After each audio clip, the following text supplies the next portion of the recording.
Okay, there we go. Oh, Jesus Christ. Leoha. Why is my hand freaking out? My hand's not doing that. You guys asked for 2, so I've given you 2. Anyway, happy Valentine's Day! You know what you get for Valentine's Day?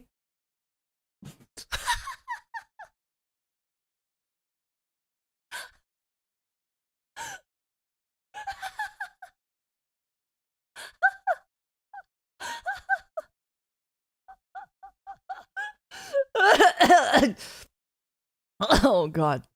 I'm dying. Why is my camera freaking out? My hand's not even up. Why are my hands like twitching? The best Valentine's Day of your life? So easy to please. Now my hand is up because I'm scratching my eye. Leoha. If it would work. See, it's being weird. Wait, maybe I need to recalibrate it. Give me a second. I don't mind it not working. I'm just more like...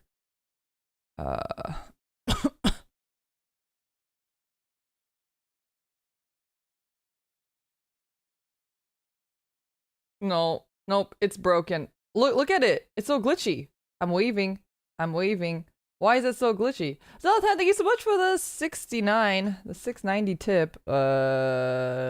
Is Stream Elements still broken? Best Valentine's Day of my existence. Again, bars. I guess your bar is very low. That's I didn't really do much. I'm gonna just turn off the hand tracking then because it's being a bit janky. Happy Valentine's Day. I hope you guys are having a wonderful day. I was gonna stream later. I think in the schedule I had it at like 5 or 6 p.m. And then I realized, one, if I did that, then I probably would be hungry in the middle of stream and then I would end stream. So I'd rather start a little bit earlier, and because I was like, okay, then the alternative is I eat dinner really quick and then I do it after dinner, which would be like 8 p.m. Which I didn't want to do because then it's really late for all of the East Coast Palcaries and such. So I wanted to do a little bit earlier. So that's why we're starting a little early today. We're starting at 3. Also, hello DK. Oh my god, there's a Palcary in here. There is. I also want you guys to know that Fujo Pal is here with us today in chat. She chatted earlier and I modded her, but Fujo Pal, Aoi, if you're here, if you want to chat and say hello to everybody in chat. Fujo Pal's name is Aoi, surprise, surprise, doxed. She's been doxed. Anyway, happy Valentine's Day. I have something very, very, very, very, very, very, very special for all of you today. If you are a member, then you already know we've talked about in our member stream. We are doing probably the most sexual game that I've ever encountered. The most steamy hot game with the most action possible. There's a lot of steam. It is good. I will I have pinned a comment, but I'm gonna say it one more time. This is a content warning. If you are under the age of 18, I will kindly ask you to leave right now. And if you are over the age of 18, there is a lot of content that is extremely disturbing. I don't know how to say this without spoiling the game, but you will be uncomfortable in this stream, and I need you to consent to that while you are here. Yeah, if you're over the age of 18, I'm sorry. It's gonna be really disturbing. So I need you to be mentally prepared. And I'm not even mentally prepared, but I need you to be mentally prepared, or you are welcome to X out of the stream.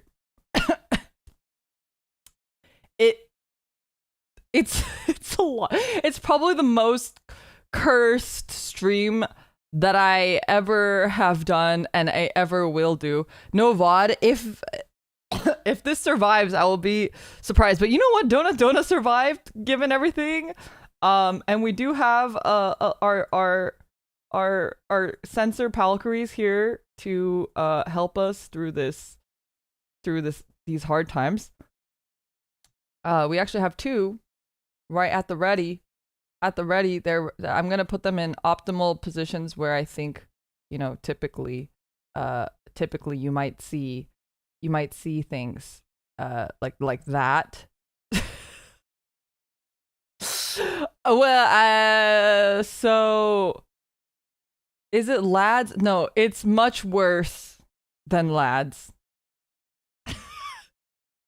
It is a game from Fujo Pal and my, not really childhood, because I think at that point we were adults, I suppose, legally. From our early adulthood, our teens, still our teens, if you will.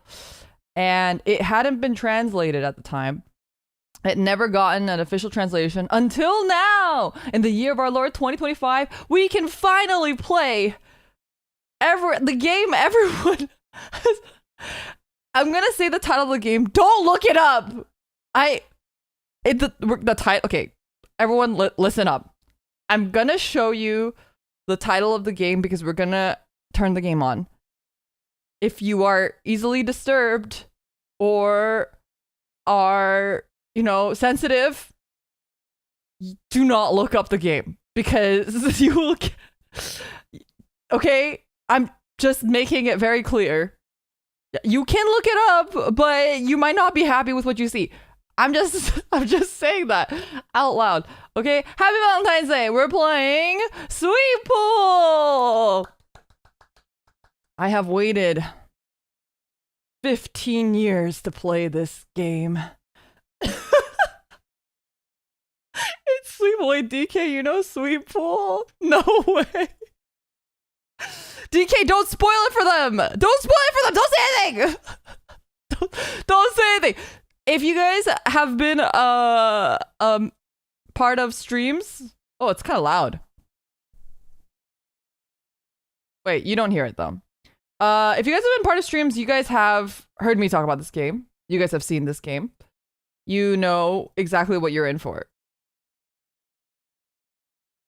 Why is the audio not working? Give me 1 second. I just looked it up. I just told you not to look it up!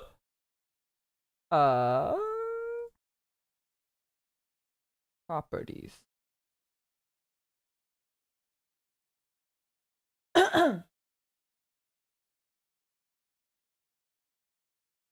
Where the fuck is my... Oh. Eh? Properties. There we go. It's kind of loud, right? Loud? Well, now the music stops. Can the music start again?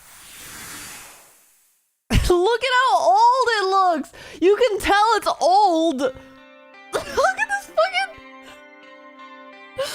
this fucking menu!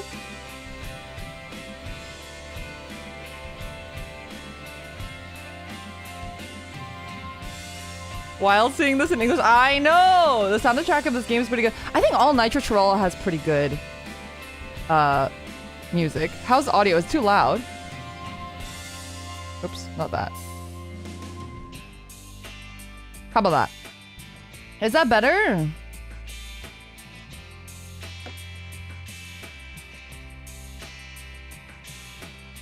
Is that better? Or is that too soft? Too soft. We're setting the mood. Valentine's Day. What better way to spend Valentine's Day with me, your Valentine, and we get to spend a lovely day together playing Sweet Pool, one of the games that really altered my brain chemistry when I was like 18 years old. Yeah. The menu is very foreboding. I hope you are ready for truly the most romantic of games ever. a classic, if you will. This game might be what reason why I am the way I am. Why is my mouse off? Like, I'm hovering over the start, but it's like slightly off. That's so weird. Is there a way to fix that? Because I feel like I'm gonna be using that a bit. It might just be because it's a fucking Square game, though. I don't know. Okay, we're just gonna start. Whatever. It's fine. We're starting. Ah! I don't know. Ah! I'm scared. I'm scared, chat. Ah! Okay, wait. I need to have the Valkyrie at the ready. Holy shit. I'm scared. Be fruitful and multiply and replenish the earth and subdue it and have dominion over the fish of the sea and over the fowl of the air and over every living thing that moveth upon the earth. I know. Oh yeah, I know. I'm screaming too. I'm like,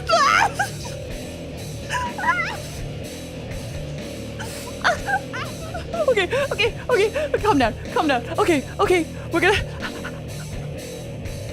And the fear of you and the dread of you shall be upon every beast of the earth, and upon every fowl of the air, upon all that moveth upon the earth, and upon all the fishes of the sea.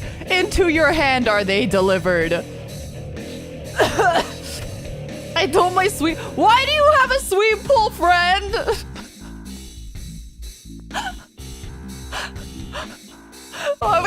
Sorry, I'm like hyperventilating. I'm like honestly kind of excited. Every moving thing that liveth shall be meat for it. Ah! Okay, calm down. It's not that deep. Every moving thing that liveth shall be meat for you, even as the green herb I have given you all things. Meat babies. Puja Pal's right there. Isn't she a sweet pool friend? No, I would definitely not consider her my sweet pool friend. I would consider many other things like my Fujoshi friend more than I would before I would consider her my sweet pool friend. Heart rate monitor? Oh shit. I could do heart rate. I might need a heart rate monitor. You might be right. That might be actually kind of... That might be the meta. Alright, give me a second to set up the heart rate monitor.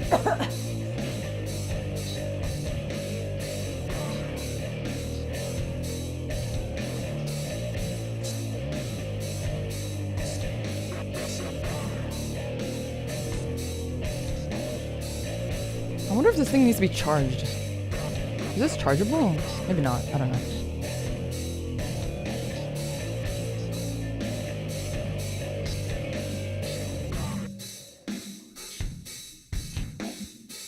Hello, sweet pool friend!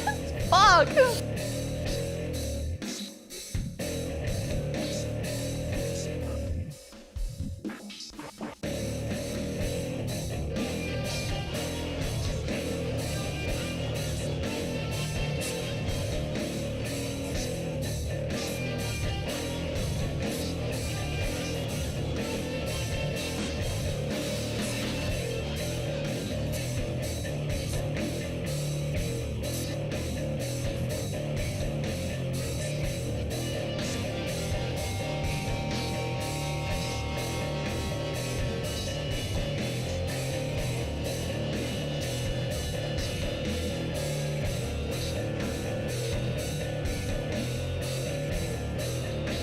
Why is it at 44?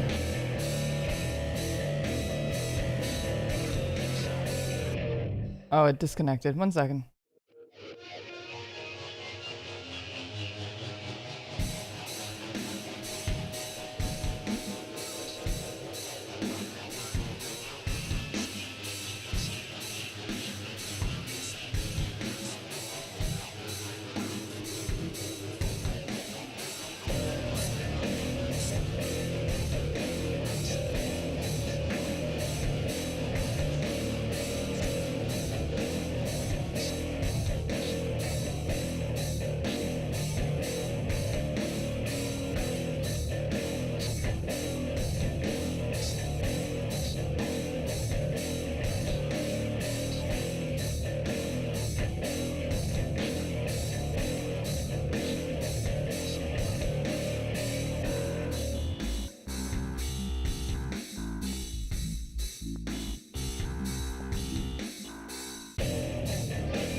Oh, I'm muted. My bad. Why is it so high? Why is my thing so high? Also, this is a middle school game. That means you are much younger than I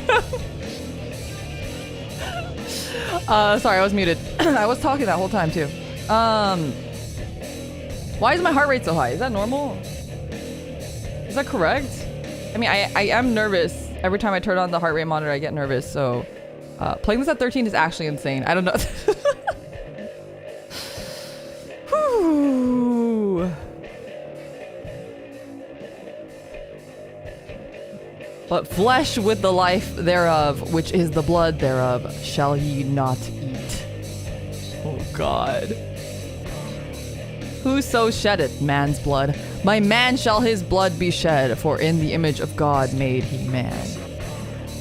And you, be ye fruitful and multiply. Bring forth abundantly in the earth and multiply therein.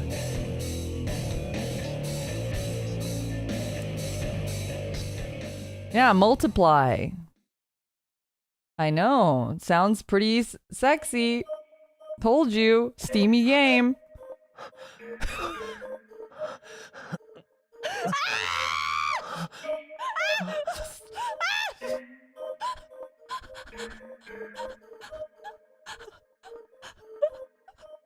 Starting strong! We're starting strong!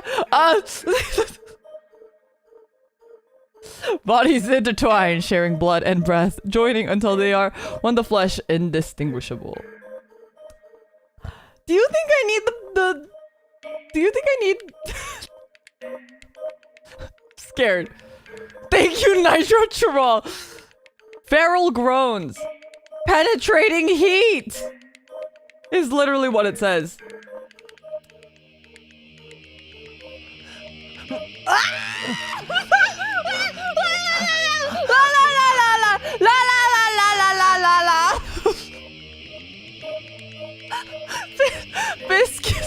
Viscous liquids. Oh no, not the liquids. Envelop every inch of melting skin. Fingers laced together, seeking. Dark venous lump marks them. Lumps mark them as chosen. Lumps. Lumps. What kind of lumps are we talking about? Are we sharing STD? What's happening? Sunrise and sunset, dawn and dusk. So edgy. Lovely lady lump, so true. A choice arrives. Hold to reason? Or surrender to instinct? Alright, chat, which would you do? Hold to reason, surrender to instinct. I'm scared! I'm scared! What? Oh, I can like click? Wait, what do I click? Do I click here or do I click the blue? Chat. Blue? Blue or no blue? There's no choices. I can click the blue. Clear some red pill. Click the Bible. Ah! Instinct struggle, but reason holds. The beast is bound with chains of ice. Oh, we went to reason. Okay, I'm sorry, chat. I know you wanted to do instinct. And thus...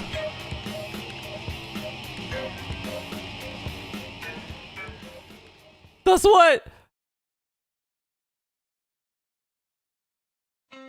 Okay, we got the opening. Nice! I've seen this opening a million times. It's so good, honestly.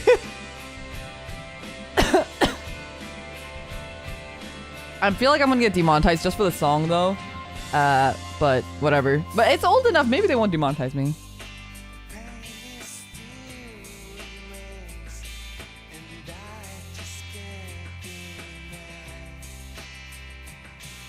Is it NSFW? No, it's not.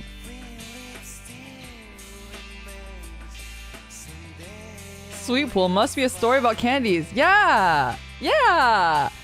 Candies! That's what it's about. Yeah. Oh, wait. I think this is like slightly cut off for me. Oops.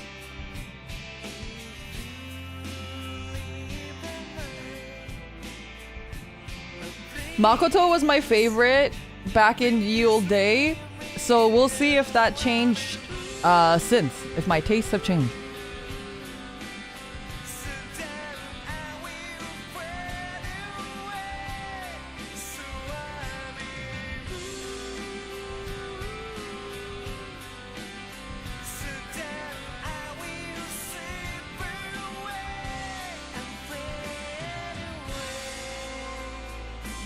Yay! The guy with the hat? That guy was so scary!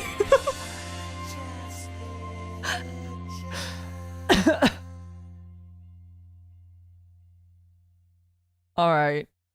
Yay, nitro cholesterol. We got the title sequence. Why is my heart rate so high? It was a fine Tuesday in early May, a month after the start of the first semester. 8 in the morning and not a cloud in the sky. Cheerful greetings carried on the cool breeze that rustled through the leafy trees. Students passed through the gates with a spring in their step. The Golden Week holiday had done wonders to ease the anxiety of the new school year. Komanami Private Academy. Located in Tokyo's Sugami Ward, this Catholic missionary school was dedicated to providing an education centered on Christian values. The school's motto, seek the truth. The academy was small, with only 100 or so students in each of 3 grades. Still, it remained a venerable institution with 6 decades of history going back to its founding. Even though these days most classes were held in the building that had been constructed just 5 years ago, the original schoolhouse and chapel had recently completed renovations and remained an important part of life at Komanami. That last line is cut off on my screen, so I had to look at my OBS. As befit a missionary school, religious studies were included in the curriculum, and once a week, students gathered in the chapel for mass. You know, I actually went to a Catholic kindergarten, and we went to mass every week as well. Which was not to say that the students were all devout believers. For the most part, they were just like students at any other school. Sakiyama Yoji was one such student.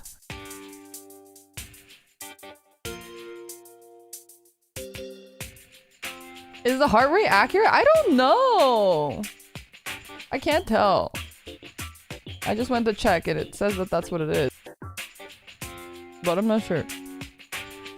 Yoji passed through the gates and entered the main building, pausing at his locker to change his shoes. A pristine white statue of the Virgin Mary stood guard to the left of the doors, watching over the students. After changing, Yoji headed up the stairs to classroom marked 2A. The instant he slid the door open, the noise of the classroom crashed over him. For a moment, he hesitated to enter. He hadn't been to class in some time, and the room was bursting with talk and laughter. Did he have the right class? He looked up to double-check the number plate. Sure enough.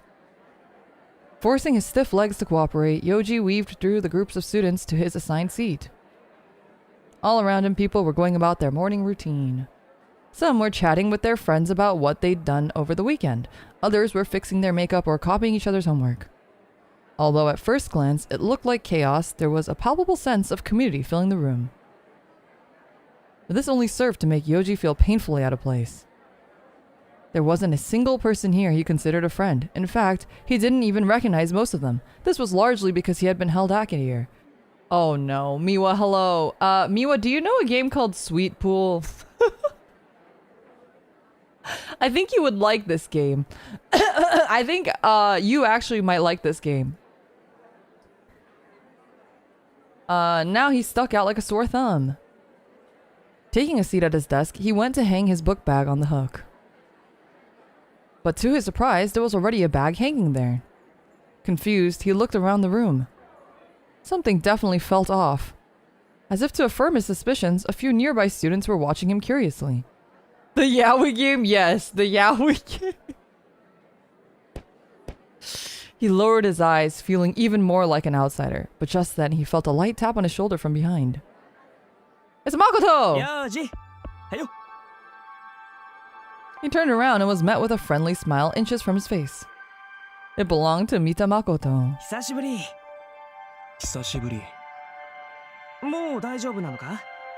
Wait, is his voice actor, what's his name? Oh, fuck. I can, like, think of his face before I can think of his name. The guy who played the long-haired green guy in Yoa. Yeah, Morikubo. Yeah. So. I don't remember voice actor names anymore. The flattest chocobo ice cream. That probably would be really tasty if it was that flat, to be honest. This is 15 years ago or so, though. Makoto grinned widely. He was holding an ice cream bar in one hand. This was the only classmate with whom Yoji had something approaching a relationship. One day after school, Makoto had started talking to him. They'd quickly discovered that they took the same train home from school. With messy brown hair, a slender frame, and a winning smile, he was somewhat reminiscent of a small woodland creature. どうよ久々の学校はなんていうか少し雰囲気が変わった感じはするかな Oh? そっか来てないとそう感じるのかもな幼児先月は休み多かったもんなああ Fortunately, he was now healthy enough to return. Diagnosed with chronic lung disease at an early age, Yoji had always been somewhat sickly. He'd spent almost all the previous years in bed. But being held back meant that he was now the oldest student in the room, and that made it hard for him to fit in.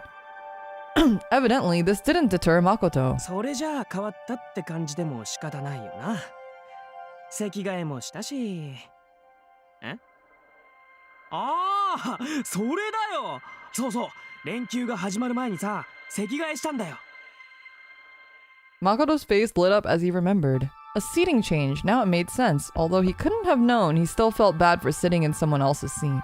幼児の席は Makoto turned and walked towards the back of the classroom.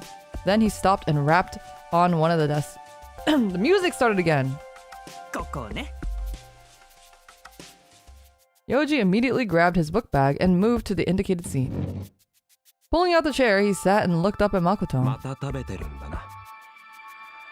んそれ。Yoji pointed at the ice cream bar and Makoto shrugged sheepishly. ああもうね習慣だから朝起きて歯磨くのと一緒でさこれ食べないとなんか一日調子出ないんだよな幼児はアイス好きだっけ特別好きってことはないかな。Who doesn't like ice ちゃんと cream? 飯食ってんの Makoto leaned forward with a frown, putting his hand on Yoji's desk. まあ、それなりには。本当かよ心配だな幼児ってなんかほっとくと危ない気がするんだよな前も昼とかあんまり食わなかったじゃんこれからどんどん暑くなるんだししっかり食わねえとってお He cut off with a surprise yelp. A drop of melting vanilla ice cream had leaked out from under the bar's chocolate coating to form a little white puddle on Yoji's desk. 悪い Sprites are so good. Makoto hastily wiped the spillage with the hem of his shirt. 別にいいけど。誠ってよく物をこぼすよな。White puddle on desk. Is this foreshadowing? First thing that leaks. You guys are crazy. We're not even there yet. We're not even there yet. Makoto hung his head in shame. Admittedly, Yoji hadn't been at school this much this semester, but he seemed to recall Makoto spilling his dessert or drink every time he came over to chat. Literally, don't even worry about it, chat. Right now, you guys are pulling at... You're yanking at straws, but do not worry. It will be all very blatant very soon. You will not have to make any sort of silly metaphors. It will be very much spelled out for you. 不注意ってやつ気をつけるよでもとにかく It's not the worst thing we could be. You know what? That's true. I'm not yanking. So when's the action? Jesus Christ, we just started. We gotta set up the plot, okay? We can't go straight to the meat babies. We need to know why. What's the lore behind the meat babies? Why do the meat babies show up, okay? We can't just... If you start at meat babies, no one will want to watch. He looked away awkwardly, slurping up his melted ice cream. Hand check, guys. Yeah, we got a hand check soon. You guys are crazy. Food was his greatest pleasure in life, Makoto liked to say. He seemed to talk about little else. Not that he was a gourmand by any stretch of the imagination, his taste ran more towards junk food. Me too! This is why Makoto's my guy. Start at what? Supposedly, many girls were jealous of his high metabolism. Then the bell rang, and the chatter began to fade as Yoji's homeroom teacher walked in. Ora, 朝礼だぞ。みんな席に戻れ。 The last few stragglers scurried back to their desks. Having finished his ice cream, Makoto began to walk off, but then suddenly turned back. ああ、そうだ。今日さ、一緒に帰ろうね。ああ、いいよ。おし、ほんじゃ、また後で。I like how their necks are as thick as the sides of their heads. They're like fucking wallamas. They look like wallamas. He smiled and returned to his desk, the ice cream stick still dangling from his mouth. Morning assembly began with a prayer. The students all stood up, clasped their hands at the waist, and sang along with the hymn played over the PA system. As he mumbled his way through the song, Yoji closed his eyes and wondered what the day had in store for him.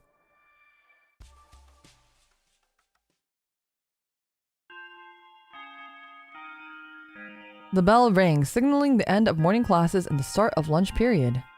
All at once, the classroom erupted in noise as students put their lunch plans into action. They got that pseudo-wudo build.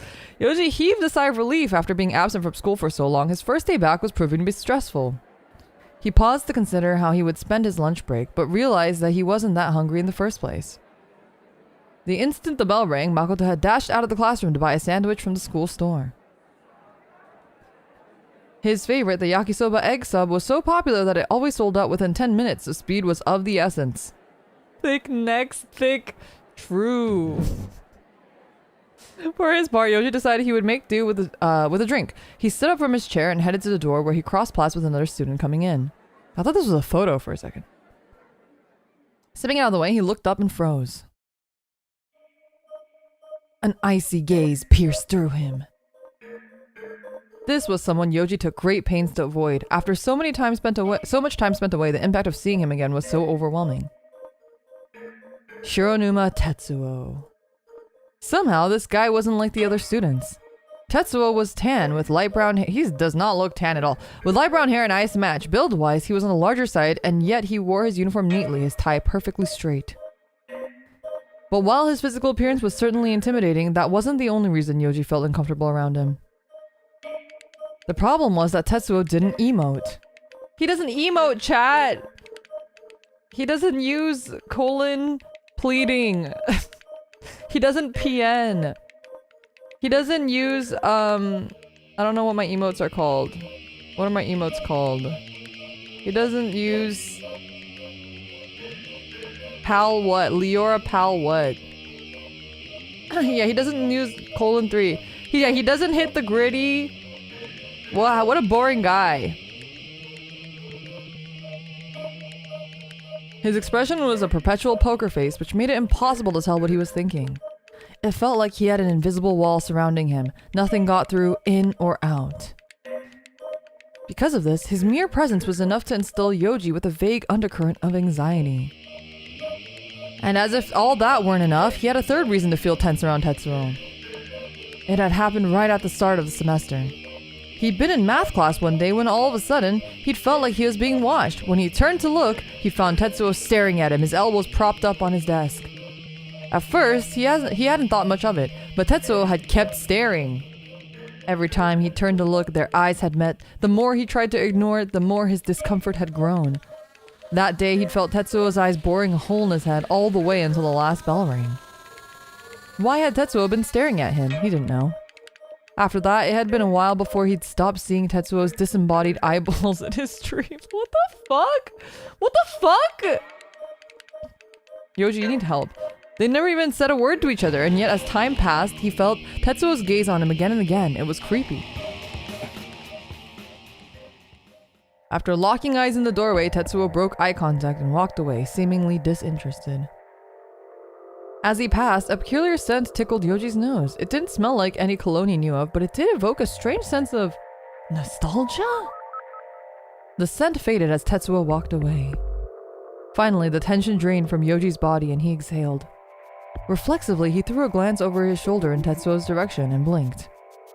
Tetsuo had taken a seat at the very desk where Yoji himself had mistakenly sat this morning. Makoto was a lifesaver. If Yoji had been sitting there when Tetsuo had walked in, he quickly shook the unpleasant image from his mind. He looked up at the clock. Still 30 minutes left in lunch period. Yoji left the classroom.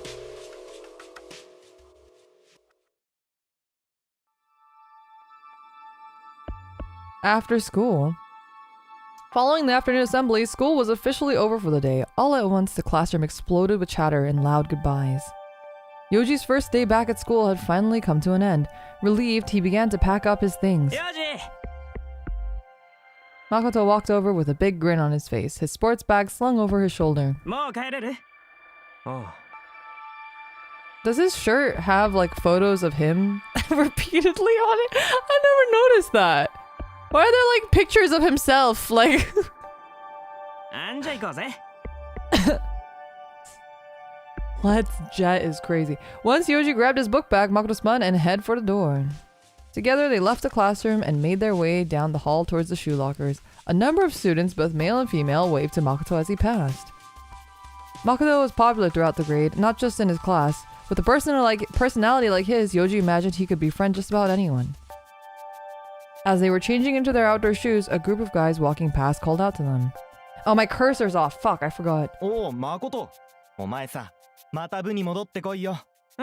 そのうちね。じゃあな。On his shirt here, it's like little Makotos. He has like little Makotos on his shirt. They're like little human. He waved to them without so much of a glance, and then he walked over to Yoji. さ、行こうぜ. Walking past the Virgin Mary standing vigil over the lockers, the two left the building and headed for the gates. Outside, the sunset cast its deep red glow over the campus and the departing students. Bathed in crimson light, Makoto turned to Yoji. どうだった? 久々の学校は. Yoji reflected on the day's events. Unsurprisingly, he was struggling to catch up with the material. Plus, he wasn't quite used to the overall vibe of the class. It felt like everyone saw him as the weird older student who was almost never around. 少し疲れたかな They don't know that he's sick? That's kind of fucked up. まあ、そりゃそうだよな。でもさ、すぐ慣れるって。なんかわかんないことあったら、すぐ聞いてくれていいしさ。Makoto stretched his arms wide and he looked up at the sky. You know what? Looking at this, I feel like when I was younger, I really liked the sort of Genki guys that were like really nice. Like in 2010, I also really liked Itoki from Utapri, who's also kind of similar actually now that I look at it. But I don't really like that type anymore.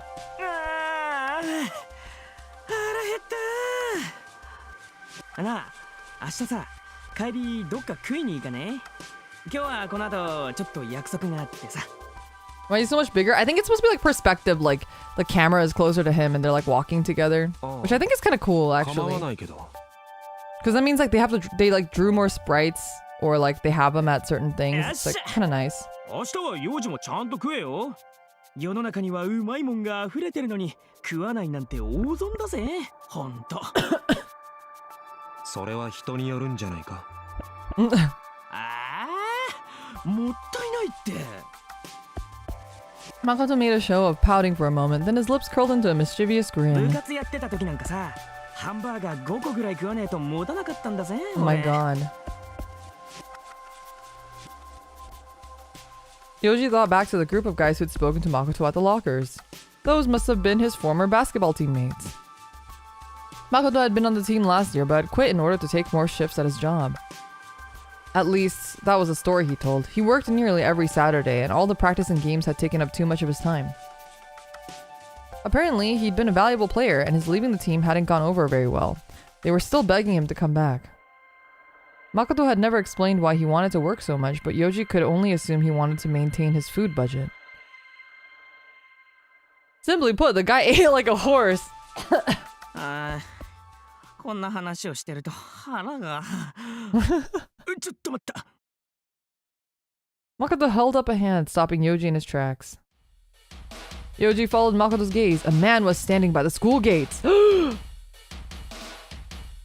It's the hat guy!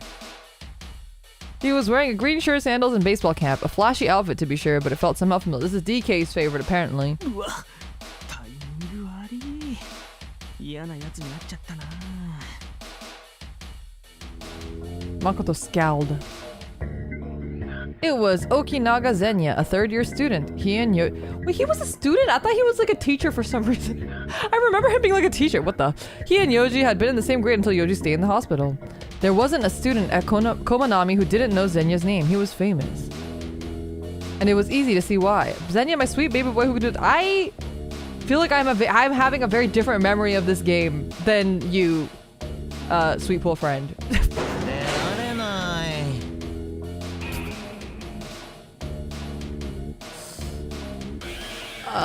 King Crab, thank you for the 29 months of membership. 이게 뭐시여? 안 보는 게 나을지도. All of a sudden, there was a deafening clanging noise. Zenya had grabbed the bars of the gate with both hands and was now shaking it wildly.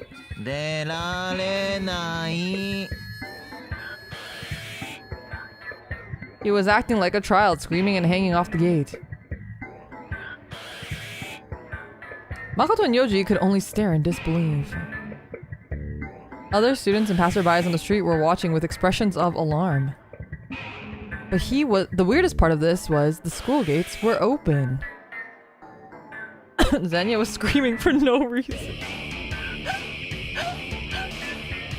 Why is this giving DK energy? No wonder she likes him.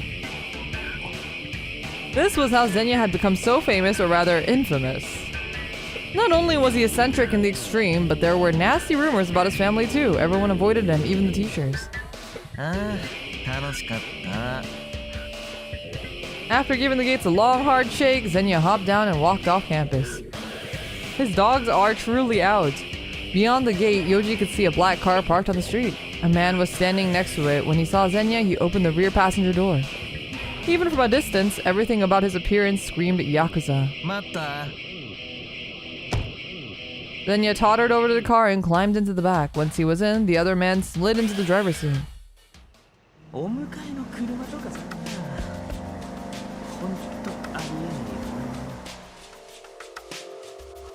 There was a shade of annoyance in Makoto's tone as they watched the car drive away. Some of the other students nearby were exchanging puzzled looks. Although Yoji had been in the same grade as Zenya, they'd never really spoken. On the rare days Yoji had been healthy enough to attend school, Zenya had scarcely ever shown up. And yet, he hadn't been held back. Perhaps the rumors of his family were true. Maybe he was getting special treatment.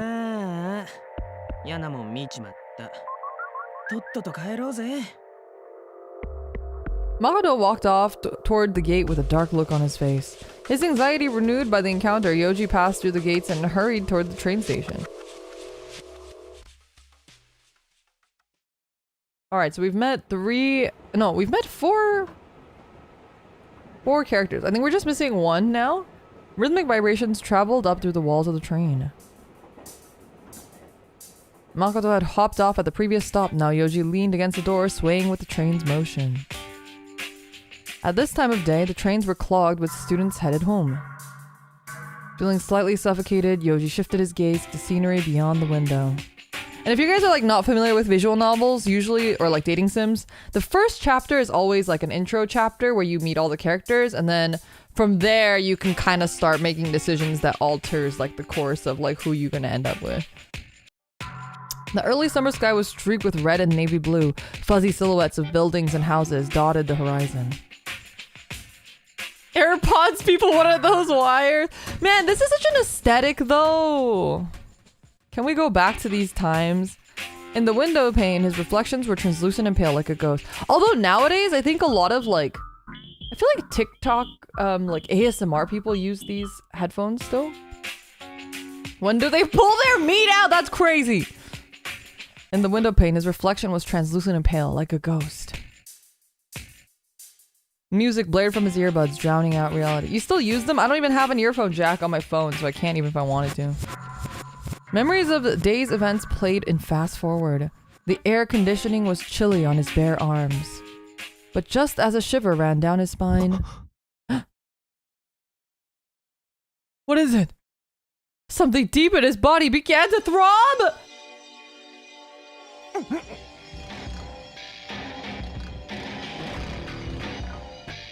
His heart raced, his breath grew, his breathing grew on the train! Keep it in your pants! He squeezed his eyes shut and gritted his teeth, but a wave of dizziness washed over him. He stumbled and the earbuds fell from his ears. Instantly, he could hear people whispering all around him. You know something good is coming when you see those veins pop up on the screen? That's crazy, Aoi.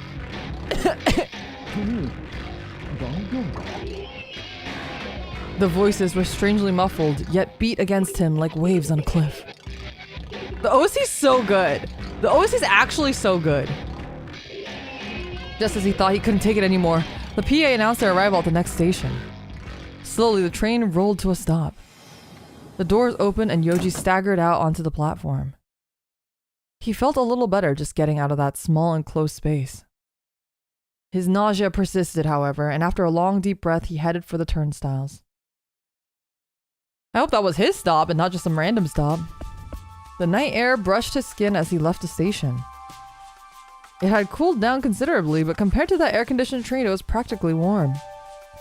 This was Obukicho, the section of Tsugami ward where Yoji lived. Conveniently, it was just a 10-minute train ride from school. The area around the station was a mix of old-fashioned shopping centers and various reconstruction projects. As Yoji traveled further away, however, houses and apartments complex sprung up with great frequencies.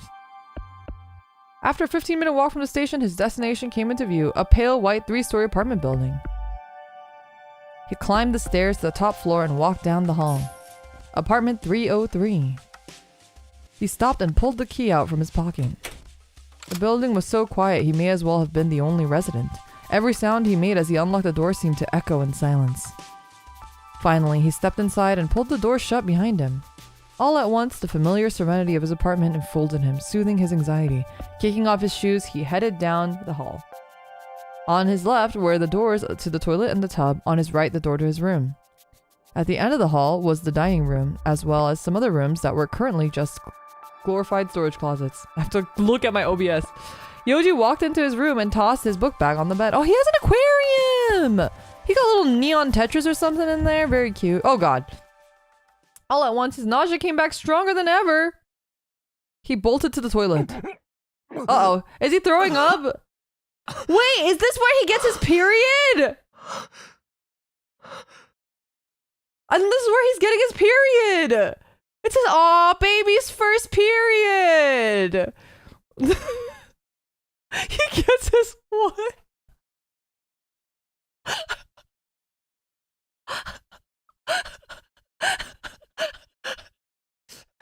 His morning sickness.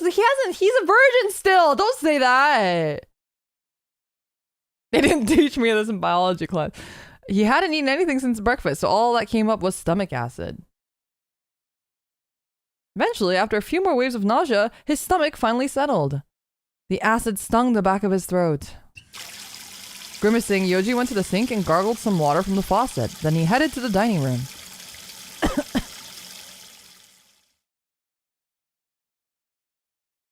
Oh my god.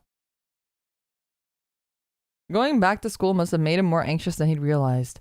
Just when he'd got out of the hospital, too. His lack of stamina was frankly depressing. He also didn't eat anything all day. Like, I wonder... Oh, Yoji, I wonder why.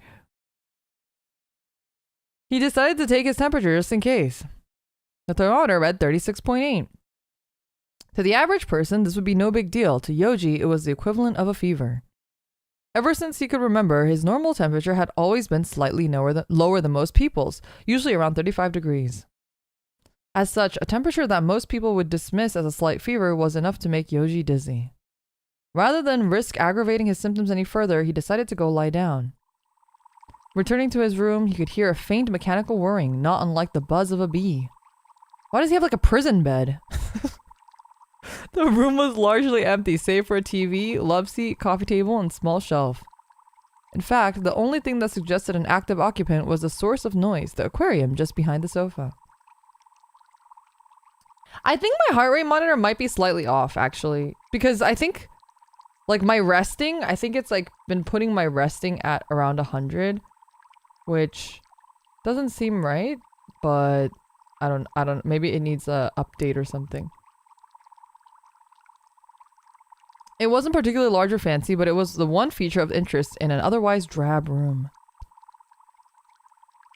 A fluorescent strip light served as the hood of the aquarium, illuminating the water and sending patches of light dancing along the walls and floor. A shoal of 10 iridescent...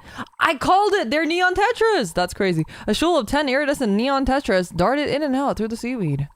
Walking over the shimmering light patterns on the floor, Yoji approached the tank. Finally, he could breathe again. This same thought crossed his mind every time he came home. Be it at school or on the train, he just didn't enjoy being around people for any length of time. Their voices, their scents... He didn't dislike people per se, but being around them had always made his chest feel tight. He'd been in and out of the hospital so many times by this point, it was possible he simply wasn't used to people. He sighed, opened the cupboard, and took out the canister of fish food. This 2-bedroom apartment was far too large for one person. His sister Erica, older by 3 years, had recently moved out after getting married. She and her husband were expecting their first child any day now. Yoji and his sister had lost their parents in an accident when they were young. Classic dating sim trope. Even now, Erica continued to pay for half of his rent and tuition. Out here, away from downtown Tokyo, the rent was actually affordable, but the cost to attend a private missionary school like Komanami was nothing to sneeze at. The only reason he'd enrolled there was because Erica had recommended it so strongly. As a Komanami alumnus and a devout Christian, it had meant a great deal to her that he follow in her footsteps. She'd even offered to pay his expenses. He tried to decline, but in the end his protest had been no match for her insistence. She claimed it was her responsibility as his guardian, but Yoji was determined to take the burden off her shoulders as soon as possible. He didn't want to get in the way of her happy marriage. He didn't have much in the way of possessions, so when she'd moved out, it had felt like she'd taken the whole house with her. He still felt empty. Like there was a hole in his heart where his sister had been. That's a little, you know. There had been times her constant concern had frustrated him, but looking back, he found he missed it. After being together for so long, he started to take her for granted. But now he knew the meaning of the phrase, "You never know what you have until it's gone." Aww. He had such a good relationship with his sister. The aquarium was the one thing in his empty apartment that he'd gone out of his way to obtain. He liked tropical fish. He liked the whole tropical aesthetic, tank, water, and all. Perched on the sofa, he sprinkled granules of fish food over the water's surface. The damp smell tickled his nose, and the water reflected the light onto his cheek. The fish swarmed the food, scales glistening brightly. He could feel the primal hunger in those tiny... What the fuck? Okay.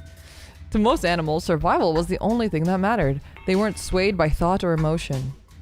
For some reason, every time he watched the fish devour the food, Yoji felt that he could relate. But he doesn't eat! Wait, Makoto should relate. Yoji doesn't eat! With the feeding taken care of, he stood from the sofa. But just as he was about to change out of his uniform, he heard something buzzing inside his book bag. His phone was ringing. Oh, he's gonna have a flip phone? He could count on one hand the number of people who might call him. Pulling his phone out of his bag, he glanced down at the display. The phone continued to vibrate and flash up at him. After a deep breath, he tapped the button to answer. On the other hand, he heard someone exhale lightly. Oh, is it his sister? Oh, there it is. I was like, how come he doesn't have a voice? Wow, that was a really passionate Nesan, if I do say so myself. A smooth voice, rich as milk, broke the silence. Instantly, he felt his whole body relax. It was always reassuring to hear her voice. She was his last living relation. Ever since their parents had died, they'd supported each other through thick and thin. To Yoji, she was irreplaceable. Typically, he was never the one to call her. He didn't want to interrupt her new life. But talking to her afforded him peace of mind in a way that little else could.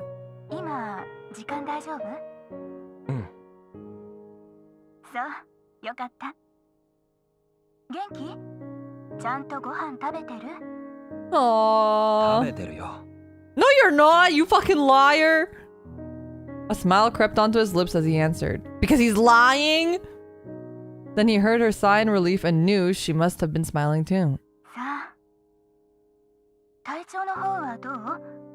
確か今日からだったよね。学校行くの。うん。今日行ってきた。大丈夫だったよ。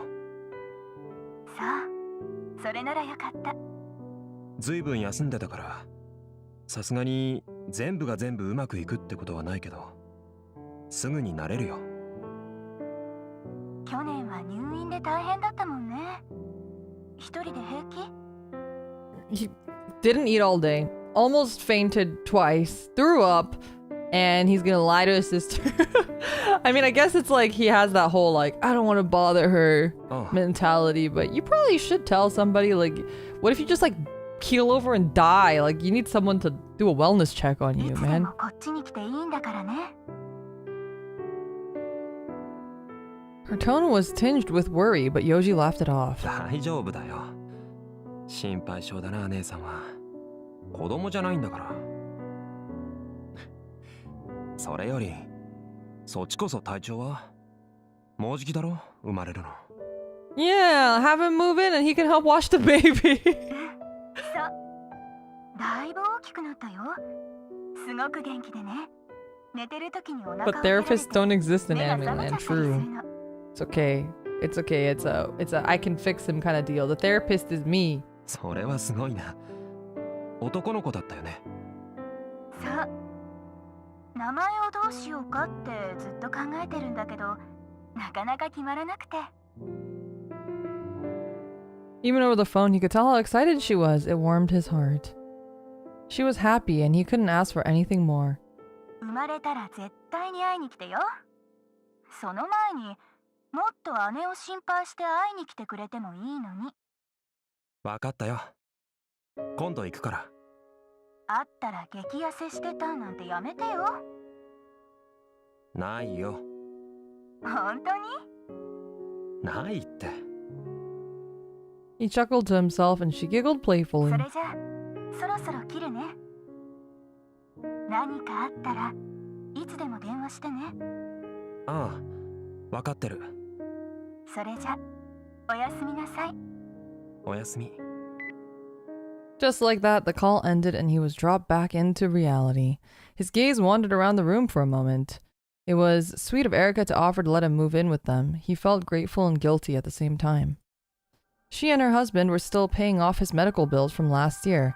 After getting held back in school, he couldn't possibly burden them any more than he already had. Oh, that's kind of sad. In particular, he needed to be extra careful about his health. He knew that he probably ought to go to the hospital, but that would cost money. Uh-oh. Go to the hospital! As a student, his only income was his part-time wages. Even if he wanted to go realistically, the hospital wasn't an option. Uh-oh. Uh-oh. Not the healthcare crisis. Oh, he's American. Yeah, basically. He would just have to take every precaution. Erica would never admit it, but he was sure that money was tight, and yet she always put his needs first. He refused to be a burden on her any more than he already was. She was his only family, and he wanted her to be happy. Oh, that's so sad. He set his phone on the coffee table and changed out of his uniform. Meanwhile, he contemplated dinner. There was that to-go meal in the fridge. It was past its expiration date, so his boss at the convenience store had insisted he take it home with him. He considered eating it, but realized that he wasn't particularly hungry. He'd take it to school for lunch tomorrow instead. With that out of the way, Yoji's next move was to do a bit of studying before bed. After skimming through his textbooks and old notes for a while, he lay down on the bed. A sigh escaped his lips. He must have been way more tense than he realized. The moment he lay down, it felt as though his body had fused with the mattress. Today had been an eventful day, especially in comparison to the months of hospital visits and recovery. Yeah, why does he have an apartment with several rooms when he can't afford to go to the hospital? It seems very, wasteful. Just move into one of those micro apartments. And yet, despite his exhaustion, he couldn't seem to fall asleep. Perhaps he was simply too wound up. Still, he dutifully closed his eyes. Also, you should eat! As someone who frequently has episodes of potentially passing out, you have to eat. Like, that's why I just force myself to eat even if I'm not hungry. It's like, just you know, you just gotta do it. Inside this bubble of darkness, there was only the endless hum of the aquarium. The aquarium sound is really relaxing. I wish I could have an aquarium again, but my cats would destroy it. In the end, Yoji didn't get much sleep that night. Before he knew it, light was pouring in through the window. Unsurprisingly, he was still exhausted. His body felt like lead. Ah! Oh god. Oh, I got a yawn, sorry. His body felt like lead as he left the apartment. He wasn't in the ideal condition to attend a second day of school, but nor did he really have a choice. When he arrived at the train station, the platform was full of students and morning rush commuters. The intercom announced the arrival of the train, and when it came to a stop, Yoji stepped aboard. Or rather, was herded aboard by the crowd. Moments later, the train departed, now clearly over capacity. Once again, like yesterday, Yoji found himself frankly appalled by the number of passengers. They were packed in like sardines to the point that he could smell all kinds of different hair products and perfumes mixing together. He should wear a mask. Because I'm also like sensitive to smell, so I just have to wear a mask all the time. To make matters worse, their combined body heat had turned the inside of the car into a sauna. Anxiety coiled in his chest like a snake. Try as he might to endure it, his vision was fading. Uh-oh! Uh-oh! A cold sweat broke out over his entire body. On top of all that, he suddenly felt like he was losing his balance. As his temperature plummeted, he began to lose feeling in his extremities. Uh-oh. He could barely tell whether his eyes were open or closed. The next thing he knew, his legs gave out. Just then, the train hit a sharp curve, shaking the car and sending him reeling backward. Is there even space to reel backwards, though? Because, you know, it's like packed like sardines. All of a sudden, someone grabbed his arm and yanked him up. The momentum brought him back to his feet. His legs were too weak to support his own weight, but someone was holding him steady. Do you think... Okay, chat, do you think it's a new person? Or do you think it's... Who do you think it is? Do you think it's one of the guys that we already met? Or do you think it's a new person? Take your guesses. I don't remember the game too well. I'm assuming it's a new person because we haven't met all the new people, but I feel like it's either gonna be a new person or it's gonna be what's his face. Yeah, the quote-unquote tan guy. New? Everyone thinks it's new? Okay, we'll see. He was practically leaning against them, but as awkward as he felt, he couldn't thank them or apologize. The words wouldn't come. It was taking all he had just to keep from passing out. But the stranger seemed to understand because they held firm to Yoji without complaint. After a few shallow rests, he closed his eyes. He could feel faintly the other person's heartbeat pulsating against his body. As he focused on its steady rhythm, he felt himself begin to calm down. It was strange. The train was still as miserable as ever, but his anxiety was actually starting to fade. The heartbeat pulsing behind his eyelids, the fingers digging firmly into his arm. He could almost delude himself into thinking the stranger was being affectionate. Gradually, the chaos of reality began to fade, leaving only gentle darkness behind. It felt like he was wrapped in a big blanket, drifting off, though to where he could not say. I just want to say that the sound, like all of Nitro Troll games, like the sound direction, the audio engineering is so good. So good. You feel very immersed, you know? He felt at peace. Just then, the intercom came on, pulling him back from the brink of unconsciousness. The train slowed to a stop, the doors opened and disgorged a flood of passengers. His head still spinning, Yoji let the crowd herd him onto the platform. His legs moved on autopilot until reality set back in. Whoever it was that held him up on the train, they were lost to the crowd now. He found himself a little disappointed. He had meant to thank them. As he moved with the crowd, he thought back on what had just happened. Unfortunately, in its current state, his memories were a blur. Maybe he'd simply imagined the whole thing. All he could remember for sure was a pulse. A warm, steady beat, it replayed in his mind, overlapping with his own. We all lost? No, we'll find out later, I think. We'll find out. Maybe it's a secret character, you know? That heartbeat was so calming, but now I'm ready for the horrors. Why did he found it so soothing? Clinging to that faint trace of warmth, Yoji passed through the turnstiles and headed to the academy.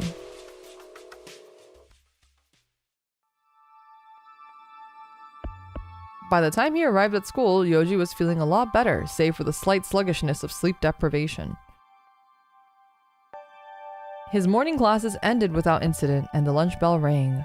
Kamiya, his homeroom teacher, had asked him to stop by the staff office, so Yoji did just that. There he was given a brief rundown of everything he had missed while he was out sick. Mostly, they talked about what had been covered in class, as well as the major school events that had taken place. The meeting ended with some words of encouragement. Kamiya was the school's chemistry teacher, a kind and caring man. Once their conversation had come to an end, Yoji thanked him and left the office.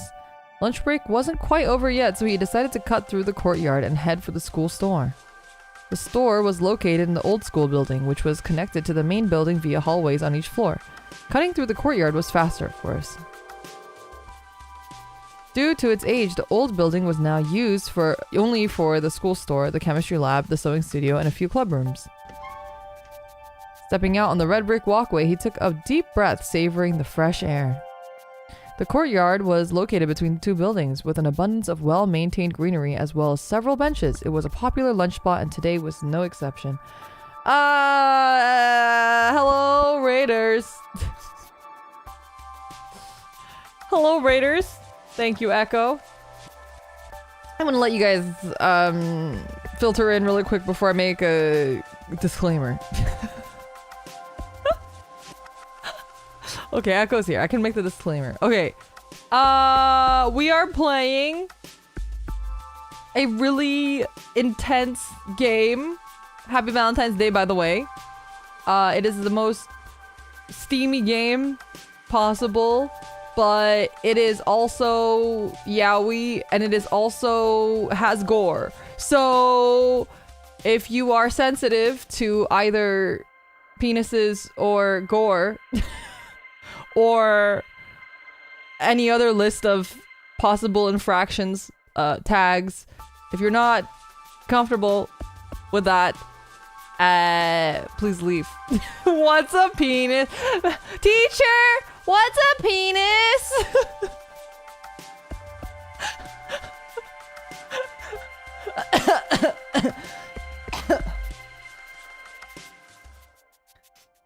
Confessions of a Rotten Girl moment. Yeah, we're reliving my youth.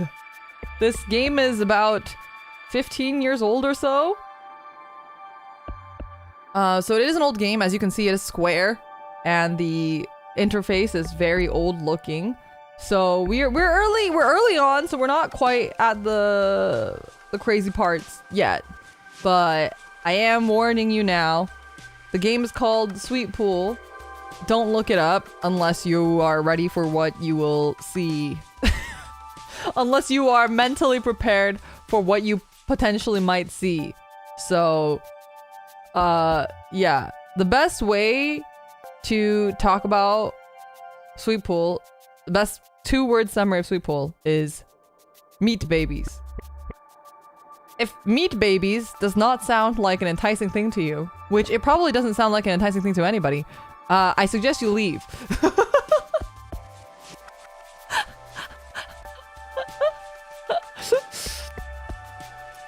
Yeah. Anyway, to give you a slight recap, we've met most of the main characters. We're waiting on one more. Yoji is having his first period. Very exciting. Happy for him. Very exciting times for him. And that's where we are in the story right now. Oh damn, the image search results are what? That's why I told you not to look it up! Alright, we're gonna go back to the game. Because we have a lot of pushing to go through before we actually get to the meat of it all, you know? Some girls were occupying their usual bench under the shade of the trees, their cheerful voices bouncing off the walls. Just as he was about to enter the old building, Yoji nearly bumped into someone on their way out. すみません。 Right as the apology left his lips, he heard a slurping sound and looked up. Why is he gonna drink it like that? Why is he gonna drink it like that?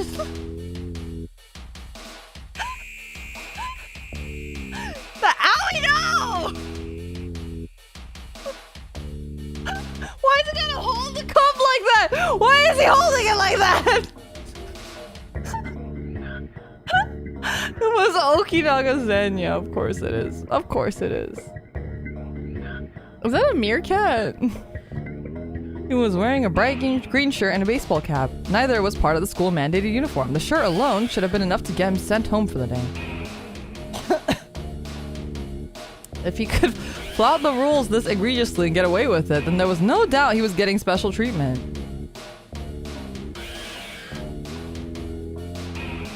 He's experienced. He's got big hands. Yeah, he's got that nata de coco in his hand. Supposedly, his father was a yakuza and former boss at that. There were all kinds of rumors floating about him. Some said he was 2 meters tall, and if you got on his bad side, he will make you disappear. Obviously, the rumors were exaggerated, but still, the fact was that the school had chosen to turn a blind eye to Zenya's behavior. He was holding a can up to his mouth with one hand. Yes, I can see that! His long blonde hair fell past his shoulders. He wore sandals and an eye patch over his right eye. And of course, there was that garish green shirt. A pungent odor stung Yoji's nostrils. It wasn't cologne, it smelled more like alcohol. Was Zenya drinking in the middle of the day? Regardless, Yoji had no way of knowing what might set Zenya off, so he decided to leave before things got worse.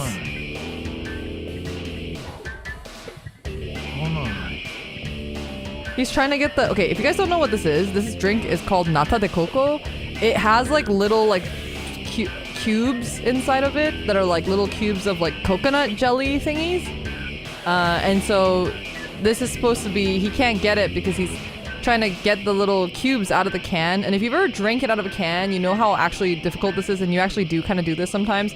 Not this hand gesture. I don't know what the fuck this hand gesture is doing, but the mouth, you know.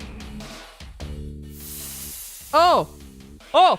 Can I pick? Uh-oh. Okay, wait. Why? Blue or red, chat? Blue or red? Oh, shit. Oh, shit. Do we want to romance him, chat? You're saying red, but that's gonna give him point. Do you want to romance him? That's the question. Red? Ow, he said red. Red always or... Oh, my God. Okay. All right, fine. Get what? Yoji turned back. Zenya was shaking the can upside down over his mouth. But nothing came out. Clearly the can was empty. Couldn't he see that? But just as Yoji was about to walk away, Zenya grabbed his arm! The blonde man pulled him close, grinning widely. Uh-oh. Uh-oh. Why, what do you want from me?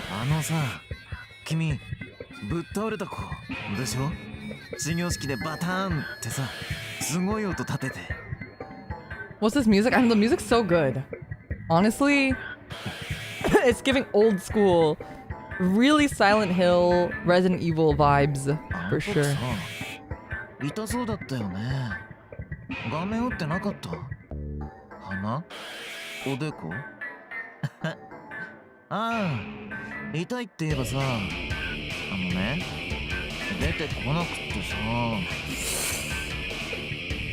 Without pausing to gauge Yoji's reaction, Zenya kept talking. Not the lumps! Not the lumps! Zenya about to nata your cocos? That's crazy.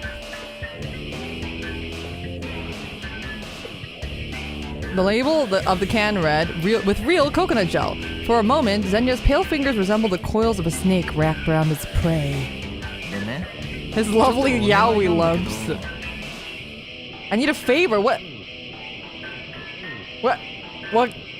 How could I possibly help? Yoji tried to wrench his arm free, but it was like Zenya's hand was glued to his skin.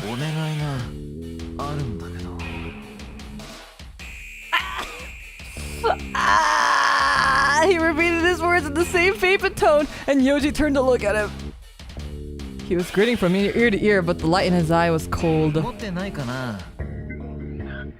Got what? Got any what? Zenya lowered the can from his mouth and stuck out his tongue.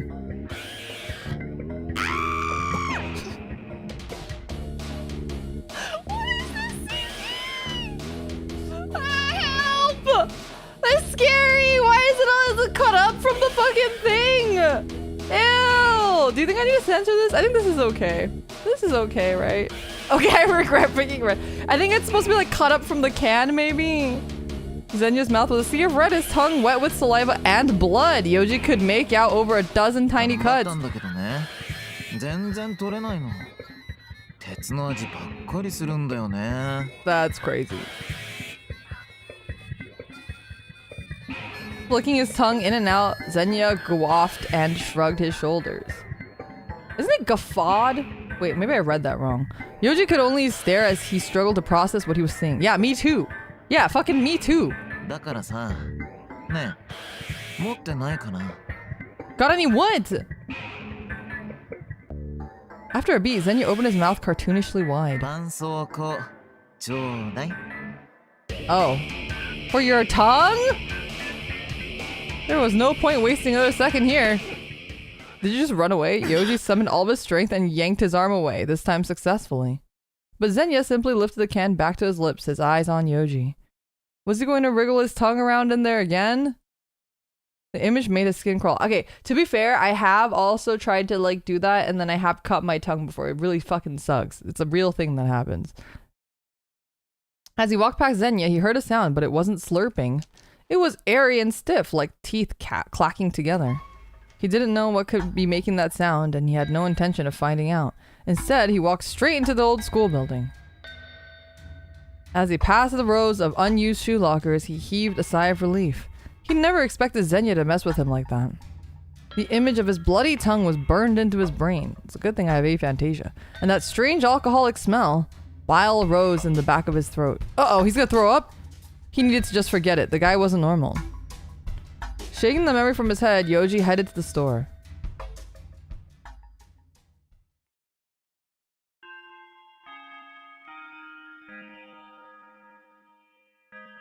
Happy Valentine's Day!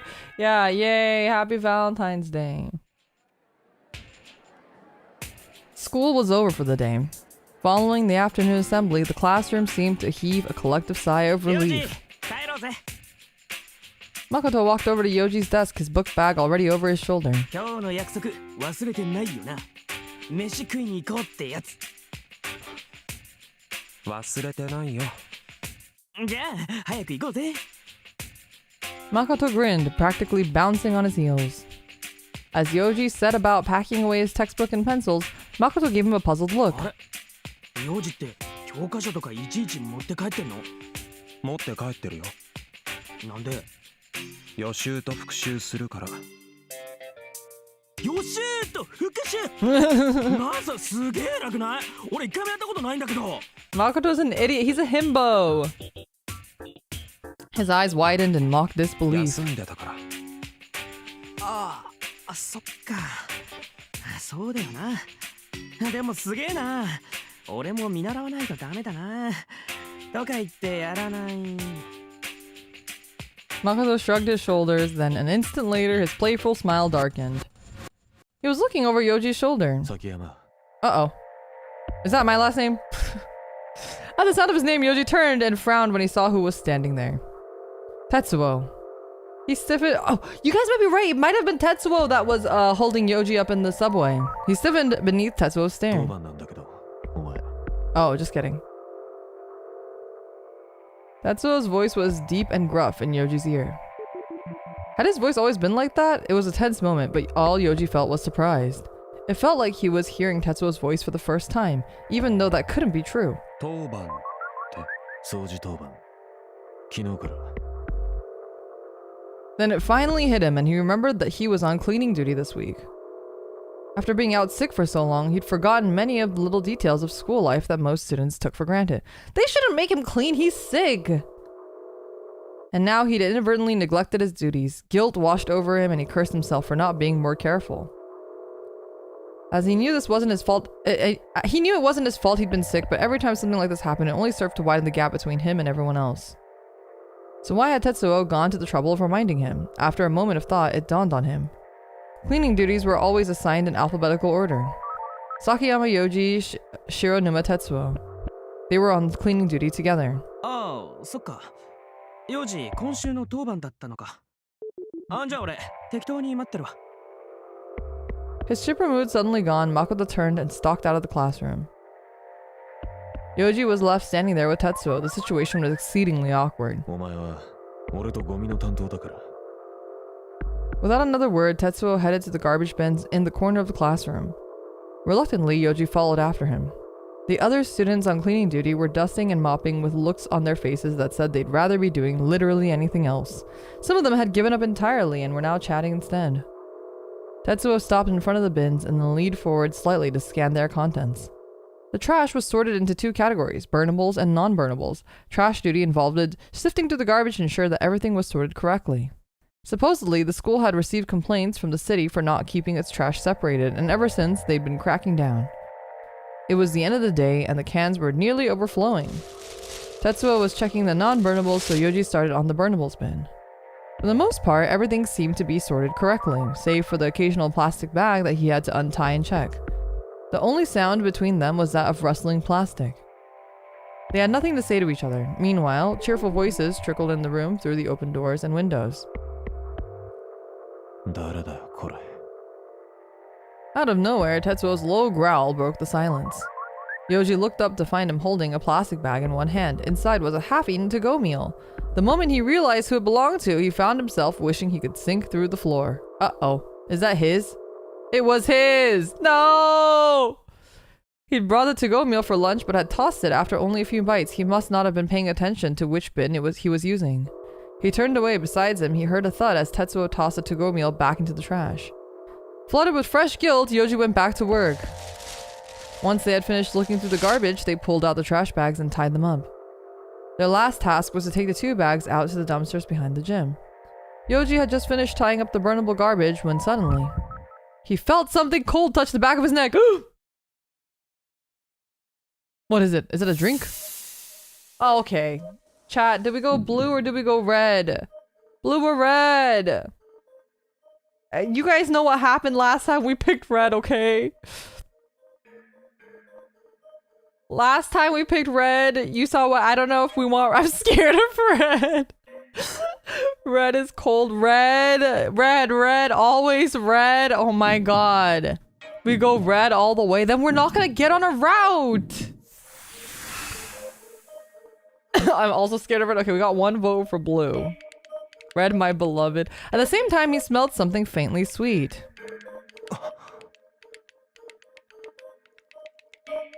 He turned to find Tetsuo's hand inches from his— oh, he does look a lot more tan here. Did Tetsuo just touch him? What's going on? It's like red over there. He glared at the other man suspiciously.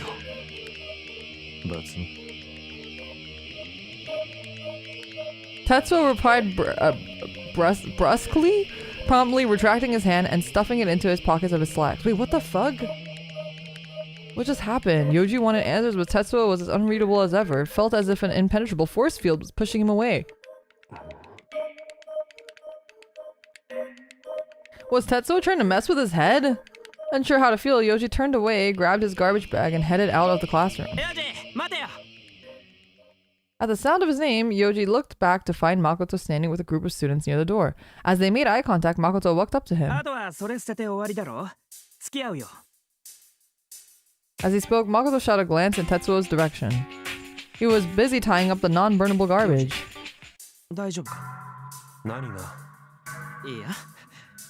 Makoto saw! He's getting jealous! Makoto quickly put on his usual cheery smile.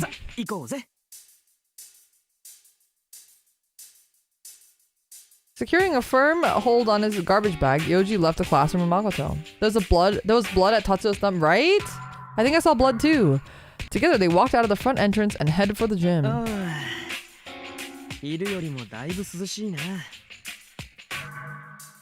Makoto closed his eyes, enjoying the silent chill of late afternoon. Meanwhile, Yoji heaved a breath, revealed to have left Tetsuo behind. The two of them walked along the walls of the gym until they arrived at the back, where the two large metal dumpsters came into view. Like the garbage cans, the dumpsters were also split into burnables and non-burnables. Yoji opened the one marked for burnables and pushed his trash bag inside. Makoto stretched his arms wide as if the effort had all been his. Oh, the music's so good.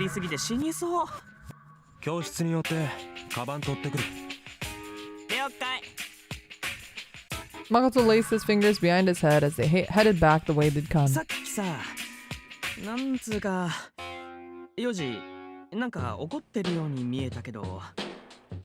別に。そっか、ならいいんだけどさ。His encounter with Tetsuo, it was nothing, no big deal. But there was one thing that lingered on his mind. That faint, sweet scent. The smell was familiar, and yet he couldn't place it no matter how hard he tried. Before he knew it, they were back at the entrance. 待ってるからカバン取ってこいよ。今日はあれ食うぞ。オメガミートバーガー。Not the Omega Burger! Not the Omega Burger! The foreshadowing! Not the Omega Burger!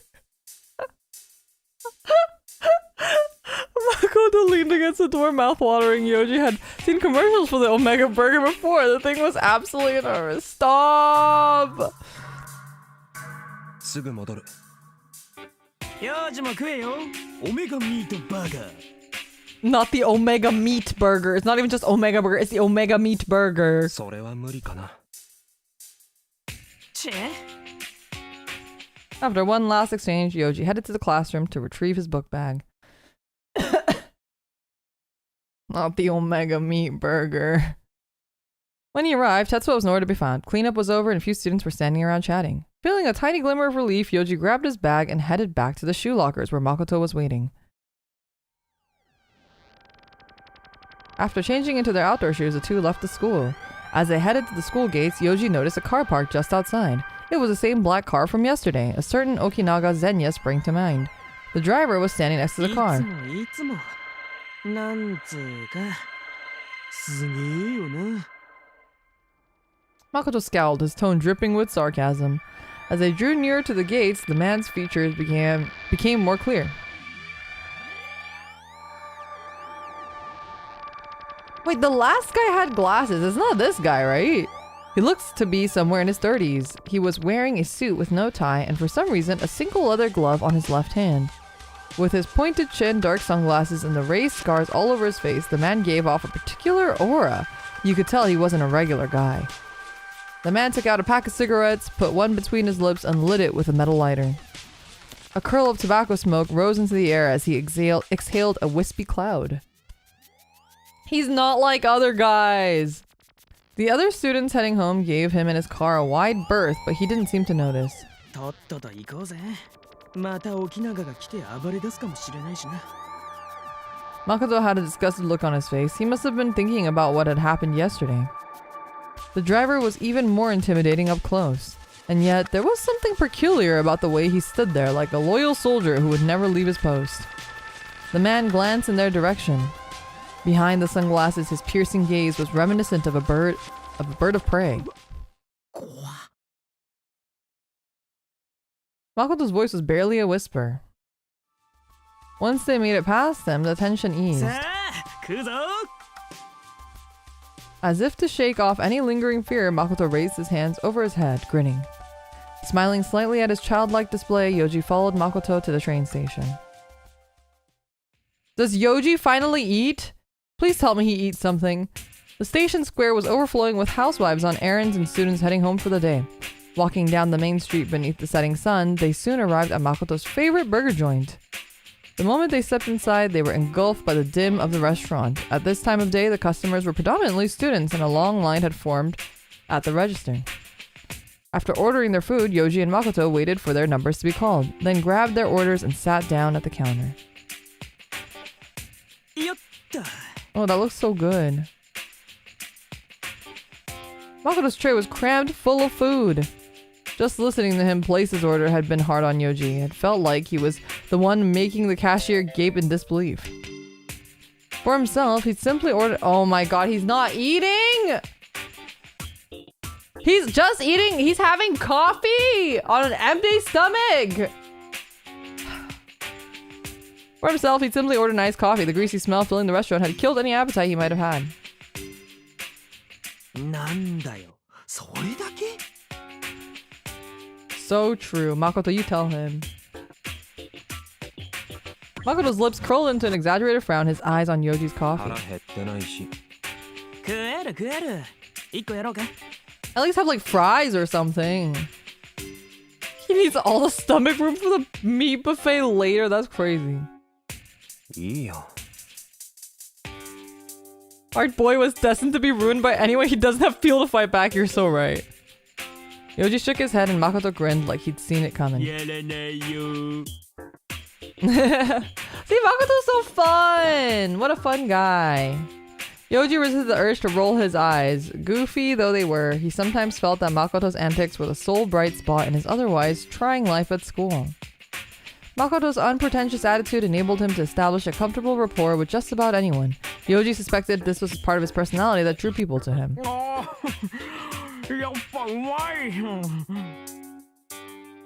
Makoto took another bite, chewing with gusto. I get nauseous if I go too long without food. It takes some training to eat while in that state. Yeah, no, for sure. That's very true. But also it's like, you gotta eat, you gotta have something. He had only just unwrapped that burger, yet within moments he had devoured it and moved to the next. To Makoto, any normal-sized hamburger was practically bite-sized. One by one he snapped up the smaller burgers. Evidently, he was saving the Omega burger for last. This was far from the first time Yoji had seen Makoto eat, and yet he couldn't help but wonder how all that food fit inside Makoto's slender frame. Makoto fell silent, concentrating on his meal, and Yoji knew that anything he said at this point would receive only a non-committal grunt in reply. But he didn't mind. If anything, he appreciated Makoto's silence. It felt accepting. Sipping on his coffee, he looked out the window. The pane of glass stretched from the floor to ceiling. Beyond it, dozens of people hurried past on their way home. As he watched their comings and goings absently, he heard the faint sound of bells. It was Yuyake Koyake, the golden sunset, the melody that played precisely at 5 p.m. each day. Makoto suddenly looked up from his burger. そういえばさ、沖縄って親父がこっち系だって知ってた？ Taking a sip of cola, he traced a finger menacingly down his cheek. The implication was clear: Yakuza, gangster. 聞いた。誠から。あれ？俺から？そうだっけ？いろんなやつとその話をしたから、もう誰が誰だか。Makoto was Yoji's primary source for any rumors going around the school. Having a lot of friends meant he got to hear a lot of gossip. まあいいや。だからってさ、運転手付きの車でお迎えとか、マジありえねえよな。あの運転手、あれも絶対やばいぜ。顔に傷とかあるしさ、雰囲気が普通じゃねえもん。銃とか持ってんじゃねえかな。ああ。Damn, I want a burger so bad. 切れたら追っかけてきたりして、バーンってさ。Makoto curled his finger into the shape of a gun and made a firing motion at Yoji. Happy Valentine's. I hope you got some chocolate. I actually had chocolate that I bought when I was in Europe. I have this like I have these Kinder Buenos that Patrick's daughter picked for me. So I got Valentine's Day chocolate from Patrick's daughter, which I think is very sweet. The look in his eyes suggested he was anticipating a laugh, but Yoji simply shrugged. He pouted for a moment before stuffing his half-eaten burger into his mouth. Then, as he finally picked up the Omega burger, his expression suddenly hardened. なんで急に沖縄のことを思い出したかっつうとさ、さっき流れてただろ、夕焼け小焼け。I also still have leftover Seas candy from Christmas. It's in my fridge あれさ、 that my mom 噂 gave なん me. だよ。沖縄と夕焼け小焼け。知ってる？ There's a rumor. Yoji realized that melody had faded away. Wiping the crumbs from his mouth with his thumb, Makoto looked at him with an exaggerated oh my god, I just stop yawning. Solemnity. さっき鳴った鐘。あれって5時になったってことだろ？そうするとさ、どういうわけだか決まって。 What the fuck? What kind of rumor is that? 見えなくなるらしい。 Happy Valentine's Day! 見えなくなる。 Makoto took another bite of his burger and smirked. つまりさ、ついさっきまでそこで騒いでたのに、5時になるとピタッといなくなるらしいんだよ。見たのか、いや、俺は見てないけど。クラスの奴らが話しててさ、毎日5時きっかりに消えるとか言って、みんな幽霊みたいだって気味悪がってた。そうじゃなくてもなんか変じゃん、あいつ。While Yoji was inclined to agree on that point, the rumor itself was far from convincing. Yeah, exactly. 偶然じゃないのか。トイレに行ってたとか、帰ってただけとか。He had an idle meeting. いやいやいや、噂はまだあるんだぜ。Makoto leaned in. 5時の鐘が鳴った時にさ、沖永がふらふら歩いてるのを見たってやつがいるんだよ。で、気になってそいつ後をつけてったんだってさ。そしたら今は使われていない教室にたどり着いてさ、どうなったと思う？ What happened? Makoto's tone was melodramatic, a smile playing at his lips. 鍵がかかってるはずの教室から苦しそうなうめき声が聞こえてきたらしいんだよ。 This guy's just like a guy, though. Like, imagine someone saying this about somebody そ else. してビビって帰ろうとしたら、今度は首に何か冷たいものが当たった。 Uh-oh. 恐る恐る振り向いてみると、なんとそこには血まみれの手が。 That sounds so fake. I don't believe you, Makoto. Oh! Red or blue, chat! Is this red or blue for Makoto, or is it for Zenya? All on red, baby! Blue? We did get blue. We have a couple people with blue. Red is 3 times faster.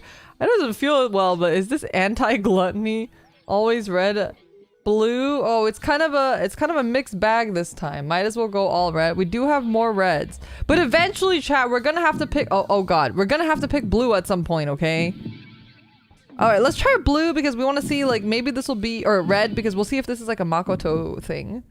If it's a Zenya thing, I'm gonna freak it. それと沖永と何か関係があるのか？ Yoji interjected, his tone mildly annoyed, and Makoto smiled sheepishly, scratching his head. Uh-oh. まあ、それが沖永の消える時間と重なってたっていうな。Ah, we should have picked blue! Just like that, the story lost all credibility. 今のはともかくさ、5時の鐘とともにあいつがうめきながら震えてるとこを見たとか、そういう目撃談は本当にあるらしいぜ。Alright, the next one we're gonna do blue, no matter what it is. 何にせよ、関わり合いにならないのが一番だよな。この間話しかけられたけどな。 Not the other day, it was today. マジで？ Makoto's eyes looked like they were about to pop out of their sockets. 嘘？なんで？さあ、始業式で倒れたことを覚えてたみたいだけど。記憶力あるんだ、あいつ。意外だな。 Makoto nodded thoughtfully to himself, like he just learned some random animal fact. やだやだ、ほんと気味悪いわ、あいつ。気味悪いっていや、白沼も不気味だけどな。 Shironuma Tetsuo, the memory of his icy gaze flashed through Yoji's mind. 何考えてんのかわかんねえしさ。ちょっとロボットっぽいよ、なんか。そうだな。 For some reason, Yoji couldn't help but recall that peculiar scent. Faintly sweet and somehow familiar. おーりっかー、満足した。うまかった。 In a blink, the Omega Burger had vanished, leaving Makoto's tray littered with balled up wrappers. His fries and drink were already gone. This wasn't the first time Yoji had seen Makoto suck down food like a human vacuum. We really gotta... That's crazy. Anyway, but it never got any easier to believe. 名字は？終わった。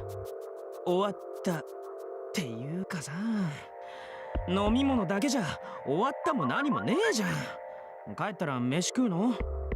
腹が減ったら多分。Tabun? No. You gotta eat! With a sigh, Makoto got up to carry his tray to the garbage can, shaking his head in disbelief all the while. ほん本当に幼児ってなんかこう風が吹いたらどっか飛んでっちゃいそうだよな。どういう表現だよそれ。そのまんまだよ。支えてやるやつがいないとふわふわってその辺漂ってさ。食いたくないからいいかな、眠くないからいいかなみたいな。Tell him, Makoto, you tell him! そうかな。 Did everyone see him that 当たって way? るだろ。だからこうやって飯とか誘ってるわけ。Aw, Makoto's such a good guy. なんか食いなよ。考えておくよ。Makoto clutched his head in frustration, drawing a tiny smile from Yoji. Beyond the window, shades of scarlet painted the sky as the sun lingered in the horizon. 俺新しいスニーカー欲しいんだよな。買ってこうかな。 Suddenly, Makoto turned away, lost in thought. それ新品じゃないのか。 Yoji looked down at Makoto's sneakers. They were almost perfectly clean, not a frayed shoelace in そ sight. うなんだけどさ、また欲しいの見つけちゃってさ、バイト増やそっかな。増やせるのか。いや無理、もういっぱいいっぱい。でも欲しいんだよな。買えるの来月か。よじ買ってくんない？ Yoji's poor! Don't ask him to buy you things! さくたー嘘嘘、冗談だって。 Together, Yoji and Makoto left the crowded restaurant, their banter as light as their wallets. Truly. Truly as light as their wallets. お疲れ様でした。 After changing into his street clothes, Yoji stepped out of the back room and waved goodbye to the coworker who had taken over the register. Then he walked out of the convenience store and into the stillness of the night. Yoji had started working there part-time as a means to cover his living expenses. Usually, he would head over right after school, then work until about 10 o'clock at night. The manager, while a little overbearing at times, had always been considerate of Yoji's condition. No matter how many times Yoji called in sick, he always let it slide. Yoji was quite grateful for this, so he decided to keep working there until he graduated from the academy. Oh, oops.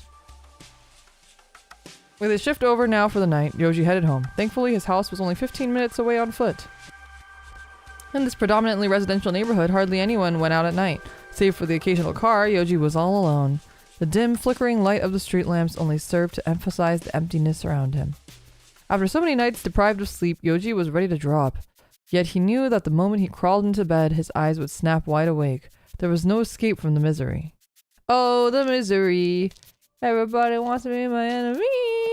His shoes tapped softly on the well-woven worn pavement as he passed slowly beneath the lights. Suddenly, through the haze of drowsiness, he sensed a presence behind him. He couldn't hear their footsteps, but they were there. He was certain of it. Who is it? Chat, who do you think it is? Oh, I'm scared. It has to be Xenia, right? I feel like it's gonna be Xenia. Deserted though the neighborhood typically was, it wouldn't be the first time he'd run into someone else at night. With that thought bolstering his courage, he looked casually over his shoulder. But no one was there! Xenia, please come back! No! Owie, no! Owie bad! Owie bad! No! No more Xenia! Xenia's crazy! Xenia's scary! No more Xenia! I don't want to see Xenia again. That was scary. All that lay beneath him were the sprawling darkness of night. He was so sure he'd felt someone's presence. Had it been his imagination? Perhaps the lack of sleep was making him hallucinate. Sometimes, when he could barely keep his eyes open, it was easy to mistake shadows or patterns for monsters. Maybe that was all it had been. But then why did he feel so cold? Had he fallen ill? Was this yet another symptom of his sleep deprivation? His drowsy haze began to clear away as he quickened his pace, eager to get home. Then he sensed the presence again! Not just one. There were several this time?! He shot another glance over his shoulder, but once again, no one was there. Is he going crazy? Does he need the magic pills? Even with the street lamps, the road behind him was dark, stretching into the endless abyss of the night. Paranoia seized him, and he doubled his pace. Behind him, he heard a rustling noise, like dead leaves being crunched underfoot. But there were no trees on this road. And then he had heard something else. Something that made his skin crawl. A wet, wriggly sound like raw meat being stained. No! No! No! Meat time, no! The meat babies! It's too soon! It's too barbecue! No! No! Oh no, already? The meat babies? I thought that was gonna happen like after the sexy time. We haven't even gotten sexy time yet. Oh no. Oh no, my heart rate is going, I'm scared. It was too much. Yoji burst into a run. Run! It wasn't his imagination. Someone knows something was back there. Chasing him. The street lamps only made it worse. Under the light, the darkness felt all the more menacing. Whatever it was, he had to escape. If it caught him, he didn't stop running until he was home.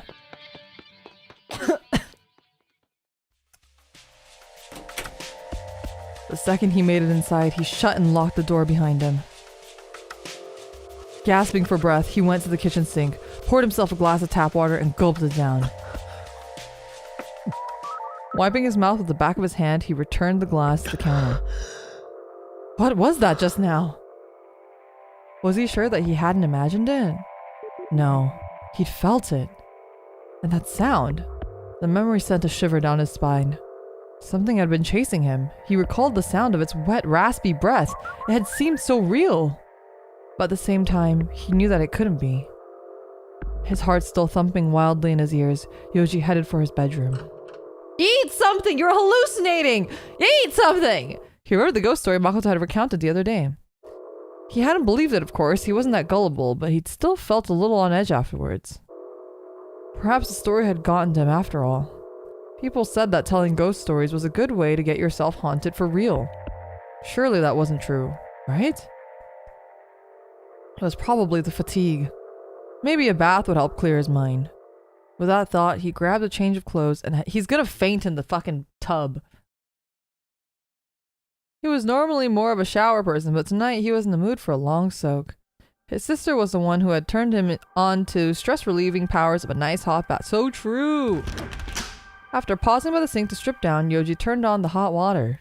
Soon, steam was rising from the tub. It clung to his bare skin. As he waited for the tub to fill, he glanced at the mirror. Through the steam, he could make out the dark raised scar on his left of his chest. It was a vestige of a childhood injury from the same accident that had claimed his parents' lives.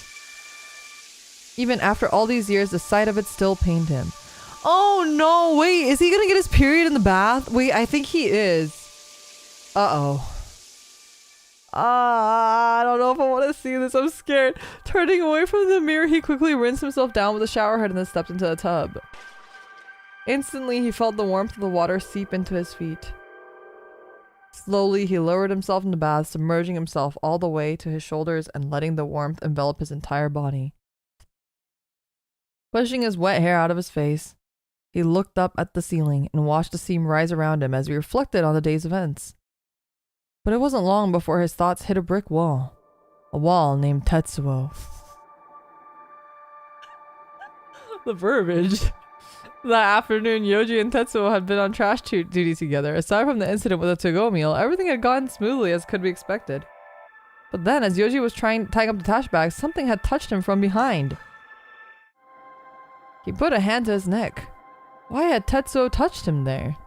Oh yeah, I forgot about that. Just then he felt something strange. Ah! Something slimy and slippery. Why is it coming out of his neck? It's not coming out of his poo-poo hole. Obviously, he expected his body to be wet, but this was different. He pulled his hand away from his neck and looked at his finger.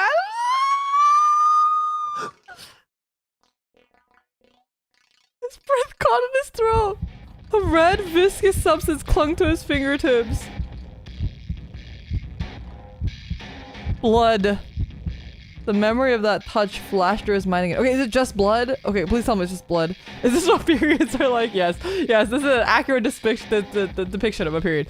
He'd been wondering why Tetsuo would touch him out of the blue with that. Could it be? Had Tetsuo seen the blood? His mind reeled. His pulse quickened.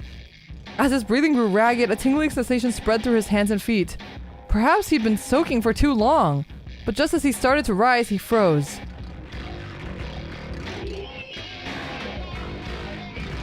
The water was red! I can show this, right? Can I show blood? I can show blood. I just can't show, I can't show, like, dicks, but I can show blood, I think. He bathed in period water. It's fruit punch. That is a sweet pool. Blood red. I don't think it's gonna show his pee-pee. I don't think so. Here, I couldn't... I'm assuming his pee-pee would be like over here. Or maybe a little bit higher. His body was... It doesn't show it? Okay, yeah. I'm pretty sure it doesn't. Because I've seen most of the CGs already. His body was burning hot. He squeezed his eyes shut, unwilling to believe what he was seeing. Oh! We're doing blue! We're doing blue! No red! We're doing blue! We did red too many times! That's why he's dying! We're killing this man! Blue! What do you mean red? We're doing blue! No. He's gonna die! Pushing the thought away, he opened his eyes. The sea of red had vanished. It was all in his mind. Everything was back to normal. What did the colors mean? I think blue is rational and red is supposed to be like instinct. Like blue is reason and red is instinct. Had it been just a trick of the light? A glitch in his sleep-deprived mind? Unable to think straight, Yoji climbed out of the tub. But the instant he stepped onto the tile, his vision dimmed and he lost his balance, collapsing against the wall. Uh-oh, he's passing out. Stumbling out of the bathroom on unsteady legs, Yoji grabbed his towel and dried himself off. You should climb or something instead. He jorks it in the bathroom if you pick red there. Wait! We should have done red! We could have seen him jorking it! Jork his peanuts! Go back! Oh my god! Can I go back? I don't think I can. Wait, I'm gonna quick save really quick.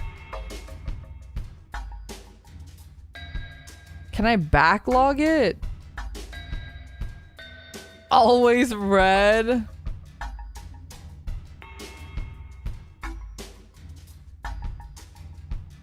Yeah, see reason. No, I can't go back to it. You guys don't get to see him jorkin. Which is probably for the best, to be honest. It's probably for the best, to be honest. It's okay. Not in the quick load. Let's see. This is a really old game. This is a really old game. Oh! They do autosave. It does autosave. Okay. Alright, fine. We're gonna watch him jork it. You guys really want to watch him jork it?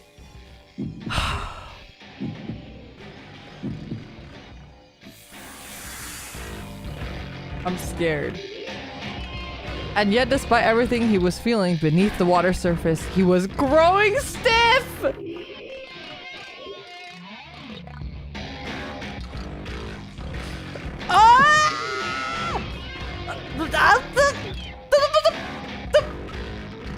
I'm gonna cover it really quick.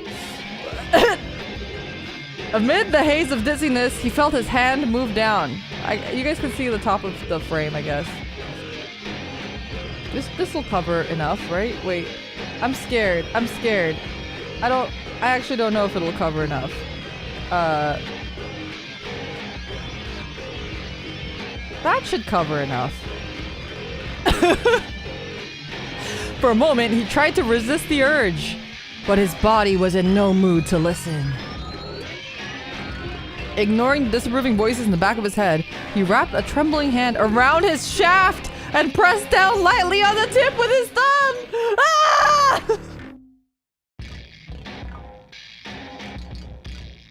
That was all it took to send a jolt of pleasure shooting up his spine. Oh no. So far, we're okay. He got that joystick grip. Mom, take me home. I'm scared. His groan was amplified by the bathroom walls, echoing loudly in his ears. For a moment, this almost snapped him out of his daze, but it was too late to stop now. A light splashing sound accompanied his motions. Opening his eyes slightly, he could see the steaming crimson water, undulating suggestively. It rolled against him in gentle waves, almost as if it had a mind of its own. This only served to heighten his arousal. Oh god, he's moaning. Moaning. His hand began to move a little faster. Was it just his imagination, or did the water smell coppery? It's the blood. It's your period. Oh god, he's moaning again. Okay. Pumping blood. Building pleasure. His brain felt like it had turned to cotton. Lust flooded his chest as his fingers tightened around his shaft. Gritting his teeth, he squeezed his eyes shut, focusing. I don't think I want to swim in this pool. I definitely do not want to swim in this pool. His heavy breathing mixed with the splashing of water. Even with his eyes closed, all he could see was red. Crimson waves washing over him, swallowing him whole. Oh god, okay, there's no peanuts. I think this is the full CG, right? There's no peanuts. We can... Right? I don't think there's a peanuts there. We're good, no peanuts. Master, thank you for the super chat. Moan back at him, show dominance. Thank you for the super chat. There's the panty. You need to get that checked out. That isn't normal. Okay, we can... I'm gonna...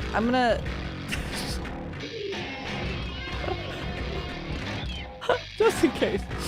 The red consumed his entire world and then, all at once, burst into white. That's definitely not on the nose. His lust erupted from the tip of his member. Orgasmic waves rocked his bodies and he gasped for breath, his shoulders heaving. Afterwards, he just lay there, his eyes screwed shut. Oh, okay, I think we're done. Eventually, the heat began to fade and he felt himself returning to reality. What had brought that on? Slowly, he opened his eyes. The sea of red had vanished. Everything was back to normal. Is his coom in the water? Is he just like laying in his coom now? Had it just been a trick of the light? A glitch in his sleep-deprived mind? Unable to think straight, Yoji climbed out of the tub. Can you wash yourself again? I think you should do that. Soup! Good goon sesh, Yoji. Yeah, Yoji, proud of you. You should eat something. But instantly he stepped on the tile, his vision... Okay, wait, this is we already seen this? Oh wait, no, it's different. He did shower again, I'm proud of you. Fumbling blindly, he twisted the handle on the shower head and doused himself with cold water. He closed his eyes again, willing the heart to subside. Stumbling out of the bathroom on unsteady legs, Yoji grabbed his towel and dried himself off. He was disgusted with himself for what he'd done in the tub. Where had that sudden arousal come from? He didn't know. All he could remember was feeling feverishly hot. As for that blood-red bathwater, was he sure that it hadn't been real? It couldn't have. Timidly, he peered back through the bathroom door. Sure enough, the water was clear. All in all, it had been a long and exceptionally bizarre day. Clearly, he was just really tired. Yoji stepped back inside and pulled the plug to let the water drain. Then, he put on his pajamas and went back to his room. After feeding the fish, he lay down in his bed, his hair still damp. But despite his exhaustion, he couldn't quite fall asleep. His brain was still struggling to process everything that had happened. In the end, Yoji wound up staring at the ceiling until the morning light filtered in through the window. You should probably call off school. Like, if you didn't sleep, you should probably call off school. Meanwhile, that night, as the rest of the city was heading to bed, the Okinaga household was settling for a late dinner. An impatient voice called from the dining room.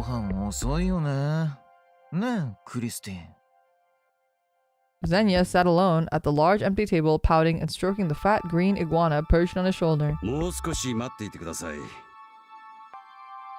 From the kitchen, Kitani replied cordially, a frying pan in one hand.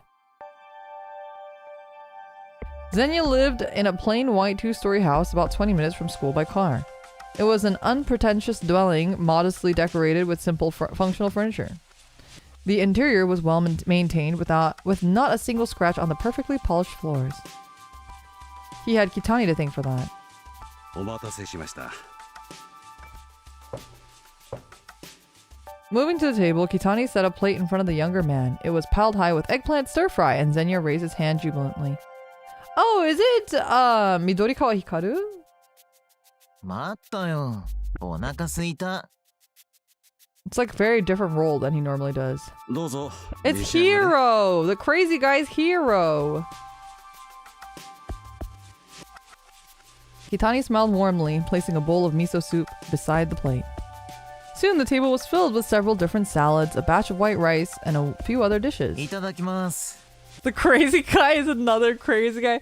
Hey, don't talk about Hero that way. You're gonna compare him to Zenya! Zenya grabbed his chopsticks and started eating. Kitani took off his apron and sat down across from him. I think Don't Mind If I Do was a pretty good translation there, given his character for itadakimasu. It wasn't rub-a-dub-dub. Thanks for the grub. But he didn't serve himself a plate. Instead, as the household's caretaker, he waited quietly for Zenya to eat his fill. This, he had decided, is where he belonged in life ever since Zenya's father, Okinaga Kunihito, had found Kitani on the streets and brought him into the family. At the time, Kunihito had been the boss of the Okinaga Gumi, a gang associated with a major crime syndicate known as Seiryu-kai. In its prime, the Okinaga Gumi had boasted nearly 100 members, and Kitani had been its top lieutenant, a position he'd earned in the years since his boss had lifted him from poverty.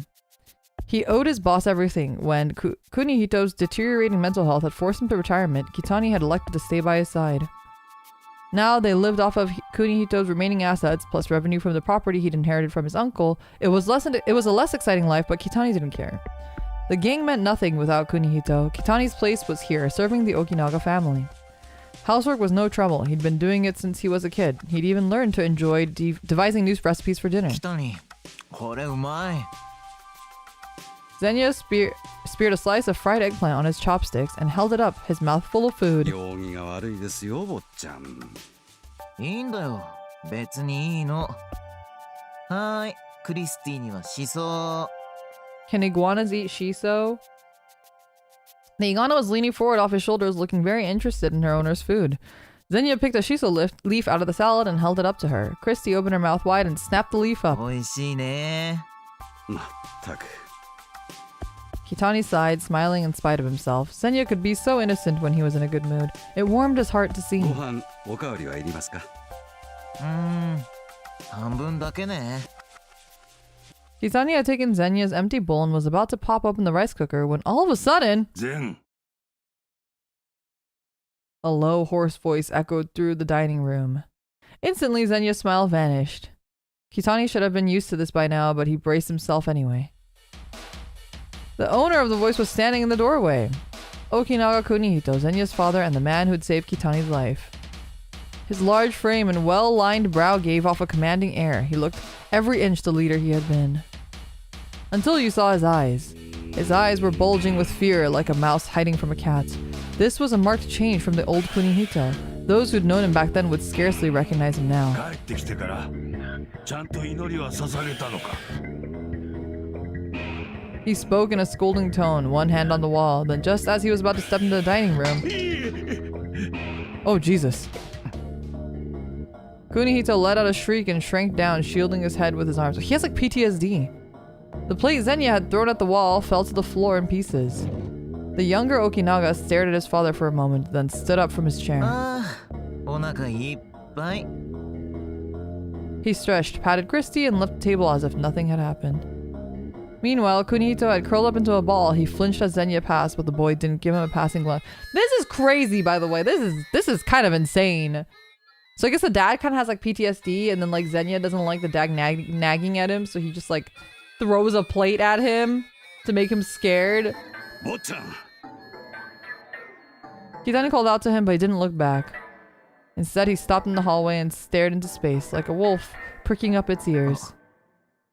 今、動いた。 What moved? Without another word, Zenya headed upstairs. Kitani sighed. This was becoming a regular occurrence. Zenya despised his father and would lash out at him every time they crossed paths. As someone who cared deeply for them both, Kitani found the whole situation frustrating. Kunihito was still in the fetal position, trembling like an abused child. He flinched as Kitani laid a hand on his shoulder. Taking his arm, Kitani helped Kunihito on his feet. The older man continued to glance around restlessly as if searching for an invisible enemy. あいつはどうした？ゼンはお部屋へ戻られましたよ。祈りを捧げないと。 Oh だ god. からあんな。Clinging to Kitani's shoulder, Kunihito shot a desperate glare down the hallway. Kitani gently rubbed his back, hoping to calm him down. 後で伝えておきます。お部屋に戻りましょうか。薬も飲まなければ水を持っていきますから。祈りよ。さもなくば怒りが。 Evidently, this lucid interval was over. Kitani guided his master down the hall, stroking his back all the while. どうか怒りをお鎮めください。 Oh my god, the 怒り PTSD. を。 Led by his right-hand man, the once feared gangster devolved into incoherent babbling. His screams echoed impotently off the white walls.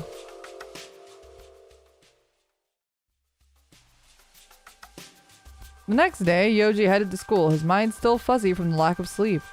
He hadn't gotten much rest the night before. Every time he closed his eyes, he thought about that blood-red bathwater and the creepy sounds he'd heard on the walk home. By the time he'd finally fallen asleep, it was light out. Unsurprisingly, when the alarm had woken up a few hours later, he'd felt like garbage. Thankfully, he'd managed to survive his morning classes and get through lunch. Now he just had to make it through the afternoon. Oh, I guess he got a couple hours of sleep. That's good. And the Jorkin, he can't forget that part. さあ、授業を始めるぞ。 The religious studies teacher walked in right as the bell rang, signaling the start of 5th period. During class, each student took turns reading from the Bible as they were called on, but Yoji was having trouble following along. He tried to focus, but the words wouldn't stick in his brain. It didn't help that he was already behind in class, but no matter how hard he tried to concentrate, he kept zoning つま out. り、キリスト教には三大宗派と呼ばれる教派がある。他にも様々な教派があって、これらは異端と呼ばれることもあるが、聖書の解釈が少しずつ異なることで分派していったというわけだな。 The teacher set down his chalk, dusted his hands off, and moved in front of the lectern. 明治期以降、この辺りにも異端と呼ばれる大きな教派が生まれたそうだ。これはカルト的なもので、後に糾弾されて事 Oh my god, 実 it's gonna 上 be like a 解散した cult? そうだがな。まあ、日本人は宗教的観念が薄い民族だと言われているが、みんなはどうだ？神を信じるか？ I mean, won't you like get beat up if you're like at a Christian school and then and then the teacher in your religious studies class, the teacher asks you, okay, who's religious? And then you go, not me. Won't they just like take you out back and like lash you? This question was met with hesitation and hushed giggles. A perfectly normal reaction. The students simply weren't that pious. これは先生の個人的 No な意 yaoi 見 game だ is が、 complete without Bible studies. 信仰を True. 強要することは全くの無意味だと思っている。 Oh. The teacher is so open-minded. 信じる人間もいれば、信じない人間もいる。人の数だけ心があるからな。十人十色だ。すべての人間に信仰心を与えるよう What sort of な religious 宗 school 教なん did you か go あるわけが to? ない。一人一人が自然と神を信じるようになったとき、その時こそ信仰の始まりだと思ってる。神は信じる者も信じない者も Oh god, I feel like I'm at 平等に見て church. いてくださる。意識しなくてもみんなの心の中にいるんだ。 The students looked on dubiously as the teacher finished his sermon. Meanwhile, Yoji's mind began to wander. He asked himself, does God truly exist? Maybe. He couldn't say one way or the other. Either way, it didn't matter to him. If believing in God helped other people feel better, he wouldn't try to stop them. Perhaps the question of whether God was real wasn't all that important to begin with. Did thinking like this make him a non-believer? This was all way over his head. Anyway, he had a feeling his outlook was fairly common. At least, he was pretty sure most of the class would agree with him. Bro is having a crisis of faith in the middle of 5th period. Literally. His gaze wandered around the room and landed on Tetsuo. What about him? How would he answer if asked about God? Wait. Why was he speculating about Tetsuo of all people? He needed to concentrate on the lesson. Returning his gaze to his Bible, he spent the rest of 5th period pretending to read along.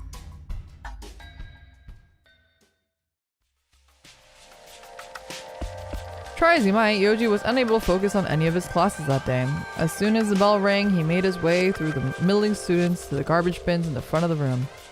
He just wanted to get trash duty over with so he could go and sleep. As he began to sift through the burnables, he heard the rattle of a wallet chain and sensed someone standing right next to him. It was Tetsuo. A spark of anxiety shot through him, but he forced himself to stay calm as he continued his work. He heard Tetsuo rustle around the non-burnable garbage for a while, then suddenly the sound stopped. Uh-oh. Tetsuo was talking to him. Suppressing the urge to panic, Yoji looked over to find him holding a plastic bag from the convenience store. He could make out the leftovers of a to-go meal inside. No, leftovers wasn't the right word, it was practically unopened. Once again, the culprit was Yoji himself. He'd received another free to-go meal from his work, but had felt too sick to eat it. Loath as he was to waste food, he had no choice but to toss it. Done no. God, Yoji's a fucking liar is what he is. Racked with guilt, Yoji mumbled a vague reply. Tetsuo narrowed his eyes. He couldn't bring himself to meet Tetsuo's piercing gaze. Turning back to the garbage can, Yoji sped through the rest of the work. He had to avoid eye contact at all costs.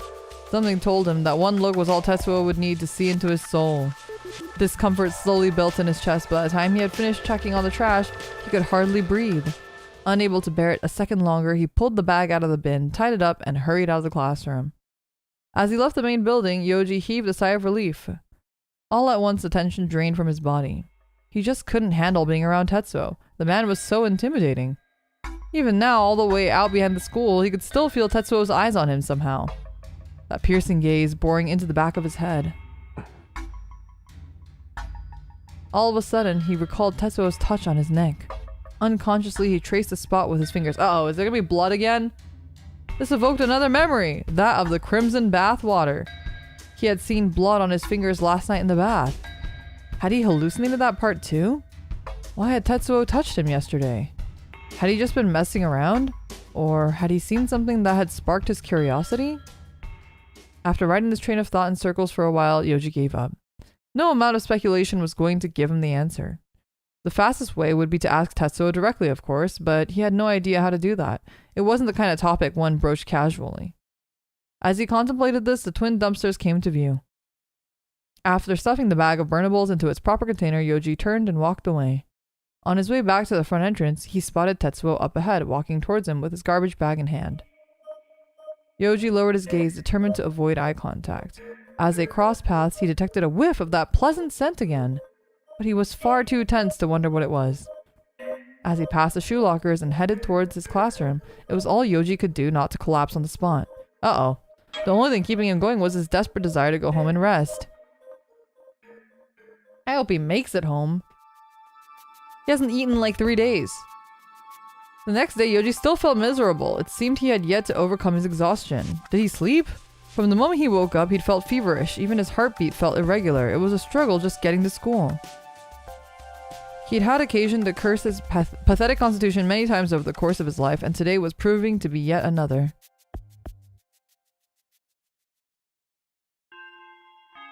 Nevertheless, he managed to get through his classes, though it took every ounce of strength he had. Once afternoon assembly had ended, Yoji headed straight to the garbage cans and started sorting the burnable trash. His condition hadn't improved at all over the course of the day. On the contrary, it felt like it was getting worse. He just wanted to go home. He sensed Tetsuo's presence but ignored him. As soon as he was done, he tied up his trash bag and walked out of the classroom. Arriving at the dumpsters, Yoji tossed his bag inside and headed back the way he came. On the way back, Tetsuo was nowhere to be seen. He must have taken a different route. Relieved, he started packing up to go home, but just then, Makoto walked into the classroom. The moment he spotted Yoji, he broke into a cheerful grin. 掃除終わった？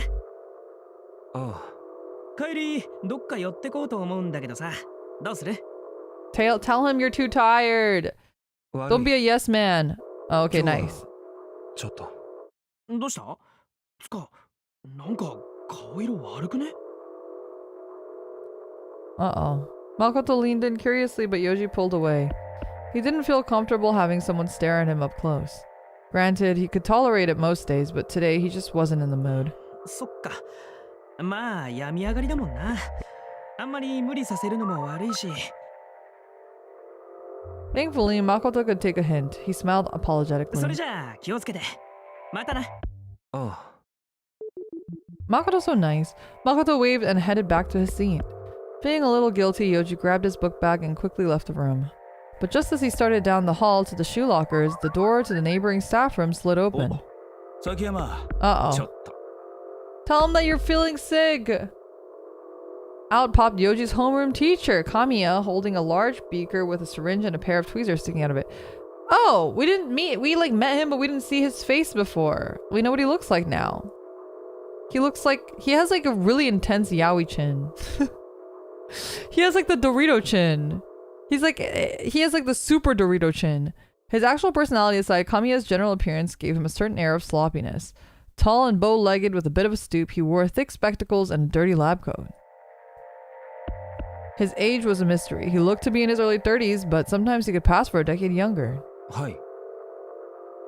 The freakishly long time. Wait, I didn't realize that his tie was so long. Wait, you're right. Why is his tie so long? The tie is stupidly long. Oh my god. これから職員会議なんだが、こいつを科学室に置いてきてくれないか。The yaoi tie? It means something else is long? That's crazy. He held out the beaker. Yoji wasn't happy about this, but rather than waste time trying to get out of it, he felt it would be easier to just get it over with. Just tell him you're not feeling good! You're literally sick! Everyone knows you're sick! わかりました。 Use your sick card! He nodded. Kamiya handed him the beaker, followed by a 科学 key. 室の鍵だ。戸締まりして職員室に戻しといてくれ。悪いな。Kamiya always kept the chemistry lab locked when not in use. Yoji wondered if that was a school それ policy. じゃ、頼む。 With a grin, Kamiya walked off down the hall. Yoji looked down at the beaker inside. The chemistry lab was on the basement floor of the old school building. He headed for the stairs, eager to finish this errand as quickly as possible. Because now he has to go all the way to the old building, do the thing, and then lock it up, and then go back to the new building to give Kamiya the key back. The two buildings academy were connected via a basement level hallway. That said, the hallway was only half underground with windows that let in a decent amount of light. This sort of architecture was uncommon. The old school building has allegedly survived other purposes in the past, or served other purposes in the past, and this basement floor was a relic from that time. Yoji walked down the stairs and along the dimly lit hallway. With no ventilation to clear out the humidity, the air was uncomfortably damp. The place was deserted. His footsteps were the only sounds. Arriving at the room marked chemistry lab, he unlocked the door and stepped inside. Instantly, the smell of dust and mold stung his nose. The lights were off and the room was dimly lit. Rays of light peeked through the gaps of the closed curtains, dividing the neatly ordered desks and bookcases. Yoji always felt a little uncomfortable in this room. Everything felt so cold and sterile, it was suffocating. And yet, weirdly enough, today it felt reassuring to be there, like being tucked away in a cozy little nook. Setting the beaker on Kamiya's desk, Yoji turned back towards the door. But something stopped him in his tracks! Somehow, he felt reluctant to leave. Huh? What are you doing? Get out of there, Yoji! He's gonna get mold poisoning! So instead, he turned and pressed his forehead against the wall. It was cool and refreshing against his skin, easing his misery. He let out a long breath. Enjoying the tranquility of that moment, he closed his eyes. Uh-oh. Is he gonna jork it in the chemistry lab? A wave of intense nausea assaulted him. It was painful, like something was crushing his stomach. Fighting the urge to vomit, Yoji clapped a hand over his mouth and fell to his knees. There's nothing to vomit.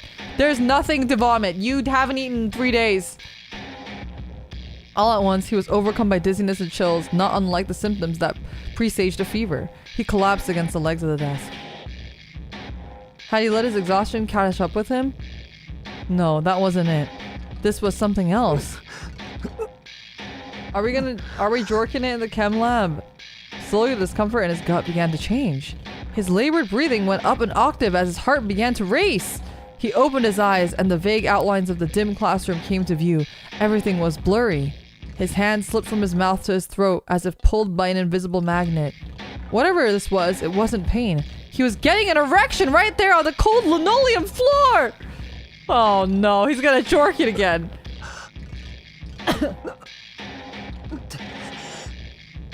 A confused groan left his lips.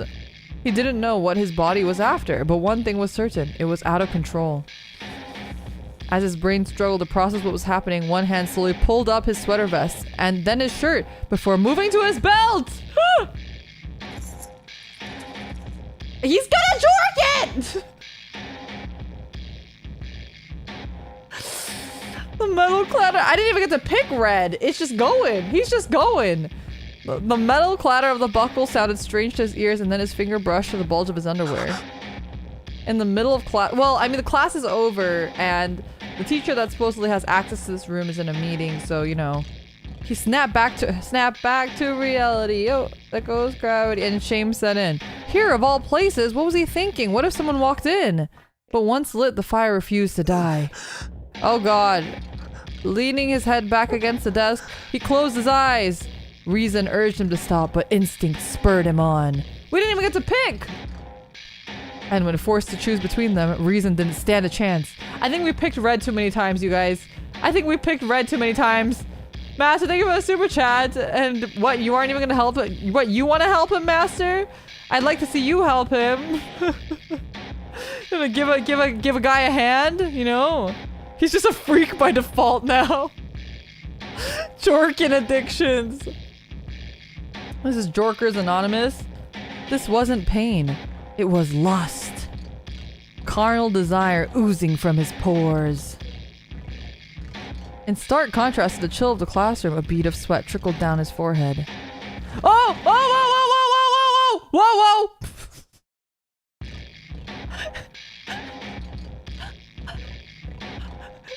It was zooming down! I didn't...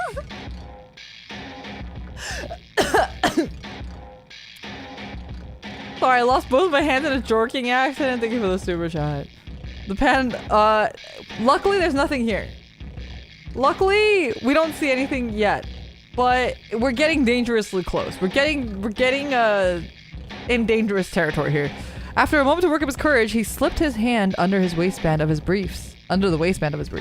His fingers were much colder than he'd expected. Yeah, because you haven't eaten. Meanwhile, he kept his eyes squeezed shut, unwilling to witness what he was doing. It was his only hope of maintaining some dignity. Did you get the uncensored patch? I did, but maybe it didn't go through? Was this one supposed to have a PP? Was I supposed to see the PP in this one? Oh! Oh, I see hair. I see hair. I don't see a PP, but I do see hair. So I'm gonna keep that censored. Nicely censored with that Palkari right there. Spreading his legs wide, he gently wrapped his palm around himself. Okay, wait, let me see hide Texas space. Oh no, there's a PP.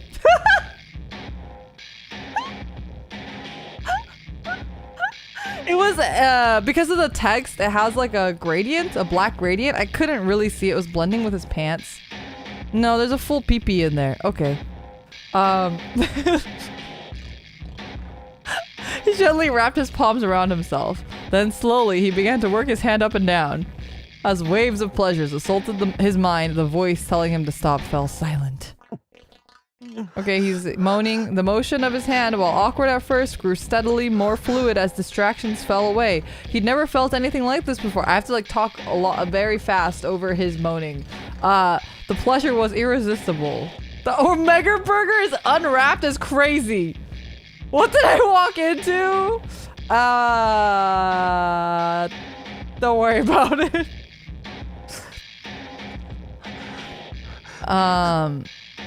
In the red bathtub, you would have seen it too? Oh, it's a good thing I have the text box open. Despite his best efforts, he couldn't stifle his moans. He squeezed his lips tight, redoubling his efforts. Translucent fluid leaked from the tip of his manhood, wetting his palm and adding a wet sound to his motions. Struggling to be as quiet as possible, he continued to rub his swelling shaft, working his thumb right at the base of the head where it was the narrowest. Roughly stroking the underside of the shaft produced an intense burst of pleasure. What is this game called? It's called Sweet Pool. Don't look it up. I'm telling you right now, do not Google it. Don't Google it. But just as he arched his back in ecstasy, there was a noise! Yuji froze and opened his eyes slightly. For a moment, he held his breath and waited, but the room was still and silent. This came as a relief, but at the same time, it reminded him just how reckless he was being. He never felt this aroused in his life. Normally, he should have been able to stop himself. This is puberty. Don't worry. Don't worry, Yuji. Yoji, don't beat yourself up about it. But today was a different story. His body seemed to have a mind of its own.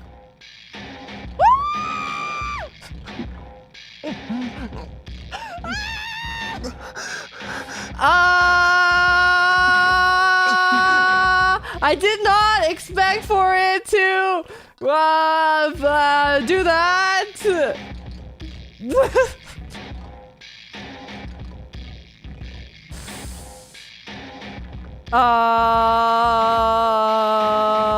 We will censor that in post. I'm gonna write down a timestamp so it's easier for me. 2:34. Okay.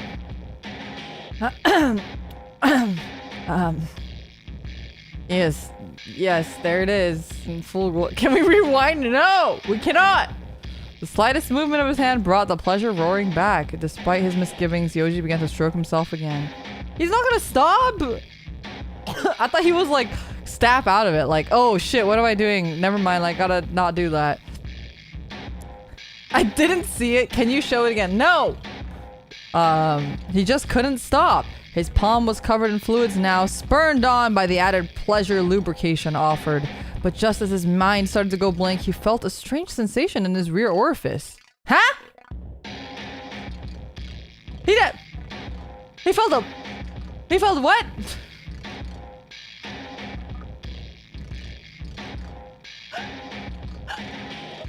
Not the rear orifice. I'm assuming it's his period. It's meat baby time. It's meat baby time, chat. It was intensely uncomfortable, like a red-hot ball of steel wriggling around in his lower intestines. That's a lovely image, thank you. With his free hand, he reached down between his legs. His breathing shallow and rapid. Is he gonna try to look for the... It's just the meat? Okay, wait. I think we gotta... I'm scared. I'm scared. It could be anywhere. It could be anywhere. We're gonna double Palkery this.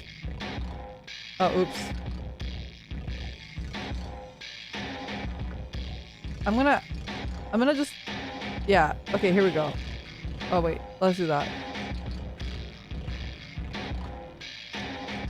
Surely it won't be on that side of the screen. Okay. Sometimes you just need to poop out some meat. It happens to the best of us. Meat baby time.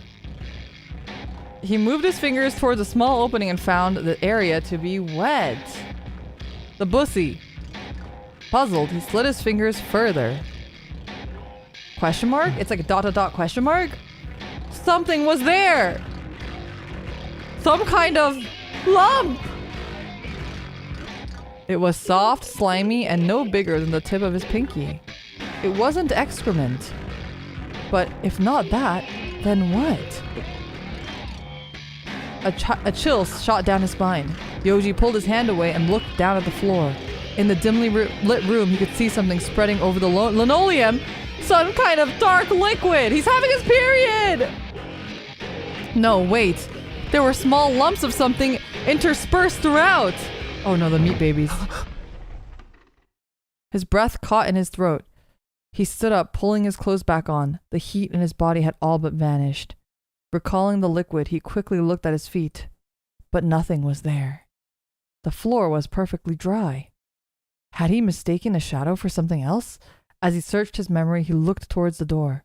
It was open, and someone was standing outside! The light streaming in through the windows. Uh-oh. shadowy figure stepped into the classroom. It took one step, and then another. I'm scared. Who's it gonna be? As it approached, his features came into view. No. Yoji desperately wanted to be wrong. Terror rooted him to the spot. The silhouetted figure lazily tossed a stack of papers onto the teacher's desk. Was it did his teacher catch him jorking?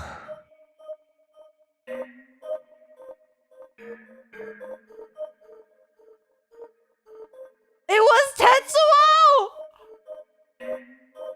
Tetsuo caught us jorking!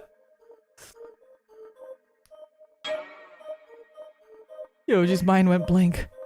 The room started spinning. With nowhere to run, he stood there, frozen in place. Then finally a question popped into his head. Had he seen? Had Tetsuo been watching? Sorry, let me move some stuff up.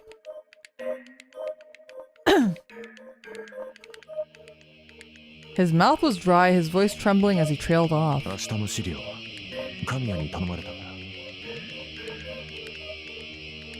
Tetsuo answered matter-of-factly, glancing at the stack of papers atop the deck.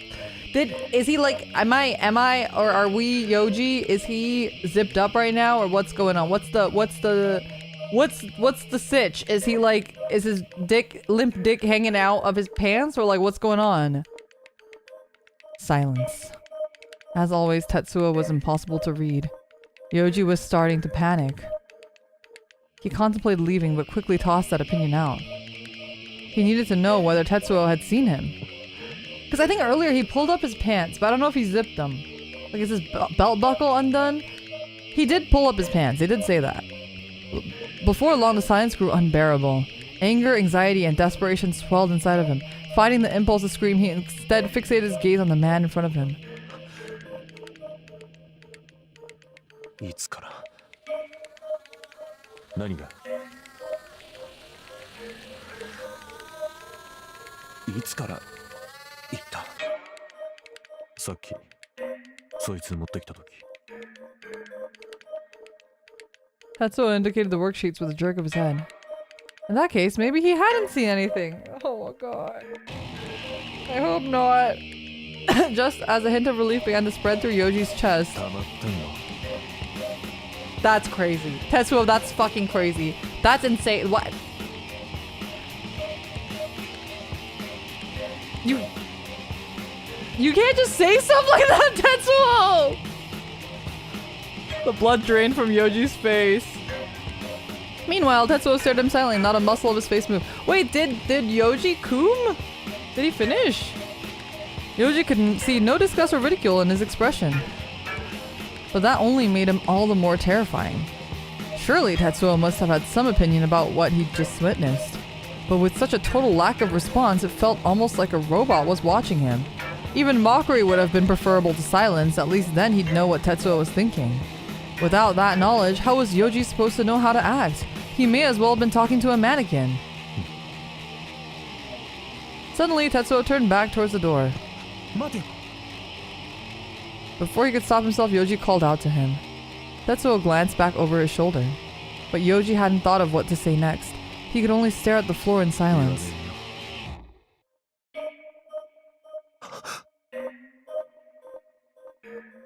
Yoji looked up at him sharply.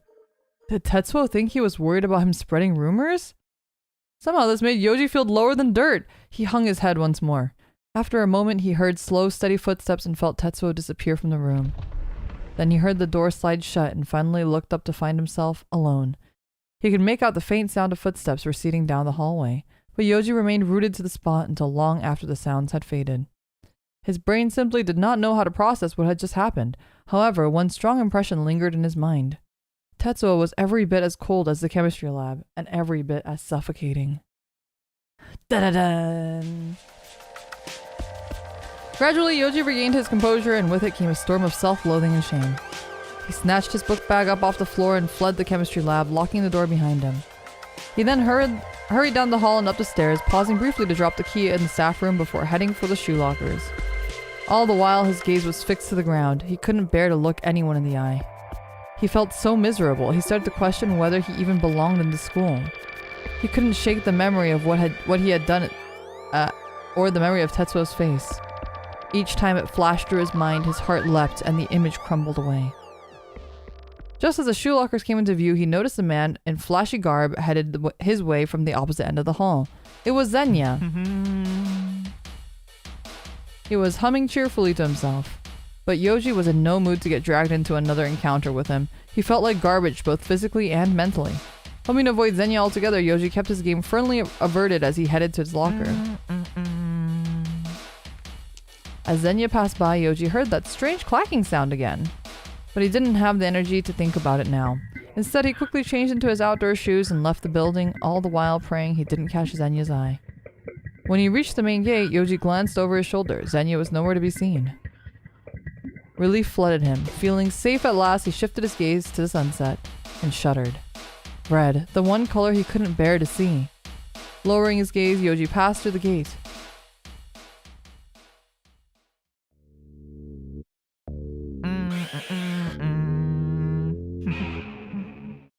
Meanwhile, Xenia strolled down the hallway, laughing to himself as he hummed.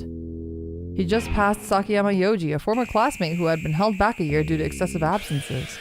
Xenia typically wasn't one for remembering names or faces, but Yoji was special. Xenia recognized him by his scent.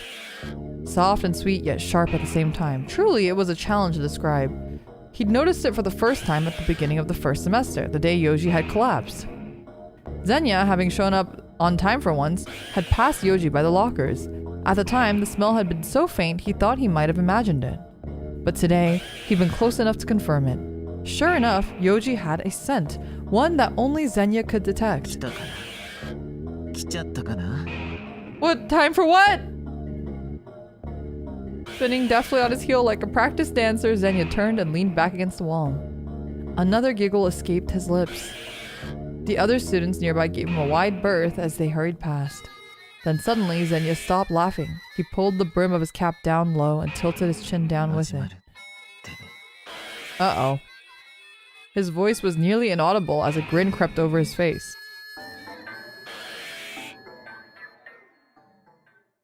I'm scared. Another sleepless night. Rolling over for the upteenth time, Yoji stared up at the ceiling, faintly illuminated by his bedside lamp. The bed springs creaked beneath him. For some reason, the familiar hum of the aquarium felt louder than normal tonight. But right now, he didn't want to do or think about anything. After school let out, he'd call in sick to work. Then once he got home, he'd immediately crawled into bed. Unfortunately, he was finding it surprisingly difficult to just lie there and turn his brain off.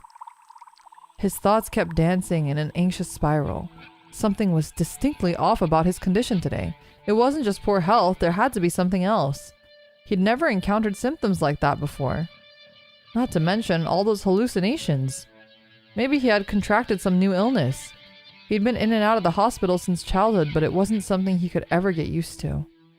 Every time he went in for a checkup, the doctor's expression would darken, and he'd wonder what fresh misery awaited him next. He didn't understand what was happening inside his own body, and that terrified him. He knew that he should see a doctor straight away. It was always better to address health issues promptly rather than allow them to fester. And yet, he couldn't bring himself to pull the trigger. He was just scared. Scared to learn exactly what was taking place inside him. That said, if his condition continued to worsen, he knew that he would end up burdening his sister. He couldn't let that happen. This wasn't getting him anywhere. He rolled over again, feeling pathetic. Speaking of mystery symptoms, that bizarre sensation he'd felt in the chemistry lab, what was that? He didn't enjoy thinking about it, but he couldn't get it out of his head. He remembered feeling something coming out of him, then his fingers had brushed something slimy and soft. But before he could find out what it was, Tetsuo had appeared. That's the horny true. Tetsuo had seen it all and there was nothing Yoji could do about it. That knowledge made his chest burn with shame. Yoji exhaled deeply, hoping to expel his misery. Looking up, he could see the faint glow of morning through his curtains. Evidently, he'd agonized the whole night away. Hours later, and his insomnia still showed no signs of letting up. Gingerly, Yoji sat up and got out of bed. Sleep deprivation had taken its toll. His body felt like lead, his thoughts like molasses. Feeling slightly dizzy, he staggered into the dining room for a glass of water. As he opened the door, an old memory suddenly flickered before his eyes. A memory of Erika standing in the kitchen early in the morning, making their lunches for the day. Yoji had a habit of going for a drink of water first thing after waking up. His sister knew this and would always have a full glass waiting for him on the table. Every morning when he walked into the room, she'd greet him with a bright smile. But now she was... Yoji closed his eyes and shook his head. There was no point getting all nostalgic now. Sounds like she's dead. Those times were long gone. Erika was following her own path now, and he needed to do the same. The empty kitchen seemed to affirm his resolve.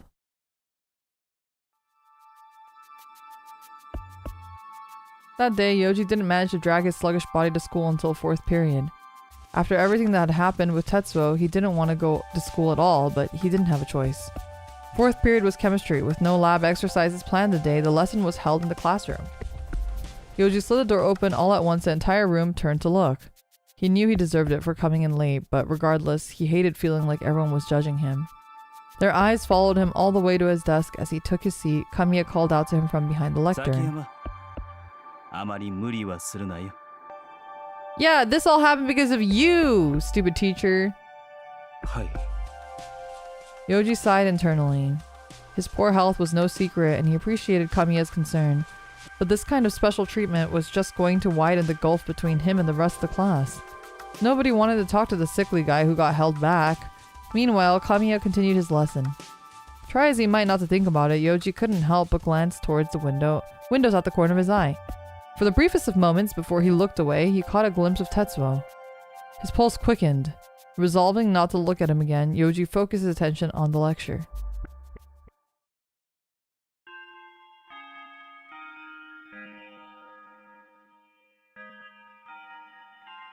Ah, nostalgic school bell. The bell rang, signaling the end of class and the start of lunch period. As Yoji leaned back into his chair, Makoto walked over with a concerned expression.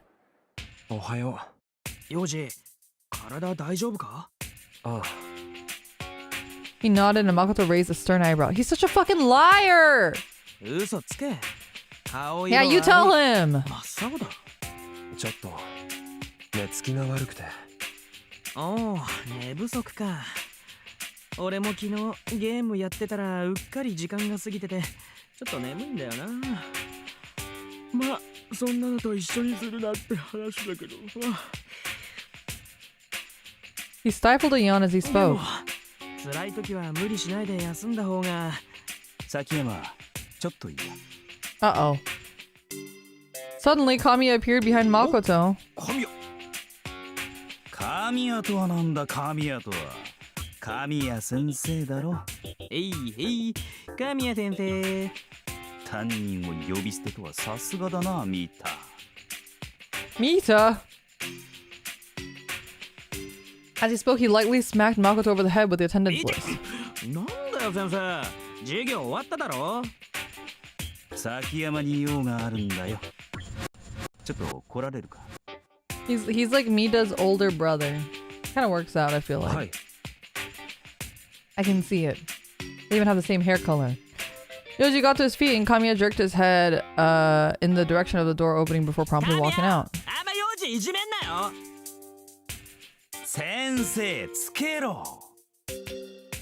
Kamiya shouted back a retort and turned to Yoji and shrugged his shoulders. 行こうか。科学室だ。Uh-oh. Not the chemistry lab! I don't want to go there! Can we do this in the staff room instead? The chemistry lab. Yoji froze. It hadn't even been 24 hours since the incident. That was the last place he wanted to go. どうした? Kamiya turned to him with a puzzled expression. Yeah. What happened happened. It's in the past. There's nothing to be afraid of down there. It's about to be the biology lab. That's crazy. Gathering his courage, Yoji followed Kamiya down to the basement corridor. I hate his Dorito chin so much. He really does have the most egregious Dorito chin. They soon arrived at the chemistry lab. Kamiya produced the key from his pocket and unlocked the door. どうぞ入って。As the door opened, the chilly air brushed his cheek. It had felt soothing yesterday, but today was different. His feet were rooted to the floor as if his body itself were rejecting the room. He didn't want to go in, but he knew that he had to, lest he make Kamiya suspicious. Fighting off intense discomfort, Yoji took one step into the chemistry lab. ほら入った入った As Yoji was stalling near the door, Kamiya pushed him forward with one hand and hit the light switch with the other. All at once, the fluorescent lights flickered to life above them, making Yoji squint. さてと突然呼び出して悪いな No, if you're gonna give him more work, fuck off. He's sick. I swear to God. 崎山はまだ復帰してから間もないだろう一度じっくりと話をしてみたいと思ってたんだ As he spoke, Kamiya perched on the edge of the nearest lab 今日 table. も顔色があまり良くないが体調の方は大丈夫かはい昨日は少し寝つきが悪くて And you haven't eaten in 3 days. Kamiya quirked a brow questioningly. But Yoji didn't feel like going into more detail. Or rather, he wasn't sure he could explain it in the first place. そうかそれなら何か不安に思ってることとかは不安そうつまり寝つきが悪くなる原因が何かあるんじゃないのかってこと He wanted to say no, but instead fell silent. There was something, in fact, something that had occurred in this very room. When he looked up, he saw Kamiya smirking. Evidently, his teacher had intuited something from his expression. 何かあったとしてもだ今ここでそれを話せって言ってるんじゃないよただできるだけ体を休めた方がいい悩んでる時はそれがなかなか難しいんだけどね疲れてる時にあれこれ考えてもいい結果なんか出ないから Yoji definitely agreed with that. Whenever he was feeling down, his thoughts always gravitated towards the negative. Sometimes his brain would convince him that he was stuck, that there was no other option but the worst. Still, he knew it wasn't healthy to obsess over things. He's got the brain worms! 疲れた You brought me all the way over here, gave me trauma, just to tell me that, just to not actually say anything. Kamiya stretched widely, still こんな smiling. 日はさサボっちゃいたくなるよな崎山たまには Why don't you skip class every now and then? He literally has been skipping class and he got held back! Hello? Yoji couldn't believe his ears. Did his own teacher really just say that?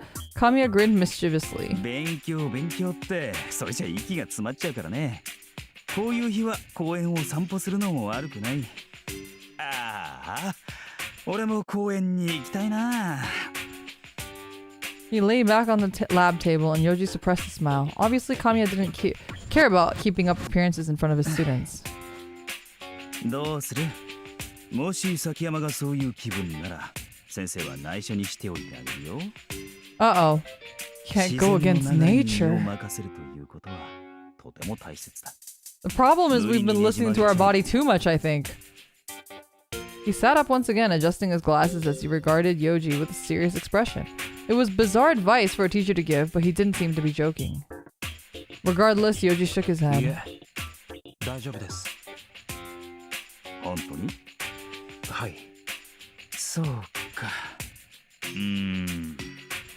Kamiya frowned for a moment, and then adjusted his glasses and わ nodded. かったそれじゃあ何かあったらいつでも相談してくれはい引き止めて悪かったな He hopped off the lab table and headed to the door. Yoji followed him out of the classroom. Aw, good guy 俺は Kamiya 鍵閉め though. てから戻るから先行っていいよあと貴重な昼休みを潰しちゃったからねもしなんだったら5限目が終わったら俺のところにおいでこっそり何か食わせてやるよ Kamiya smiled amiably as he flicked the lights 失礼し off. ます Yoji bowed to his teacher and then headed up the stairs. The tension drained from his body and he heaved a sigh of relief. Kamiya was a little eccentric as far as teachers went. His way of thinking and general vibe were totally different from what you'd expect. He seemed to go against the grain in every way. Somehow, this just didn't sit right with Yoji. He kept asking himself if he could really trust the man. Still, Yoji felt that there was some merit in what he'd said about listening to your body. He'd look like he meant that part, at least. While pondering this, he arrived back at the classroom.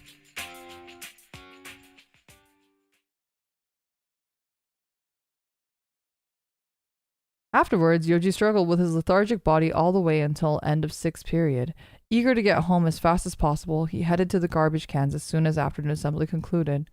Today was his last day on duty. Starting next week, he could go back to avoiding Tetsuo entirely. The thought reassured him a bit. As he began sifting through the burnables, he felt someone standing next to him. Out of the corner of his eye, he could see a tanned hand on the rim of the non-burnable can. The memory, oh god, it was like a penis flashbang!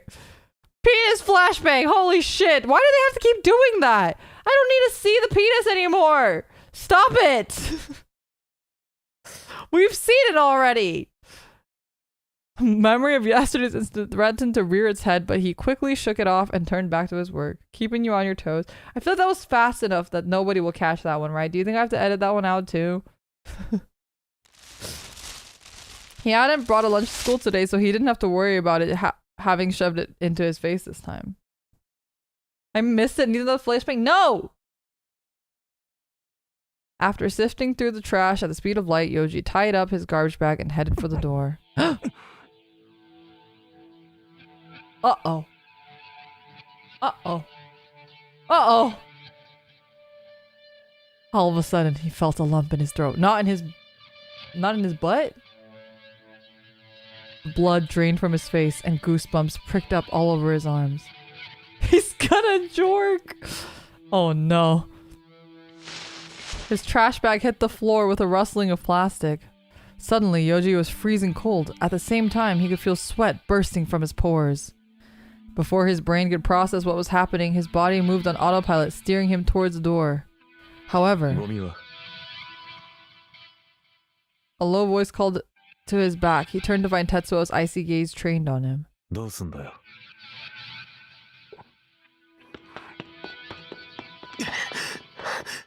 Yoji was in no shape to respond. Instead, he left the classroom and broke into a run. Go to the bathroom! Jork it out in the bathroom! That's fine.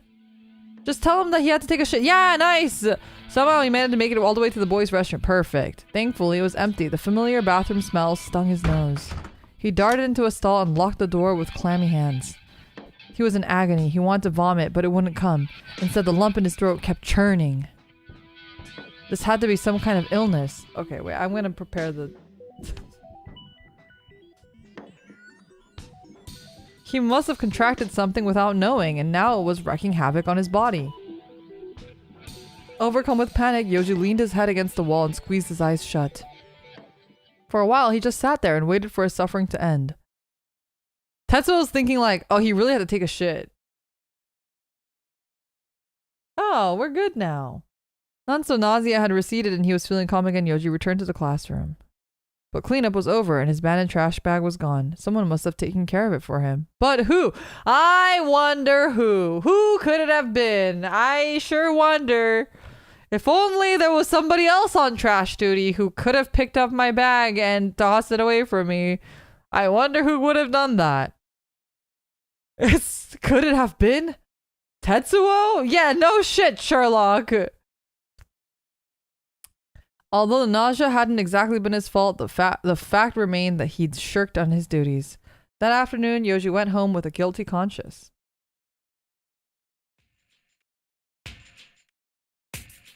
Ditching school to buy clothes? Come with me, Zenya. The message popped up on Kitani's cell phone a few hours after lunch. He wasn't particularly surprised. If anything, this was par for the course. After a brief call to inform the school, Kitani grabbed a change of clothes for Zenya and got in the car. The last few times Zenya had summoned him, he'd adamantly refused to go in town in the same clothes he'd worn to school. Kitani had been forced to drive him home first. This time, however, he'd planned for the kids' idiosyncrasies. Zenya would just have to change the car. Serenity! Thank you for the raid. Welcome, raiders. Serenity, I bet you know what this game is. I feel like with Sweetie Buns, I don't have to tell them. I don't have to give them a content warning. Happy Valentine's Day to you too. We're playing Sweet Pool.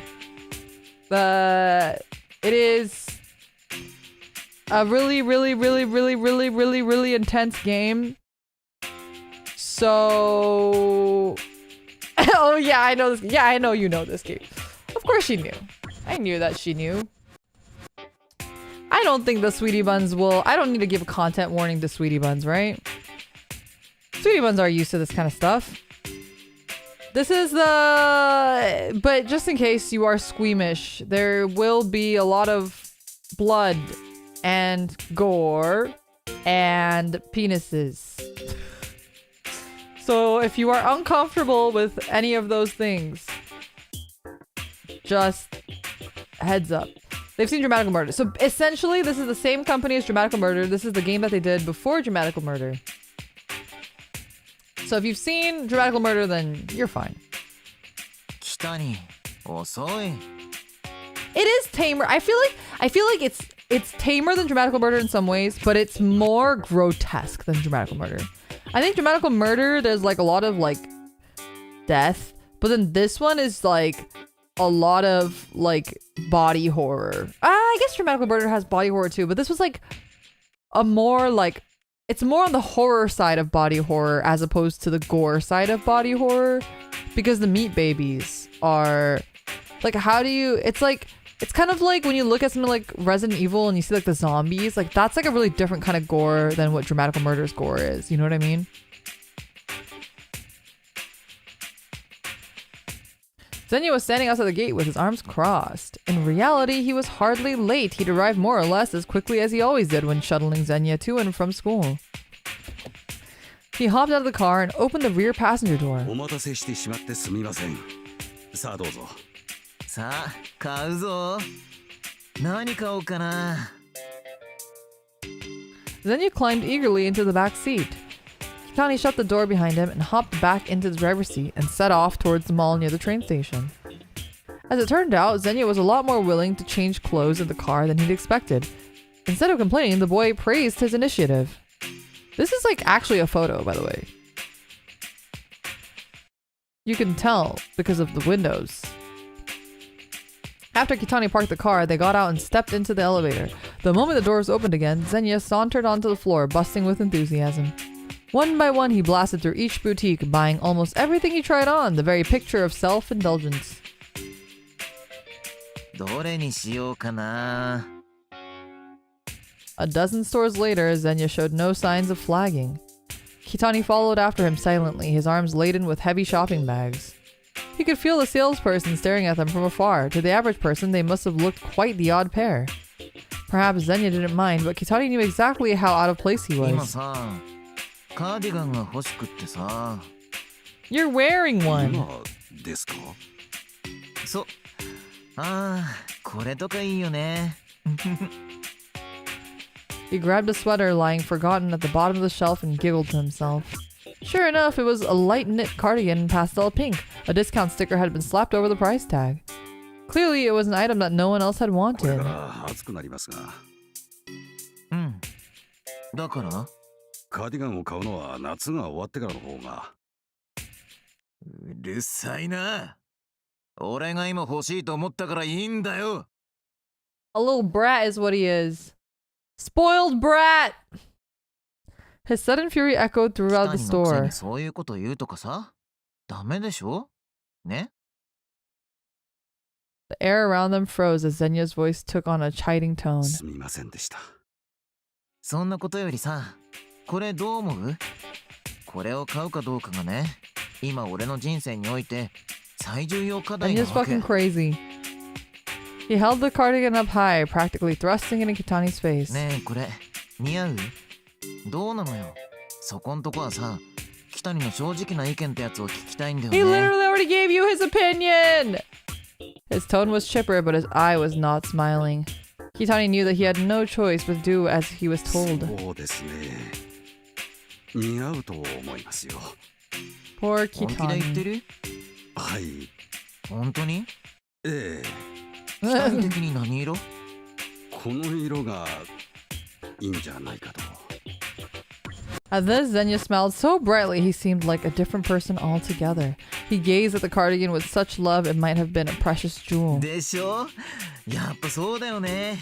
じゃあこれに決定。これ買おう。 Xenia spun and handed the cardigan to the flabbergasted sales clerk. じゃあさ、今度北にも同じ色のスーツ買ってお揃いにし A ようよ。 pink suit? 同じ色ですか。そう。 As the clerk rang up their purchase, Kitani shot Xenia a hesitant look. A pastel pink suit? He couldn't be お揃いっ serious. て絶対可愛いからさ。でね、クリスティの服も作ってほしいんだよね。同じ色で。 A little outfit for Christy! A little iguana outfit? That's kind of cute. ああ、いいですよ。 This wasn't the first time Xenia had made such a demand. He'd previously asked Kitani to sew a miniature yukata for his pet. Although Kitani could handle most chores, sewing was not one of his talents. Nevertheless, he'd given it his best shot. After considerable effort, he managed a fairly decent product, and he'd never forgotten the happiness on Xenia's face. It had all been worth it, and secretly, he felt that he wouldn't mind sewing for Xenia 本 again. 当に絶対ね。絶対。わかりました。 Xenia whooped with joy, grinning from ear to ear. Meanwhile, Kitani took the shopping bag from the clearly uncomfortable clerk. The shopping continued for a while longer. By the time they were ready to head home, the back seat of the car was filled with fat shopping bags. After glancing at the digital clock on the dashboard, Kitani stepped on the gas with a hint of impatience. Xenia was sitting in the front, gazing out the window. He'd been quiet for a while now. And so they headed home beneath a brilliant sunset.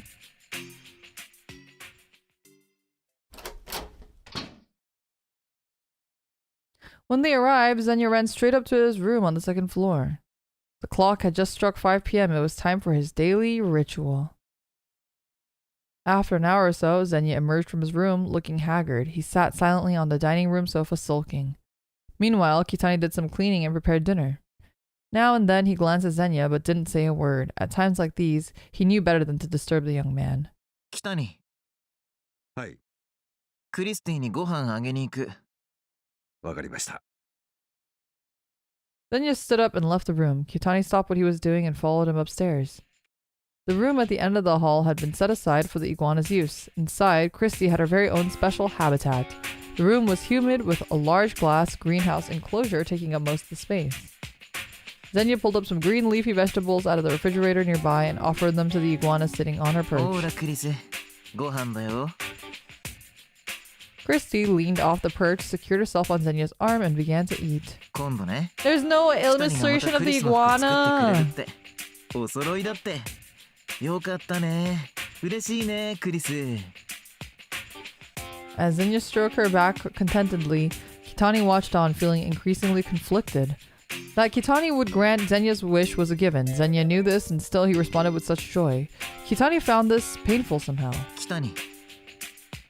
Kitani looked up in the middle of changing Christy's water bowl. クリスティの世話が終わったら部屋においでね。 Xenia smiled faintly. はい。 Suppressing the urge to panic, Kitani lowered his gaze and nodded. He'd had a feeling this was coming. Once he was done feeding her, Xenia put the lizard on his shoulder and left the room. Uh-oh. What's gonna happen in his room? Kitani sighed, still holding the bowl in his hands.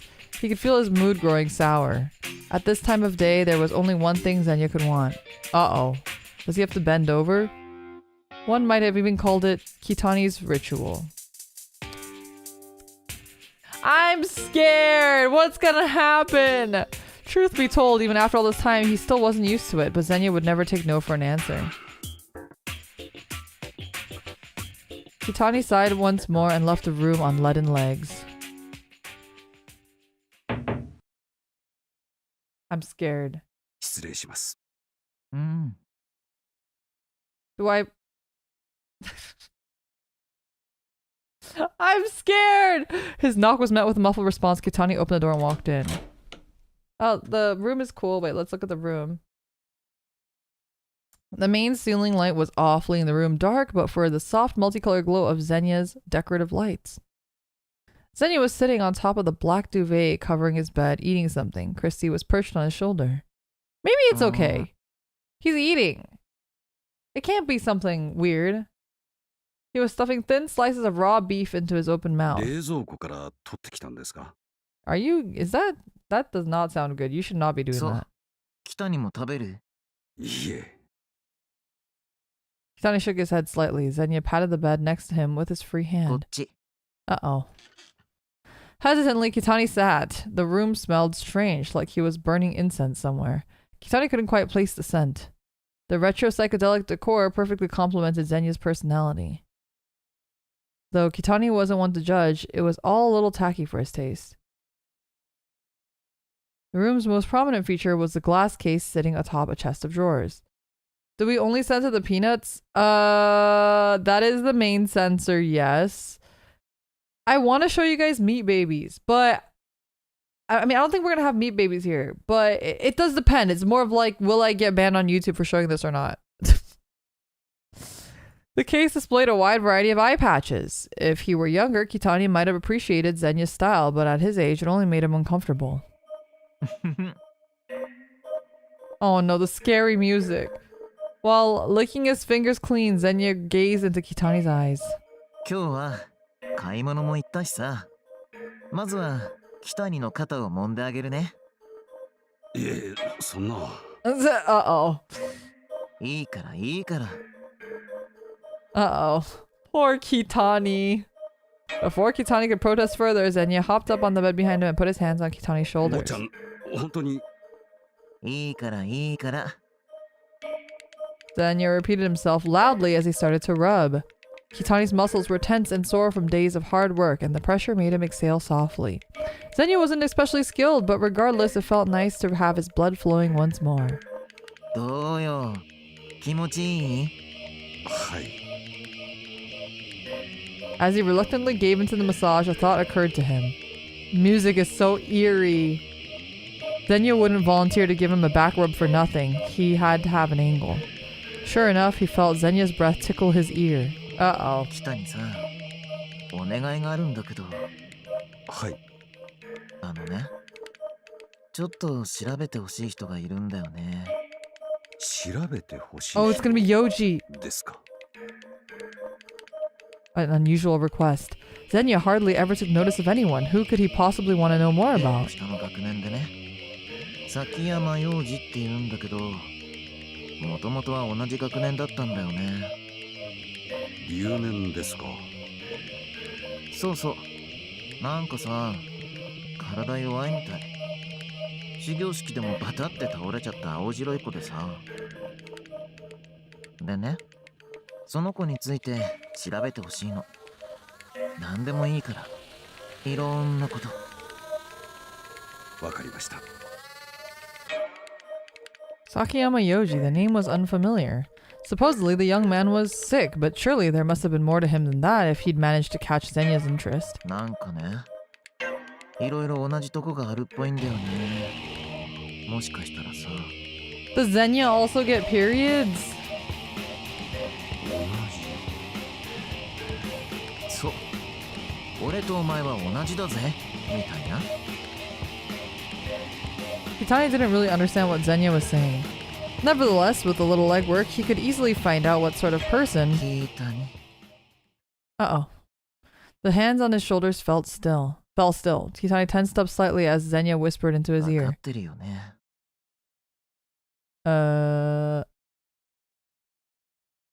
He moved beside Kitani and peered into his eyes. For a moment, Kitani forgot to breathe. Uh-oh. Their periods are gonna sync up! May I give you a gift for Valentine's Day? It's just a recording of me singing a song, if that's alright. You can use the Palcaries tag if you have anything for Valentine's Day that you'd like to show me. I'd be more than happy to see it. Thank you.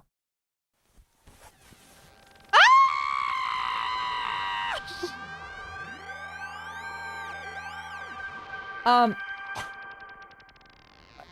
god, that messed up my voice.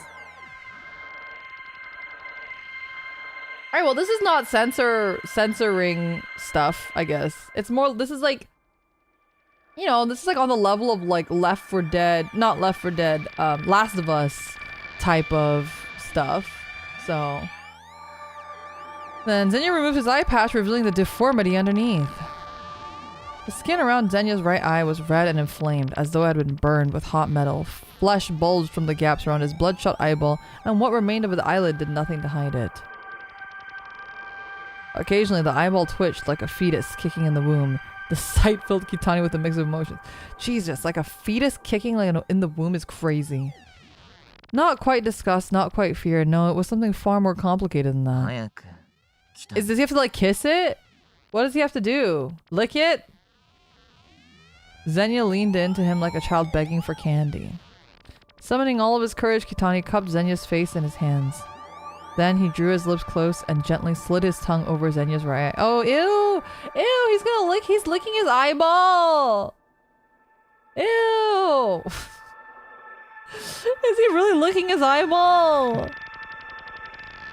Oh, there's the iguana! Aw, it's so cute! He is making him lick his eyeball in front of the iguana. Wait, the iguana is so cute! Look at him, he's just like, he's eating his hair, it's so cute! A shiver ran through Xenia's body as Kitani's tongue brushed the warm mucous membrane. Is Kitani gonna get sick from licking that? That seems really nasty. Kitani's instinct screamed at him to stop, but he ignored it and pressed on. He couldn't stop, not until Xenia was satisfied. Poor iguana did not consent to this. Nah, she's having a good time. Leave her alone. Xenia chuckled as Kitani gently traced the gaps between his eyeballs and the surrounding flesh. Ew!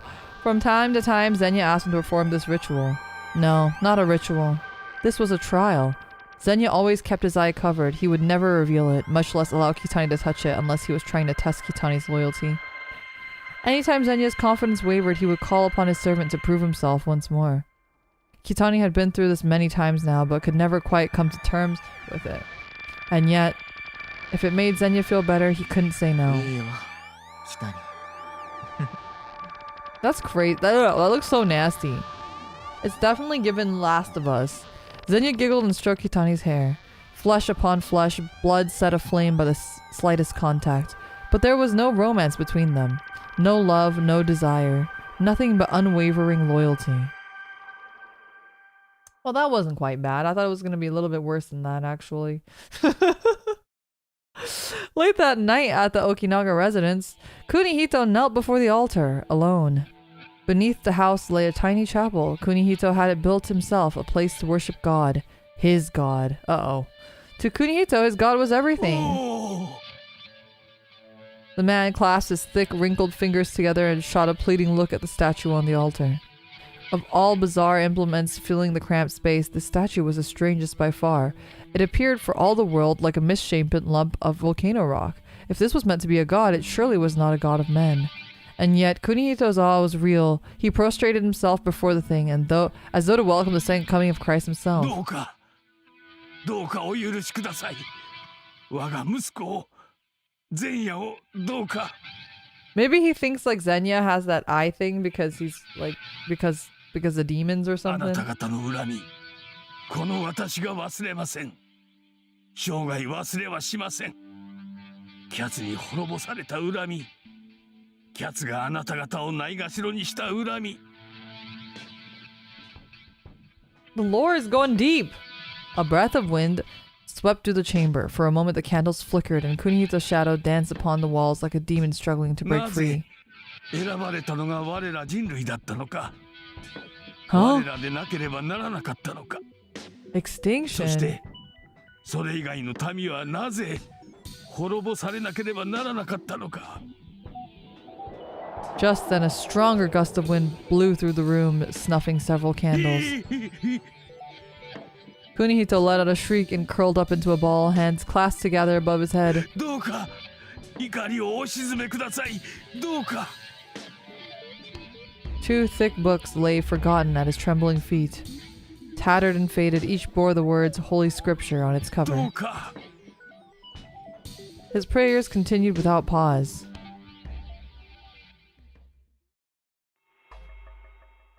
Man, honestly, everything like BL and meat babies and dicks aside, I feel like the reason why Nitro Chirol games are just so incredible is like the immersion is so good. You can say whatever you want about everything else, but like you really cannot deny like there's not that much like in terms of it's just still art and writing and voice acting, but like the quality of everything and the way that they present it and the way that they put it together is just so good. Like it's just peak storytelling. Again, if you just I know, like, for some people, the dicks aren't it, the whatever, gore is not it. That's fine. But I think you really cannot deny just, like, how quality of a product this is. And you, especially if you play a lot of visual novels like I do, and you play a lot of dating sims, the bad dating sims and the good dating sims are so, like, the vibes are so far apart. Because this is, like, such immersive storytelling. Like, I'm obviously not here for the dicks. Maybe I was 15 years ago, but like now I'm not, right? So I'm just really actually having a really good time reading the story. It's like really interesting. Like I want to know what's going on. So anyway, I just wanted to like call that out. I feel like the music, the audio engineering, the voice acting, the writing, everything is like just really good, actually. I'm here for the dicks. What the fuck? All right, I know all of chat's here for the meat babies, so that's true. Kitani stood at the entrance to the chapel, breath bated, watching Kunihito with a sorrowful expression. It was a pitiful sight, to be sure, but the man in there was still the man who'd saved his life. Nothing would ever change what he meant to Kitani.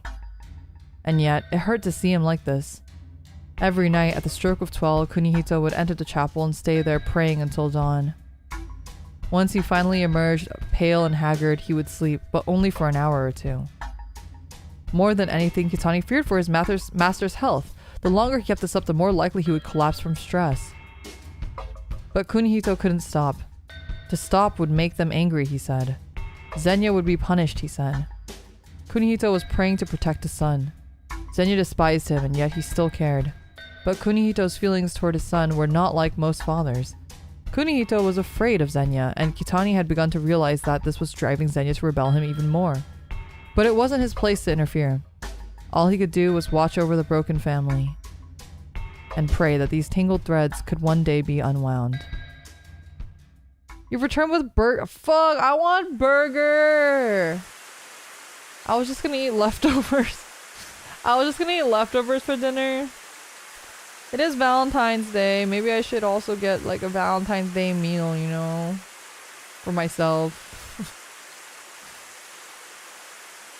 You made the burger from leftovers.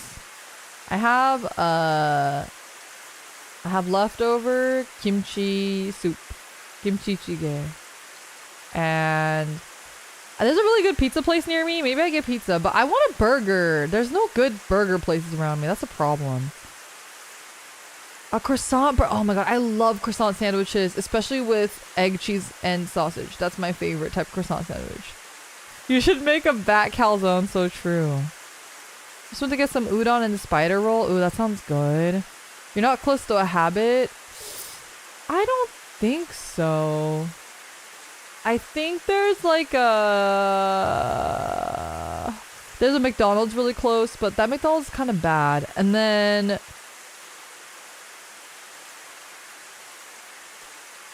that's the only burger place I can think of that's kind of close.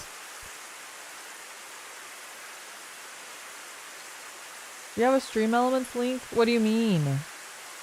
Like for donations? It's not in the description. It's not? Wait. Oh, it's probably because I copied this from a karaoke collab, and the karaoke ones don't have, I can't put the Stream Elements description in the description, so.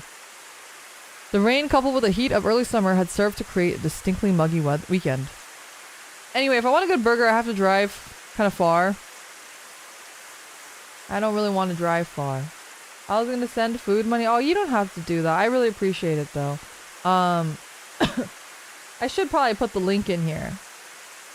I will do that right now because otherwise I will forget, and I'm gonna copy this later, and then I'm not gonna have the link in there at all, and then it's gonna just spiral into me never having a link in the fucking thing, which actually does happen. Wait, I haven't had the link in my description in a really long time. Oops. When was the last time I had it in my description? Oops.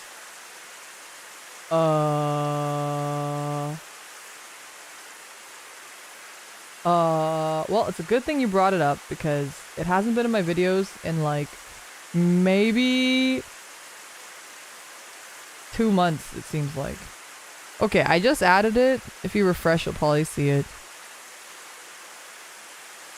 Falcon must have had good memory to still send donations. I know, you guys didn't say anything, so I didn't notice. But also the Streamlabs donations, which is nice because the YouTube doesn't take a cut, but you guys don't get to throw panties at me, which is a little unfortunate. The rain coupled with the heat of early summer had served to create distinctly muggy weekend. Yoji only left the house to go to work Saturday night. The rest of his time he spent holed up in his room with his aquarium. Outside, the downpour continued, unending. It rained a bit yesterday. Yoji sat on the sofa, letting his mind wander as he gazed at the faintly glowing aquarium. The neon tetras swam around their little rectangular world, frolicking in the seaweed. The bubbles frothing on the surface, the insectile hum of the motor, the light dancing on the walls. It felt like time had stopped just for him. Outside, the world went on, rain or shine, but inside this room, none of that mattered, or so he could almost believe. And yet, things were changing, slowly but surely. Nothing could stay the same from one moment to the next. Not him and not this room. Transformation, metamorphosis, changes unseen or simply unnoticed. There was no going back, even if he tried, that too would bring him change. Oh my gosh, Master! Thank you for $30. Happy Valentine's. Order yourself some... Aw, thank you! You didn't have to do that. Thank you so much. Maybe I'll... Can I order... I wonder if I can order a burger. Maybe I can at least get burger delivery. I really don't like driving to the Wendy's that's near me. It's like kind of near. It's technically near miles wise. It's not that far, but it has a really annoying like drive-through thing, and I really don't like going to it. It's just like in a really bad section of town, and it's just kind of a pain to go to. I don't know how to explain it. But also Kaon, thank you so much for the $10 dono. Big Burger Fund, not sure if this is enough. Well, I think now with the combined amount, I should be able to order something online, which I actually haven't gotten delivery in a really, really long time. No Five Guys around? I don't think so. There's a Shake Shack, but it's kind of, it's not close. It's closer to like my parents' house. There's like a Shake Shack, I think. I feel like they probably have a Five Guys. My parents live in an area that has like everything, so I feel like they probably have a Five Guys there too, but I don't think there's a Five Guys near me though, no. Nothing lasted forever. His body was relaxed. He felt peaceful and calm. For once, his condition was stable. Mimi, thank you so much for the $3 dono for the son of Baconator. Thank you. I saw this, my friend sent me this thing on Instagram that was like Wendy's hacks. And it was talking about how you should never upgrade your order to a large because it's really expensive. If you want large fries and drink, you should always order a biggie bag, which I was like, oh my god, I didn't know that. Pro hacks. What's your favorite topping for a burger and why is it bacon? You know, I really like bacon for breakfast a lot. I love bacon a lot to eat it. I just like eating bacon. But I don't like bacon in stuff. I don't like chopped bacon in my stuff. I don't like bacon even in my omelets. I don't like bacon in a burger. I don't like bacon in my croissant sandwiches. I think it's the texture of the bacon really. And I feel like when they put bacon in burgers, it's that super smoky flavor. And I don't really like smoky flavored stuff, unfortunately. My favorite topping on a burger is cheese because I'm a basic bitch. I just like cheeseburgers. I don't like crazies. I think there was a point in high school where I was really obsessed with like putting like jalapenos in my burgers. So I really like jalapeno burgers. I still like jalapeno burgers, but I would much rather just have like a plain burger most of the time. Unless I know that the place is like not good with plain burgers. But I like bacon on a standalone, but I just don't like it in stuff, if that makes sense. He was always on edge at school. Perhaps that's why he was often wound up thinking himself into corners. But his homeroom teacher, Kamiya, had made him see the importance of loosening up from time to time. For now, Yoji just wanted to forget everything and give himself over to this one fleeting moment.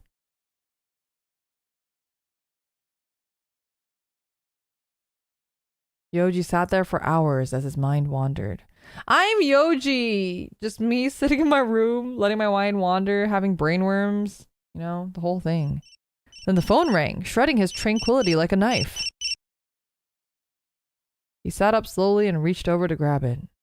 It was Erica. She's probably doing a wellness check. Snapping back to reality, he pushed the answer button and put the phone to his ear. あ、ようくんごめんね急に A familiar voice echoed through the receiver. Jung the Gil, thank you so much for the super chat. Have a Valentine's Day. Treat yourself to bacon. Aw, thank you. Do you guys like how there's so many panties now? I changed it. I actually edited it now. The only problem is if you send me a Akasupa, it will lag. Originally I had the Akasupa send me 100 panties, but 100 panties actually lags like way too hard. So I had to set it to like 50 panties or something. It still lags, but it doesn't lag quite as hard, so it's a little bit better. But thank you for the panties, appreciate it. 今大丈夫 I guess I'm having Wendy's. I'm excited. I've been wanting Wendy's for a while. Maybe you guys have given me so much, maybe I could even afford to get some spicy nuggets too. Even though I can't eat it all. そっかよかったなんとなく電話しようかなって思って元気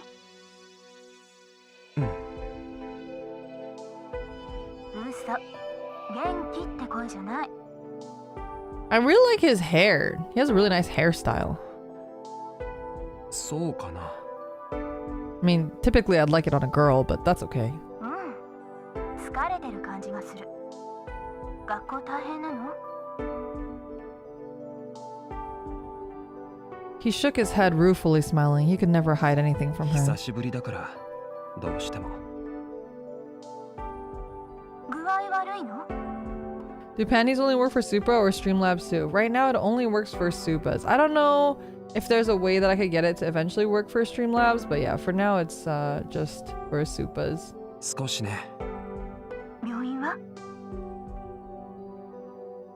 Hero, thank you so much for that 420 dono. Dessert fund or Wendy's. Aw, thank you guys. I really appreciate that.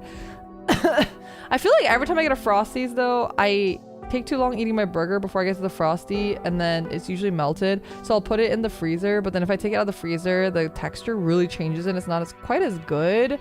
Especially after like it's been delivered, so it takes even longer, right? So maybe I'll take the dessert funds, and there's like a really nice bakery near me. Maybe I'll go get dessert from the bakery. Thank you.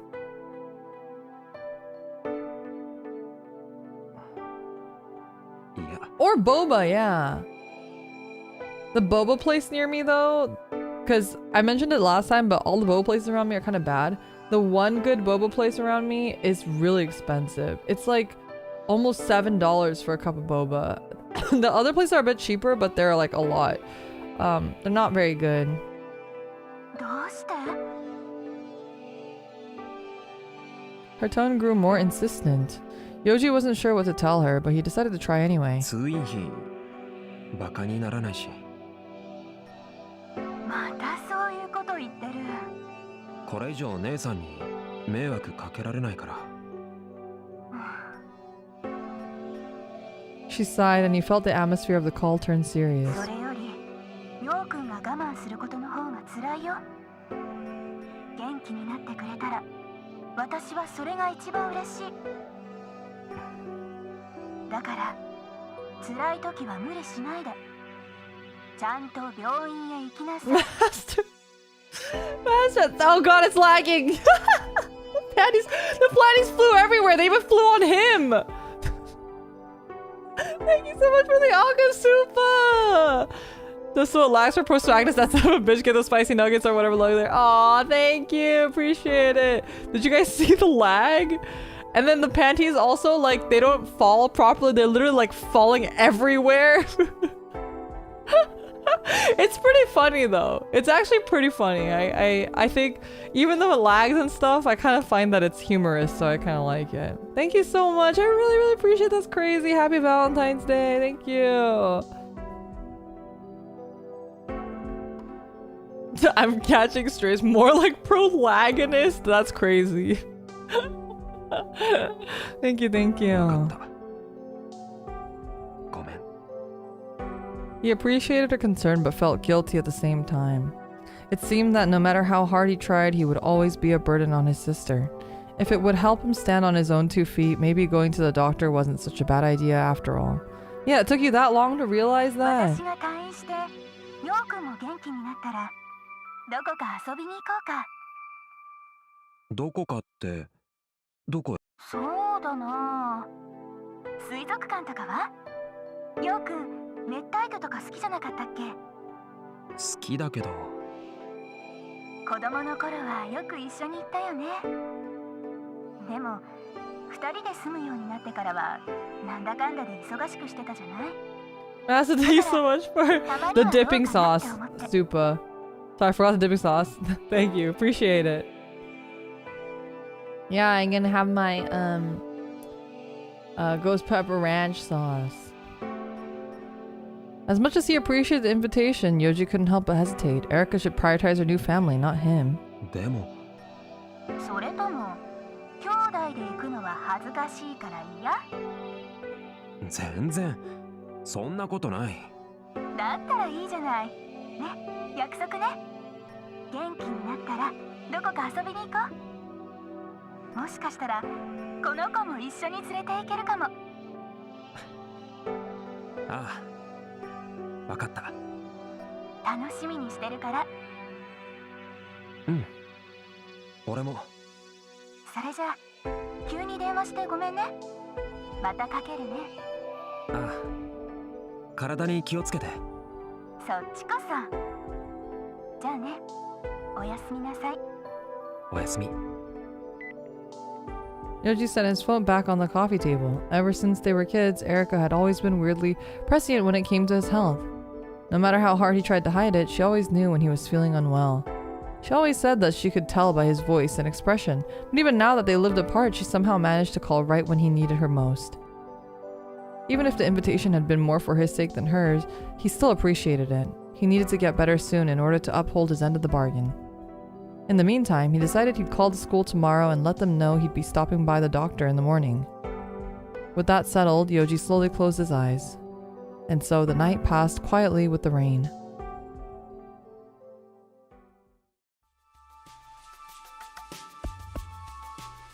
Monday morning rolled around, and after a brief call to the academy, Yoji headed to the neighborhood clinic. As was usual for Monday, the waiting room was full of children and senior citizens. It was some time before Yoji's name was called. When they finally showed him in, he told the doctor about his symptoms, including the hallucinations. However, they were unable to find anything physically wrong with him, and thus determined that it was likely psychosomatic. To placate him, they prescribed a week's worth of low-dose sleeping pills and some vitamins. Yoji doubted this would be particularly helpful, but nonetheless, he was relieved to know that he hadn't contracted some strange new illness. After he left the clinic, he shot a quick text to his sister so that she could stop worrying. Feeling better, Yoji headed to the station and caught a train to school. He had just arrived and was about to open the classroom door when the bell rang, signaling the end of first period. Chemistry was next, and today they were scheduled to perform an experiment, which meant going down to the basement lab. Uh-oh. That was about the last place Yoji wanted to go, but he didn't have a choice in the matter. He could just skip second period and be like, oh yeah, the doctor, you know, it went until second period, and then you show up at third period. That's what I'd do. His spirits dampened, he dropped his book bag off in the classroom, then headed down the stairs. Yoji, hayo. Just as he arrived on the basement floor, Makoto called out to him. He peered curiously at Yoji, smiling brightly as always. 病院行ってきたんだって。ああ。どうだった？結果とか。少し疲れが出てるんじゃないかって。そっか。まあそうだよな。疲れるよな。学校出てきたばっかだし。ゆっくり慣れてけばいいって言いたいとこだけど、もうすぐ中間試験だぜ。Makoto smirked, a fierce light in his eyes, and Yoji realized that he was right. He'd been so busy worrying about other things, he'd completely forgotten that midterms were right around the corner. 守備はどうよ？万全？まさか。あ、本当？俺もだいたい前日に一夜漬けで暗記コース。それでどこまで覚えられるかの真剣勝負って感じ。Makoto is us for real. 一夜漬けって眠くならないか？眠い眠い。ブラックコーヒーとか飲んでみるけどさ、全然ダメ。まあ平均点取れればいいかなとか思うしさ。学生の本分は遊びしょ。YOLO. He snickered mischievously. 幼児ってあんまり遊ばんの？どっか出かけたりとか。そんなには。行きたいとことかないの？ One place immediately came to 水 mind. 族館。 But you just promised your sister you'd go with her. You can't go with Makoto. スキロック。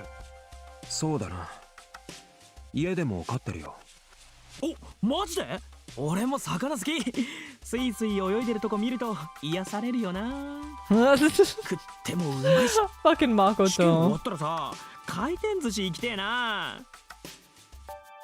They seem to be getting off topic. Classic Makoto. Yoji felt himself smile. As they ambled down the corridor, the chemistry lab came into view. When he caught sight of it, Makoto's expression changed. なあ、そういえばさ、なんか変な噂聞いたんだけどさ。 Uh-oh. 知ってる？ I hope it's not about Yoji. The chemistry lab. Yoji felt his heart skip a beat. Somehow he managed to maintain an air of calm. 科学室。 C 組のイナだって知ってる？うちのクラスに彼女がいてさ、それでよくこっちに来るんだけど、あいつがさ、昨日の放課後、科学室の掃除中にいきなり騒ぎ出したらしくてさ、内臓みたいなものが落ちてるって。 Is that our meat baby? Did he find our baby? んで、みんなで確かめてみたけど、そんなもんどこにもなかったんだって。でもそいつだけは、ここにあるだろって床を指さしてんだってさ。なんかやばくね？ My baby! Makoto recounted the story like it was a hilarious anecdote, but his audience had stopped listening halfway through. Guts on the floor of the chemistry lab. Yesterday's incident immediately came to mind, though he wished he could forget it. It wasn't yesterday, right? That was like last week, I think. Because we had the weekend, and we had 2 days of cleaning after that, unless something happened again yesterday. While he had been in the act, his finger had touched something. Yeah, this wasn't yesterday, this was like last week. Something slimy, soft, and warm. He wanted to believe the two events weren't connected, and yet... どうした？ Makoto patted him lightly on the shoulder, bringing him back to reality. いや、なんでもない。ぼーっとしてると怪我するぞ。 His tone was teasing, but then the smile vanished from his face. He was staring at Yoji, or no, at something behind him. Curious Yoji to find Tetsuo walking along, his gaze fixed straight ahead. Uh-oh. Uh-oh. Blue or red? Blue or red? Chat, what do we do? Blue or red? We haven't clicked blue. You know the answer? No, I don't, because we haven't clicked blue, and we were supposed to click blue before, but every time we click blue, we go red for Akasupa. I feel like we can't be horny forever. We can't always be horny, right? We gotta pick our battles, our horny battles, right? Okay, chat, who's your favorite so far? Who should we be? Who do you want to see Yoji with? Okay, it doesn't have to be who do you want to see yourself with. It's more of like, who do you want to see Yoji with? That's the question. Because maybe we gotta start making choices, because if we keep going wishy-washy, it might just... I feel like if you always pick red, we're gonna end up in a bad ending. Who do you like? Right now, I like Makoto, and I also like Tetsuo, because I think like Tetsuo is like interesting. I don't like Zenya. Zenya freaks me out. You don't want to see the bad end? I don't want to see the bad end. I don't want to... Because then Yoji's gonna die. I know, because fucking Nitro plus Chiral always does this. Someone's gonna stab Yoji and he's gonna die alone in the fucking rain somewhere. It's gonna be so sad. I've seen all the CGs, but I don't remember what the bad end CGs are. I'm not gonna lie. Which one has the hottest scene? I don't know who's... I forget which one's the one that has the meat baby scene. Who's the fun guy who likes to eat? That's Makoto. About that? Okay, wait, Yumegari, I know you know about this game. You and Inky. What Which one has the meat baby scene? Which one is the one where he's like in the bathroom and all the meat babies, like it's like engulfing the bathroom? Which ending is that? Whose ending is that? I'll do that one because I think everyone wants to see the meat babies. How far do we have to get to the meat? We're almost at the meat babies. Don't worry, chat. God, you guys are so impatient. We're getting to the meat babies. I don't remember in that detailed. Neither how to get there. God damn it. I forget which route that is. Because there's like one scene. Okay, wait. I'm looking it up. I'm looking it up. Sweet pool endings.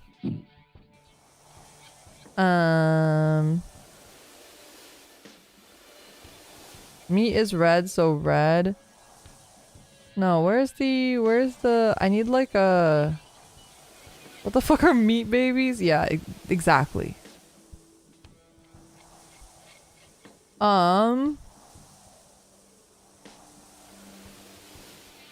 Where's the meat baby ending? Meat baby ending. Meat baby ending.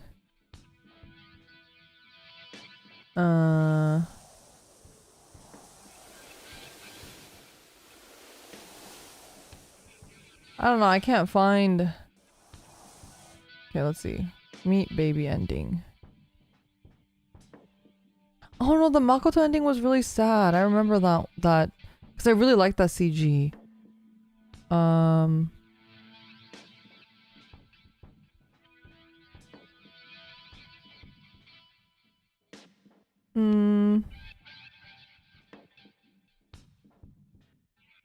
No, I can't find it. I can't find it.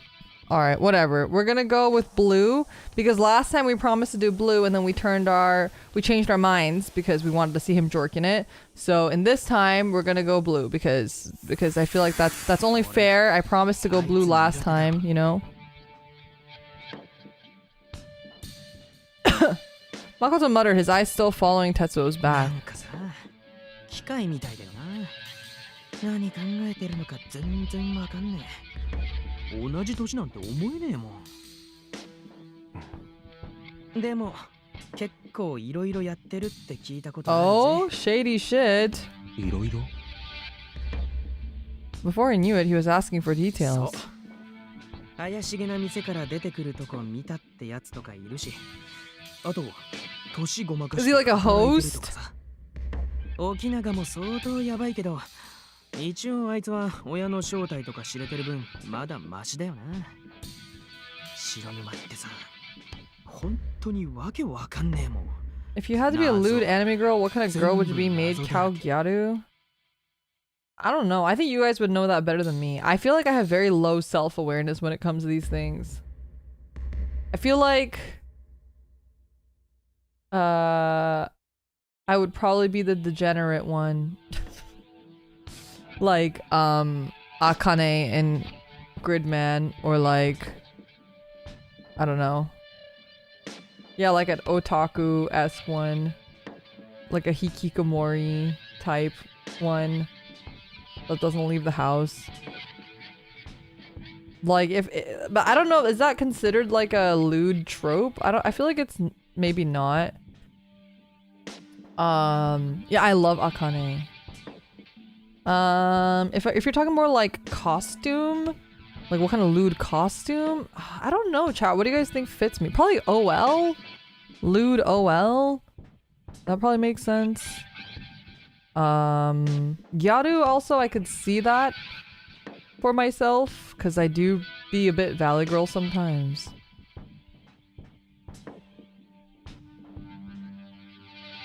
But I personally like nurses. I don't know if that fits me, but I like nurses. I also like bunny girls and race queens, but I don't know if that fits me per se. If you like Akane, did you watch the Gridman music video? Which music video? I don't think I've seen it. Evidently, Yoji isn't the only one that felt that way about Tetsuo. It made sense. Lack of understanding breeds fear. なのにさ、白沼ってなぜかモテるんだよな。今も特会引っかえらしいし。Yeah, I mean, you guys have commissioned art of me as a nurse. Some of you guys have drawn me as a nurse. Kokone has drawn me as a race queen. She also has drawn me as a bunny girl on 2 separate occasions. So, I don't know. I think those kind of fit, though. 何よ。女。そんな風には見えないけど。The words slipped down, and before he knew it, he did inadvertently encourage Mako to continue. だよな。なんか知らねえけど、女どもはさ、あのわけわかんなさがミステリアスでいいとか言うんだぜ。おかしいだろ。意味わかんねえよ。俺が女だったら絶対無理。なんで女って Makoto's so cute. He's like such a fun character, and the voice acting's so good. 頭もいいし。うん。今のはちょっと切なくなった。By the end of his rant, he was hanging his head like a scolded puppy. Meanwhile, Yoji was more puzzled about something else Makoto had said. Tetsuo went on dates with girls? He couldn't picture it. The idea was bizarre. まあ何にせよ、お友達にはなりたくねえな。どんな裏があるかわかんねえし。そうだな。Students' voices echoed off the damp walls and floor. They were nearly at the chemistry lab. Tetsuo was nowhere to be seen. Had he already gone inside? これから実験か。好きだし楽しいけどめんどくせえ。Girls in my yaoi game! Makoto grumbled, fingers laced behind his head as he walked into the chemistry lab. You know, nowadays a lot of BL games will have like a... Not a lot, but quite a few of them I've seen have like a secret route. Oh no, this is more like the... Sorry, I was thinking of otome games. Not BL games. It's like otome games will sometimes have a secret route where you can date a girl. Like you are a girl and you can date a girl. Yoji stopped at the threshold, reluctant to enter. Images of the incident flickered through his mind. Are we gonna get a pee-pee flash? Don't flash it. He remembered how he felt at the moment and Tetsuo's cold stare. Okay, I think it's not gonna flash it. He squeezed his eyes shut to block it all out. Then, after a moment, he walked into the room. No pee-pee jump scare, please.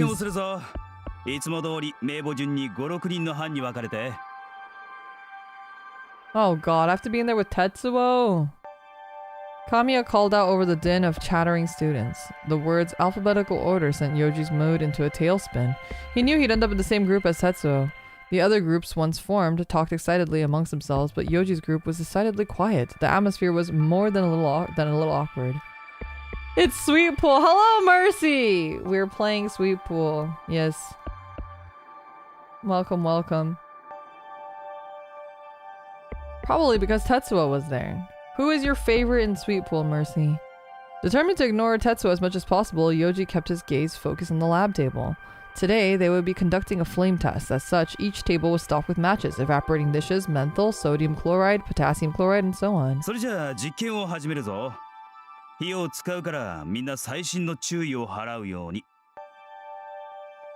After splitting the class into 8 groups, Kamiya went over the instructions and safety procedures, and the experiments began. The steps were simple. Pour some reagent into the evaporating dish and light it with a match.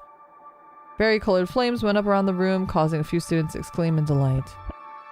Yoji readied his pen and notebook. They were supposed to note their observations and started his group. The sister? Wait, I was just saying how the sister is so nice. The sister's such a good person. But before he knew it, thoughts flooded his mind like static and the words around him went dim. I heard he totally lost his shit yesterday while cleaning the chemistry lab after school. Out of nowhere, he started screaming about someone's guts on the floor. Someone's guts on the floor. Suddenly, Yoji lost his balance. His arm jerked and his hand bumped against the evaporating dish. The dish tilted, brushing flames across the back of his hand. Yoji quickly yanked his arm back, but it was too late. He grimaced in pain. His group members turned to him in alarm. Neighboring groups were peering curiously into their direction as well. Kamiya quickly noticed and raced over, but before he could arrive, someone else grabbed Yoji's arm and thrust his burning hand under the lab table faucet. He flinched at first, but the cool water quickly eased the sting of the burn. But just as he heaved a sigh of relief, a question rose to the forefront of his mind. Who had grabbed him? Who could it be? Yoji, critical thinking, please! Please, critical thinking! He turned to look. It was Tetsuo. Of course it was Tetsuo. Memories rose with crystal clarity. The chemistry lab, dark and hazy, heavy breathing, a feverish heat. Those humiliating words. A little pent up.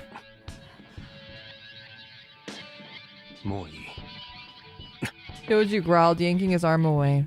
Tetsuo silently released his grip, then turned the faucet off. The whole room went silent. Everyone was staring at them. これ当てて。Kamiya handled him a damp washcloth. As instructed, he gently laid it over the 早く burn. 保健室へ行きなさい。白沼、ついてってやれ。一人で大丈夫です。 Ooh, he's being mean. Tetsuo was being nice to him too. Maybe if I had picked red, he would have gone with me and then we would have gone to the nurse's office and then banged. Right? Doesn't that sound like a hentai plot, chat? Yoji spoke up loudly, interrupting Kamiya before turning and heading for the 連れ door. て行きます。 Yoji looked back in surprise to find that Tetsuo was following him. Sasuke Red, always right. He turned and stormed out of the chemistry lab. Oh no, they're still going together, I guess. Willing his legs to move as fast as they would, he climbed the stairs to the first floor. Why was Tetsuo coming with him? Why? He reached the top of the stairs and set off down the hallway. The sound of footsteps trailing behind him hastened his pace. 待て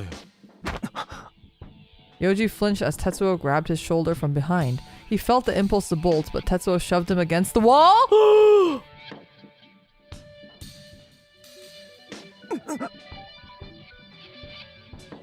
The Kabedon! Tetsuo's arms boxed him in.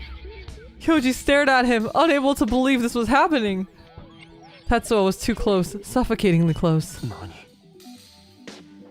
Oh, the art's so good. Before he could stop himself, the words had left his lips in a hoarse whisper. But Tetsuo stared back at him without saying anything. They were still in the middle of class, and the halls were as silent as the grave. Unable to endure the tension a moment longer, Yoji attempted to shove Tetsuo away with his uninjured hand. But Tetsuo grabbed Yoji's arm, stopping him. Just then, Yoji felt something slippery and wet!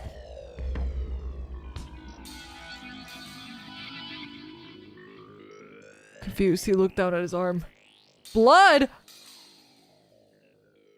There was a scarlet smear on his skin. What the hell? Then he noticed something else. Tetsuo's hand was stained with blood too. Yoji whipped his head up to look at Tetsuo. He couldn't speak. He couldn't even blink. Meanwhile, Tetsuo showed no surprise. Instead, he rubbed his fingers together as if to test the blood's consistency. He could see it? He could see the blood? Yoji recalled that bright red bathwater. He convinced himself that it was a hallucination, bloody hands and all. But this time was different. Tetsuo could see the blood on his fingers. Yoji recalled that rumor Makoto had conveyed, the one where a student had seen someone's guts on the floor of the lab. Could other people see things too? Maybe they weren't hallucinations after all. He stared blankly at his blood-smeared arm. How much of this was real? Was there any way to know? Yoji touched the blood with trembling fingers. He could feel it, warm and wet, right there on his arm. Which meant that it was real? In that case, he must have contracted something after all. There was no way fatigue could cause symptoms like this. Assuming, of course, that it was real. All of a sudden, he felt the urge to vomit rising in the back of his throat. Summoning all his strength, he shoved Tetsuo away and took off running down the hall. Bolting straight into the boys' bathroom, he darted into a stall and shut the door. Back against the wall, he shut his eyes and fought against the nausea. Suddenly, it vanished. And instead, he felt a stabbing pain in his gut. The pain shifted gradually into a feeling of discomfort, like something was growing inside of him. Meat baby time! Is it meat baby time?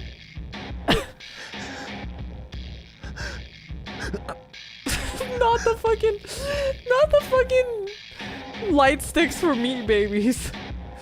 Bob busted out the pen lights for the meat babies. A cold sweat broke on his forehead. He tried to loosen his uniform, but his hands were numb. The pressure began to descend, seeking an exit. Hands shaking, Yoji gripped his uniform and tightened his gut. He was trying to fight it, but to no avail. Push, push! Hoo, hoo!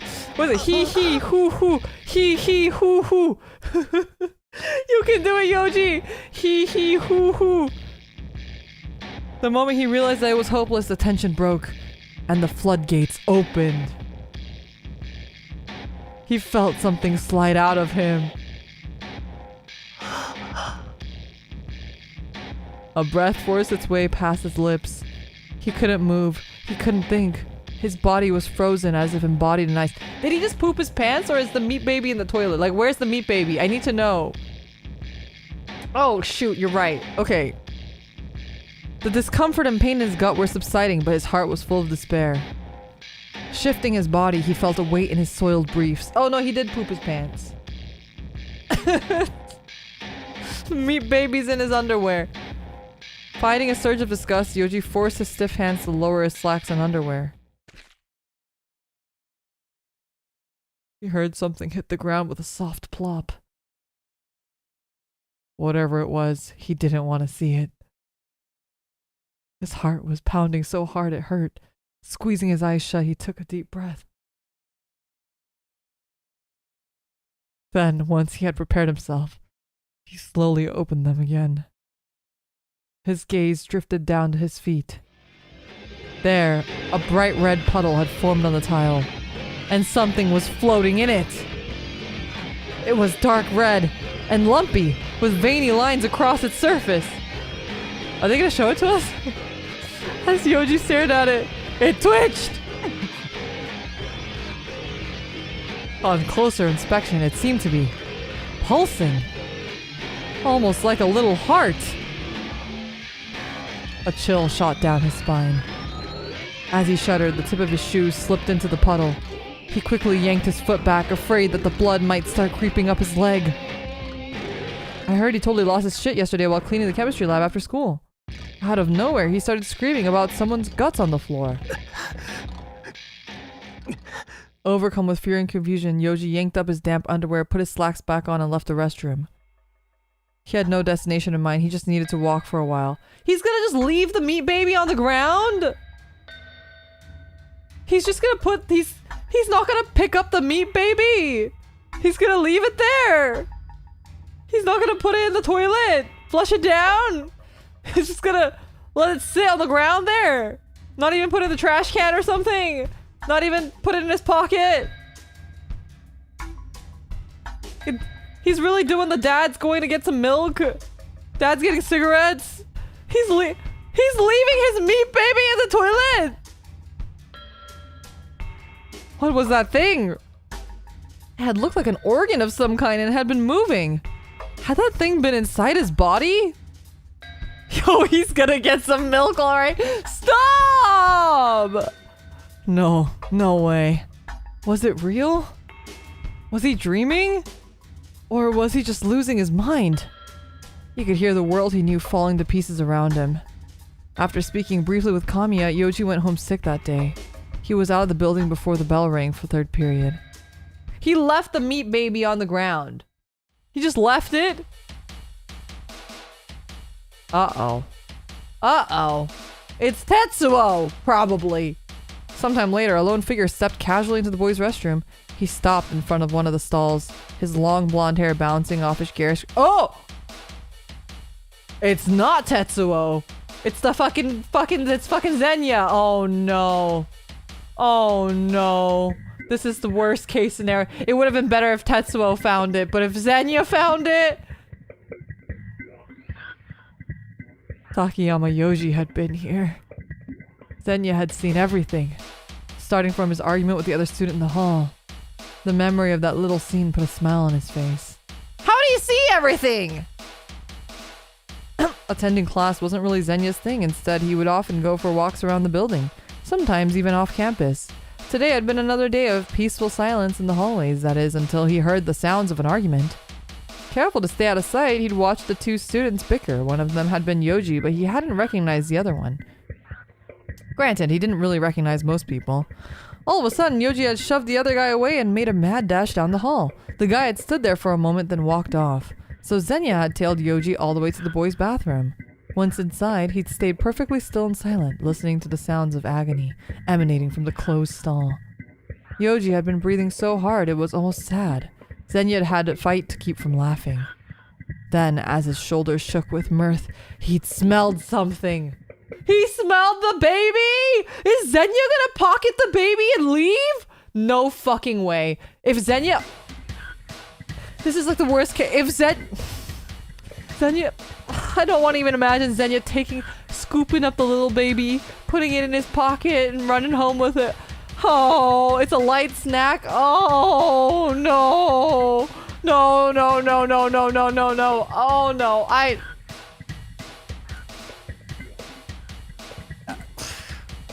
Something sweet and soft and poisonous. Something that had made him swoon.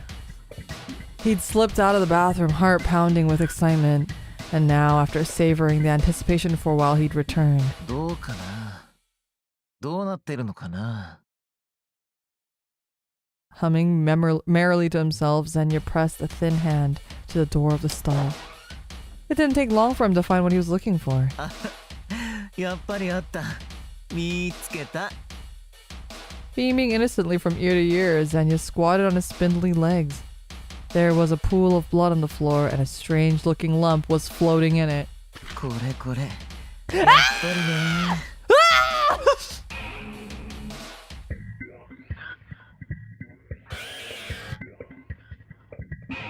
I feel like he's gonna eat it! Oh! Oh!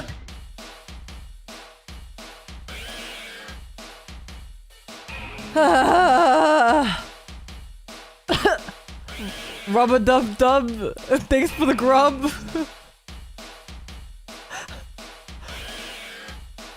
Is this like when people like give birth and then eat the placenta or whatever? Oh no, it's the umbilical cord? No, maybe it's both. I don't know. Our baby, no. Yeah, we birthed that. Okay? You don't get to eat it. Go bone ape tit.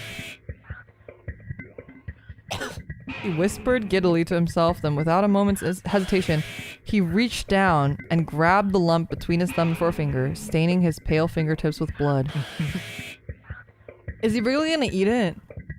He lifted the throbbing lump to face height and then slowly extended his pink tongue. Oh no.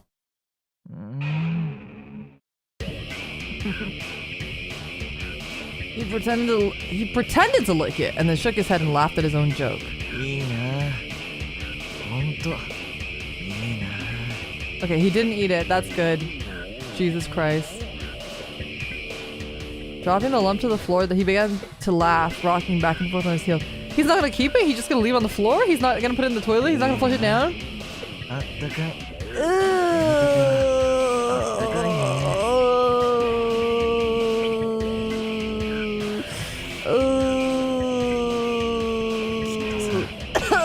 こんな風にうずくまってたんだろうな。 Ew, this guy's a freak! Oh, I don't like this! Squatting on his heels and trembling, the image made him laugh even harder. But then, without warning, Zenya froze. His left eye twitched. Not his right eye? すっごくさ、生意気だよね。 Muttering to himself, he rose to his feet, staring down at the lump with one unfocused eye. He lifted his foot. あったかいとか、生意気だよね。 What? Huh? Zenya stomped the shapeless lump again and again. The pool of blood spread even wider. 死ねよ。ありえねえ。死ね。 Our baby! Leroy Jr., no! we worked really hard to birth that! What the fuck? He only stopped once there was nothing but a thick brownish paste. Ew! 生意気だよ。 We can birth more? Why are you so confident in that? That guy. That nobody arguing with Yoji in the hall. What was someone like him doing with Yoji? He was nothing. He didn't even have a scent. He was just a stupid human. Dark emotions boiled in Zenya's chest. Gritting his teeth, he curled his lips into a snarl. Then, with a slow and steady stride, he left the stall and disappeared from sight. He's not gonna, like, clean up the I mean, I guess he wouldn't, but... Yoji collapsed into bed the moment he got home. He was exhausted both physically and mentally, and drowsiness quickly crept over him. But every time he closed his eyes, that awful image rose in his mind. That bloody lump lying on the floor of the toilet stall. In the end, that nightmarish scene haunted him until morning. The next day, bone-tired, Yoji piloted his lethargic body to school. There he spent the whole morning thinking about one thing. Tetsuo. He thought back to the incident in the hall and compared it to the time Tetsuo touched his neck. Could Tetsuo really see the blood? If so, then Yoji really had been bleeding. But in that case, why had Tetsuo been so calm about it? He had acted like it was totally ordinary when a normal person would have freaked out or been confused or something. That said, Yoji had a feeling Tetsuo's normal was a little different from most people's. As he listened with half an ear to the teacher's lecture, Yoji shifted his gaze towards the window. He could see Tetsuo looking down at his textbook. Tetsuo was wearing glasses, as he always did during class. For a moment, Yoji contemplated asking Tetsuo if he'd seen the blood. The blood.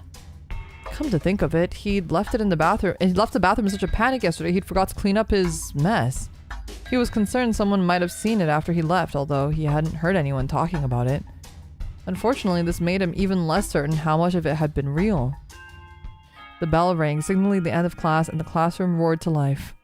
His train of thought derailed. Yoji let out a long sigh. He had no desire to do anything. As he collapsed back into his seat, he spotted Makoto headed his way. Yoji, 昨日大丈夫だったか? 実験の時. Makoto put a hand on Yoji's desk and leaned close, a concerned expression on his face.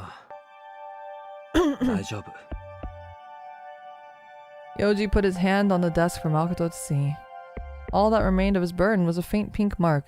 The timely first aid had prevented any significant scarring. そっか。よかった。 Makoto smiled, relieved. ぼーっとしてたのか? あんな簡単な実験でやけどするなんてさ。ちょっと考え事をしてた。実験中は集中しないと危ないぜ。つかさ。 Makoto's gaze flickered over to the 白 windows. 沼が保健室に連れてったんだろ。どうだった? 何が? Yoji struggled to keep his voice low. だってなんかあいつ怖くね? なんとなくどうだったのかなーって。別に特には。 Yoji just lies out of his ass constantly. That's what we're learning about this game.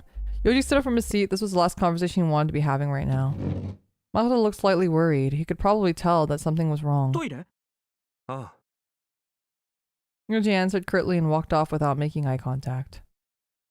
He had no real destination in mind. He just wanted to get away from any talk of Tetsuo. He left the classroom. He realized he was angry. Why? It wasn't what Makoto had said about Tetsuo. If anything, he agreed with Makoto's opinion of the guy. But for some reason, he didn't want to hear it from anyone else. Maybe because he was already agonizing over Tetsuo enough. And now his inability to explain his frustration was making him even more frustrated.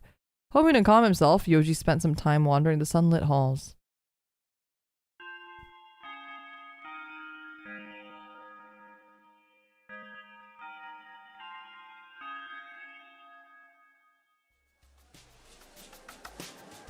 Morning classes ended with a ringing of the lunch bell.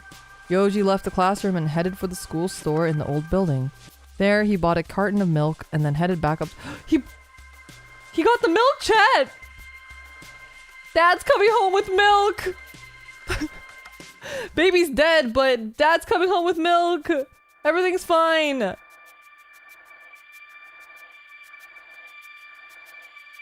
During lunch, the store was always choked with students, but the other floors were relatively empty. For this reason, Yoji found the old building to be a very peaceful place, especially the roof. He discovered the spot during his first year at school when he'd wandered up there one day out of pure curiosity. He'd instantly fallen in love with the place and to this day still went up there whenever he needed to be alone. Climbing the dusty old stairs, he'd arrive at the familiar rusty metal door, twisted the knob and pushed it open. The hinges creaked as the gust of wind rushed in. Pulling the door shut behind him, Yoji took a deep breath of fresh air. A warm breeze tickled his cheek. The safety fence enclosing the rooftop cast a striking pattern of shadowy lines across the dull gray concrete. The air smelled faintly of chlorine, likely from the pool beside the building. Peering through the fence, he could see the water sparkling in the sunlight. But just as he was about to take another step, Yoji suddenly realized that he wasn't alone. Another student was sitting with his back to the fence. Uh-oh. I hope it's Tetsuo and not fucking Zenya. Obviously, the roof wasn't Yoji's property. He wasn't surprised that someone else found it relaxing. But he came here to be alone, and this defeated the purpose. He turned and was about to head back when something brought him up short. No, it couldn't be. He glanced again at the person by the fence, and sure enough, it was Tetsuo. Okay, thank God. He was eating a sandwich while gazing at the schoolyard below. He didn't seem to have noticed Yoji's arrival. There was still time to make a break for it, but just as the thought crossed his mind, Tetsuo glanced in his direction. Yoji froze like a deer in the headlights of an onrushing car. Tetsuo stared at him for a moment, then turned away like he'd lost interest. Yoji was relieved to be out of sight, but now he had no idea what to do. He couldn't just keep standing there. He knew he should turn around and leave, but his legs wouldn't cooperate. Then he remembered the question he'd been wanting to ask. Blue or red, chat? Oh no. Oh no. Blue or red, what do we do? We did blue earlier, and that got us into the bathroom, but now... Do we... Blue? Red? It's such a hard choice. It's such a hard pick. Because I feel like if we do red, it might be like a thing with Tetsuo. And if we do blue, I'm afraid we're gonna end up in Zenya. I'm liking the shade of red. Okay, we got 2 votes for red and 1 vote for blue. That is more red than blue. Oh. I like the effects though. Like this grain and the static and then the like heart beating when you go to the red. Ooh. Ooh. Okay, I'm gonna do red. So we have 2 votes for red. This was the perfect opportunity. No one else was around. Still, he didn't want to interact with Tetsuo if he couldn't help it, and Tetsuo probably didn't think much of Yoji either. Ah! Why do they have to keep showing the fucking dig? The dick flash is like, it's just jump scares me. Dick jump scare. Give me a warning at least. Oh my god. Yoji recalled the chemistry room incident. Perhaps behind that blank expression, Tetsuo thought he was a total creep. Although, that wouldn't explain Tetsuo's actions yesterday. When Tetsuo had offered to take him to the nurse's office, it had completely thrown him for a loop. And he still had no idea what had happened between them in the hallway. Was Tetsuo bullying him? Yoji couldn't get a read on the guy. In the end, no amount of thinking would lead him to the truth. He exhaled and stepped forward. Immediately, he was struck by the impulse to turn back. Nevertheless, he forced his feet onward, towards the fence where Tetsuo was sitting. Yoji stopped a short distance away and paused to gauge Tetsuo's reaction, but he didn't even turn to look. Surely he must have sensed Yoji's approach. After standing there for a few seconds, he started to feel like a neglected child. What else was he to do? Yoji sat down at the spot. Immediately, he became hyper-aware of Tetsuo's proximity. This made him so anxious he thought his whole body might start sweating. He tried to act natural, but he felt so stiff and awkward. Meanwhile, Tetsuo was eating a sandwich and watching the scenery. Tetsuo eats food? Yeah. Surprise, surprise. For some reason, this struck Yoji as peculiar. It shouldn't have. Tetsuo was human after all, but it was easy to forget that he wasn't carved from ice. A gentle breeze blew in from behind them, rustling Tetsuo's sandy brown hair. He squinted faintly against the sunlight. Beyond the fence, some students were playing baseball in the field. Yoji could hear the crack of the bat, followed by cheers. Thinking about it, he realized that this was the first time he'd ever really looked at Tetsuo. Up until now, he'd done everything in his power to avoid that. An unfeeling machine, a robot, that had always been Yoji's impression of the man. But here, the sunlight dulled his sharp gaze, and his pale eyelashes fluttered every time he blinked. He was like a completely different person. To think that all it took was a slight change of perspective to see him in an entirely new light. As Yoji stared captivated, that familiar pleasant scent tickled his nose. He always smelled it when Tetsuo was around. Was it his cologne or something? Then suddenly Tetsuo looked at him. Yoji's heart skipped a beat and he quickly looked away.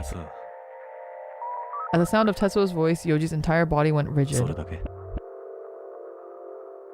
Tetsuo gestured brusquely with his chin and Yoji realized he must have been talking about his milk. Yoji dropped his eyes to his drink. What was he supposed to say to that? His mind had gone blank, so instead he said the first thing he could think of. 見たのか何が昨日腕を掴んだ時に Before he knew it, he'd cut straight to the chase. It felt like part of him was simply eager to get it over with.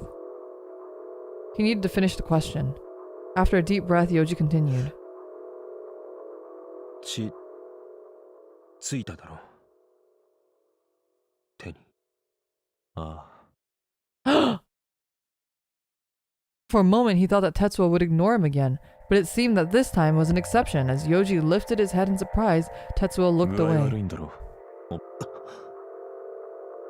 So he had seen the blood. That meant it was real, didn't it? As Yoji struggled to process this, Tetsuo looked at him 無 again. 理しない方がいいと思うけど What was that supposed to mean? Yoji furrowed his brow. How could Tetsuo be so calm about it? It was just so deflating. Even if Tetsuo was a special case, it still felt like he was getting off too easy somehow. Tetsuo pointed at Yoji's drink with one long finger. Confused, Yoji looked at the carton, then back to Tetsuo. それだけ少ねえな It seemed that Tetsuo was more interested in Yoji's eating habits than his bleeding spell yesterday. For some reason, Yoji found this extremely annoying. そんなことよりもっと他に Yoji fell silent in the middle of his question. What did he even want from Tetsuo anyway? He grabbed his milk carton and got his feet and headed for the door. His thoughts were a jumble. He'd summoned all of his courage to ask, and all he had to show for it were more questions. Yoji left the roof with another word. Without another word. Oops. Once afternoon assembly had ended, Yoji packed up his book bag and left the classroom. He'd been in a bad mood ever since lunchtime and he'd wanted to get home as soon as he could to finally be alone. He walked briskly down the hall to the shoe lockers, but just as he was changing into his outdoor shoes, he sensed a presence directly behind him. Plenty of other students were changing their shoes nearby, but this person was inexplicably standing directly behind him. Oh, it must be Xenia. Has to be. He caught the barest whiff of alcohol and heard a sharp clacking sound. It was all too familiar. Sure enough, it was the very person he dreaded to see. Xenia. He was grinning from ear to ear with his hands on his hips. Yoji knew he was better off ignoring him. He turned away and headed for the door.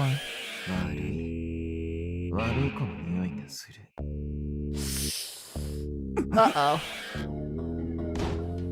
Uh-oh! The next thing Yoji knew, his back was against the lockers! Aren't there other people around? He looked up to find Xenia's toothy grin waiting for him.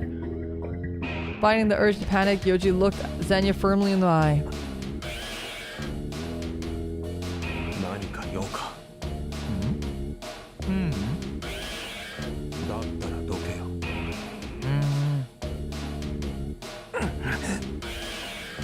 Xenia shook his head for the second time. Fed up with his antics, Yoji reached with both hands to push him away. な、気になるのかな?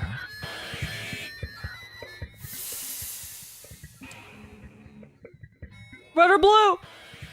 Oh no. I don't know. I'd rather be on Tetsuo arc than on Xenia arc. I don't know if red would be like, yeah, I like Tetsuo, or red would be like, for this guy. Oh,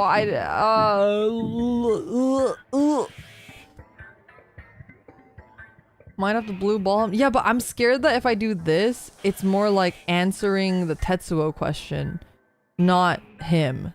Like, it's not directed at him, it's directed at Tetsuo. And if my choice right now is between Xenia and Tetsuo, I'd rather do Tetsuo, I think. But Might have to blue ball, blue. Okay, well, most people are saying blue. So we're gonna go blue. I don't know what it means. And there's no way to know. So we're just gonna go for it. We're going blue. Suppressing his alarm, Yoji tried to gauge Zenya's expression. But Zenya simply smiled. Just then, the alcoholic stench intensified. The smell alone was making Yoji sick. Why would Zenya ask him about Tetsuo? Yoji didn't know what he was after, but it was making him very nervous. 何かさ、最近変わったことない？別に。本当に？ Yoji, the number one liar. 俺が占ってあげるよ。With one hand pressed hard against Yoji's collarbone, Zenya used his other hand to fondle his chest! Yoji felt something hard slide over his nipple!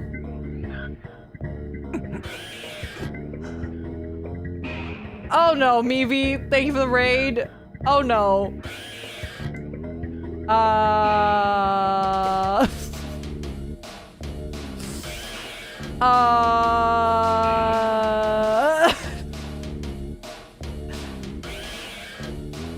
The content warning. Content warning. Hello, thank you for the raid. Welcome, raiders.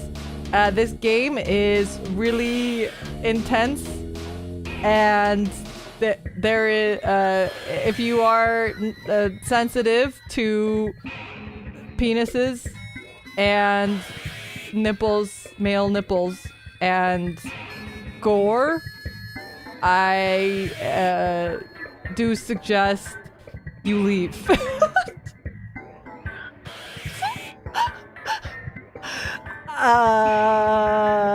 If you don't like say gegs, it makes you uncomfortable, you may leave now, but I appreciate you stopping by. Thank you very much. Yeah, we are at a moment right now.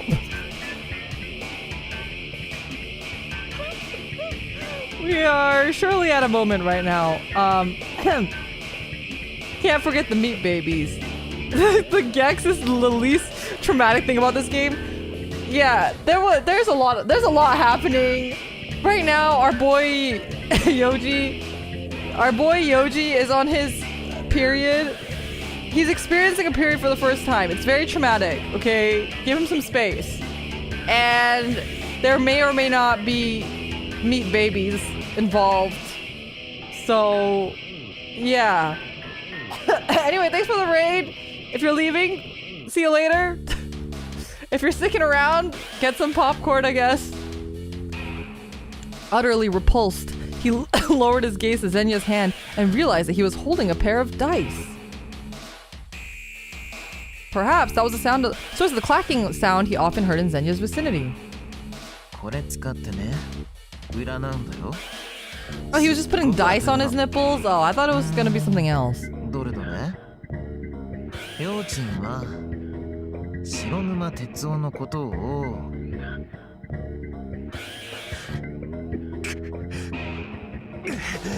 Oh, Yoji hasn't eaten in a week. You're gonna have to forgive him. He's a little weak right now. He's not good at pushing people away. He's also a pathological liar, but he's a good boy. He's a good boy. He just hasn't eaten in a week, so you gotta cut him some slack, okay? Unable to bear it a moment longer, Yoji shoved Zenya away. There, that a boy. The long-haired man stumbled back a few steps, still smiling. Meanwhile, Yoji turned and dashed down the hallway. If he slowed down for even a moment, Zenya would catch him. He was sure of it. The crowd of gaping onlookers scattered hastily, but Yoji paid them no mind. All he cared about was getting away from Zenya. He couldn't get that greasy voice out of his head. It made him sick to his stomach. Are you interested in him? Of course he wasn't. It had just caught him off guard hearing that name out of nowhere. But why would Zenya ask such a thing?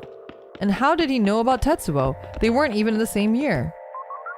With all the questions whirling through his head, he didn't notice the person in front of him until it was too late. The impact staggered him. He stumbled forward, turning to look. It's Tetsuo, isn't it? Oh, of course it fucking is. The moment he realized who he'd crashed into, his mind went blank. Immediately, he turned to run, but Tetsuo grabbed his arm. Then, silently, he began to walk, dragging Yoji with him. His fingers dug painfully into Yoji's arm. Yoji could barely keep himself upright. Where was Tetsuo taking him? Up ahead, there was nothing but a restroom and a storage closet. Now that school had ended for the day, there was no reason for anyone to go this way. どこへ行く気なんだよ。 No response. おい。 Of their two options, only the restroom could possibly accommodate both of them. What was he planning to do when they got there? Sure enough, Tetsuo proceeded to drag Yoji into the restroom. こんなところで何を。 Yoji dug his heels. Sorry, I coughed. In at the threshold, but to no avail. Tetsuo's vice-like grip prevented his escape.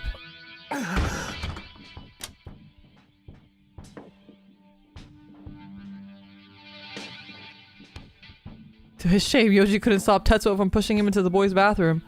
Shoved unceremoniously into a stall, he heard the faint click of the lock sliding into place as Tetsuo stood between him and the door. With the addition of Tetsuo's large frame to the already cramped stall, there was no way out. Tetsuo pressed both hands against the wall on either side of Yoji, boxing him in completely. We're getting another Kabedon?! なんで。なんなんだよ、お前。 Yoji finally asked, his voice a hoarse whisper. His throat was so dry he could feel the words stick. He looked into Tetsuo's eyes, but he couldn't intuit nothing from his gaze. On the contrary, it only made him feel more intimidated. Then Tetsuo moved his hand to Yoji's chest. His thick palm slid down his sweater vest to his stomach.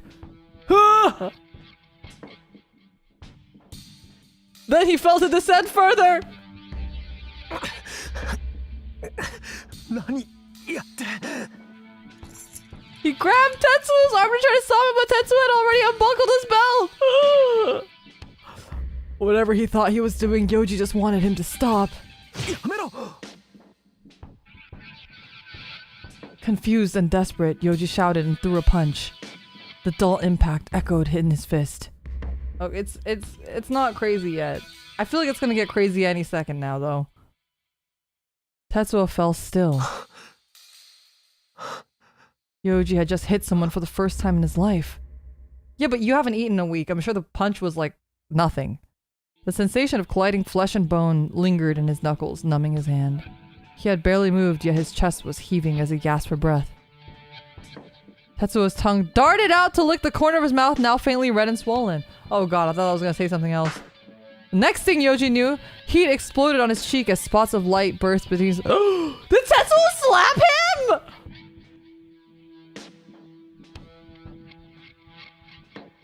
It took him a moment to realize Tetsuo had hit him back.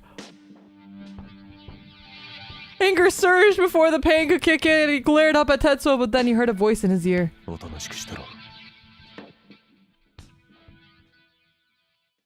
The instant he registered those words— okay, I'm putting up the—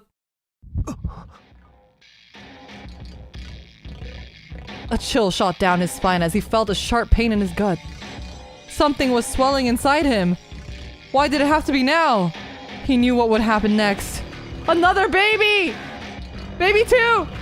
Tetsuo would see! As if he'd read his mind, Tetsuo wrapped his arm tightly around him. Yoji struggled, desperate to escape. 離せ。やだ。やめろ。 Okay, so far we're okay. He couldn't think straight. Meanwhile, the fullness inside him continued to expand, and Tetsuo refused to let go. He's helping you give birth! Accept it, Yoji, it's okay! Don't be scared! Birth is a scary thing, I know, but it's okay! Tetsuo's here to help you through it! Don't worry! Am I gay? Congratulations. You know what? You can be bi. You don't have to be gay. With his arms pinned, Yoji couldn't throw another punch, nor could he protest at Tetsuo's hand. Wandered south once more.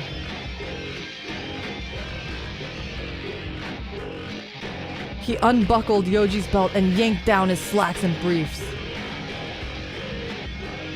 No! Don't touch me! A wave of repulsion overwhelmed him.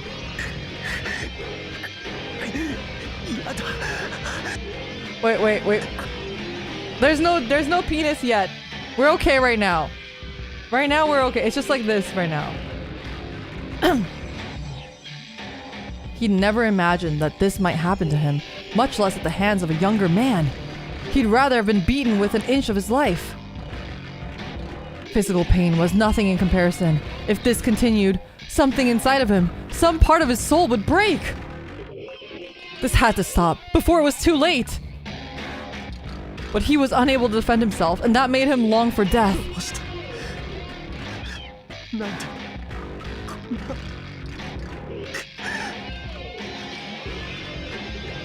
He didn't care who hurt him. As long as he could escape, nothing else mattered. With renewed determination, he struggled against Tetsuo's grip. But his endurance soon reached its limit. A disgusting sense of release spread through his body, and he felt something warm and wet trickle down his thigh. Uh-oh. He finished! Wait, there was no pee-pee. I'm scared. You think there's gonna be a pee-pee jump scare? He heard his heart shatter in his breast. It had happened again. And in front of Tetsuo of all people. The chemistry lab incident replayed in his head. He couldn't bear to look up. He wanted desperately to vanish. His body shook with shame and despair. Then he felt something touch his thigh. Oh! Okay, no pee-pee yet, but we're getting there. Tetsuo's thick finger traced the fluids trickling down his leg. They traveled upstream all the way to the source. Oh, now there's pee-pee, I think. Oh yeah, I see it. If I close the text, I can see it. What was Tetsuo getting out of this? Yoji couldn't hope to guess. And why? Why him? Why did he have to be the one to go through this? Tetsuo's fingers brushed his entrance. He clenched his jaw, fighting off a shiver. Tetsuo lightly stroked the opening, then moved away. Just let it end. It was over. Tetsuo had witnessed his shame. Why was he still here? As Yoji hung his head in despair, Tetsuo suddenly reached out and cupped his chin. Uh-oh. The next thing he knew, he was looking into those piercing cold eyes again. Instantly, dark emotion flared in his chest, and he raised his fist once more. But before it could collide with Tetsuo's cheek, it was intercepted by his broad palm. I think it's okay right now. Yoji fixed him with a glare as he summoned all of his strength, trying to force his fist through. There were so many things he wanted to say, but he was too livid for words. Okay, now I close this.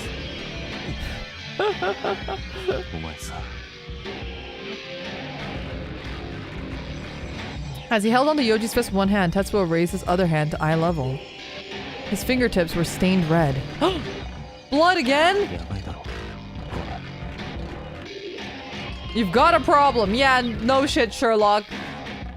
Yoji felt something inside him snap.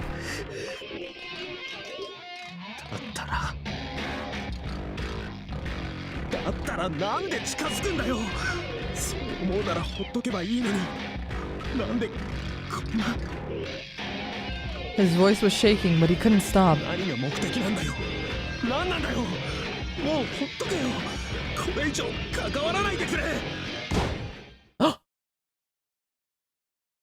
A deafening crash cut Yoji off.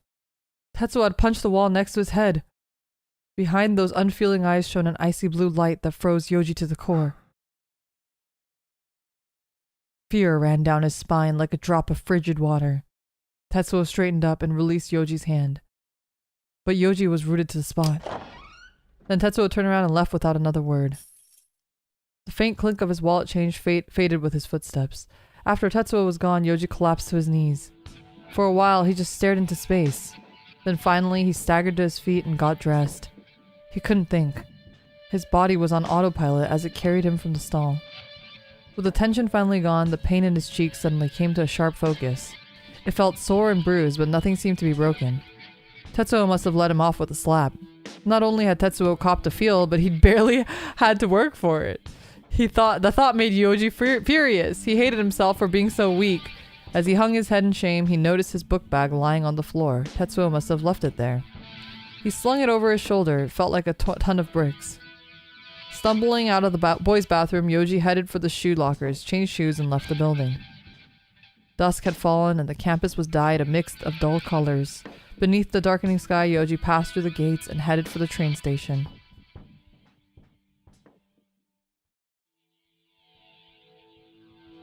As soon as he arrived home, Yoji tossed his book bag to the floor and collapsed into bed. He didn't want to think about anything. He didn't want to remember. He lay there, still as a corpse, for what felt like hours. Then suddenly he felt a damp warmth on his legs. Uh-oh. He knew it could only mean something unpleasant, but he barely had the energy to get up. Sluggishly, he forced his body out of bed. He felt neither panic nor surprise. Instead, he was perfectly calm. Unbuckling his belt, he slowly lowered his briefs along with his slacks. Sure enough, there was a dark red stain in his underwear. Blood, probably. It's just your period, Yoji. It's okay. Everyone goes through it. Everyone has the moment of their first period, you know? I'm sure you must be confused, but I'm sure your sister can teach you how to use a pad or a tampon. I don't know if you can put a tampon up your butt, actually. Pads are good. Even now, he felt no surprise. This had become almost normal for him. Stepping out of his pants, Yoji picked up his underwear and headed to the bathroom. I remember mine. Yeah, exactly. See? Jay remembers. Don't worry. Don't be scared. He walked straight past the sink to the washing machine, tossed his briefs in, and started it up. The lights were off and the room was dark. The quiet hum of the motor echoed in his eardrums, reminiscent of a buzzing fly. Grasping the washing machine with both hands, he closed his eyes and contemplated the blood stain. It spread like paint in his mind, slowly resolving into a different image. The incident in the boys' bathroom earlier today. At times like these, his mind always replayed the memory frame by frame in perfect detail. He closed his eyes to fight it. He didn't want to remember. With a sigh, Yoji turned his gaze to the display light on the washing machine. For the time being, he just wanted to keep his mind blank. He was in no mood to face reality right now. He stood there for some time after, alone in the dark with his thoughts and the rhythmic hum of the motor.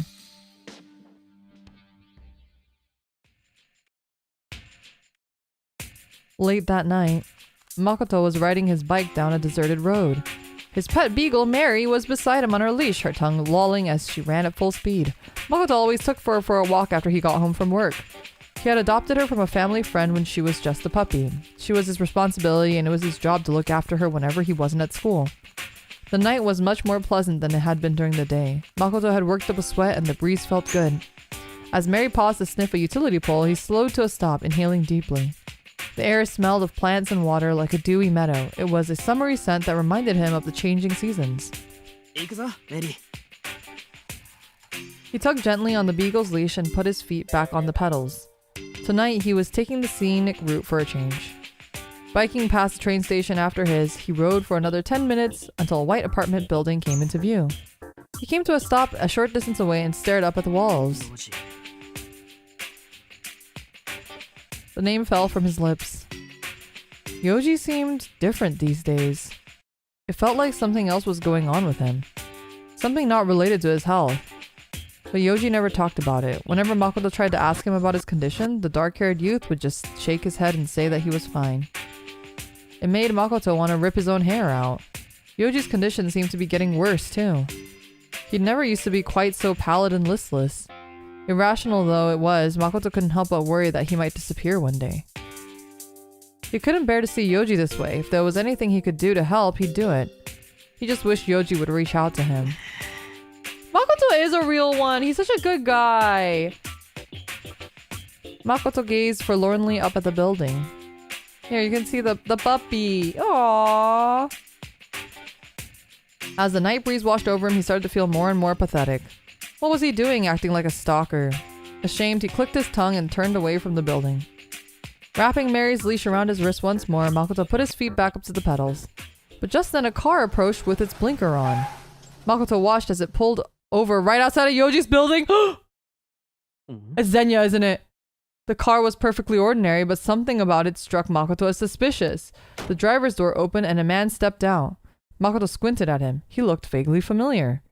Then it hit him. He did recognize the man. It was Zenya's chauffeur. The man was staring up at Yoji's building, smoking a cigarette with a grimace on his face. Maybe the smoke was getting in his eyes. It didn't look like anyone else was in the car. Suspicion rose in Makoto's gut. Why would Zenya's chauffeur come to Yoji's apartment? BBDS, thank you so much for 19 months of membership. Nice hat, thank you. Yoji had been in the same year as Zenya until he got held back. That could explain how Zenya might know him. But he couldn't imagine how they might be connected beyond that. Besides, it didn't make sense for the chauffeur to come by here by himself. Maybe Zenya was having Yoji followed? It wasn't beyond the realm of possibility. Zenya was a weirdo. His actions never made much sense.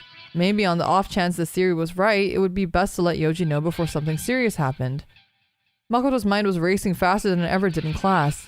Distracted, he completely failed to notice Mary growling next to him. Her bark shattered the silence.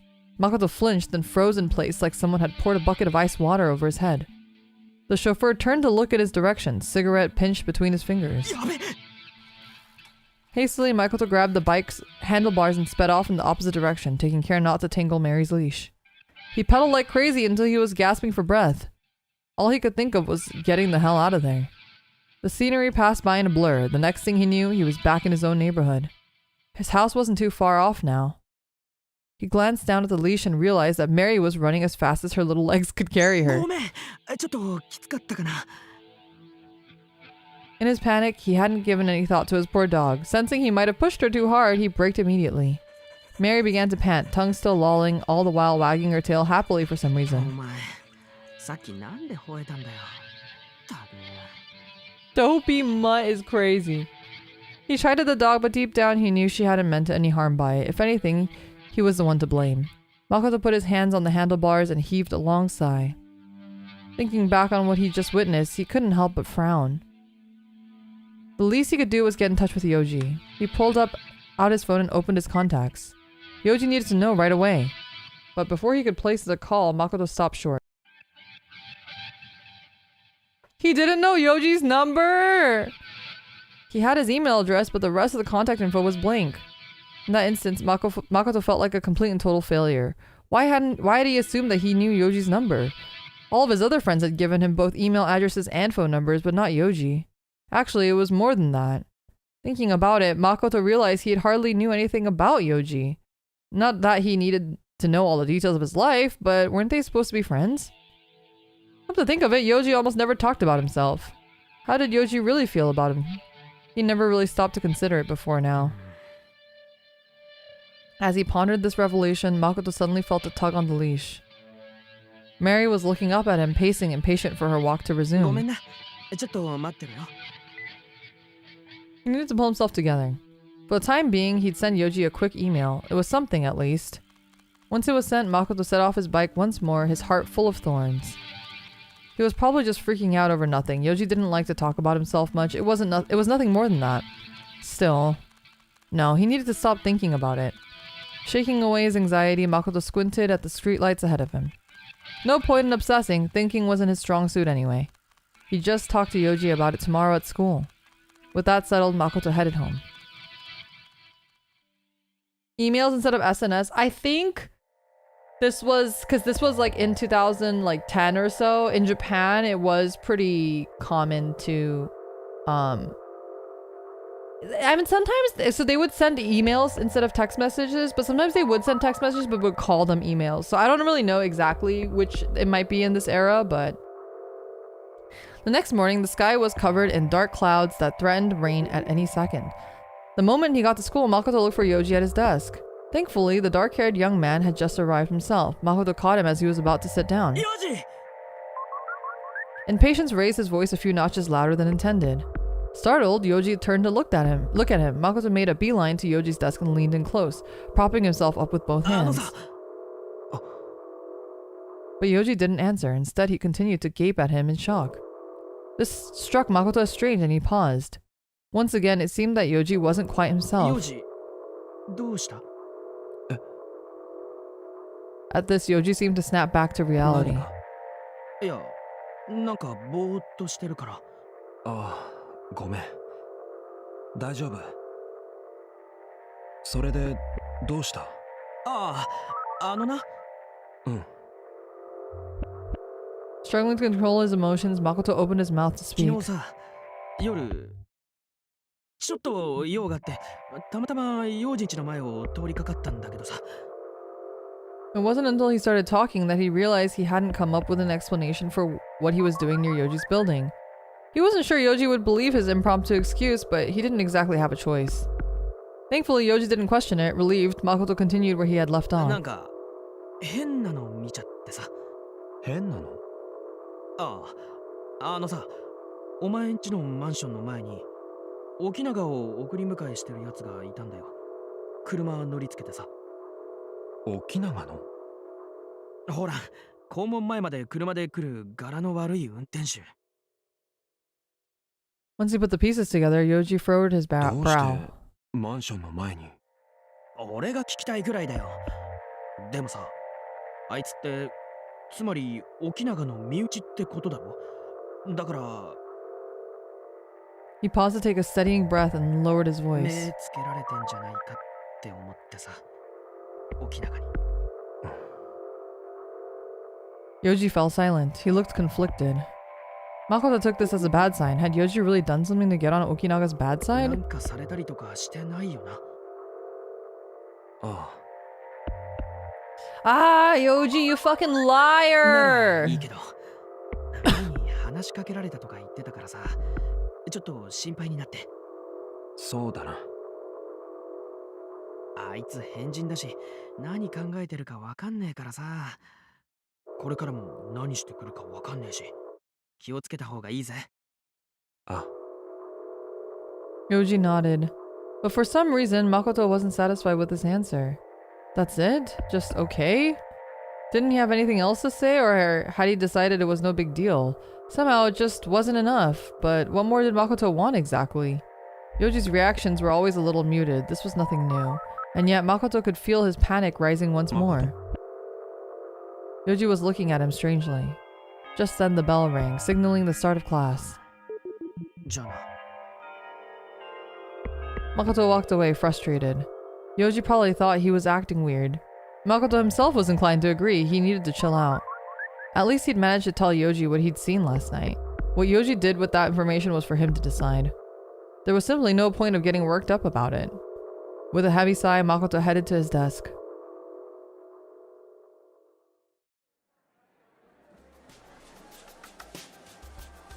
After school let out for the day, the classroom burst to life with chatter, the same as it always did. As he packed up his things, Yoji glanced over at Makoto's desk.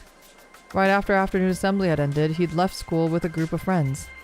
Normally, Yoji wouldn't pay much mind, but something about Makoto's behavior this morning bothered him. First thing in the morning, he'd dash right over to Yoji's desk like a bat out of hell. He just seemed so freaked out. And then there had been the look on his face when he'd walked away. Yoji had never seen Makoto that sullen before. Was it something he'd said? As Yoji contemplated this, he felt the classroom suddenly grow thick with tension. いる？ Uh-oh. Uh-oh. Yoji couldn't believe his ears. Zenya had opened the classroom door and was now leaning inside, peering around. 幼児！ Disquieted murmurs rippled through the classroom as everyone tried to figure out who Zenya was looking for. Yoji wanted nothing to do with him, so he stared quietly at his desk and pretended not to hear. As the classroom buzzed with nervous whispers, a girl tried to walk past Zenya in the room. But Zenya refused to budge. Instead, he slammed his hand against the door. The girl backed away fearfully, and Zenya grinned. 幼児！早くこっちおいでってば。暇なんだってば。退屈。 This must suck. If you're a Yoji, like, this is like the worst. This is like fucking scary. Like horror game shit for real, for real. Zenya continued to smack the door, demanding to be answered. As people began to realize who he was talking to one by one, they all turned to look at Yoji. If he tried to ignore it any further, he had a feeling Zenya would search the whole room. Mortified, Yoji reluctantly heaved himself to や his っと feet. 来た。 Zenya beamed as he spotted Yoji walking 迷 over. 惑なんだよ。 Yoji just wanted to get this over with. The whole room was staring at them, and they'd attracted curious eyes from the hallway now too. But Zenya didn't seem to care. Instead, he looked positively 迷 delighted. 惑だって。何の用だよ。ちょっとね、話があるんだよね。Yoji recalled what Makoto had told him earlier that Zenya's driver had showed up outside of his apartment. Could this be some kind of trap? ここじゃなくてさ、どっか違うとこ行きたいんだけど。This is scary! I'm scared! 今じゃなきゃダメなのか。そう。今がね、いいんだよね。While speaking, Zenya continued to smack the door over and over and over and over. Oh, it has to be blue. I feel like Zenya's... This is gonna be so scary! Okay, blue or red, Chad? Blue or red? I will let you decide. If you want to explore the Zenya route, we could go red. Red, red, red. Blue, blue. Okay, we got 2 blues. We got 1 red. It's leaning blue right now. It's leaning blue. Does anybody else have any opinions? Otherwise, we will be going for blue. Alright, blue it is. He hated feeling everyone's eyes on him, but he refused to simply give in to Zenya's demands. What were his options here? As Yoji fell silent, Zenya began to stomp his feet impatiently. 今じゃなきゃダメ。ダメなんだよ。考える必要ないでしょ。ヨーチン早く。Yoji could feel the annoyance radiating from everyone in the vicinity. If he didn't give in, Zenya was just going to throw an even bigger tantrum, and there was no guarantee he wouldn't get violent. Fine, just quit making a scene. Oh, he's gonna say it. だからわめくのやめろ。 The music is scary too. He heaved an irritated sigh. じゃあ決定ね。ついてきてね。Zenya sauntered off towards the lockers like they were going on a picnic. Yoji followed him out of the classroom, feeling like a lamb before the slaughter. So true. The sky beyond the front entrance was dark with clouds, and the first drops of rain were hitting the pavement. On rainy days, the garbage was stored inside the building for the janitor to dispose of the next day. The students outside splashed through the puddles as they hurried into the school. But Zenya walked outside like he hadn't even noticed the rain. Reluctantly, Yoji followed him. They walked all the way to the side path that led to the dumpster area. It was never a popular hangout spot, and with the rain, absolutely no one else was around. Zenya turned to look at Yoji, a wide grin on his face. Are we just like both standing in the rain? Like, what's going on? Yoji kept his distance, waiting for Zenya to start the conversation. 話っていうのはさ、ちょっとヨーチンに注意がしたくてね。Uh-oh. A warning! そう、注意。 Yoji couldn't imagine what Zenya would want to warn him about. Then Zenya started laughing like he was having the time of his life. ダメだろ、垂れ流しちゃう。そんなことばっかりやってると、周りを刺激しちゃうよ。悪い子だな。Yoji stared blankly. He had no idea what Zenya was talking あん about. まり垂れ流しちゃダメなんだよ。血とか、肉とか。 The meat babies! Zenya watched Yoji from beneath a smiling eyelid. どうしてその Had Zenya seen? でもね、ヨーチンのはさ、まだ偽物だからさ。まだだよ。 Zenya's sounding a little pent up right now. So true. Fakes? What was he talking about? The things that came out of 偽 him? 物って何が。あのさ、白沼哲夫、そんなにお気に入り？ Just like that, Zenya had changed the subject. To Tetsuo. This wasn't the first time Zenya had asked about him either. でも、ダメだよ。哲夫はさ。だって、幼児はね、俺と一緒なんだから。そう。 Zenya cocked his head and spread his arms welcomingly. The sky was nearly black now and the rain was starting to pour down harder. 幼児はね、俺と一緒なの。わかる？ Zenya flashed a toothy grin, his visible eye bulging. お前も人間じゃねえんだよ。 For a moment, Yoji's mind went blank. What kind of nonsense was that? Not human. The words stuck in his heart. It was ridiculous, insane, and yet... 鉄夫はさ、あいつただの人間だよ。つまんないよ。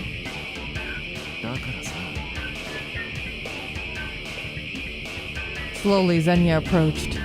Save for his sneering lips, his expression was hidden beneath the bill of his baseball cap. The rain continued to pour from the sky, soaking his hair and clothes. Xenia took another step, and then... 仲良くしようよ。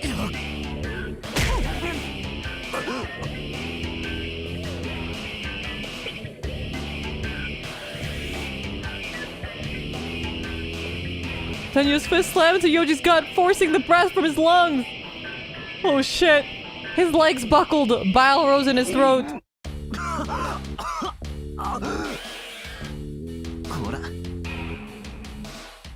He doubled over, coughing hard. A kick exploded in his stomach. The dull pain echoed through his gut, turning his world gray. Before he knew it, he was lying on the ground. The smell of rain filled his nose.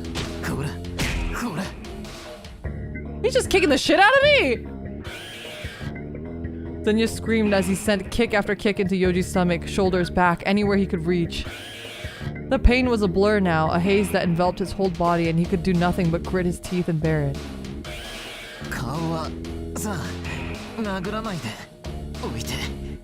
Wait, why is he? I thought he was like, we're the same, and I thought he was gonna like want to have sexy time with us, but now he's beating us up? What's going on? Xenia's cheerful voice rang out. True to his word, he focused his attacks on Yoji's torso. Poor Yoji, he's already sick! Leave the guy alone! Yoji whimpered as the hard toe of Xenia's shoe dug into him again and again. His senses were beginning to fade into the agony. His thoughts were growing fuzzy. He wouldn't last much longer. But right before consciousness abandoned him completely, Xenia's breathless voice registered in his ears one last time. 幼児のありのままを見せてほしいの。幼児のお気に入りを用意してあげるからね。Hello, Raider. Hi, Sion. Silo. Sion, you know this game. Sion, you know this game, right? Sion's chat. They don't need a fucking content warning. Happy Valentine's Day. They don't need a you guys don't need a content warning, right? Right? Nah, we don't need a content warning. You guys can raw dog it. It's fine. We're raw dogging it. You're good. Welcome in. Welcome in. I hope you enjoy your stay. Things are about to get spicy. Yoji woke with a splitting headache. As he blinked to clear his eyes, he realized that he was lying on the floor. Where was he? His body hurt all over. The memories returned gradually. Can I venture a guess? Either Togai no Dachi or Dramatical Murder. You almost have it. It's the game in between those two. Actually, it might have come before Togai no Dachi. Maybe. That's right. Xenia had asked to talk with him at school, then had jumped him right in the middle of the conversation. He had passed out at some point, and then, his mind now functioning, he took in his surroundings. This definitely wasn't the academy. He was in a bedroom somewhere.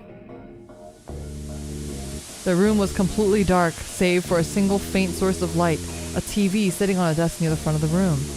Its screen showed nothing but static. Other than that, the bedroom was quite empty. Did we get kidnapped? Are we like in a basement? If anything, it seemed more like a storage closet. As his senses returned, a strange scent tickled his nose. It was a powerful smell, like a kind of incense, and Yoji had a feeling it might be contributing to his headache. Whatever the case, his first priority was to get out of here. He attempted to sit up, only to discover that his arms were limp. His muscles were sore, like the day after an intense workout. Regardless, he struggled to roll over. A sharp pain shot through his stomach where Xenia had kicked him repeatedly. He gritted his teeth and rolled himself over anyway. Then, as he floundered on the ground, his foot bumped into something. Curious, he looked back to see what furniture he might have hit. only to discover that someone else was lying on the floor beside him. Okay, wait. Who do you think it is? Do you think it's Tetsuo? Or is it Zenya? Or is it Zenya's butler guy? It has to be Tetsuo, right? Makoto? Really? Makoto? You think it's Makoto? That'd be crazy. That'd be plot twist.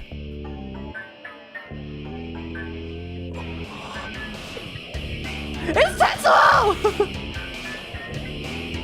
It was Tetsuo! His eyes were closed and he appeared to be unconscious. What was he doing here? Too confused to think, Yoji rolled over, pain be damned. He observed Tetsuo carefully. He wasn't dead. His chest was rising and falling in slow rhythmic measures. Upon further inspection, Yoji noticed bruising on his face that suggested he'd been beaten. Was this Zenya's doing? In the light of the cathode rays, Tetsuo looked so unguarded, so vulnerable, so hurt. There was a bloody gash at the corner of his mouth, staining his thin lips. What had he done to deserve this? As he stared in confusion, Yoji suddenly smelled else, something familiar. It's literally like he's getting sawed, and it's gonna be like you have to say Gex. You have to say Gex if you want out of this room. And then without warning, he felt his body grow hot. His pulse quickened, and his chest tightened. It was a sensation he'd experienced before, though not any common symptom of illness. No, this was almost as if he were in heat! It's happening, Chad! It's happening! Oh no. Oh no. Fucker, die! Scion knows. She knows. His breathing ragged. Okay, wait, I need censorship palkery. Wait, okay, we'll read this first. Yoji closed his eyes and exhaled, hoping to ease the discomfort. His body seemed to want something. What? He opened his eyes slightly and Tetsuo's face came into view. His bloody lips seemed to draw Yoji in, and the static drone of the television was drowning out his thoughts. They gonna kiss! Before he realized what he was doing, Yoji had climbed on top of Tetsuo. Oh no. He leaned in close and put a hand to his cheek. He could feel the swelling where he'd been struck. Tetsuo whimpered slightly at his touch. That was all it took to send a shiver down Yoji's spine. As he stroked Tetsuo's cheek, he felt something slippery and warm. Uh-oh. Is it another baby? For a moment, he thought it was blood from his mouth, but it wasn't. Blood oozed from the space between his palm and Tetsuo's cheek, staining his skin like red face paint. He's bleeding out again! Yoji is bleeding out again. It was utterly bizarre. And yet, Yoji couldn't tear his eyes away. He touched his blood-stained fingers to Tetsuo's swollen cheek, mixing in his blood with the other man's. Then he moved to Tetsuo's mouth. He slid his finger over Tetsuo's lips. Okay, we're good right now. Coating them with blood before pushing them past them into his mouth. Rows of hard teeth briefly hindered his progress, but he pushed through the small gaps between them to reach Tetsuo's warm, wet tongue. What is he gonna do with his tongue? He's gonna like he's gonna like put his finger in there? Like, what is he doing with it? Once he'd rubbed the blood against the other man's taste buds, Yoji retracted his finger and replaced them with his lips. They're kissing! The first thing he tasted was a hint of sweetness. Was it the blood or was it the taste of Tetsuo's lips? All trace of hesitation now gone, Yoji moved in for a deeper kiss. Just then, he felt a hand grab his wrist. Tetsuo gaining consciousness? He opened his eyes to find Tetsuo staring back at him. His heart nearly stopped. Quickly, he turned away. But Tetsuo's powerful arms wrapped around him from behind. Oh, he's hugging him? He tried to break free, but it was like his blood was boiling at Tetsuo's touch. Oh! Oh! Oh, I think this is safe. So far. A chill bit at his nape, followed by that familiar scorching heat once more. As Yoji shivered, Tetsuo grabbed his chin from behind and turned his neck to look at him. What's Tetsuo's deal? Okay, I know we kind of are getting what Yoji's deal is, but my question here is, what the fuck is Tetsuo's deal? Like, clearly something's going on with Tetsuo too, right? Like, yeah, Yoji's like, he's the Omega, but Tetsuo's not human, but he can see the stuff, and like when he jerked off. When he jerked him off earlier, why was he doing? Like, does he know? Like, what's going on? For some reason, he found them comforting. Even when things were at their most bizarre, Tetsuo always stayed the same. Yoji gazed back into his eyes enraptured. Then Tetsuo's hand moved below Yoji's belt. Okay, wait. What? Uno momento, por favor. Startled, Yoji pulled away. But his body was aching to sate its fever. Maybe it's okay? Tetsuo's hand plunged into Yoji's briefs and settled on his hardened lust. Oh, ooh, ooh, ooh, We're okay.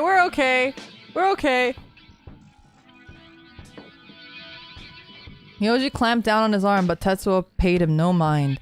Instead, he wrapped his fingers around Yoji's member and slowly began to work it up and down. Pleasure shot through Yoji like electricity, drawing a ragged moan from his lips. Like, does Tetsuo know what's going on? Shame filled him, but he could not fight it.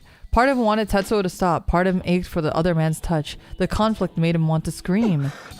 I can't wait for the random zoom out. Don't do that to me. Don't do that. He tried to desperately hold back his moans, reminding himself that this was Tetsuo touching him, hoping that this would restore his lost reason. He had to stop this. He couldn't let himself be humiliated any more than he already had. And yet, part of him said, wait. For some reason, Tetsuo's caress felt affectionate, firm, but never rough. Why was he doing this? That's what I want to know. After being kissed by another man, the average man would have shoved him away, and in truth, rejection might have been a blessing. Could Tetsuo be experiencing similar symptoms? Was he too possessed by an uncontrollable lust? No, that couldn't be it. Tetsuo's eyes were as placid as ever. There was no sign of fever or delirium. But in that case, his actions made even less sense. The waves of pleasure built, gradually robbing Yoji of coherent thought. No, stop touching me! I'm trying to talk over his panting. Then, as if Tetsuo had read his mind, the other man whispered in his ear. Okay. Unable to bear it any longer, Yoji squeezed his eyes shut. Oh god, but even with his eyes shut, Yoji's world spun. The husky breath in his ears. The light playing off their skin, the empty drone of the static, the sweat upon his chin, the choking scent in the air. Everything blurred and blended together. Tetsuo's hand was moving faster. His head ached with the struggle to resist, and his gut hitched like he was gasping for breath. Okay, wait, hand check really quick. Okay, everyone type in chat. What are we typing? Let's type meat babies. Everyone type meat babies in chat. I know, typically we don't do hand checks for BL stuff, but you never know. We're typing meat babies just in case. Just in case, we're making everyone stop and type meat babies in the chat. Meet the babies. You never know. You never know. We got, and all the ladies too, you better be typing in there. Caught between pleasure and pain, Yoji's body reached its limit at last.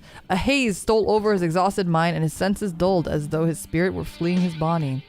Yet, even through the haze, he could still feel the heat of Tetsuo's rough skin. What about your hand? My hand is on the mouse. It's on the mouse. It has to be on the Palcary at all times, honestly. It was a comforting presence, and one that remained constant, like a nightlight until Yoji lost consciousness at last. He passed out again? What about the other hand? It's my left hand. My left hand's useless, don't worry. Something wasn't right. Later that night, Zenya stood in the dark room staring at the floor. This prefab shed was located directly beside the Okinaga house. It was used for storage and mostly empty, save for a desk and chair. Atop the desk sat a television, its screen gone to static. It cast a deathly pale light over Zenya's features. Wait, nande why? Okay, wait. I think we're safe now.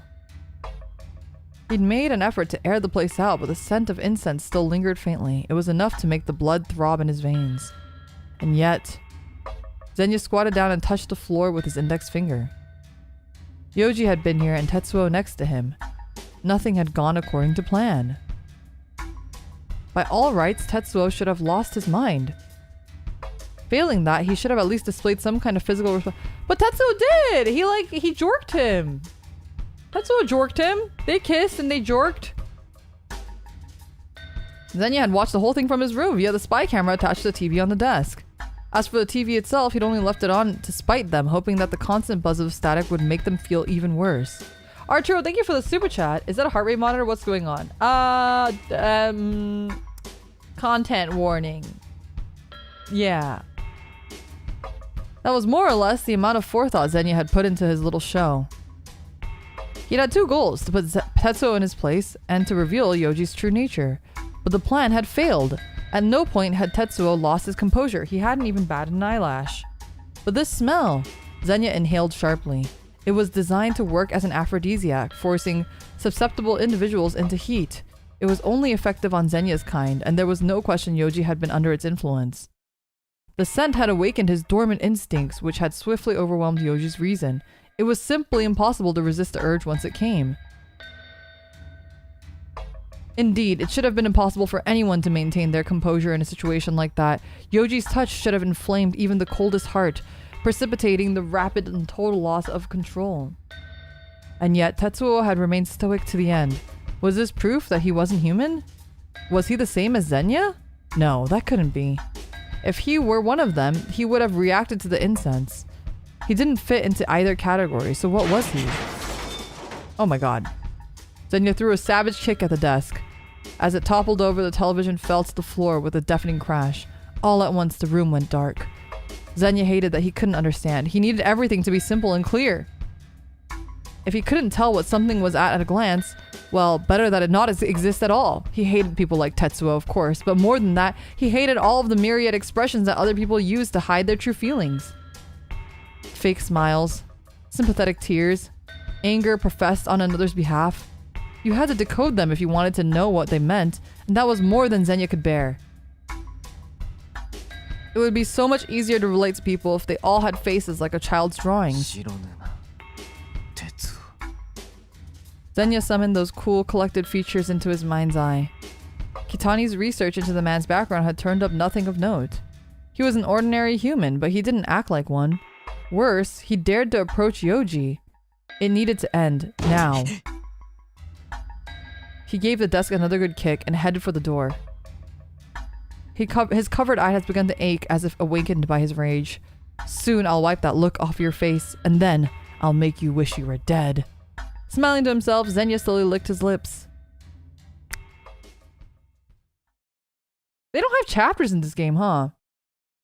How many times now had he woken up like this? As Yoji opened his eyes, the first thing he saw was a dark, cloudy sky. The night was quiet, the air chill against his skin. Once again, he had awoken to find himself elsewhere. One thing was certain. He must have passed out again. Exasperated with himself, he attempted to get up. All of the muscles in his body screamed in protest. His head was throbbing too. He was a total wreck. The reason for his fatigue, at least, was obvious, but he did his best not to think about it as he climbed gingerly to his feet. As soon as he got up to look around, he realized he'd been lying in his building's trash dump area.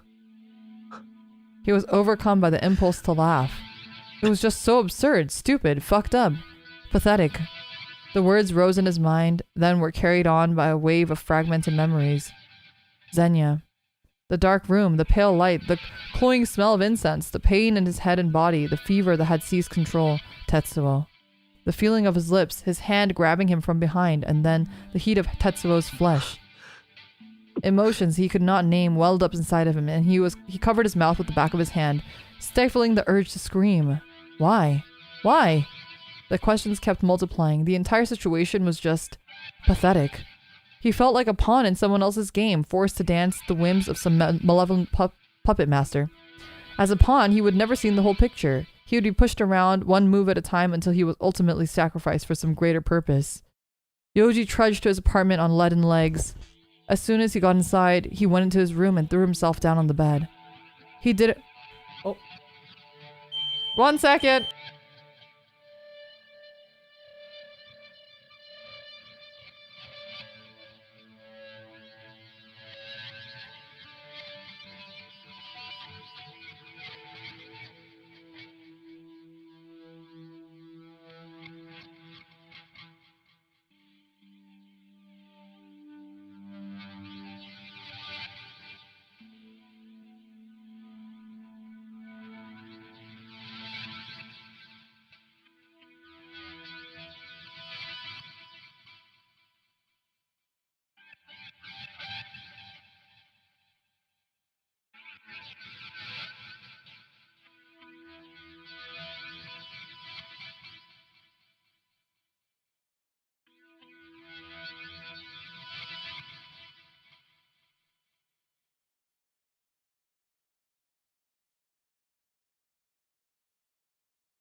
Mm-mm.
I'm back. Hello. Let me have more water. That was a good break. I got to use the restroom. I got to get more water and stuff too. And I'm gonna eat this other bueno. It's like 2 individually packed buenos. I'm gonna eat this as my dessert. Oh, it's like fucking melted. Why is it melted?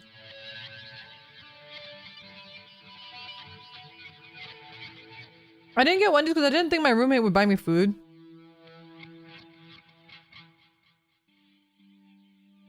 But she and her boyfriend went out today, and then I guess they went to a supermarket on the way back. And there's this supermarket that we like to get supermarket sushi at sometimes. And so she got me some supermarket sushi. So I'll have Wendy's sometime this weekend instead. I'm very excited to have Wendy's. Do not worry, I will definitely get Wendy's. I'm very excited. I also have one gummy. Another cola gummy. Another cola bubs. I'm gonna eat this too.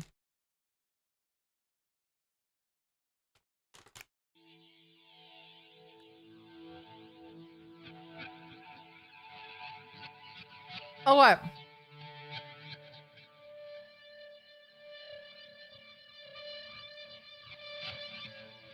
Back to the video game.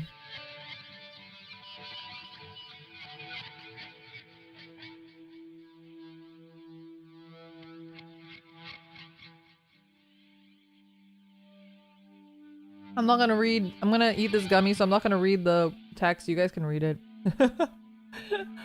Until I'm done with the gummy.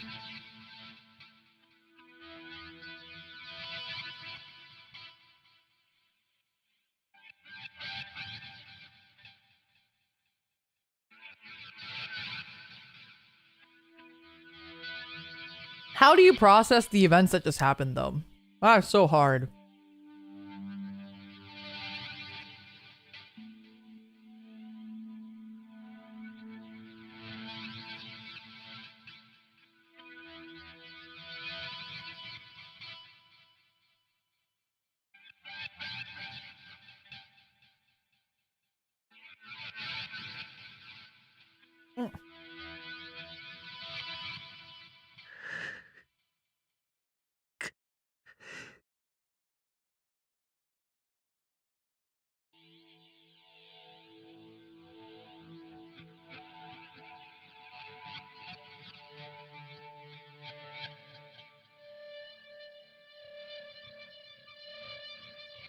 No, no shot. Yoji, you're not that stupid. I swear to God, if Yoji is that, I'm gonna be so mad. Yeah, exactly.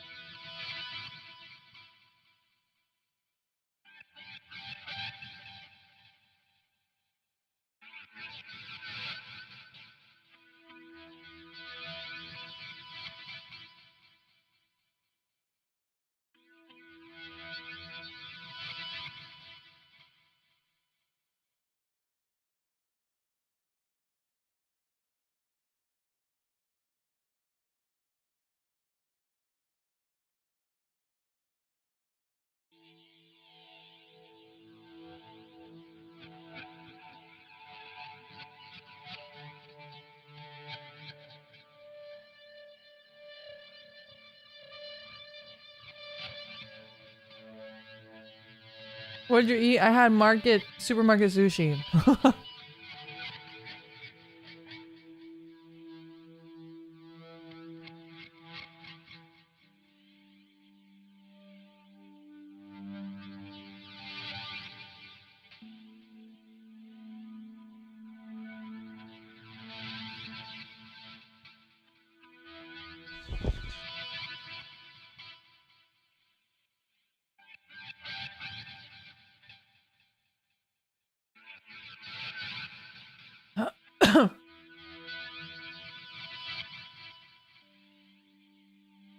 Alright, I'm done with my gummy. I can narrate. Tetsuo hadn't lost control like he had. The look in his eye had been identical to how he always appeared at school. Maybe he would have some answer. Just then, a sharp pain in his gut made him wince. Uh-oh, is it happening again? His stomach was extremely tender after Zenya's beating. Yoji still didn't understand what he'd done to deserve it. He wanted a reason, at the very least, a reason why these things kept happening. As the night wore on, Yoji glared up at the ceiling, anger and resolve smoldering in his breast.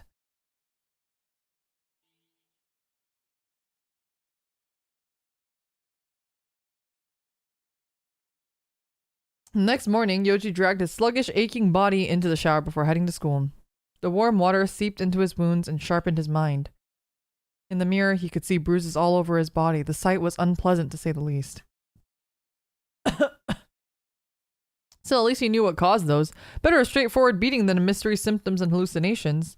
The only thing keeping him going was a desire to learn more about the recent string of events. Even the smallest tidbit of information would be something. First, he needed to talk to Tetsuo. His goal set, Yoji left the apartment.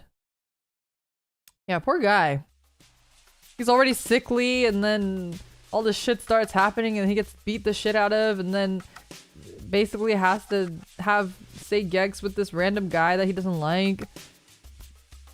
The moment he arrived at the classroom, he looked to the window. Tetsuo was reading his desk, an island of calm amid the early morning chatter.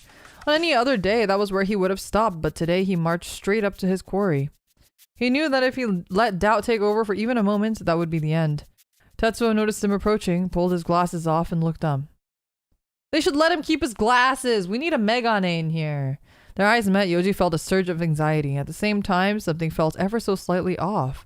But right now, Yoji didn't have the mental capacity to think about it. 昼休み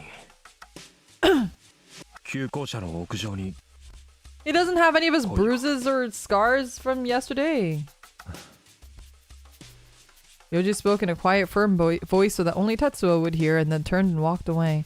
He wasn't about to wait for Tetsuo's answer. A few students appeared to have been watching the exchange, but they looked away as soon as Yoji glanced at them.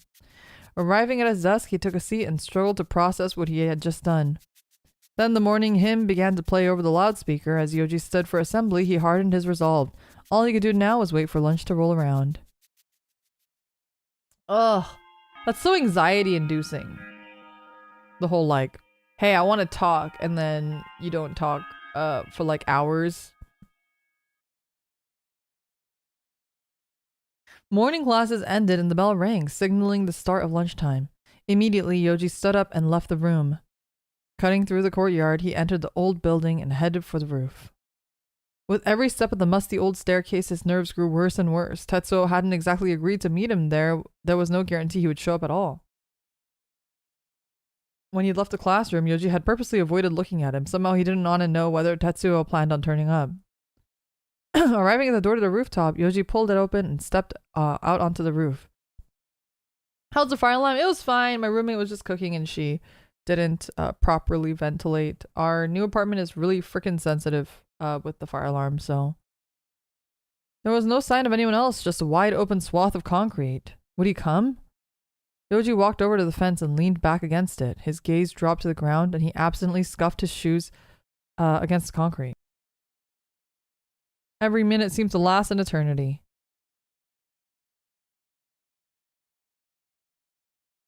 Maybe Tetsuo wasn't coming. Should he even bother waiting for him? Giving up was sounding better and better. Just then, the door opened and Tetsuo stepped out onto the roof. Yoji felt his heart beat faster as the other man approached. Then he saw it. Tetsuo's bruises were gone. That was what had fell off in the classroom. Yeah, that's what I was saying. Back in that room, wherever it was Zenya had taken them, Tetsuo had been injured. Yoji had touched the bruises himself. Had it been a trick of the dim lighting? No, he'd felt the swelling. Then how? Tetsuo walked right up and Yoji and leaned against the fence next to him.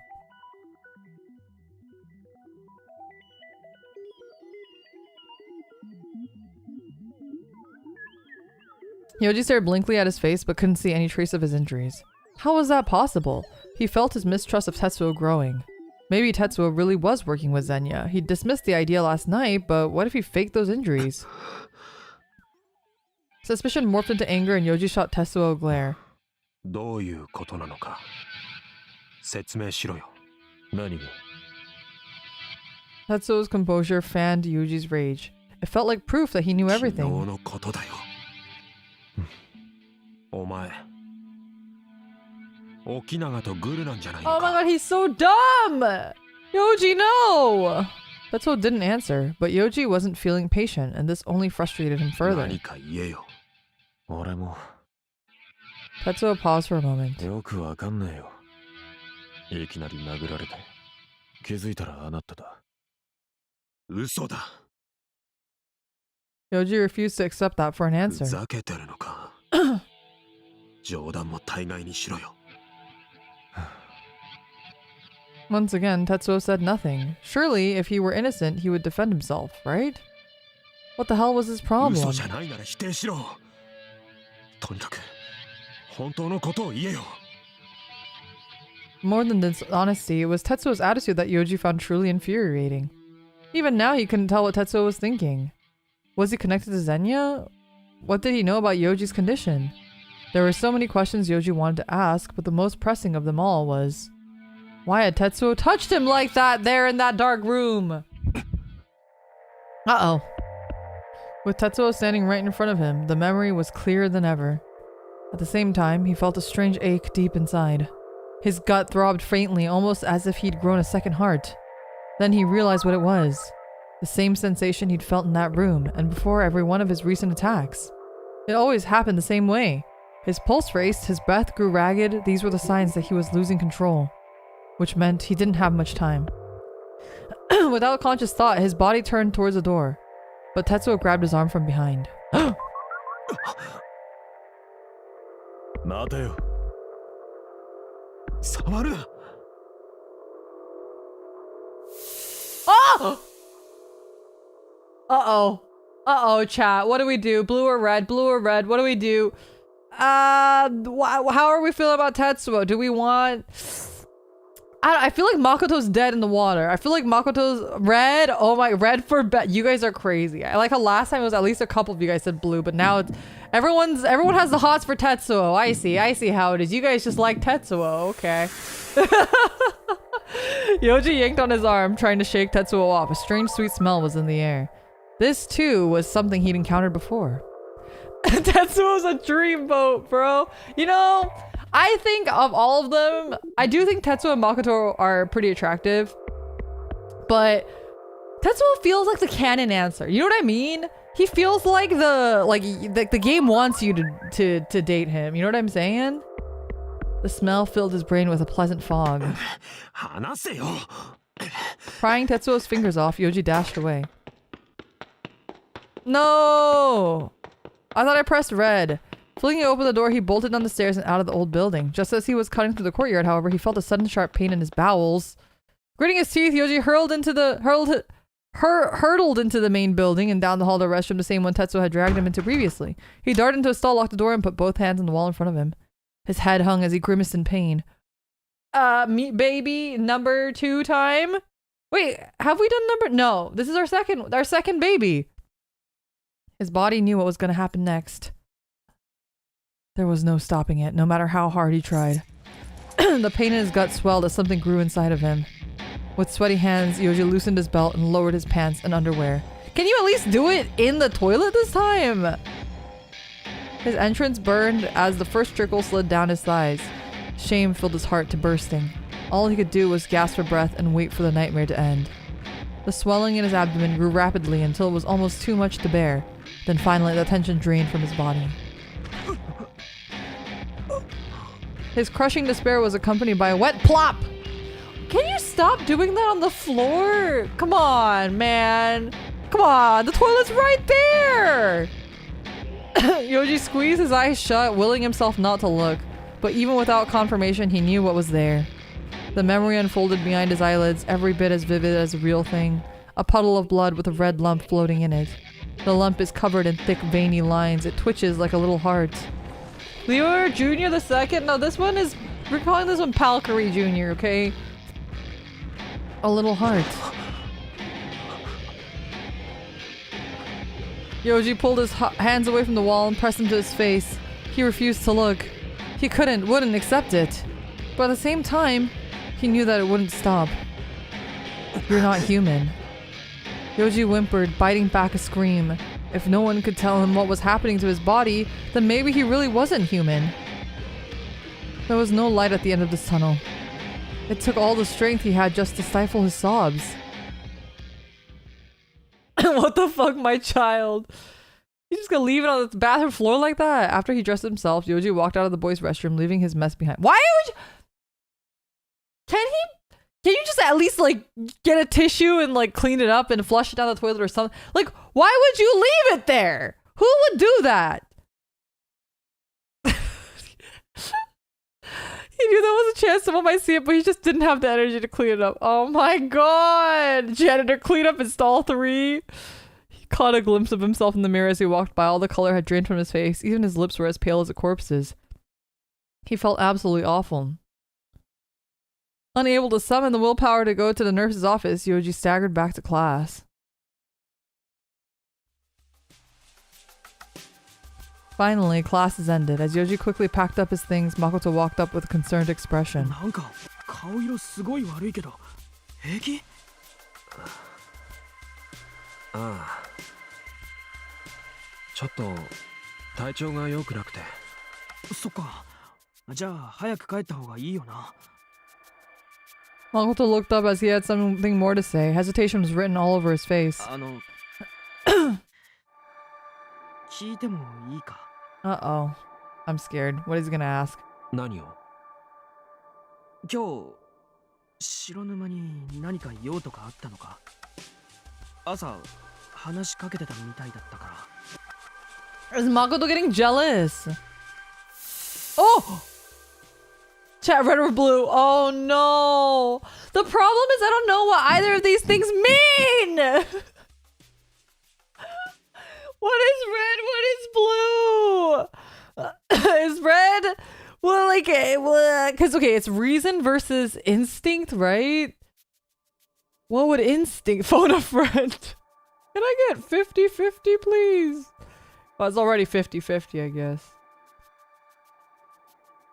Red? Okay, we got 2 votes for red. Like, I'm trying to think, like, what's the instinct answer? What? I feel like the rational answer would be lying to him and be like, no, I didn't. Like, it's not anything. I just wanted to tell him to fuck off or something like that, right? And then red, I don't know what the fuck red could be. But also, just now, I thought if we hit red, there would be, like, we'd stay on the roof and we'd, like, talk it out with him. With Tetsuo. But we didn't. I hit red and we walked off. So, that makes me uncertain. But we got 2 people saying red. What do you guys think? Not sure here, right?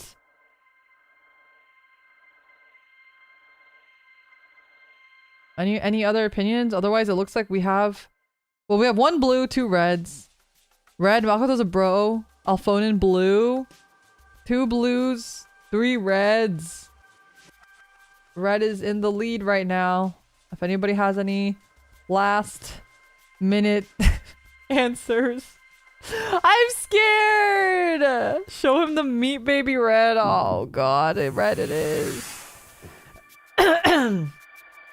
At Tetsuo's name, Yoji felt a twinge of annoyance. He tried to hide it, but he had a feeling it might have shown on his face. No, I thought that was gonna be the blue answer. Makoto dropped his gaze to his shoes and ran a hand over the back of his head. No, poor Makoto. Makoto's just trying to be your friend. Yoji knew that Makoto was probably just worried about him, but at the same time, just leave me alone. Yoji looked away, ashamed of the thought. ごめん。今日はもう帰る。ああ、うん。 No, Makoto. I feel so bad for him. He just wants to be your friend. Makoto smiled awkwardly and gave a slight wave. You know, considering the setting, have any of them consider them finding Jesus? I mean, I think that's what fucking Zenya's dad's trying to do for Zenya. Yoji replied with a nod and then grabbed his book bag and headed for the door. At the lockers, he paused to change his shoes, then walked through the front doors. Squinting against the sunset, Yoji passed through the school gates and headed for the train station. If he kept talking to Makoto, he had a feeling he would have exploded. He appreciated Makoto's concern, but at the same time, it felt strange. Why was Makoto so concerned about him? Because they were friends? Were they? He considered the meaning of the word. Friends are people who get along, who enjoy spending time together, who share common interests. But none of these quite fit their relationship. Yoji is fucked up. Yoji's fucked up and evil for this. That's so messed up. No, you guys are friends. What do you mean you're not sure? Oh. In the first section, he literally was like talking. Yoji was literally like, oh, I really like just hanging out with Makoto. Like, it's just like really nice to like spend time with him. That's literally that. Oh my god. He could see why Makoto had so many friends. He was a cheerful, thoughtful guy. Who wouldn't like him? There was no doubt that the time spent with Makoto was one of the few bright spots in Yoji's life. But what did Yoji have to offer in return? Taken objectively, it all seemed so unclear. He just couldn't understand why Makoto was so nice to him. Makoto's other friends probably wondered the same thing. It didn't make sense. All of a sudden, Yoji felt his anxiety spike. Panic set in and his chest grew tight. Ah, he's having the brain worms. I get it, Yoji, I get it. His hands moved on autopilot, pulling out his phone and starting a new email. After typing up a message that amounted to a little more than pleasantries, he selected the recipient, Erica. The part of him fought it. He forced to press send. He needed reassurance any answer would do, but Erica still hadn't replied by the time he had arrived at the train station. He sighed deeply. He knew he shouldn't expect her to be at his beck and call, but he couldn't help but feel disappointed. With another sigh, he tossed his phone back into his bag. On the way home, his anxieties remained constant, neither growing nor receding. He pushed his way through the crowds of people and boarded the packed train. Clinging to a grab handle, he steadied himself as the train rattled down the track.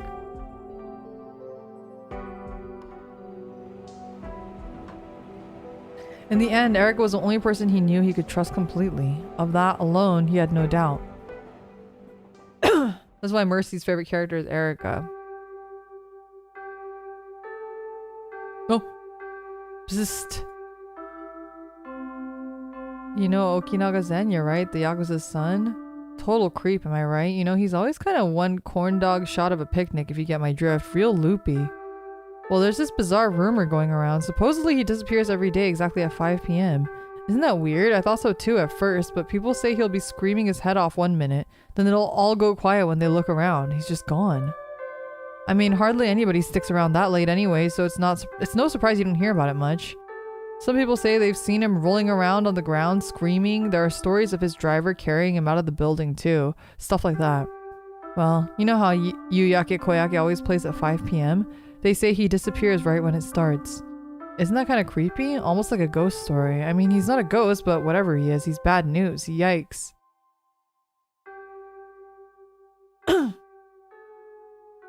Uh-oh. Zenya staggered down the hall, bracing himself against the wall as he went. The cursed bells beat against his eardrums, every note a scorching brand. Sweat trickled down his face and dripped from his chin.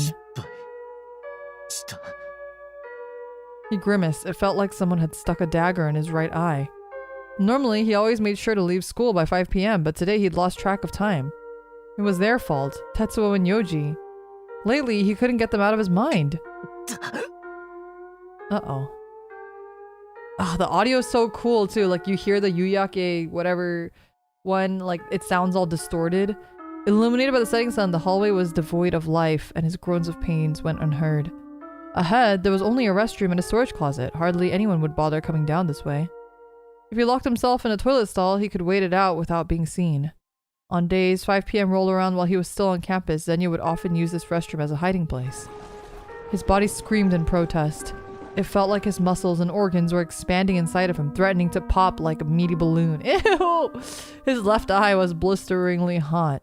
Every day at 5 p.m., the last light of the day set the world ablaze before fading into the gentle night. This was the time Zenya's flesh came alive with joyous delirium. But that joy was Zenya's misery. Oh god. As he coughed, a taste of iron spread in his mouth. Saliva and blood mixed in his throat as he swallowed it down, fighting the urge to cough again. He barreled headlong into the boys' bathroom, stumbled into a stall, locked the door behind him. Leaning back against the door, Zenya gasped for breath, face raised to the ceiling as if begging God for mercy. Hands shaking, he clumsily dug his phone out of his pants and pressed the button for speed dial. The phone rang again and again. Pick up. Pick up. Answer, damn it. Time seemed to slow to a crawl. He tried to adjust his grip, but the phone slipped through his stiff fingers and fell to the floor with a clatter. 痛い。 Uh-oh. Unable to muster the energy to retrieve it, Xenia slid down the stall door to the floor. His body felt like a thick branch bent nearly to breaking. His flesh demanded freedom, release. Pain, pain, endless pain. His nose stung, his eyes burned. Oof. It's bleeding. Tears slid down his cheek as he sobbed. Though it tormented him every day, it never got any easier. The pain of being rebuilt from within. He could still hear his phone ringing. 早く来いよ。早く来い。早く早く早く早く。早く早く早く早く早く。 Tears continued to spill down his face as he chanted the words like a prayer. Surely it wouldn't be much longer. Every time Xenia was forced to hole up in the restroom, he always made sure to call. The song was ending, but his flesh still screamed. After what felt like hours, he heard the sound of footsteps dashing down the hall. A familiar voice echoed through the restroom. Xenia tried to call out and reply, but his voice was a faint croak. His lips were dry and cracked. Sniffling, he pounded on the stall door instead. The stall shook and Xenia muttered the strength to lift his arm and unlock the door. Immediately, the door burst open and a pale-faced Kitani dashed inside. Gone was his usual composure. Kitani's chiseled features were rigid with fear. Even as he cried, Xenia couldn't help but think that he wore the look well. Kitani took one look at Xenia and heaved a sigh of relief. Xenia grabbed Kitani's hand and slowly heaved himself to his feet. His legs were shaking and felt like the tile floor was made of soggy sponges. Kitani peered at Xenia's face, his brow furrowed. His burly hand touched Xenia's wet right cheek. His eye was probably bleeding again. 遅い。遅いんだよ。バカ。うんこ。バカ。アホ。すみません。さあ、帰りましょう。 Don't forget to pick up his phone. Kitani stooped down to pick up Xenia's phone. Oh, nice! They actually remembered. Then he put the boy's arm over his shoulder. Xenia's tears had stopped, but his body was still a cacophony of pain. Every inch of him was sore. We love Kitani. We stand Kitani. With Kitani's support, Xenia hobbled out of the bathroom. Careful to stay out of sight, they made their way to the side gates. Even with his head lolling, then you could see the colors of sunset illuminating everything around them. This was by far his least favorite time of day. It was the only time he actually preferred to be home. It was so much easier to just curl up in his room under the pain until the pain went away. Today had been a colossal fuck up, and it was all their fault. All because Yoji and Tetsuo were driving him crazy. Just you wait. As Xenia endured the stabs of pain, he felt the corners of his mouth rise ever so slightly.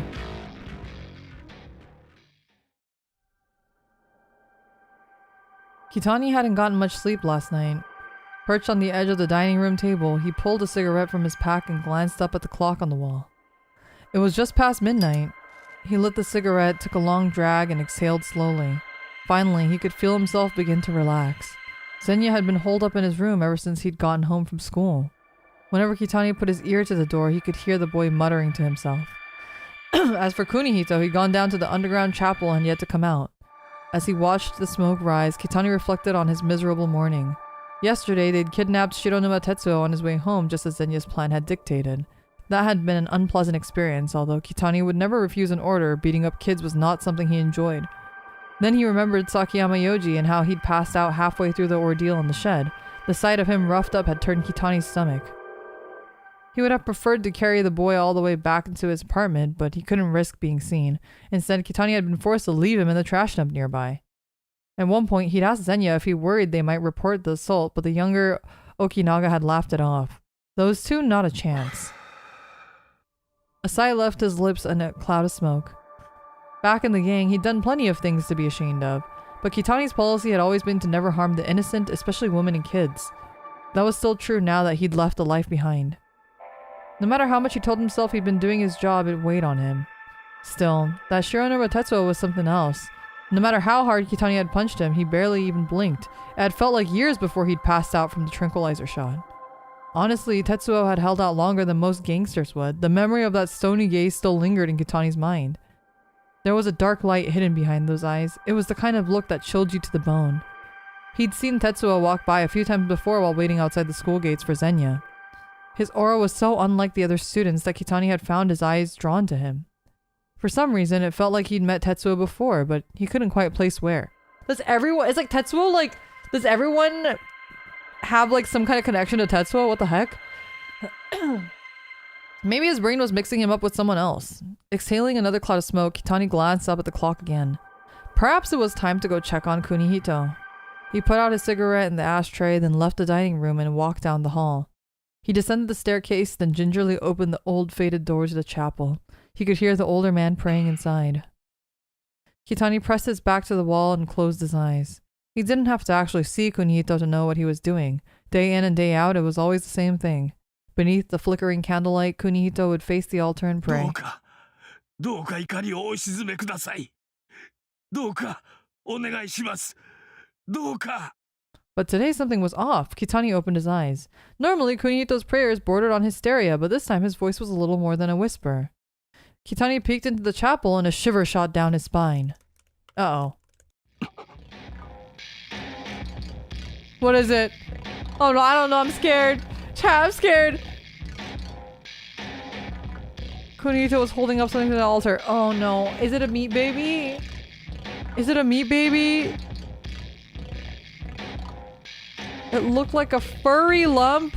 The size of a cat or a small dog. Wait, a furry lump? Not a meat baby. Was it some kind of animal? Whatever it was dripping. No. Could Kunihito have killed it? But why? He knew the answer. It was an offering. あなた方の恨み、この私が決して忘れはしません。キャツに否定されて、あなた方は人の形を取ることすら許されなかった。 Moldy me, maybe? No, probably. 憎んでいることでしょう。 It sounds like it was an offering. ですが、どうか、どうか、怒りをお鎮めください。どうか。 With his eyes wide and mouth gaping, he looked like a demon in the candlelight. Something hot and heavy rose in Kitani's chest. Was it too late? Was there no going back to how things had been, to the old Kunihito, a powerful leader who commanded the loyalty of countless men? Just then, Kunihito glanced over his shoulder. He must have sensed that he wasn't alone. The moment he spotted Kitani watching him, his face contorted with rage. 北に何をぼさっと見ているのだ。 He strode up to Kitani and grabbed him by the collar, shaking him so hard he threatened to send them both toppling to the floor. Caught off guard, Kitani fell to his knees. お前もひれ伏せ。その不尊を詫びるのだ。神の寵愛を独占し、神の似姿を与えられた己を恥じろ。 Kunihito was completely incoherent. It sounded like he was angry not that Kitani had seen, but rather that Kitani hadn't paid his respects. Kunihito grabbed the animal corpse off the floor and thrust it in Kitani's face. It was crushed, its original form indiscernible. Ooh. こんな姿しか与えられなかったあの方々の無念がわかるのか。 Disgust gave way to sorrow and pity. He touched Kunihito's bloody arm and kept his voice as soft as possible. 親父は何をあがめているんですか。神などいない。ここに負わすのは神に見捨てられたる亡霊の念だ。 Spittle flew from Kunihito's mouth. ソドムとゴモラ。かつてあまたの人々が無慈悲な神の審判によって命を奪われた。彼らは天国への門を閉ざされたばかりでなく、 He's 再び crazy. 神の似姿を身にまとうことすら許されなかったのだ。その結果がこれだ。彼らは人ならざる姿に身を落としてなお、今も神の子らと嘘吹いてはばからぬ我々を呪い、たたっているのだ。ああ、ニュルメコレオン、生きることすら許されないからだ。Once upon a time, Okinawa Kunihito had been a devout Christian. He was not a man who showed weakness, and so he never spoke of his beliefs publicly. Only those closest to him had known the truth that whenever he put his hands together before a meal, it wasn't the gods of Japan to whom he prayed. But though he'd kept it locked up tightly inside his heart, Kitani knew that his faith had been sincere. Kitani had never been a believer himself, but Kunihito's influence had led him to start reading the Bible in secret. So even without a thorough understanding of the doctrine, Kitani knew enough to be certain of one thing. Whatever beliefs drove Kunihito now, they definitely weren't Christian. It had all begun with a single bullet. During a shootout with a rival game, Kunihito had taken a bullet to the head. The doctors had narrowly managed to save his life, but afterwards he would often start ranting about evil spirits that no one else could see. Despite this, Kitani had decided to follow Kunihito to the bitter end. Kunihito was still the man who'd taken him in. If Kitani's loyalty could be shaken so easily, then it would have faltered long ago. He would serve the Okinagas until he took his dying breath, but facts were facts. Kunihito was getting worse, and Kitani couldn't pretend that he wasn't concerned about the older man's mental health. He had no intention of leaving. He was just afraid of where this was headed. 私には見える。彼らはそこかしこにいる。闇の中から我々を見つめる怨念の眼差しが。Kunihito had returned to his solitary prayers as though he'd forgotten Kitani's presence. There was no longer any point in being here. His heart heavy, Kitani left Kunihito to his delusions. Man, I'm so curious. The lore. Oh. It reeked of gasoline. The air was so hot he could scarcely breathe. His lungs burned every time he tried. Through his blurry vision, he could make out shades of red and black mixed together. It was sweltering. Some part of his body hurt like hell. He wasn't sure which. Something was crushing him. He couldn't move. He could hear what sounded like the wind howling. Then he realized that he was surrounded by flame. The temperature around him was rising. He couldn't breathe. Something exploded nearby. A rumble shook his aching body. Sensing danger, he tried to escape.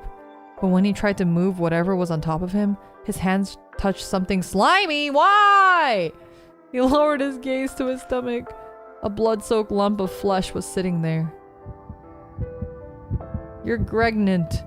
Terrified, he tried to scream, but nothing came out. And yet his throat went raw from the effort. The flesh crawled towards his face, throbbing. Bloody bubbles rose from its veiny membranous surface. He flailed, but his lower body refused to budge. It was as though he had turned to stone. No! Stay away! No! No! Yoji's eyes snapped open as he awoke with a start. Panicked and disoriented, he quickly looked around. He was in his room. At last, reality set in. It had all been a dream. He heaved a sigh of relief. His heart was pounding a mile a minute. Every inch of his body was soaked with sweat. Inhaling slowly to steady his breathing, he reached up with a trembling hand to brush the hair out of his face. He was sure he just had a nightmare, but for some reason, he couldn't remember the details. The images were too fuzzy. There weren't enough to piece together what had taken place. Whatever it had been, it was probably an abstract manifestation of all he'd been through over the past few weeks. His body was still plagued with crippling dread, likely a lingering effect of the nightmare, yet somehow he also felt a strange sense of nostalgia. Nostalgic for a nightmare? That couldn't be right. Gradually his heart rate slowed and he decided to go for a glass of water. But as he got out of bed, his legs gave out. His body pitched sideways, falling towards the aquarium. His hands shot out and grabbed the shelf for support, narrowly managing to keep himself upright. Relieved, Yoji looked down at the aquarium next to him. The water's surface rippled from the vibrations, but the fish were still swimming peacefully. They hadn't even noticed. If he hadn't caught himself, he might have knocked down the aquarium over and the fish would have died on the floor. He was the reason they could keep on swimming. Their lives were in his hands. They were at the mercy of a higher power. Could the same be said for Yuji too? Or not Yuji, I keep saying Yuji, Yoji. Was his life in another's hands? If so, then whose? Something caught in his chest. His heart ached. Like a lingering trace of his forgotten dream, it stirred his emotions, sadness and fear. Putting a hand to his forehead, Yoji left the room and headed to the kitchen.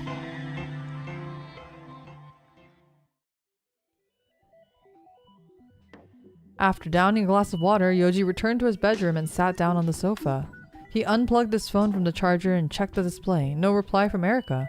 Normally, as long as it wasn't too late at night, she would always text or call back quickly. It wasn't like her to take this long. He contemplated giving her a call but changed his mind once he saw the time. She might already be asleep. Plugging his phone back in, he lay down on his bed. His perspiration had dried and his shirt felt cold against his back. As he stared up at the ceiling, images floated unbidden through his mind. Shock, confusion, fear, these were normal reactions to having your world upended.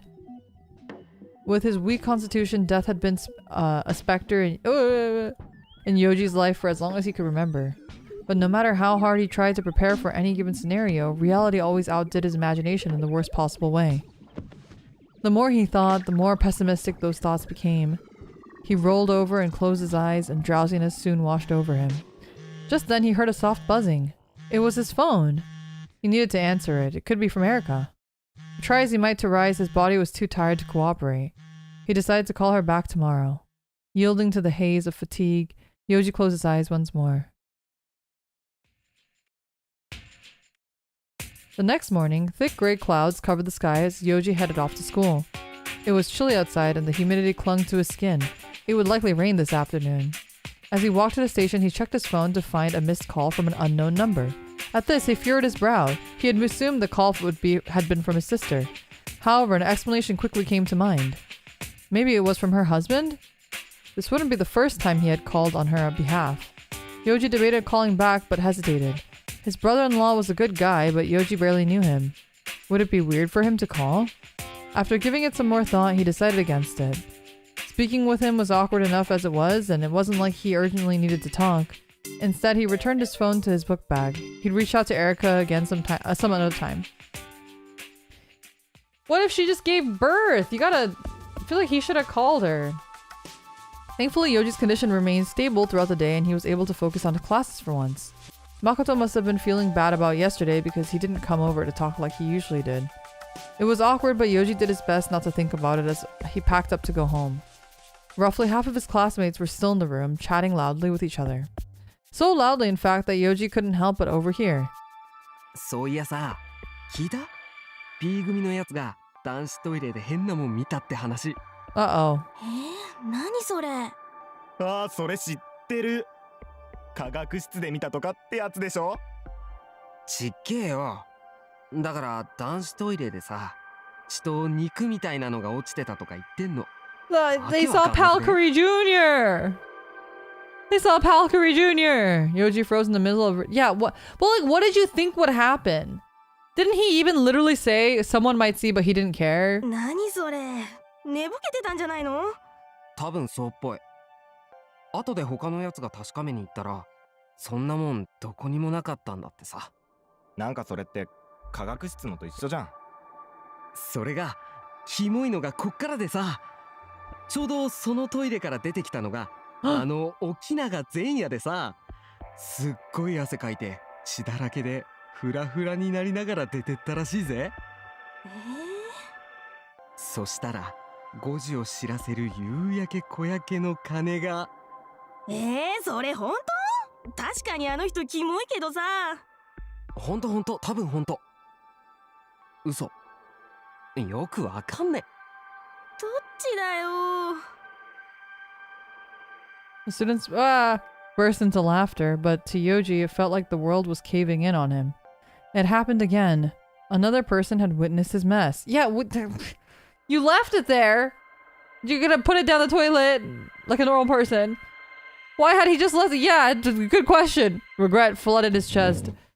Grabbing his book bag, Yoji hurried out of the classroom, desperate to get away from the gossip. He felt lightheaded. The hallway was spinning. The other students all looked like dark shadows. He needed to get home. He paused at the lockers to change his shoes, but just as he was about to walk through the front doors... Uh-oh. He heard a blood-curdling giggle. Zenya was standing there, leaning against the wall. He tilted his face down and grinned up at Yoji. This was the last person Yoji wanted to see. But at the same time, Zenya had information he needed. さ、ちょっとね。また話したいことがあるんだけど、今から You can't go alone. You're gonna get like beat up and kidnapped again. Do you remember the last time you agreed to this, Yoji? Like, come on. Can you like get a spotter? Can you ask like Makoto to like, hey, I'm gonna go meet Zenya, but like, can you spot me just in case he beats the shit out of me and kidnaps me again? Like, hello? His first instinct was to tell Zenya to go fuck himself, but was that the smart choice? This could be his chance to find out just how much Zenya knew about his condition. No, not happening. Nothing good would come of going with him. Furthermore, something about his behavior struck Yoji as weird. To be fair, Zenya was always weird, but today he was practically well behaved. Zenya stepped forward, reaching out a hand. But Yoji turned around and bolted through the front doors. He couldn't let Zenya catch him, he needed to run. As he headed towards the main gate, he suddenly remembered that the chauffeur usually parked there after school. Could he be waiting to ambush him just ahead? In that case, the side exit was a smarter choice. Just then, Yoji heard heavy footsteps behind him. Was it Zenya? The side gates were just past the dumpster area. Without even pausing to glance over his shoulder, Yoji veered towards the dumpsters.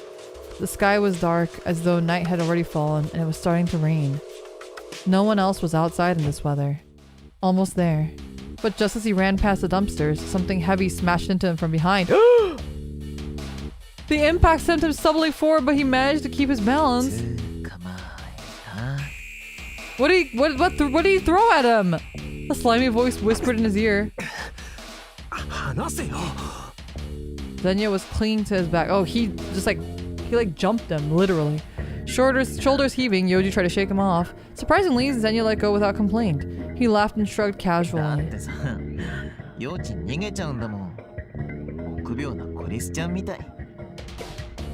But Yoji had no intention of talking. He got ready to make another break for it.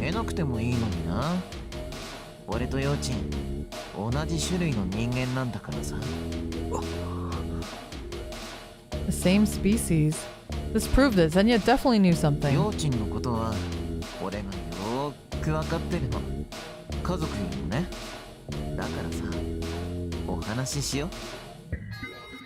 Erika's face flashed through Yoji's mind. Was Zenya seriously saying he knew more about him than she did? Even more than Yoji himself? He found this extremely hard to believe, and yet... Balling his hands into fists, Yoji slowly turned around. Zenya tilted his head and grinned. He just ran to the same place where Zenya kicked his ass before. I know! It's scary! Run away! As the downpour intensified, electric tension crackled in the air between them. Amid the drumming of the rain, Yoji heard a stiff, clacking sound. Zenya was moving one hand at waist height. Was he playing with those dice from before?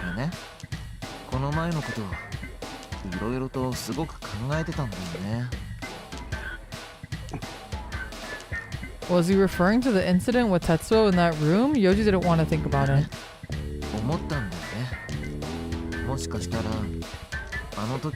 Yeah, just kind of.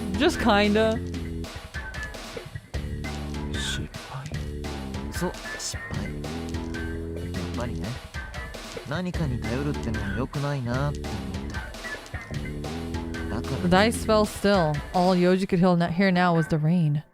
Then Zenya's smile widened. Uh-oh. Run, Yoji, run! Zenya darted forward, his arms outstretched. His thin, pale fingers gripped Yoji's shoulders like a vice.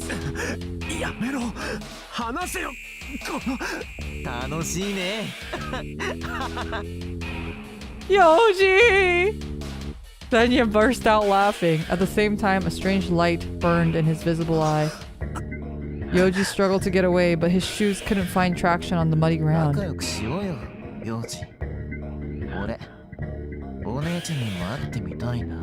Not the sister mention! This distracted him just long enough for Zenya to grab his hips and pull him close.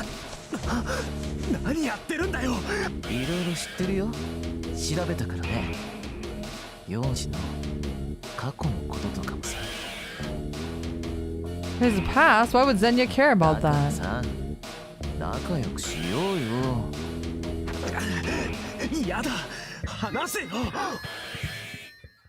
Yoji struggled wildly to escape.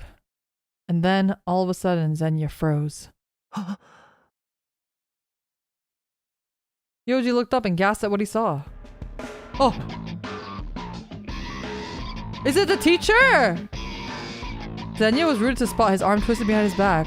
Turning his head as far as it would go, he shot a furious glare over his shoulder. Oh! It's Tetsuo!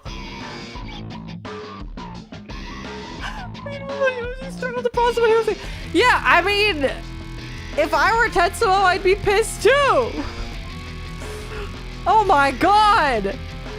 Alpha coming for his Omega, the main character has arrived! Tetsuo restraining Zenya.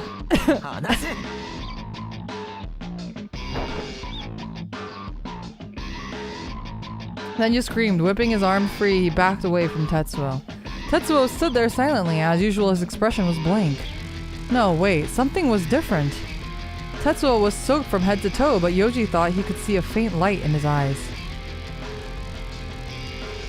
Was it a trick of the rain? For some reason, he got the sense that Tetsuo was angry. Zenya's attitude had changed completely. He glared at Tetsuo with such a naked fury, Yoji half expected him to start hissing like a cat.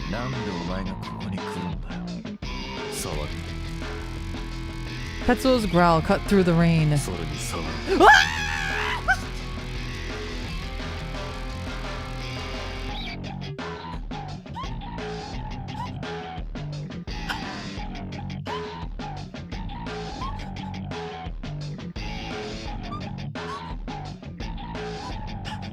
Oh my god! Oh my god! Okay, I'm here for it. I'm here for it. I'm here for it. I'm invested. I'm invested in Tetsuo. I'm in. I'm in. At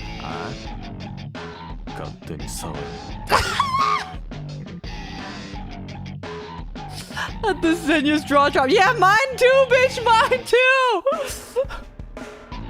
He shot a quick glance at Yoji.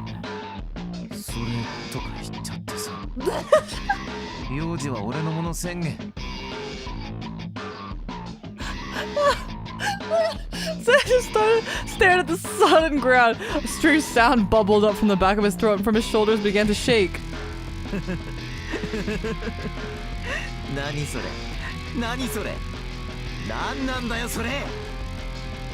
He looked up, throwing his arms wide. I'm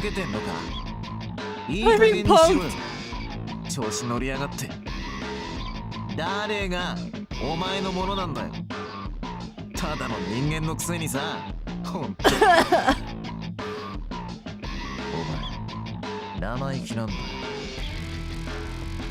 Fight, fight, fight, fight! Zenya's smile had vanished. Oh, Tetsuo's pissed. Tetsuo finally spoke, his voice low. The music's so good, by the way. Even as the word blurred around them, Tetsuo never faded out of focus. He was the same way in class too. He never tried to draw attention to himself, yet somehow he was impossible to ignore.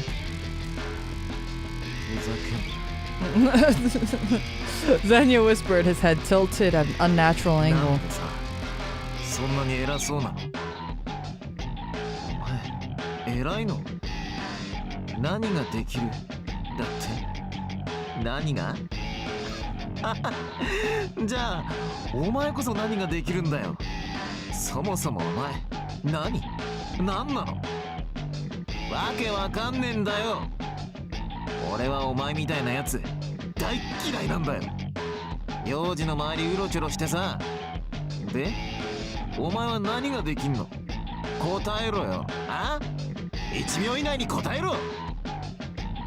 Yoji watched their confrontation with growing confusion.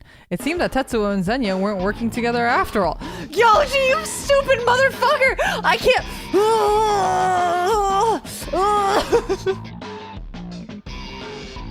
Like, oh yeah, you think? You think Captain Obvious? Yeah, you're right. Maybe they're not working together. Oh, Yoji just on the ground like, oh, like, what's going on, guys? There was genuine hate in Zenya's bloodshot eye. Screaming, Xenia lunged at Tetsuo. Tetsuo gonna slap him, but froze. His left eye opened wide. Xenia groaned and backed away. Wait, what's happening? Did he get stabbed? Did Tetsuo bring a knife? All of a sudden, he howled in agony. His body shaking, he staggered off toward the main gate. What was that? It's 5 o'clock? He just stared at after him in disbelief. Then he realized that he could hear bells in the distance. Yuyake koyake! He recalled Makoto mentioning a connection between Xenia and that song. It seemed that it was more than just a rumor after all. Xenia disappeared into the rain, his footsteps splashing as he went. His pained cries soon faded entirely. Yoji had no idea how to react. He simply stood there, his mind blank. Yeah, you fucking stupid idiot. He could feel a chill creeping up his legs and realized that his fingers were half numb with cold. He'd been standing in the rain for far too long. The chill brought him back to reality.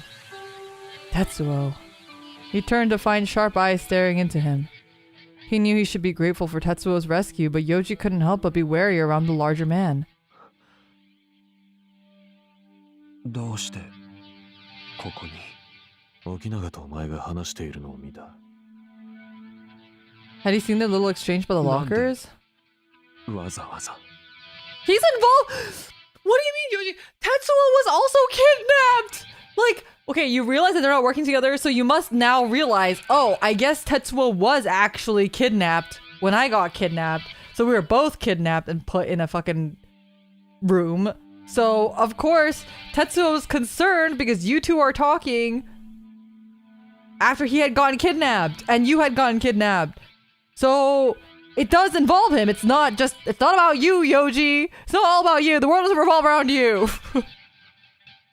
I mean, it kind of does, but... As he spoke, Yoji took a step back. Tetsuo was staring at him silently, like always. Yet, something felt different. He couldn't put his finger on what exactly, but he began to feel increasingly unsafe. Tetsuo stepped forward. The downpour was a roar now, filling Yoji's ears. He needed to run, not just from Xenia, but from Tetsuo too. With that thought, Yoji darted to the side. Another Kapidan? But Tetsuo closed the distance between them and swiftly grabbed his arm. Just like that, he yanked Yoji back and forced him up against the campus wall. The concrete scraped his cheek as he felt Tetsuo's body heat envelop him from behind. Yoji is not the brightest beta in the Omega Burger. He really is not. His protests were wasted. He knew Tetsuo wouldn't listen. But he had to say something or the terror would overwhelm him. Oh my god!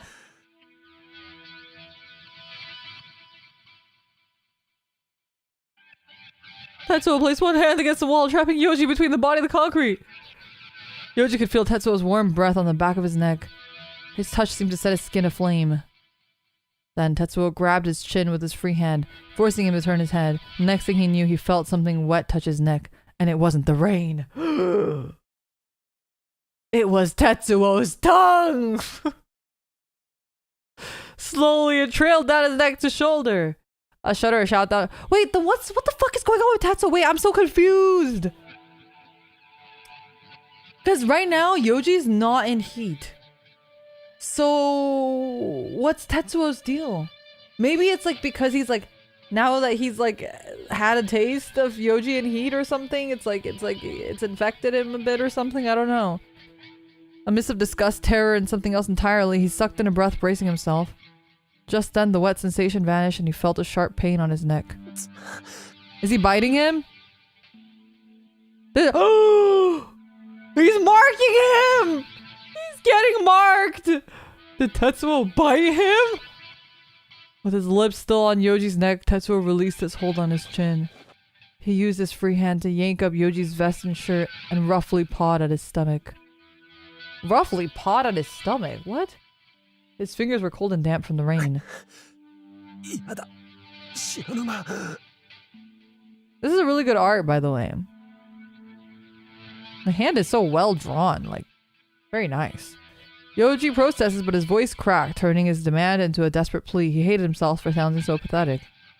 This was not the first time Tetsuo had made him feel so powerless. Would it happen all over again? Didn't Tetsuo ever tire of breaking him? Then something occurred to him. Was he trying to use Yoji like a woman? Maybe he'd grown tired of the real thing and was looking for a new toy to play with. That had to be it. Nothing else made sense. And with that thought, the dam burst, unleashing a torrent of rage and shame.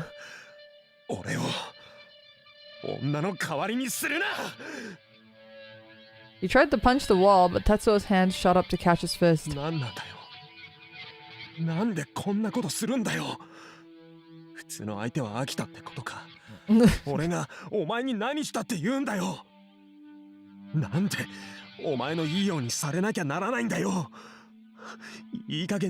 I'm proud of Yoji for standing up for himself.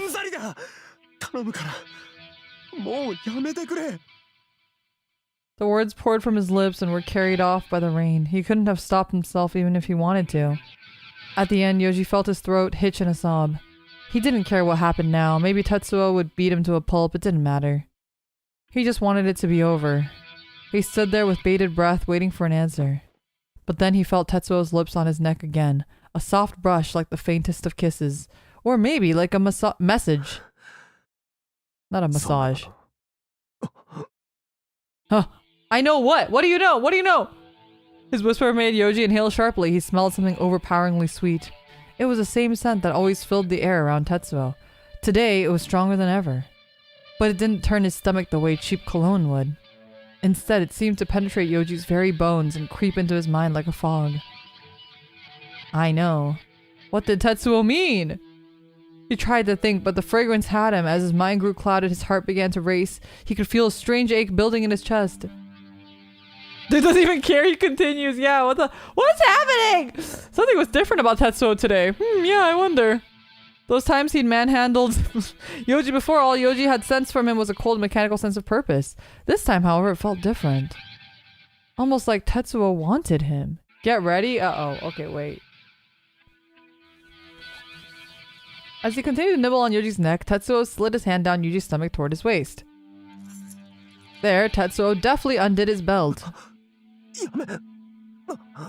He said no, by the way, if you didn't catch that. Ignoring his protest, Tetsuo slid Yoji's slacks down and slipped a hand into his briefs from behind. With his body chilled to the bone from the rain, Yoji couldn't feel much. But then, Tetsuo's fingers slipped between his buttocks, heading for his entrance. Is he talking about his bumhole? Out of nowhere, he suddenly felt a sharp pressure in his bowels. His eyes widened in horror. He knew exactly what was about to happen next, but no matter how he struggled, Tetsuo refused to stop. Something warm flowed out of him, probably blood. Oh, he's just on his period again. Is it time for baby 3? What are we calling baby 3? But Tetsuo pressed onwards. His fingers soon arrived at the source. No, not there. Ah! Then he slipped one inside. Wait, slipped one, what? Finger? I guess finger? Yoji groaned and pressed his face against the wall. Despite the chill of the rain, he felt his body break out in a sweat. He held his breath and squeezed his eyes shut. With his sight obscured, however, his other senses came into focus and he became hyper-aware of the finger inside of him, right down to the shape of its knuckle. Something hot began to descend within him. Is it the baby? He said something's coming out. Tetsuo's low whisper brought Yoji's shoulder up around his ears. He refused to open his eyes. Something was up there, inside him. He could feel Tetsuo prodding it with his fingers. He could guess what it was, and the image filled him with horror. Not another meat. It's another meat baby, chat! Think of a name! A faint pain shot through him as Tetsuo spread his entrance wider. Then a second finger joined the first, rubbing in and out against his tight inner walls. As Yoji braced himself against this new agony, Tetsuo pulled his fingers out all at once. All the tension drained from his body and he felt the breath go out of his lungs. He couldn't think straight anymore. All he could do was gasp for air. The next thing he knew, Tetsuo had grabbed his hips and pressed something against his entrance. Instantly, Yoji's blood went cold. He knew what was going to happen next. He whipped his head around, but before he could say anything... Oh, ah, ooh, ah, ooh, ah, ooh, ah, ooh, ah, ooh, ah. I think it's gonna be a booty shot though, not a pee-pee shot. A scorching heat pushed his way inside of him. He clung to the wall, nails scratching against the concrete. Sparks of light exploded behind his eyelids. It hurt so much he couldn't breathe, like a knife stabbing through his gut. Ooh, the art's very nice. Then Tetsuo began to thrust. It felt like his organs were being pushed aside. Groans of pain forced past his gritted teeth. They're just like on school, like outside in the rain, like banging. Okay. Yoji could hear his drenched shirt squelch each time his body shook. Tetsuo's breathing was growling heavy. He could feel it against his neck. With each thrust, Tetsuo's manhood slammed into something inside him. The sensation filled him with a visceral disgust. Tetsuo was assaulting both his body and his spirit. What had Yoji done to deserve this? But underneath the pain and the shame, another sensation was building. That sweet fragrance filled his nostrils. The more he breathed it, the more distant the pain grew. It was a drug that made even the chill of the rain feel sensual against his skin. He bit his lip to suppress his moans. It was the only show of resistance he could manage. Pain or pleasure, he didn't want Tetsuo to see how his actions were making him feel. He wouldn't give him the satisfaction. Then Tetsuo shifted position and began to thrust even deeper. He heard a squish, and the taste of blood spread in his mouth. In this attempt to stay quiet, he bitten through his lower lip. "Just finish and let me go already!" He repeated the words in his head like a prayer. But it wasn't just about escaping from the simulation. He was also driven by fear of what might happen next. He could feel something inside of him changing at Tetsuo's touch, and this frightened him. Oh, that's a whole pee-pee! The pee-pee jump scare. Okay, now it's pee-pee is out. Okay. Suddenly, Tetsuo reached around and touched Yoji's. I don't even need to like hide the text for this one. This one has like balls and everything. Jesus. Reached around and touched Yoji's half-awakened desire, making him flinch in surprise. He wrapped his fingers around the shaft and gently worked it up and down. Yoji tried his best to ignore it, but a heat began to build in his loins regardless. Mortified, Yoji reached out and tried to stop him. He's saying stop it, by the way, because you can't read it. He could endure being taken against his will, but Tetsuo's touch was quickly making Yoji's own arousal apparent. Waves of pleasure coursed through his body independent of the agony from Tetsuo's penetration. "Don't touch me," he said. He cried out as Tetsuo fondled his hardened lust. He wasn't enjoying it, but his body certainly seemed to be. The pleasure mingled with the pain from behind until he didn't know what to focus on anymore. He is moaning. A desperate heat rose in his core, slowly but surely intensifying. Meanwhile, Tetsuo began to thrust faster, and Yoji's inner walls were so swollen from the motions that he couldn't even feel the pain anymore. Tightening his grip on Yoji's hip, Tetsuo slammed into him so hard his cheek hit the wall. I think it's his face cheek, by the way, not the butt cheek. The fog in his mind was growing thicker, dampening his thoughts. The chill of the rain faded into distance until the only thing that Yoji felt was Tetsuo's heat. Okay, he's moaning. No! On the cusp of climax, Yoji tried to resist, but his body wouldn't cooperate, and Tetsuo's vigorous caress brought his swollen desire to its breaking point. Oh! That's a good... Oh, you can kind of... You can see it right underneath chat on my screen. You can kind of see the... You can see the little bits. Holy moly! This is a crazy scene. You can see his butt, and you can see blood, and you can see other stuff, and you can see Tetsuo's balls. By the way, his vision turned white. His mind went blank. Then his seed shot forth, splattering all over Tetsuo's hand. Trembling from the orgasm, he heard Tetsuo suck in a breath as he yanked his hip close. His manhood thrust deep again and again, and Yoji felt something hot trickle down his engorged walls. Dimly, he realized that it was Tetsuo's climax. Yay! Afterwards, Yoji gasped for breath, shoulders heaving. Now that the motions had slowed to a stop, the sound of rain thundered in his ears. I hate it when it rains upwards. Yeah, me too. Tetsuo let go of Yoji's shaft and pulled out from behind. As he did, Yoji felt something liquid shift inside him. The next thing he knew, there was wet splashing sound. Wait, I can't read it. As whatever it was dropped free. Is it another baby? He looked down at his feet. Oh! A bright red puddle had formed in the muddy ground between his spread legs. A frothy mix of blood and seed muddled the puddle's surface. In the center, something familiar floated. A dark red lump. Okay, new name. What's the name for baby 3? We're at his third baby. As the fire inside him faded, the chill of the rain quickly set in. Tetsuo touched the fluid on Yoji's leg with his finger, then took a step back. Rain Man? Alright, Rain Man it is. Yoji collapsed against the wall. His knees were shaking so hard they might give out at any moment. His mind was still too clouded to think, and the sudden absence of Tetsuo's body heat left him without a shield from the cold. It made him realize just how warm the human body truly was. He started to turn away from the wall, but just then something brushed against his head. Sensing its familiar warmth, he realized it was Tetsuo's hand. His bony fingers tousled Yoji's hair. Then the warmth was gone again and Tetsuo walked off into the dreary gray evening. All that remained now was a patter of rain. Yoji pulled away from the wall, got dressed, and picked his book back up off the ground.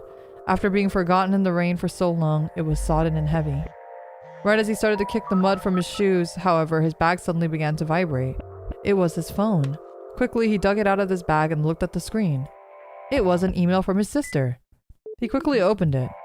It happened. Just gave birth to a healthy baby boy. Yeah! Yay! I had a feeling that's what it was. His nephew had made it into the world safe and sound, and yet for some reason he felt like crying. He was so happy. Or at least he should have been. So why did he feel so sad? In that moment, Yoji found himself missing the very body heat he had so despised. I mean, you did just... There was grape, and you got stalked, and a lot of stuff happened, so I can understand why you wouldn't be happy in this moment. He couldn't remember how he made it home that night. Before he knew it, he was back in his room sitting on the floor with the lights off. Strangely enough, he felt rather calm, to the point he grew concerned that he'd lost his emotions entirely. He didn't want to think about anything, or go anywhere, or deal with anyone. Thankfully, it was the weekend, and he had no reason to leave the house. He didn't know whether it was night or day. He wandered in and out of fate dreams, sleeping a bit and then waking before eventually falling asleep once more. The only thing that remained constant was the drone of the rain beating against his window. His body was feverish and lethargic. Perhaps he had caught a cold. He sat on the love seat with his knees up to his chest. His dull, vacant gaze drifted to the phone lying on the table. Come to think of it, he hadn't responded to Erica yet. Slowly, he reached out and grabbed his phone. The slightest movement made his body ache. He pressed the reply button and typed out a brief message. Sorry for the late reply. Congrats! Can't wait to meet my nephew. Emails were a convenient way to carry out a conversation without exposing one's true emotions. Yoji pressed the send button and set his phone back down on the table. Even when he was sitting perfectly still, his body continued to ache. Each pulse of pain brought a new wave of shame, driving his wounds in his spirit wider. He could fix his body, but not his heart. There was nothing left. Everything was just misery. He leaned his head back against the love seat and closed his eyes. Clearing his mind, he focused on the rhythmic sounds of his breathing. Little by little, his hearing grew sharper. He could hear the hum of the aquarium, the steady beat of the rain, the blood pulsing through his veins. Burying his face against his knee, Yoji gave into the quietude of darkness. That is literally how a Hiki is born. Oh my god, this poor guy. I would not blame him for not wanting to go outside. He must have nodded off again. His mind was fuzzy, likely an effect of his fitful slumber. As he stared vacantly into space, he felt a stinging pain in his abdomen. This was separate from the dull ache plaguing the rest of his body. It was the mystery symptom flaring up yet again. He grimaced, enduring the rapidly growing pressure. He felt a heat building near his tailbone, and then something crawled from inside of him, almost like he'd given birth! Number 4! Rain Man was just born, oh my god! He recalled his sister's email and his mood sank even further. Something hit the floor with a soft, wet plop. Was he not wearing pants? What's going on? He just standing there butt naked? The discomfort in his bowels began to fade and he heaved a long sigh. The memory of the bathroom floor was burned into his brain. A pool of blood with a little lump floating in it. This had happened several times since he'd returned home from school. Each time he woke, it happened again. And then there was the sound. A sound like dead leaves being crunched underfoot. Something from inside his room. But that, like this whole disgusting process, was just one more thing he had to accept. He simply didn't have the strength to do anything about it. At least not at the moment. Is he at least cleaning up after himself in his house? Please tell me he's cleaning up. But even if he had, what could he do? His body was no longer under his control. He had no say in when this horror would end. He lay exhausted on the sofa and his mind began to wander. Not human. That was how Xenia had described him. And maybe he was right. His gaze shifted to the aquarium and he smiled. His fish were still as beautiful as ever, swimming freely in all their rainbow-hued glory. Beautiful, unlike him. It was very emo. Ooh, we haven't seen this background before. Kitani squinted against the headlights from the oncoming lane. With one hand on the wheel, he used the other to crush his cigarette butt in the ashtray. During the week, traffic was fairly light at this time of night, but the weekend was a different story. The windshield wipers swept the rain off the glass. Outside, the wet asphalt glistened like scales of a fish. His hand moved on autopilot, pulling his cigarette pack from his pocket, but his mind was on something else entirely. Xenia. Yesterday, he'd arrived to their rendezvous completely drenched from the rain. It had been just past 5 p.m. any later, and Kitani would have gone to look for him in his usual hiding spot. Immediately, he'd put his arm around Xenia's shoulder and helped him into the car. The boy had been trembling both from the cold and from the pain of the bells. Kitani had tried to ask him what happened, but Xenia hadn't answered. Once they reached home, he had immediately locked himself in his room. Kitani hadn't seen him in the morning either. He tried to call him down to breakfast, but no luck. As worried as he was, there wasn't much that he could do. He knew Xenia wouldn't appreciate any attempt to drag him out of the room. At times like these, all he could do was give the young man space. Frankly, Kitani could use the break. He wasn't tired exactly, just restless. He needed a moment to relax. With that thought, he hopped into the car and drove off. Poor Kitani. About 15 minutes away from the Okinaga residence, there was a quiet little back street lined with various restaurants. Kitani parked the car in a nearby lot and walked over. At first glance, one might be forgiven for assuming that business was slow. A few restaurants had placed signs on the street, but most seemed uninterested in attracting new customers. Step inside, however, and you'd find them buzzing with activity. These restaurants were for people in the know, and each had its own cadre? I've never seen that word before. Cadre of regulars? As the rain poured from the sky, Kitani hurried down the long alleyway until he arrived to a certain building. The building itself was drab and gray, 5 stories tall with a different restaurant on each floor. The directory by the entrance was light on information, with little to indicate what each had to offer. The property was owned by Kunihito, who had inherited it from his late uncle. Kitani's destination was the bar on the basement floor. He entered the building, headed downstairs, and passed through a glass-paneled door. As he stepped inside, the host looked up to greet him. Let me have some more water. Kitani inclined his head in response and then headed towards the back. This was the bar known as the Cerulean Warbler. It was small with seats for maybe a dozen people. Dim blue light fixtures illuminated the room, shining in wavy patterns across the glossy black floor. Kitani made a beeline to his usual spot at the table furthest from the door. The lighting was poor here, but in exchange it offered a view of the entire bar. His first visit to the Warbler had been back when Kunihito's uncle had still been alive. Kitani had been a regular ever since. He always felt at peace here. Somehow, it made him nostalgic for the old days. It was the perfect place to relax and have a drink. There were 2 other men sitting at the counter. When the bartender came to take his order, Kitani asked for a scotch. Then he took out a cigarette and set it between his lips. Lighting it deftly, he took a long drag, then gazed up at the blue-lit ceiling as he slowly exhaled a cloud of smoke. Something felt off these days. It wasn't just Xenia either. Kunihito had clearly taken a turn for the worse, and now he was even sacrificing animals in his basement chapel. They were going off the rails simultaneously, almost as though they'd planned it. Was he overthinking things? No, this was wrong.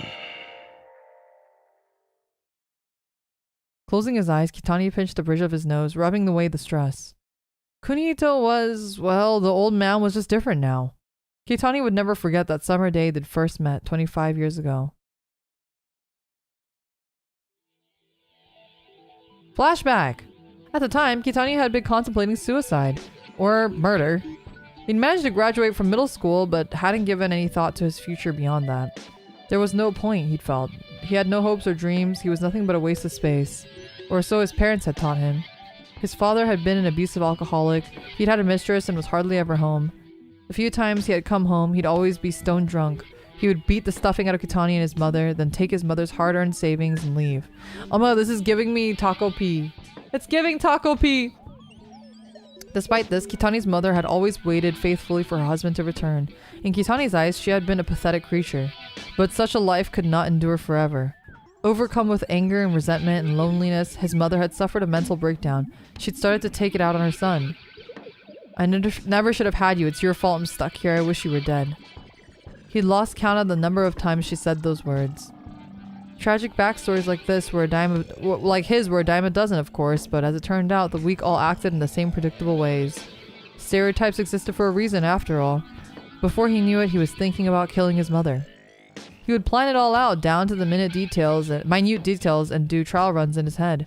Ideally, he would kill his father too. But the fantasy would always change partway through in order to end with Kitani's own death. He'd known that he could never go through with it, and yet he couldn't keep the fantasies at bay. His mother rarely fed him, so he often didn't bother going home. Instead, he would roam the streets and pickpockets or shoplift.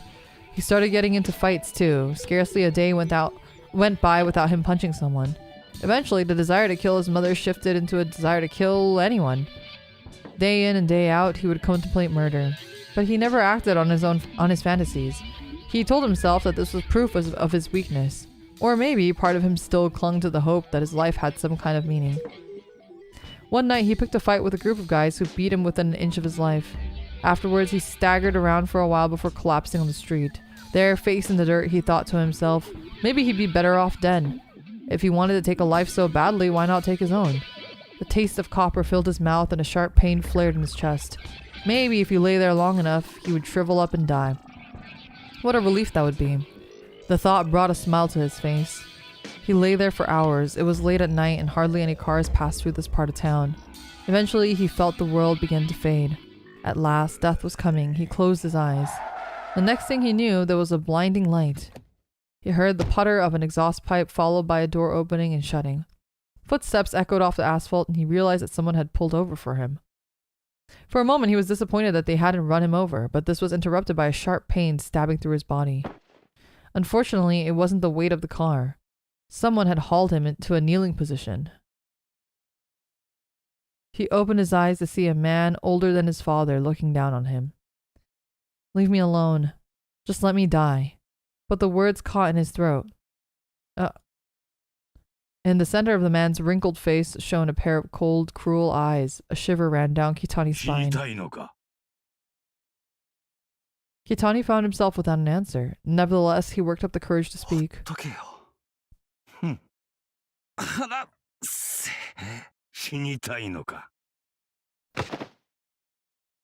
The man repeated his question, then wrapped one hand around Kitani's throat. Thick, powerful fingers dug into his windpipe. Instinctively, he scrambled at the man's arm. His nails clawed at the man's wrinkled skin. His vision dimmed and blurred red. He couldn't see. He couldn't breathe. Was this death? The demon's voice echoed in his skull, demanding that he make the ultimate choice. Was this it? He could finally die? But what would death mean? After all of his suffering, what had he earned? The satisfaction of death, of achieving the outcome he'd wanted? The thrill of breaking free from the shackles of life? No, the answer was simple. Nothing. He had nothing. Death was just the end.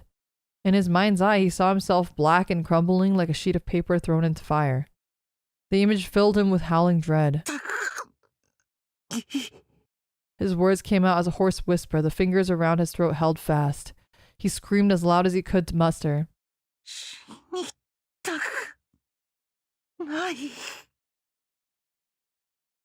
That was the last thing he remembered before he lost consciousness. The next time he awoke, he was in a hospital bed. He soon learned that the old man who'd saved his life was Kunihito, the boss of the Okinaga Gumi. Finger-shaped bruises lingered on his neck for days afterwards. "If you're just gonna get yourself killed anyway, you might as well do it with us," Kunihito told him. At first, he rebelled, picking fights with other gang members. Kunihito himself had to put his lights out more than once. And yet, the boss never threatened to cast him out. Eventually, he understood this for what it was, proof that the old man cared.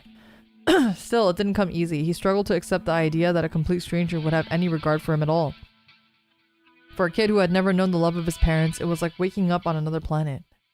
Over time, however, he came to realize that a name was not the only bond two people could share.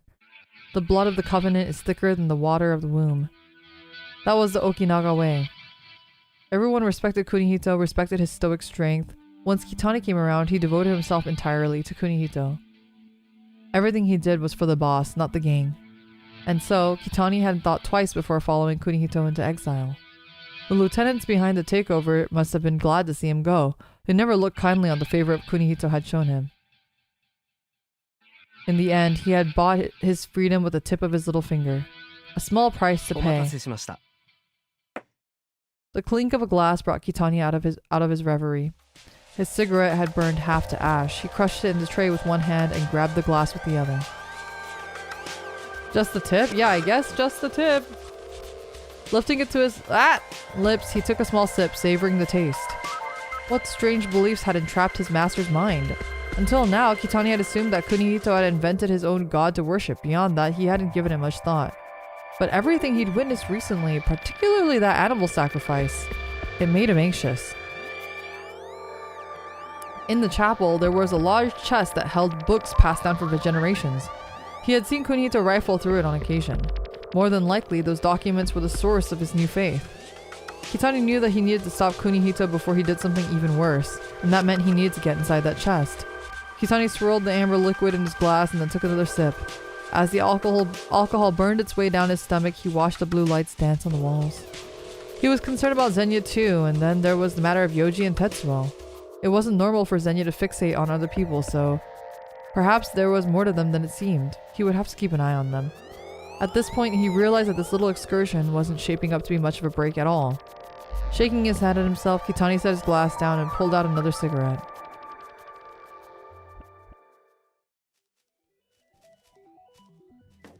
Yoji drifted on the boundary between dreams and reality. The line between them was a miserable blur. He rose and sank and again, unable to tell one from the other. Each time he awoke, it felt like being pulled from a muddy bog. All he wanted was to sleep, but his brain refused to let him. He knew what kept waking him. In the darkness, he could hear them wriggling on the floor. Those creatures, his children? So he hasn't been cleaning them up. They're just hanging out now. They're just hanging out on the ground. They continue to multiply. By this point, he was starting to accept it. He wasn't human. Yoji was curled up on his bed. He had lost all sense of time. All he could hear was the ceaseless wriggling. How many of them were there? Had he given birth in his sleep too? He slowly pulled himself into sitting position using both of his arms for support. He was in awful condition both physically and mentally, but after all this time spent lying down, he figured he had the energy to get out of bed at least. He swung his legs to the floor and looked around the room. For some reason, he'd expected the lumps to be strewn all over the place. In reality, however, there were only a couple dozen on the floor and near the edge of his bed. Couple dozen is kind of a lot, okay? Couple dozen, that's like we're talking like 24 minimum. 24, 36, like that's a lot of babies.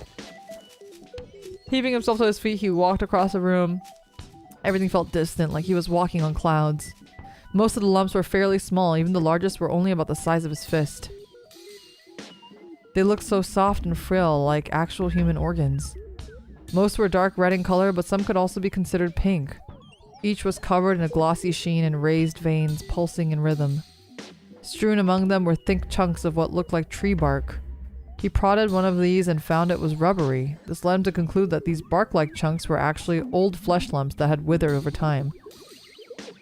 These withered ones didn't move at all. If the lumps were alive, then these were likely dead. And if they could die, then surely they must have other biological functions as well. What the hell were they? His body was excreting living organisms. The only viable explanation was that he'd contracted some sort of parasite. But were these things even real? Or was he hallucinating them?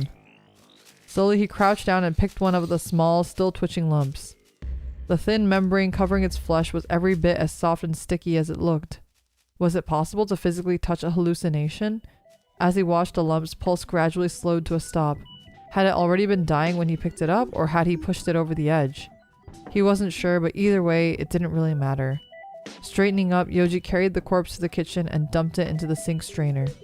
The lump still retained its sheen to the point that he almost expected it to start moving again. He then returned to his room. He had hoped to find the lump suddenly gone. That would have proved them figments of his imagination, but the room looked just the same as when he'd left it. Don't answer it!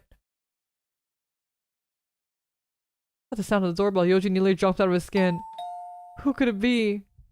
His heart was thumping out of control. Oh no, I'm scared! And the back of his neck grew hot. It felt like he'd been yanked back into reality. He could feel the anxiety in every cell. His hands were slick with sweat. Someone was standing at the gateway between the safety of his home and the dangers of the outside world. He didn't want to open it. He didn't want to see anyone. He could just ignore it, but... Who is it? I'm scared! Oh, please don't be Zenya. I hope it's Makoto or his sister, but I don't think it's his sister.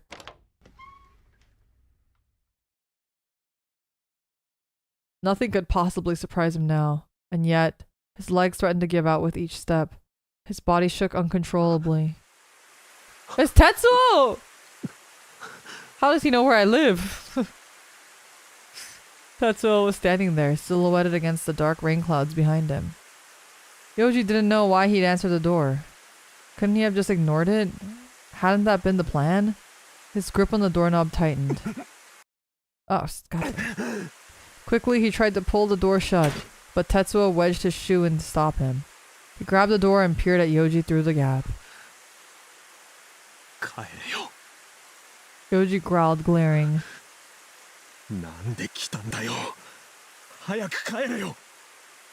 But Tetsuo simply stared back without a word. Somehow the silence felt accusing. He squeezed his eyes shut, his hand still on the doorknob.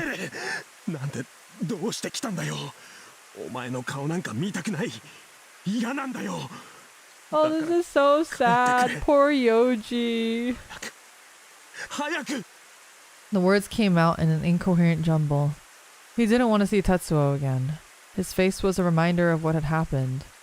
He should have hated every moment of it, but the tiny part of it had felt good.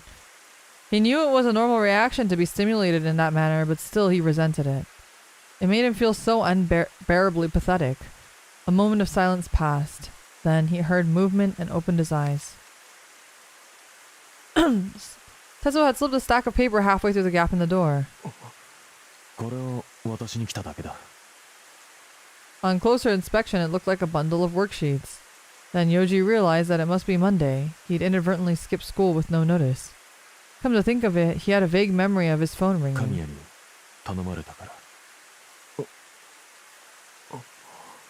Staring blankly, Yoji took the worksheets.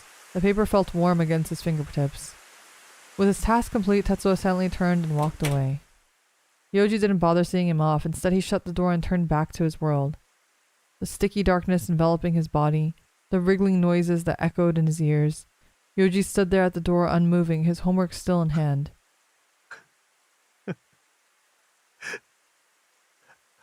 Oh, it makes me so sad. Yoji's like going crazy, the poor guy.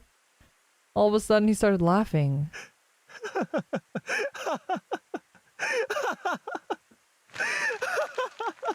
And as he laughed, his chest ached and he gripped the paper so hard it crumpled in his hand.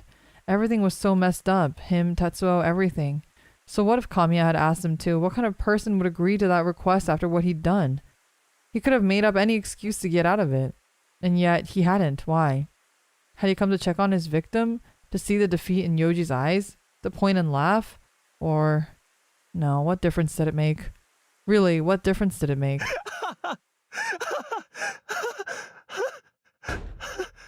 Leaning back against the door, Yoji slowly sank to the tile. He could feel the chill seeping through his clothing. Tetsuo was just one part of this nightmare. Everything was awful, everything to blame. Yoji himself included. Alone in the hell his room had become, surrounded by writhing lumps of flesh, Yoji could only cradle his head and wonder where it would end. Is this the bad end? This feels like the bad end. Sometime after Tetsuo had left, Yoji knelt on the love seat, facing the aquarium. His Tetris swam through the glistening water as dainty little bubbles rose to the surface. As he gazed vacantly at the aquarium, he spied a crimson blob in the corner of his eye. At some point, while he had been distracted, it had crawled its way up the edge of the tank. Illuminated by the light reflecting off the water, it looked even more like a clump of raw meat. The lump was on the verge of falling into the tank. Yoji needed to move it, lest it have some weird effect on the fish. Before he could, the lump jerked forward and fell into the water with a light splash. Uh-oh! Oh no! The fish!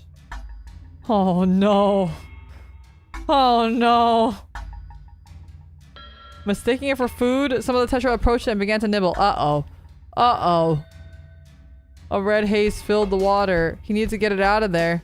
And yet for some reason he couldn't will his body to move. After a few moments the tetra scattered. They must have realized it wasn't food. The lump sank past the seaweed to the floor of the tank, trailing a cloud of red as it went. And that was that. Nothing happened.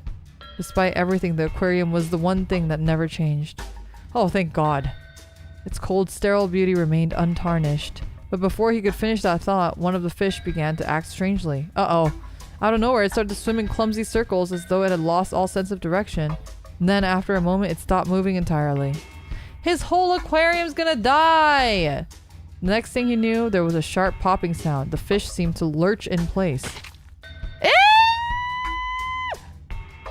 When another pop of flower burst from the tetra's body. A flower of viscera. Oh no.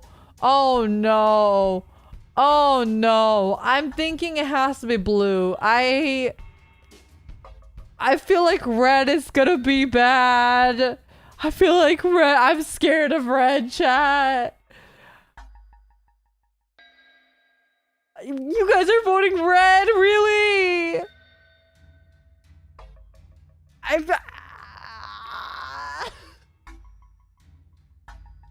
Go red and let him end it. Oh, red might be funny. Oh my, this is not a moment for reason. Fuck. I feel like we're gonna get the bad ending, you guys. He was a little startled, but part of him seen this coming. For some reason, he felt relieved. It was nice to have proof that nothing lasted forever. The fish flower floated to the surface, its mouth hanging open slightly. The other tetra swam past unaffected. Just then, he heard a sound at his front door. Another visitor? Was it Tetsuo again? The thought made him tremble. His breathing quickened. Tetsuo was the last person he wanted to see. He should just stay here, forget the door. And yet his feet moved of their own accord. Maybe it wasn't Tetsuo. Or maybe no one was there. Either way, he needed to know. Only then could he have the peace of mind. Yoji walked down the hall, his body stiff, the floor colder than usual under his feet. Arriving at the door, he peered out through the peephole. Beyond the curve of the fisheye lens, Yoji saw nothing. Were they hiding? Yoji waited with bated breath, but couldn't hear any movement. Slowly, he slid his stiff fingertips around the doorknob and opened the door. The sky was dark with storm clouds and the rain still hammered the ground. Yoji looked both ways down the hall, but there was no one in sight. Feeling slightly relieved, he opened the door a little further. After being cooped up in the apartment for so long, the outside air felt refreshing. He inhaled deeply. Just then, he noticed something on the ground at his feet. A plastic food container had spilled out of a to-go bag. He squatted down to look at it. The contents appeared to be some kind of stew. The lid was open and most of it had spilled out onto the ground. So the sound he'd heard earlier was the container hitting the ground? Did someone purposely leave it here? He couldn't think of anyone who would bring him food. Erica had just given birth. There was no way she was able to walk around just yet. Did someone drop it off at the wrong apartment? The mystery of it all was a little unsettling, but he couldn't just leave it lying there. After one last look around, Yoji scooped up the bag and container and went back inside. Then he returned with some paper towels and cleaned up the mess. Tossing the dirty paper towels in the trash, he rinsed out the food container into the sink, set it to dry, and went back to his room. At this point, most of the flesh lumps had stopped moving and the horrible wriggling sound was gone. Oh, now he can't leave it lying there. Yeah, what the fuck? It's either Makoto or it was Tetsuo. One or the other.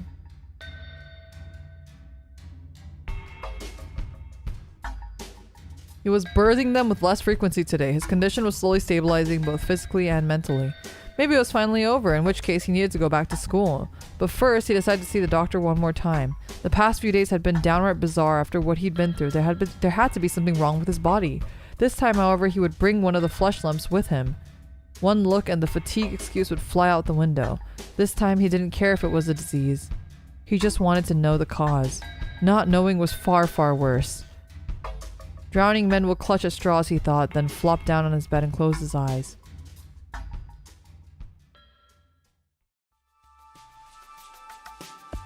The next morning, Yoji awoke as the first rays of light filtered in through his window. It was still early, but nevertheless he decided to get ready for school. He realized belatedly that he had no idea what the current date was, so he switched the TV on for the first time in ages.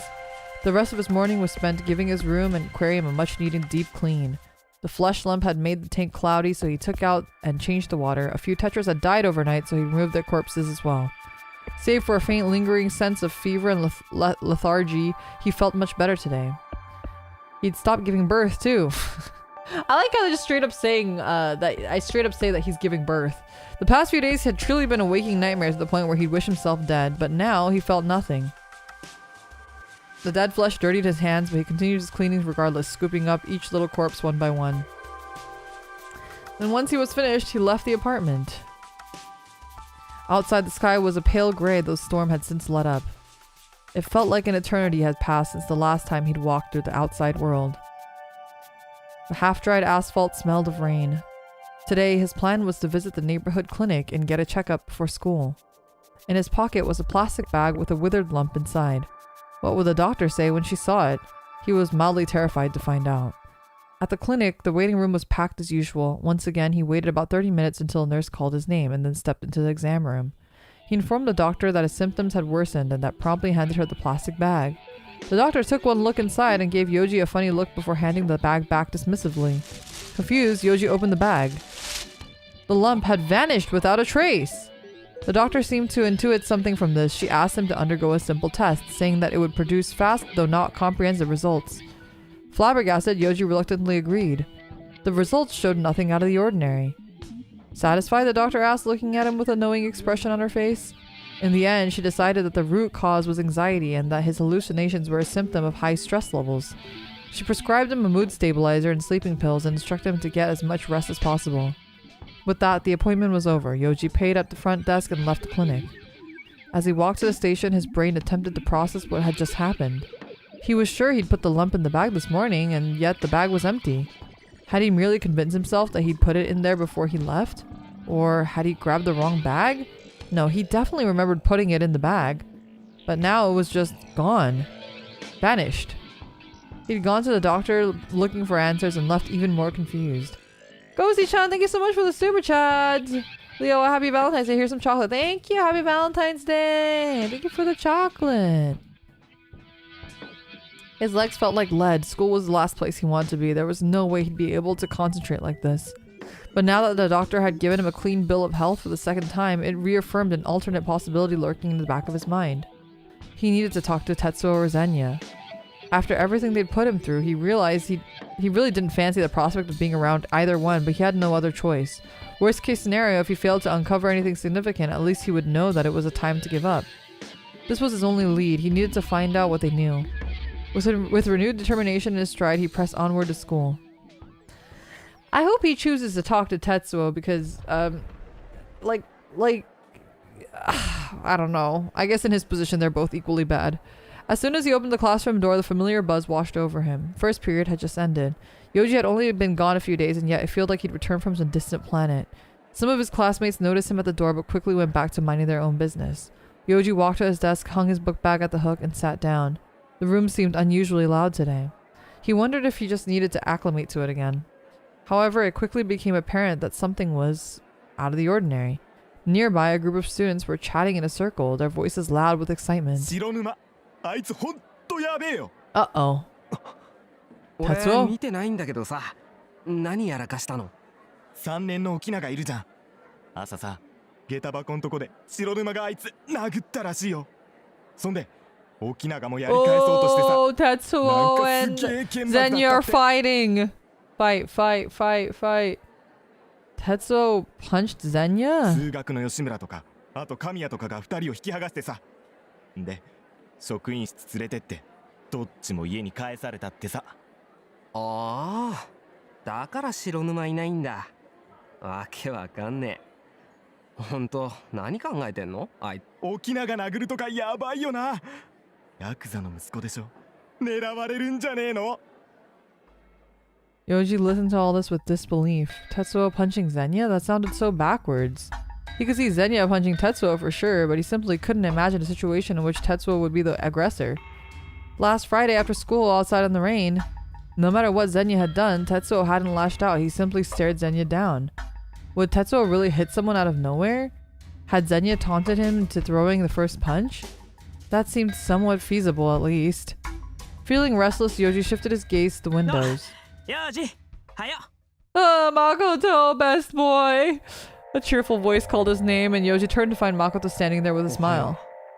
いつ来たの今あ Makoto seemed to be back to his usual self. Things had been awkward between them last week, but perhaps that the time apart had done them so ずいぶん good. 休んでたけど具合はああだいぶそっかならよかった Makoto beamed, and Yoji felt a twinge of guilt.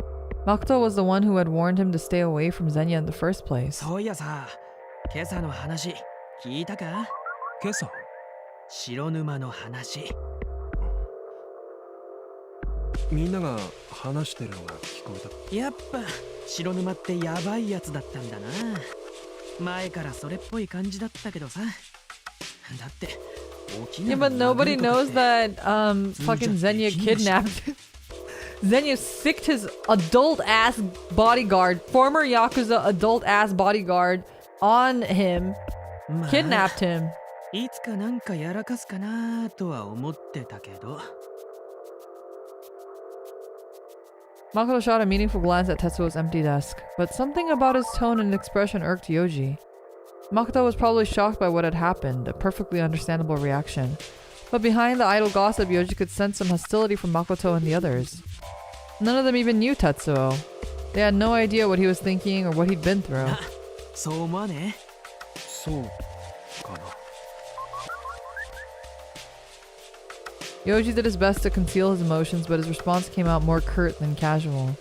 Makoto looked at him in surprise. そう思わんどっちでもいいよ。Makoto fell silent, clearly hurt by this. Yoji felt a fresh wave of guilt. Why was he so angry with Makoto? If anyone had a reason to complain about Tetsuo, it was Yoji. And yet, he couldn't bring himself to agree with his classmates. Instead, his first instinct was to scoff at them for acting like they knew anything. Just then, the bell rang, cutting through the tension to signal the start of the second period. The next class was chemistry. Kamiya entered the room, books in hand, and the other students wandered back to their seats. Silently, Makoto turned away and went back to his desk. 崎山 Upon noticing Yoji's presence, Kamiya smiled. もう平気なのかはい。心配したよもしかしたら家で倒れてるんじゃないかってすみません。 Yeah, someone needs to run wellness check on this guy. As it turned out, it wasn't easy to call in sick when you weren't even sure if it was day or night. His phone showed a lot of missed calls from school. Technically, he'd skip without permission. まあいいさ昼休みにちょっと科学室へ来なさい話があるからわかりました。 Kamiya replied with a grin and a nod and returned to his lectern. Meanwhile, Yoji could see some of his classmates stealing glances his way. As he rose to his feet for morning prayer, he felt his mood sour. He couldn't stop thinking about Tetsuo punching Zenya. Supposedly, they'd both been sent home for the day. Why would Tetsuo do that? Yoji spent the rest of the class wondering what had happened.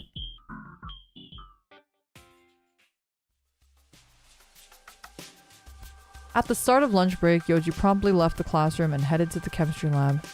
Kamiya had wanted to talk to him about something, but he couldn't imagine what it might be. His unexcused absences, perhaps. When he arrived at the chemistry lab, the door was unlocked and the lights were already いらっ on. しゃい待ってたよ Kamiya was sitting perched on a lab table. He smiled and raised his hand in greeting as Yoji opened the door. In his other hand was a package of rice crackers. 昼飯 He must have noticed Yoji staring at it. He gave the crackers a little shake as he explained. 食べるいえ。 Has Yoji eaten anything? そこ座って Kamiya indicated the lab table opposite his. Yoji did as 急に呼 instructed. び出して悪いねいえ。体調の方はどうなんとか。そうか Kamiya nodded and nibbled on a cracker. 大丈夫ならいいんだけど休んでる間連絡なかったでしょ Only his lower entrance? Hey, that's crazy! 俺の方で処理しといたよすみません。いやいやいやいいんだよ別に担任なんだから具合悪い時に無理させたくないしね The package of crackers rustled as Kamiya waved his hands それより empathetically. ね、病み上がりでこんな話をするのも申し訳ないんだが、実は今朝白沼がちょっと問題を起こしてな。もう知ってるか？ Why are you telling 一 me? 応なんとなくは。 The instant he heard Tetsuo's name, Yoji's whole body stiffened. Kamiya adjusted his glasses with his middle finger. まあね。3年の沖永っているだろう。彼を相手に喧嘩というか、どうも白沼が一方的に殴ったらしいんだ。 So Tetsuo had started it? What on earth would provoke him to do that? 話ってそのことですか？うん。 Ah, それもある。なんで俺に？白沼とクラスで一番仲がいいのって崎山だろ？崎山が休んでる時、プリントを持っていくように頼んだんだけど。 true, Tetsuo had gone to the trouble, still Yoji couldn't really claim to know him better than anyone else did until recently they'd never even held a conversation. Polishing off the last cracker, Kamiya crumpled the empty package into a ball. ほら、白沼っていつも一人というか、ちょっと人を寄せつけない空気があるだろう。そこが悪いこともなく、むしろいいぐらいなんだが、どうも何を考えてるのかわからないところがある。担任がこんなこと言っちゃいけないんだろうけどね、本当は。Kamiya shrugged. 今朝の喧嘩のことも理由がよくわからなくてね。聞いても何も答えてくれないんだ。ただ、崎山とは結構話をするんだろう？そんなことは。 For some reason, Yoji couldn't deny it. If the question was whether or not he liked Tetsuo, then the answer was an emphatic no. And yet, he couldn't bring himself to say the words. で、本題だ。帰りに今日の宿題のプリントを白沼に届けてやってくれないかな。崎山が休んでた時のお礼のつもりで。 Why are you making the very sick child do more labor? Setting the balled up plastic on the table next to him, Kamiya picked up a stapled stack of papers and held it out to Yoji. Yoji hesitated. Accepting this task would mean having to see Tetsuo 何 again. か用でもあるのか？いえ。 After a moment, he decided to take the worksheets. It was hard to decline knowing that Tetsuo had been willing to do it for him. Plus, this might be his best opportunity to finally get some answers. そうか。よかった。 Oh, true. He can at least talk to Tetsuo now. これ、白沼の住所と地図ね。 Kamiya handed Yoji a piece of paper and then picked up the wad of plastic behind これも him. 持ってく？そっか。 They're gonna bang again, aren't they? They might. With the printed directions in hand, Yoji turned and headed for the それじ door. ゃあ失礼します。よろしく頼むよ。 Kamiya waved and Yoji nodded curtly before walking out the chemistry lab. As he walked up the stairs, he let out a breath. He was going to Tetsuo's house after school today. The thought made him unbearably nervous. He had been trying not to think about it, but the memory of Friday's incident was still fresh in his mind. One look at Tetsuo and he might freeze up altogether. Still, he had to take the chance. He was desperate for any information he could get.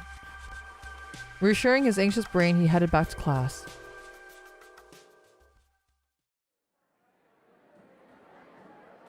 おい、なんだよ誠。怖い顔して。女にでも振られたか？うるせえよ。 School was over, and with cleaning duty finished, most of the students had gone home. Makoto was sitting with one elbow on his desk, sulking. おお、怖っ。俺ら帰るけど、誠どうすんの？俺はいいよ。また明日な。おう。 His friends took no offense to his snippy tone. One by one, they filed out of the classroom. Alone, he heaved a loud, frustrated sigh. Yoji had put him in a bad mood. Once afternoon assembly had ended, Makoto had suggested they take the train home together, but Yoji had blown him off with an excuse about an errand. He had a feeling he knew what this errand was. Yoji was going to Tetsuo's house. He didn't have any proof of this, of course. It was pure intuition, no, perhaps closer to paranoia. But from the way Tetsuo and Yoji had been acting lately, he couldn't think of any other possibility.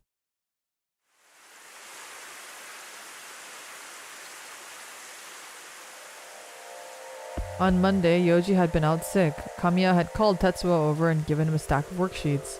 It could have only been homework for Yoji, nobody else had been absent that day. After school, a friend invited him to hang out, but Makoto turned him down. Instead, he quietly tailed Tetsuo. He didn't know where Tetsuo lived, but he'd seen him on the train a few times in the past, so he knew it had to be in the same general direction as Yoji and himself. As he boarded the train, a damp stench tickled his nose. The cars were always stuffy and miserable during the rainy season. The train pulled into its usual station and then departed a few minutes later. Yoji's station was the next one. Tetsuo was standing by the door. Makoto watched him from the next car. Arriving at the platform, the train slowed to a stop. The doors opened and a crowd of passengers deboarded, Tetsuo among them. Makoto's guess had been right on the money. Angry, he stepped off the train, taking care not to lose sight of Tetsuo. There could be no doubt. Tetsuo was headed to Yoji's house. But even after confirming his suspicion, he wasn't done tailing Tetsuo just yet. He wanted to see this to the bitter end. Oh, I wonder if Makoto left the food. It was then that he realized that anger was getting the best of him. Makoto had never liked Tetsuo. He was too unapproachable, too opaque. He was always alone and seemed to like it that way. Recently, however, he'd started to interact with Yoji. As far as Makoto knew, this had come out of nowhere. Whatever the reason, it made him angry. He didn't want Tetsuo anywhere near Yoji.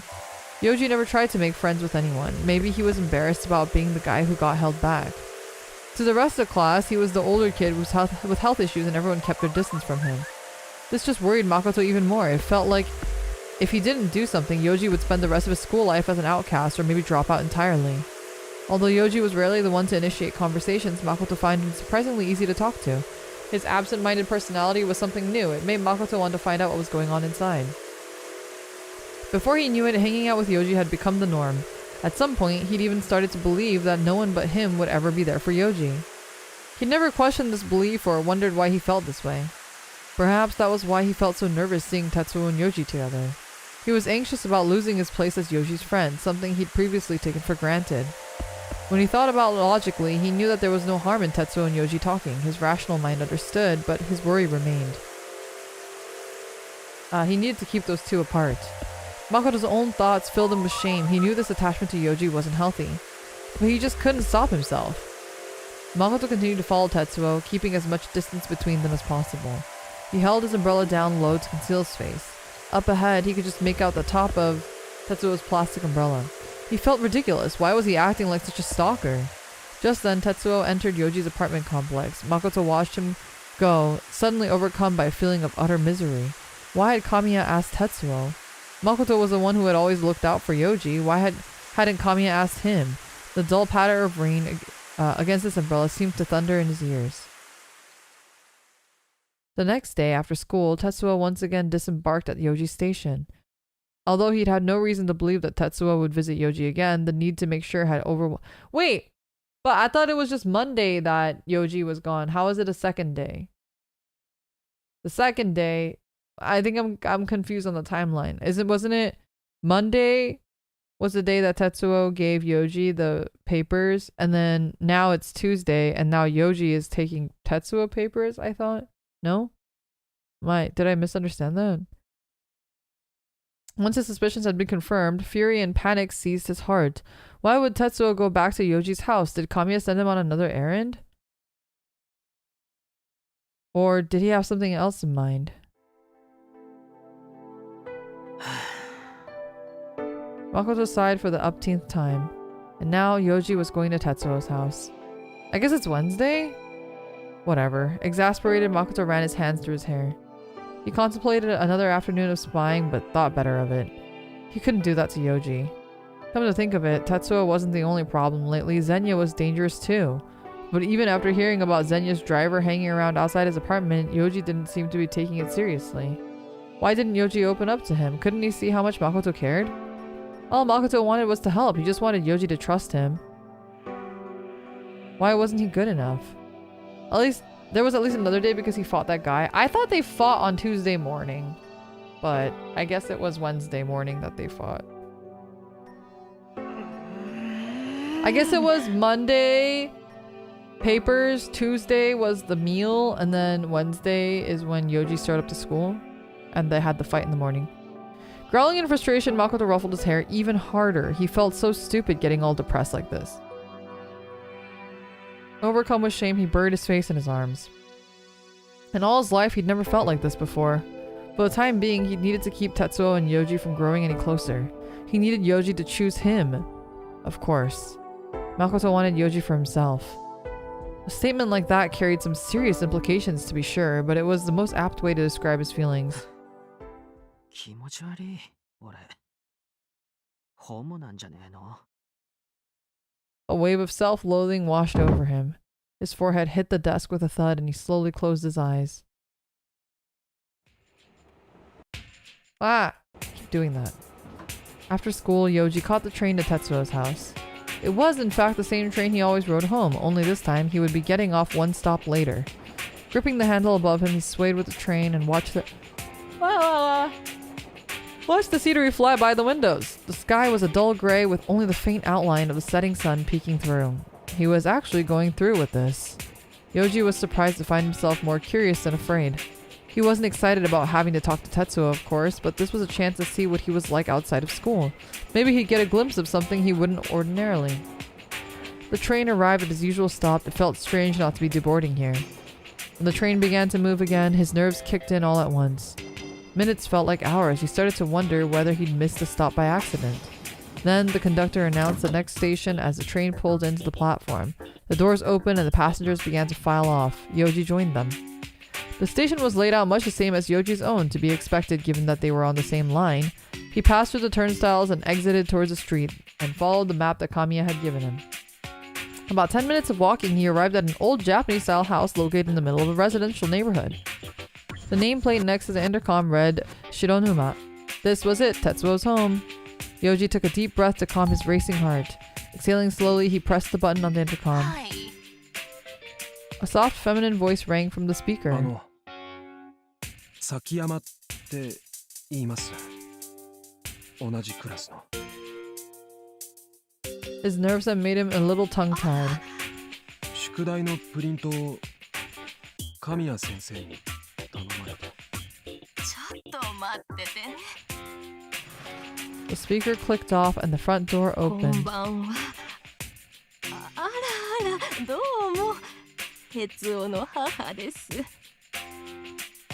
Standing there was an older woman who looked every bit as warm and friendly as she sounded. She had the sort of smile that could put anyone at ease. That said, she was quite a bit older than one would expect given Tetsuo's age. She could easily have passed for Tetsuo's grandmother. わざわざごめんなさいね。ありがとう。いえ。これを。As he pulled the worksheets from his book bag, the woman's smile broadened. せっかくだから上がっていってくださいな。ちょうど夕飯の支度をしていたところなのよ。Oh, it's okay, ma'am. Yoji doesn't eat. いえ、でも。わざわざ届けに来てくれたのに、このまま返してしまうのは申し訳ないわ。ね、ぜひ上がってちょうだい。He hadn't planned on going inside, but he couldn't bring himself to reject her kind それじ offer. ゃ。すみません。That's crazy. 遠慮せずにね。さ、どうぞ。 Imagine being Yoji having all of this trauma from Tetsuo and then going to Tetsuo's house and then his mom invites you in for dinner and then saying yes. She opened the door wide and gestured for him to enter. Hesitantly, Yoji stepped over the threshold. Like the exterior, the interior of the house was decorated in traditional Japanese fashion. He could smell something faintly familiar, like a memory from his childhood. From the front door, the wood flooring extended along the hallway to the back. Is this normal in BL? I don't know. Is this normal in BL? 廊下をまっすぐに行って。 Usually they don't go 哲夫の部 willingly. 屋だからどうぞ。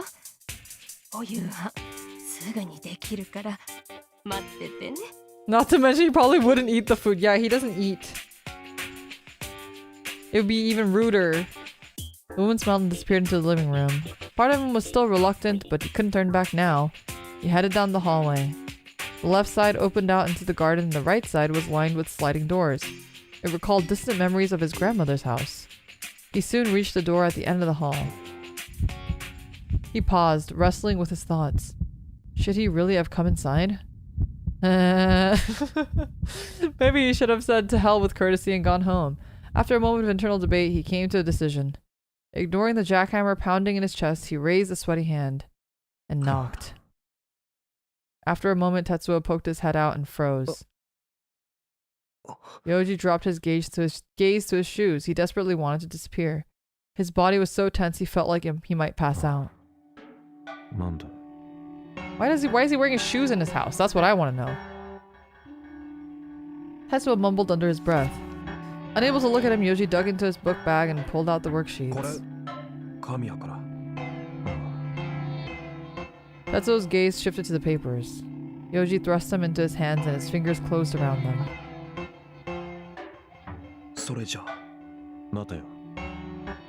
Hold up!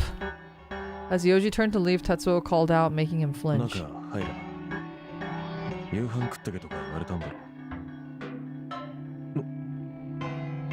Apparently, Tetsuo could guess what had happened at the front of the door.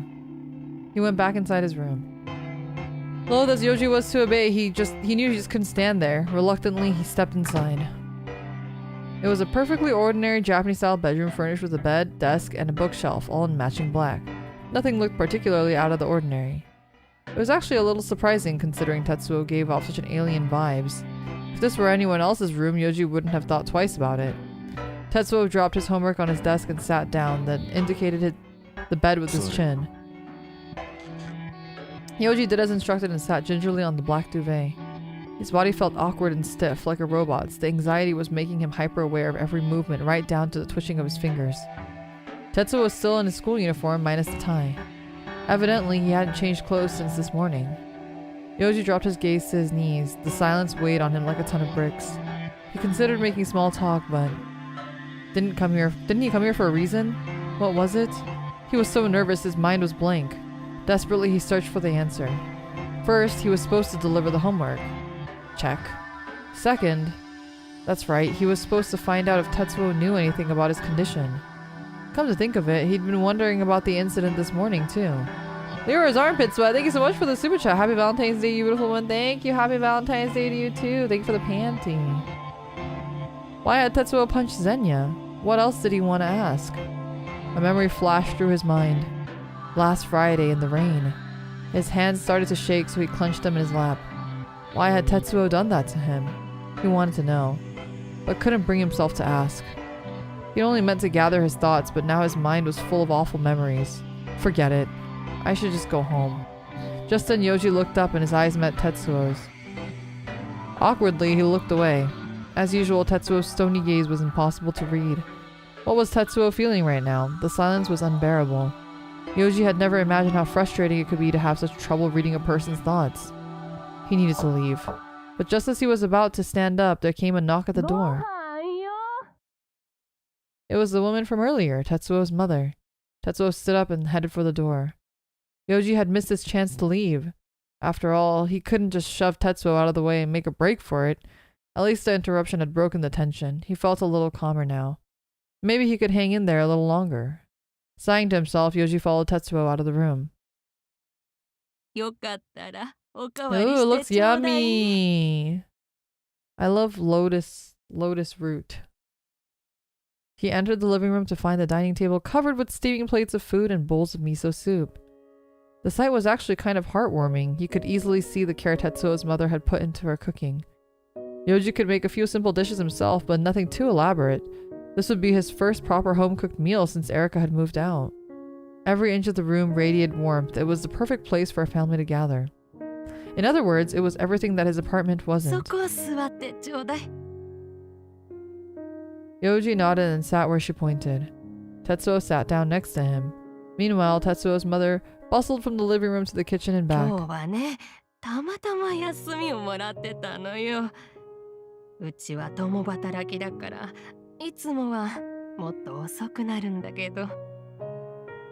Tetsuo's mother explained cheerfully as she placed bowls of white rice next to each plate. Yoji realized that the table was only set for three, Tetsuo, his mother, and Yoji himself. Hesitantly, Yoji picked up his chopsticks. He hadn't been particularly hungry before, but the delicious smell quickly stimulated his appetite. He glanced out of the corner of his eye to find that Tetsuo had already started eating. Is this his first meal in like 2 weeks? いただきます。 He picked up the bowl of miso soup and took a sip. The mellow, savory taste of the broth spread inside his mouth. うまい。 Tetsuo's mother beamed. よかった。 Now that he'd started eating, his body naturally relaxed. Unsure what to try next, he looked over the table and his gaze landed on a serving dish full of stew. Another memory flashed through his mind, a plastic container full of stew spilling out of a bag outside his front door. It had looked an awful lot like the stew on the table. That said, most stews tend to look alike, so it was possible that he was wrong. よかったら煮物たくさん食べてちょうだい。この子も好きでね、よく食べるのよ。 It was okay, so Tuesday Tetsuo dropped off the soup, and then Wednesday, now it's Wednesday. はい。いただきます。いつも仕事で出かけてるせいもあってね。この子の友達って会ったことないのよ。だから今日はびっくりしちゃって。仕事がお休みの日で本当によかったわ。Oh no, it's sad. His mom is so nice. Guilt welled up in Yoji's chest. They weren't really friends. But of course he couldn't say that. そういえば、今日も学校に行ったと思ったらすぐに帰ってきたからびっくりしてね。担任の先生からは上級生と揉めたって聞いたけど、だからね、あんまり人様に迷惑かけちゃダメだって言ったんですよ。Tetsuo continued to eat in silence. Evidently, Kamiya hadn't given her all the details. ごめんなさい。お名前もう一度聞いてもいい？崎山です。崎山くん、よかったらこれからも哲夫と仲良くしてやってね。はい。He couldn't say no to a smile like that, a loving mother. Warm food in a warm house. Tetsuo was still his usual quiet self, but somehow he seemed a little softer around the edges. Here, the wall that always shielded him at school seemed a little more than translucent curtain. And yet, for some reason, Yoji sensed a hint of loneliness. Tetsuo had everything, and yet something didn't quite fit. Was it because Tetsuo wasn't talking? No, it wasn't unusual for people to quiet down in front of family. After all, with no need to keep up appearances, there was also no need to make small talk. Now, the loneliness Yoji sensed was different. He couldn't put his finger on it. His chopsticks moved from plate to plate, but even as he enjoyed his first home-cooked meal in ages, in the back of his mind he kept searching for the missing piece of the puzzle.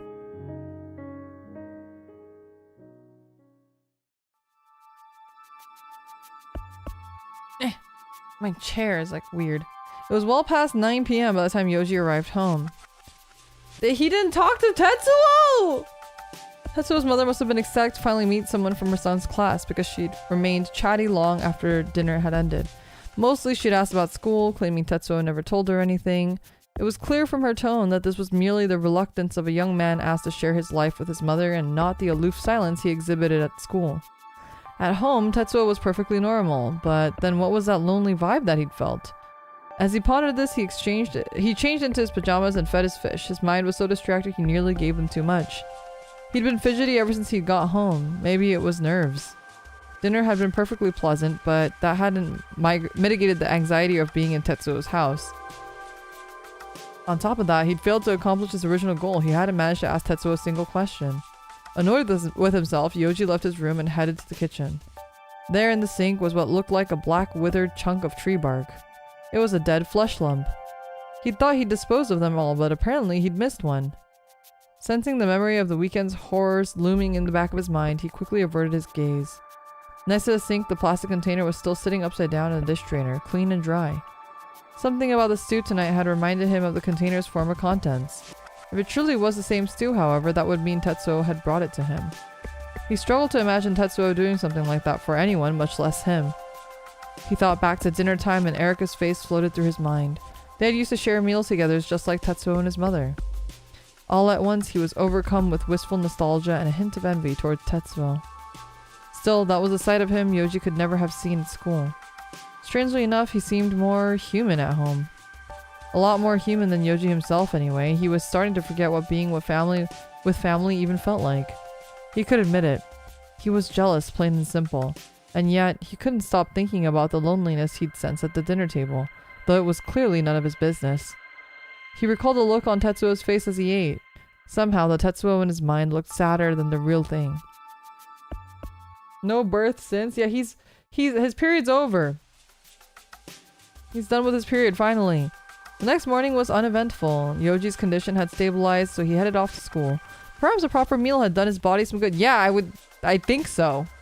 It was warm and sunny outside, unusually pleasant for this time of year. His book bag was slung over his shoulder, the plastic container inside. He couldn't bring himself to throw it away. Instead, he decided to find out if it really was Tetsuo's. As he walked to the classroom, his gaze went to the windows. Tetsuo's desk was still vacant. Near the blackboard, Makoto was talking with a friend. He glanced over at Yoji, but only for a moment. As Yoji got ready for the first period, he overheard a nearby group of students chatting. 昨日の喧嘩のやつ白沼は厳重注意で済んだらしいぜそうなんじゃあ今日は普通に出てくんのかな多分ねまあ今まで問題起こしたこともないし成績も優秀だしで多めに見られたっぽいよほら学年でも1、2を争うくらい頭いいからさよくわかんねえけど進学率とかに問題出るんじゃねえのああなるほどねそれにしても白沼ってあの外見で Then the door slid open and the classroom went dead silent. It was Tetsuo. He glanced around the room, then nonchalantly walked in. Once he took his seat, the classroom quickly defrosted and the usual chatter resumed. Yoji sighed to himself and leaned back in his chair. The students who were previously gossiping about Tetsuo had now changed the subject. He shot a quick glance in Tetsuo's direction. His force field had felt much thinner at his house, but now it was back in full effect. This was the usual robotic Tetsuo. But now that Yoji had seen a more human side of him, his mannequin impression was all the more unsettling. The more he learned about Tetsuo, the less he understood which version was the real him. As his mind wandered, the usual hymn began to play over the loudspeaker, and Yoji rose to his feet for morning prayer. I forgot they go to a Christian school and they have morning prayer. Every time that happens, I'm like, oh yeah. At lunch, Yoji waited until Tetsuo had left his seat, then took a plastic container out of his book bag and left the room. Cutting through the courtyard, he entered the old building and headed up the stairs to the roof.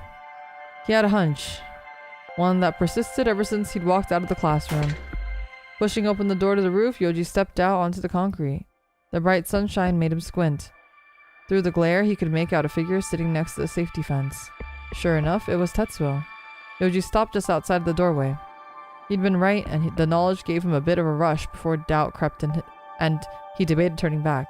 But then he remembered the plastic container he was carrying. For now, the first step was to find out if it was Tetsuo's. Steeling himself, Yoji slowly walked forward. Like last time, Tetsuo was eating a yakisoba sub and watching the scenery. Sensing Yoji's approach, he turned his head. Their eyes met and Yoji suppressed the urge to flinch. Recently, he started to understand why he found Tetsuo so intimidating. Whenever Tetsuo looked at you, he always looked directly into your eyes. And it wasn't like he was trying to feel you out or gauge your reactions, he just stared straight at you and never looked away. It always felt like Tetsuo could see right through him. And he had a feeling that this was part of the reason why everyone else was so uncomfortable around him too. Unsure what to do, Yoji stood next to Tetsuo, keeping a bit of distance between them. Yoji held it out for Tetsuo to see.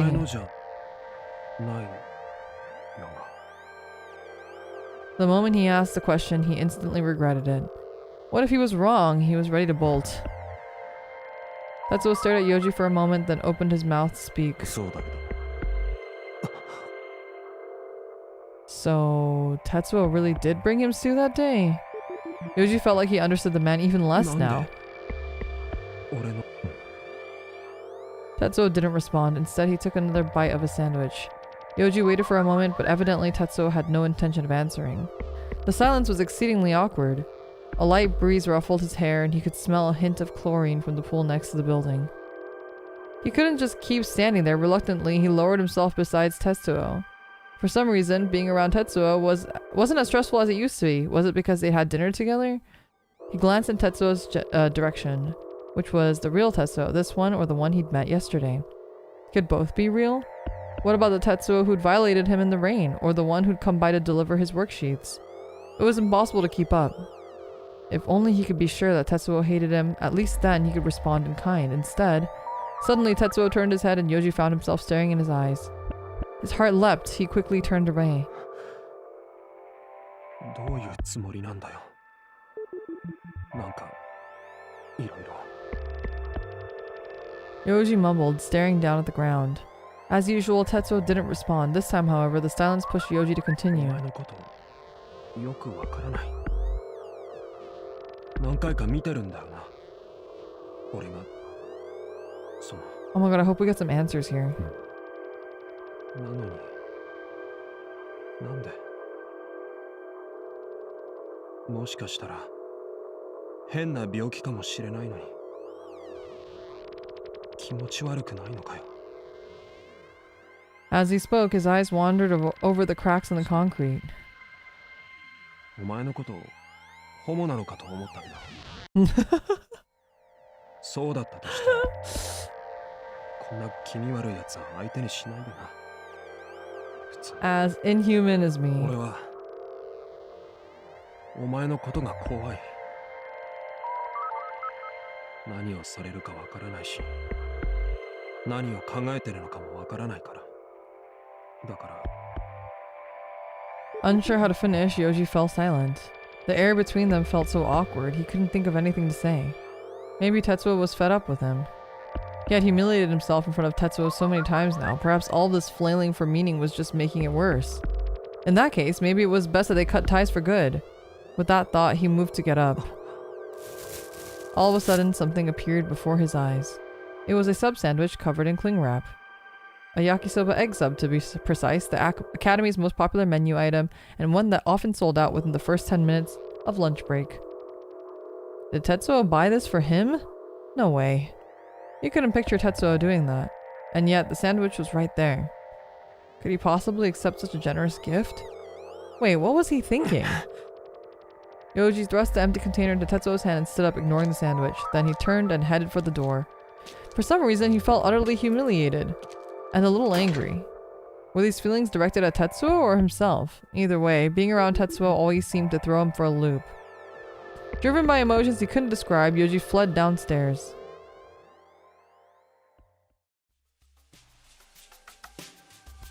Yoji is, he has so many feelings. He has a lot of brain worms, okay?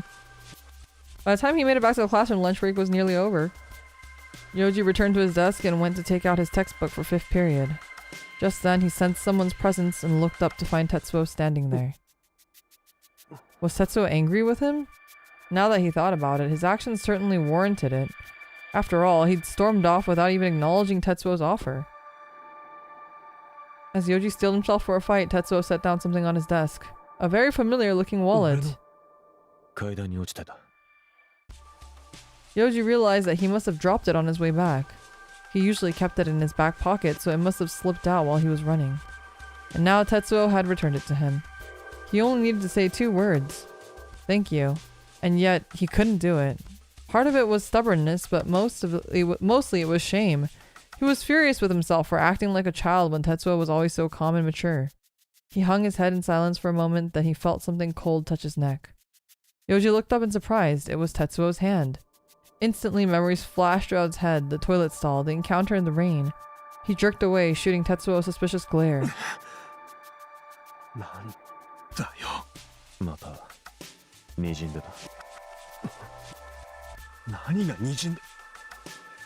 Putting 2 and 2 together, Yoji put a hand to his neck. When he pulled away, his palm was stained with a bit of red fluid. How long had it been there? Had anyone else seen it? Tetsuo could see it at least.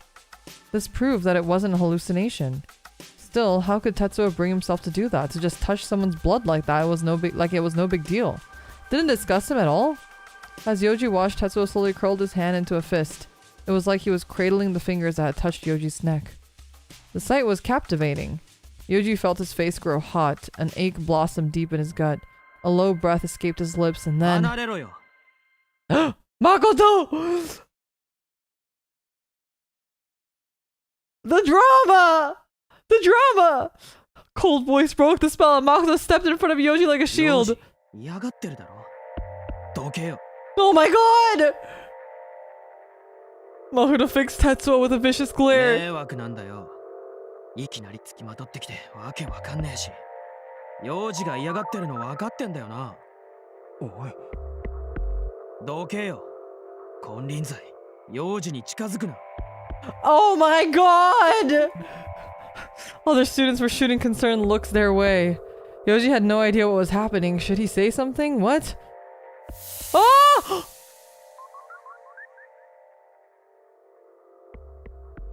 I don't know what blue or red means! Red, don't this I know!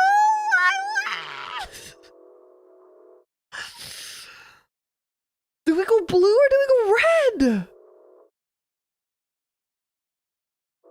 I don't know what to do. Think of the drama.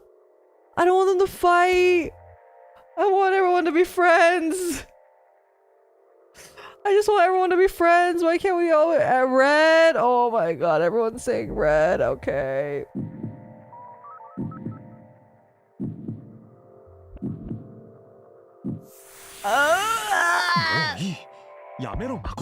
Oh no, Makoto's gonna go crazy. He's gonna be so mad. なんでだよ。 Makoto turned his glare on Yoji. An uncanny light blazed in his eyes. なんでこいつのことなんかかばうんだよ。そんなに大事かよ、こいつが。何言ってるんだよ。落ち着け。うるさい。なんでこんな奴のこと。俺だってな。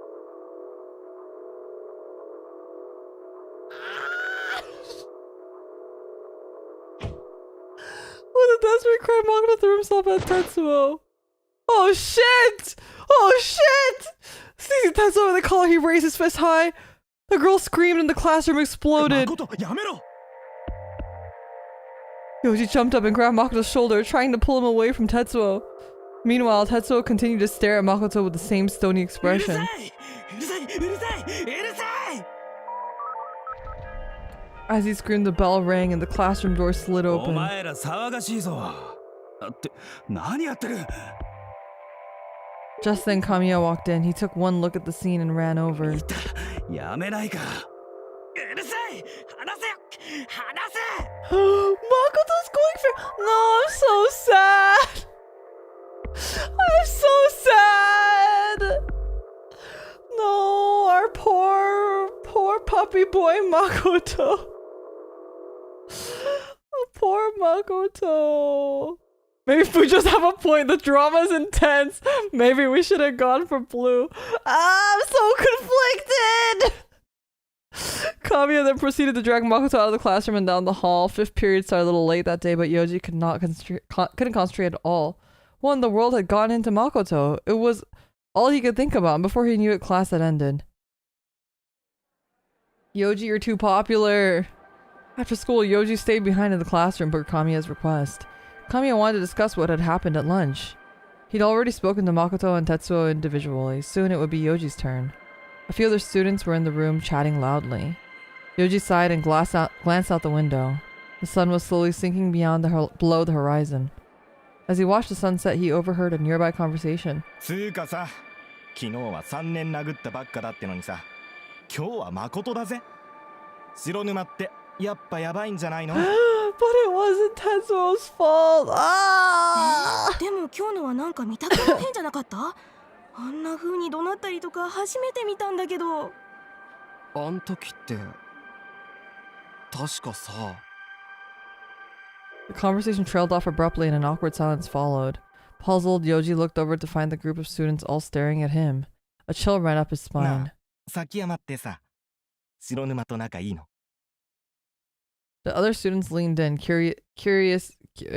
curiosity played on their faces. Oh, it's spelled wrong. 今日も昼になんか喋ってただろ？前にも保健室連れてったりとかさ。崎山くんと白沼くんが仲いいとか結構意外なんだけど。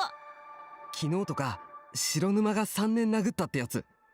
あれなんでだか知ってる？ All at once, a barrage of questions descended upon him. He knew they didn't actually care what had happened, they just wanted to see how Yoji would react. To them, he was nothing more than a source of entertainment. They watched him with childlike innocence, hoping for a dramatic response. Yoji was unimpressed. He stared back at them silently. They began to look uncomfortable. Maybe he wasn't doing so well at hiding his anger. As the awkward silence dragged on, Yoji decided it was time to leave. But just then, the door opened and Tetsuo walked in. The group of students quickly moved away. 科学室 Yoji grabbed his book bag and left the classroom. There were no signs of Makoto. Maybe he'd gone straight home. Yoji continued to think about Makoto all the way to the chemistry lab. The teacher's gonna be like, "Can you just keep your harm in check, please?" When he arrived, he found Kamiya sitting on the lab table. お前まで呼び出して悪いな。最近はよく話してる気がするけども。とりあえず座ってくれ。Kamiya indicated the table across from his, and Yoji did as 城の instructed. 前は見たと話して大体のことは分かった。崎山は巻き込まれただけだよな。はい。城沼と三田もそう言ってたな。二人はん？城沼は例によってあまり話してくれなかったが、三田は膨れっ面でごめんなさいって言ってきたよ。自分が悪かったってさ。まあ、若いうちの喧嘩は勉強みたいなもんさ。殴り合って学べるのって今のうちだけだと思うんだけどね。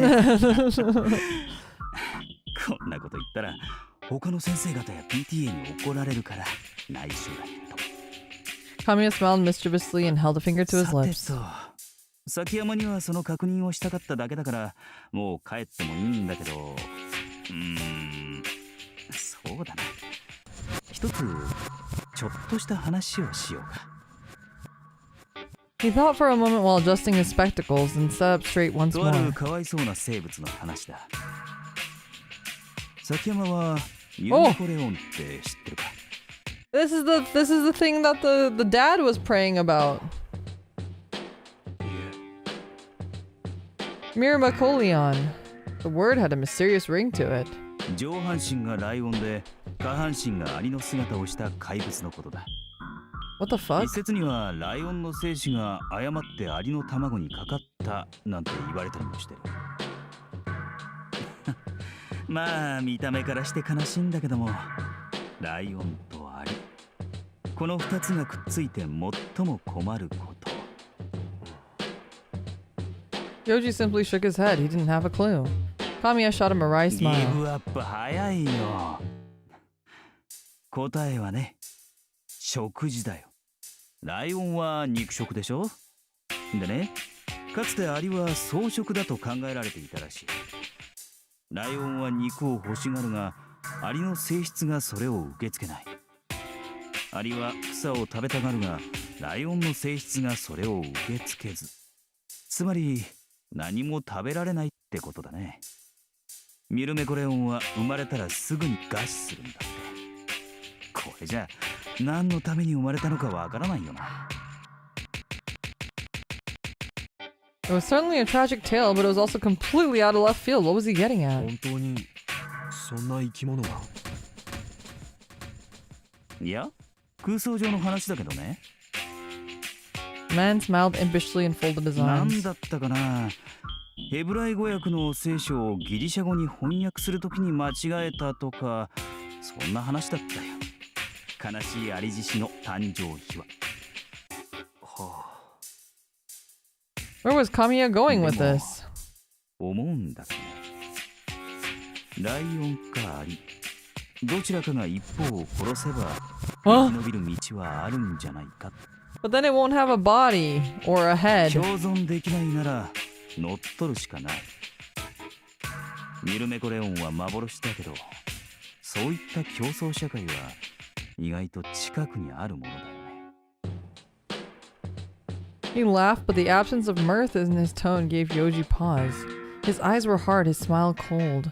Yoji barely recognized で him. ね、ちょっと堅苦しい話題だったかな。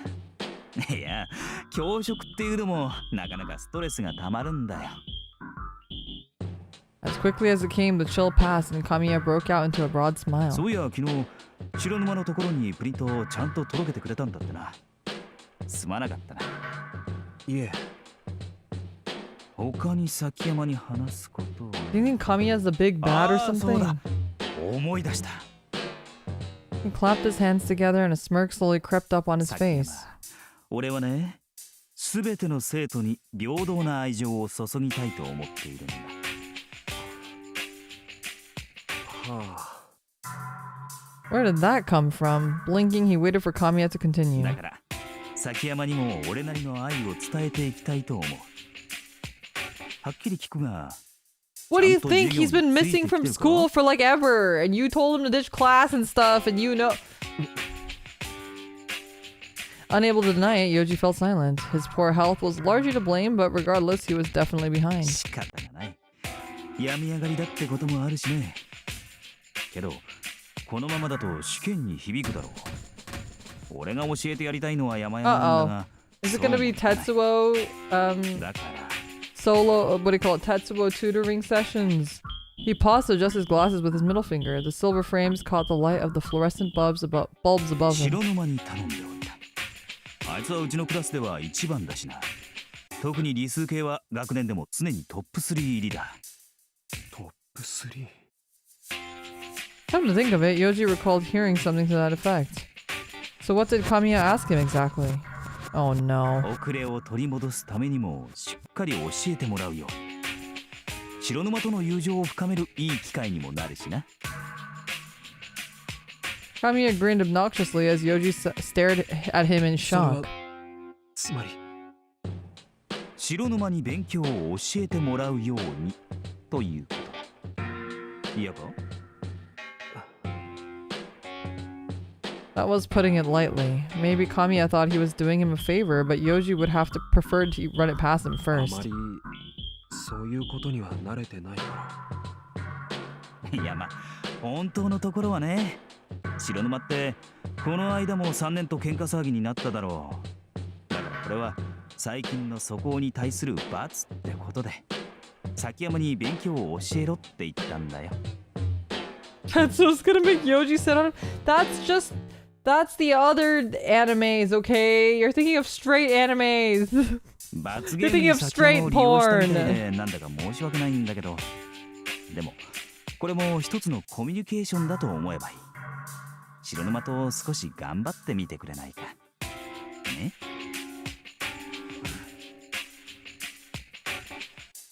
わかりました。Reluctantly, Yoji nodded. To tell the truth, the idea didn't bother him that much, at least not enough to fight it. Which was not to say that he was enthusiastic about it either. It was complicated the way things always got whenever Tetsuo was も involved. し何かあったらいつでも相談してくれ。はい。失礼します。Yoji hopped down the table and left the chemistry lab. As he walked, he felt anxiety swell in his chest. Tetsuo was going to tutor him. He couldn't picture it at all. Was Kamiya serious about this? Feeling miserable, Yoji climbed the stairs and headed for the shoe lockers. Is Zenya like back in school now, or what's going on? I'm scared of Zenya. Can I get a restraining order on him or something? After changing his shoes, Yoji was about to walk outside when he realized it was raining. The sky had been so clear at lunchtime, but now it was covered in thick clouds, and the humid air clung to his skin. He hadn't been expecting it to rain today, and so hadn't brought an umbrella. Yoji despised the rain, the sound, the smell, the sight. It all brought that horrible memory rushing back to his mind.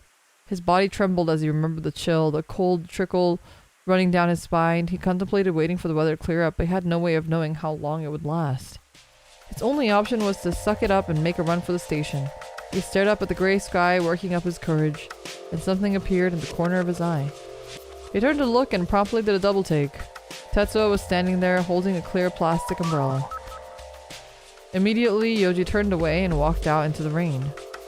His body was moving on autopilot. He didn't stop to think. He just needs to get away from Tetsuo. And yet, the umbrella still hovered at the edge of his vision. Tetsuo was following him.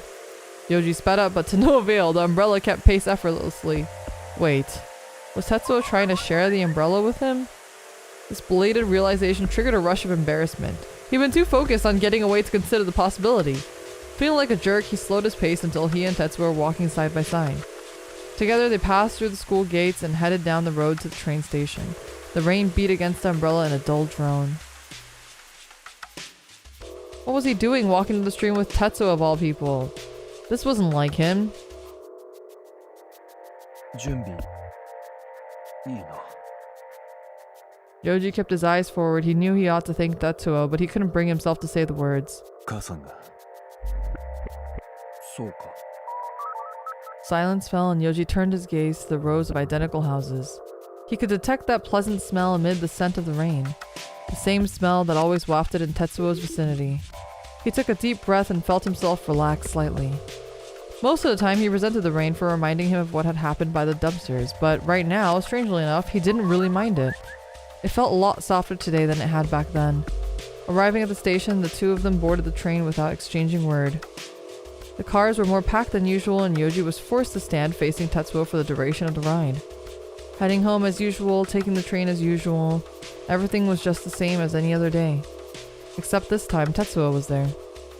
It all felt so surreal.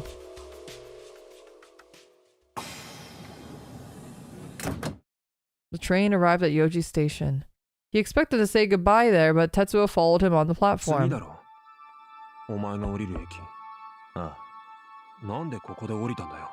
傘持ってないだろ。 He's gonna drop him off! That was his reason? Maybe that was the polite thing to do for a girl, but Yoji was a guy. He could handle a little rain. But though surprised and annoyed, Yoji didn't protest. It was too late anyway. He walked through the turnstiles with Tetsuo close behind. Outside the station, crowds of people milled past their way home. Everyone had an umbrella. The sky had darkened a few shades since they'd left school. Tetsuo opened his umbrella and stepped out into the rain. Yoji moved forward to follow but stopped himself. Was he supposed to walk shoulder to shoulder with Tetsuo like it was normal? Something about that felt wrong.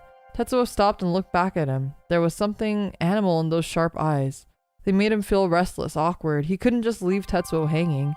Reluctantly, he stepped under the umbrella and Tetsuo began to walk forward once more. Why was he going along with this? He was letting Tetsuo have his way, and yet Yoji found that he didn't really mind. As they progressed along the road to Yoji's house, their surroundings grew more residential and pedestrians became scarce.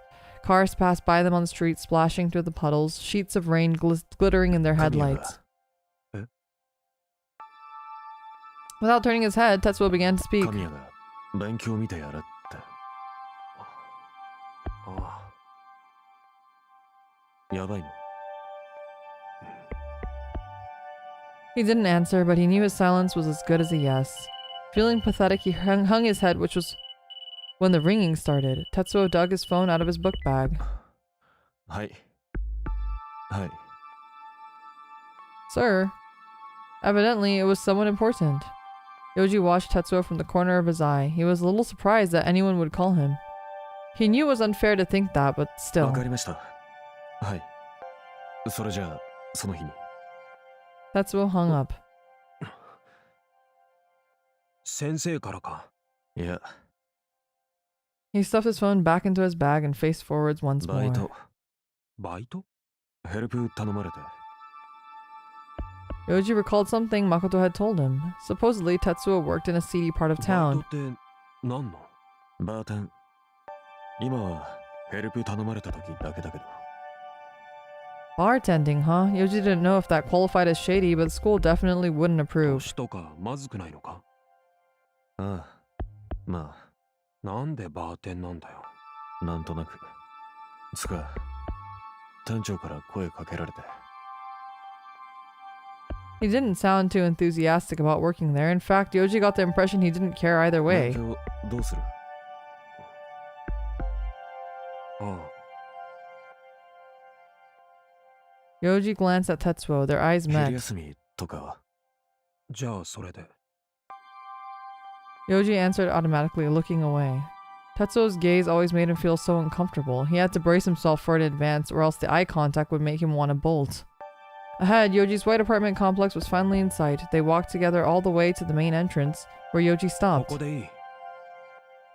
He turned to look at Tetsuo and noticed something. Tetsuo's right shoulder was soaked. He'd sacrificed his own space under the umbrella for Yoji. それ、右肩。悪い。 He stammered out a brief apology and Tetsuo glanced down at そ himself. れ、タオル貸すから、拭いてけよ。いや、いい。 Tetsuo replied shortly, then turned to walk away.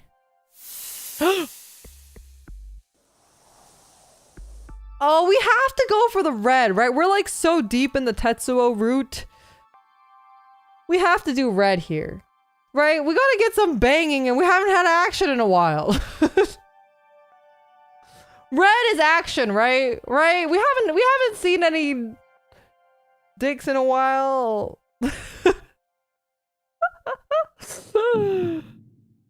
Alright, red it is, red it is. Before he knew it, Yoji had reached out and grabbed Tetsuo's arm. He felt a moment of panic. What was he doing? Tetsuo turned around and fixed Yoji with his stoic gaze. Nani? Yoji had no words. Even he wasn't sure why he'd stopped him. A few drops of rain hit his arm. What had gone into him? Cursing his stupidity, he started to let go. But Tetsuo grabbed him. No.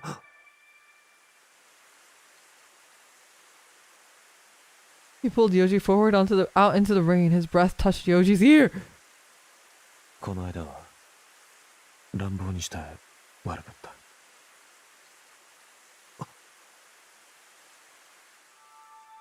Then he relinquished his grip, turned away, and walked off. Yoji stared after him in blank disbelief. Was he referring to that rainy Friday? Sorry for being rough. That could only mean one thing. Even after Tetsuo had vanished from sight, Yoji kept staring out into the rain. Aww, we didn't get any action! Boo! After finally entering his apartment, Yoji was changing out of his uniform when the doorbell rang. Was it Tetsuo? Had he forgotten something? Yoji's chest had felt heavy ever since they'd parted ways. The pressure turned into panic as he rushed to the door. Heart racing, Yoji worked the deadbolt and twisted the doorknob. Uh-oh. I feel like it's gonna be Zenya. Uh-oh. He opened the door and blinked.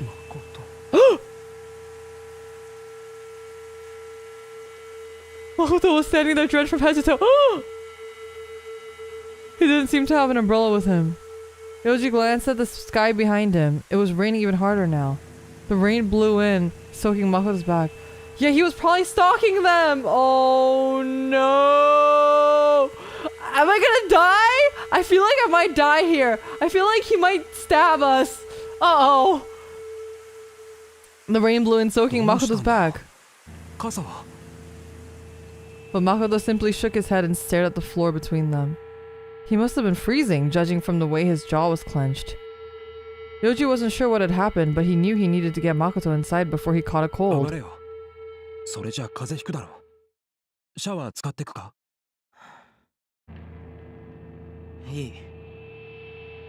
Makoto shook his head listlessly.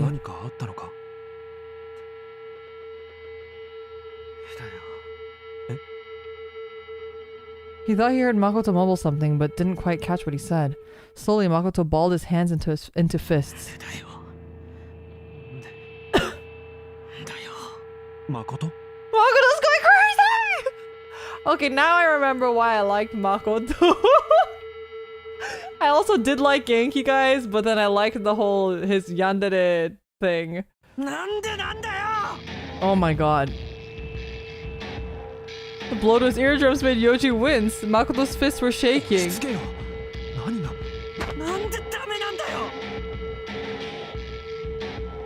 He looked up and seized Yoji by the shoulders, digging his fingers in so hard it hurt.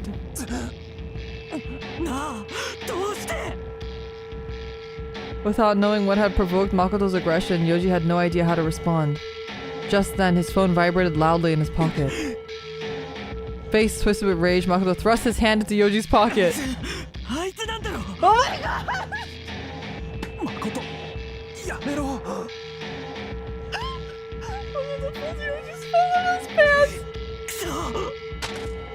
Then with a look of utter anguish, he flung it down the hallway behind Yoji.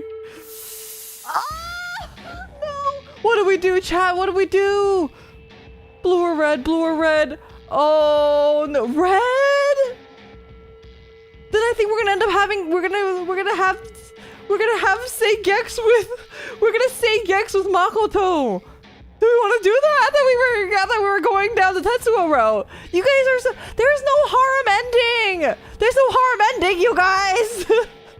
If we don't pick a lane, we will die. If we don't pick a lane, we will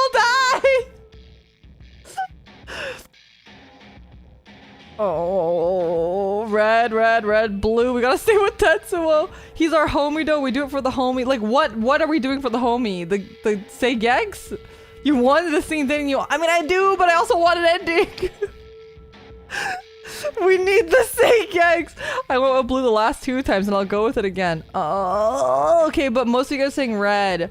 We need the Seigex. I don't think red guarantees Seigex though. I don't think it gexed with everybody. So far, we've only gexed with Tetsuo. Blue, I feel like the red is for Tetsuo.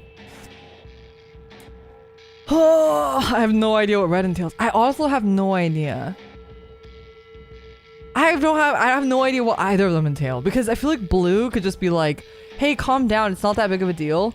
But then Makoto could either be like, oh yeah, you're right. I'm being crazy, aren't I?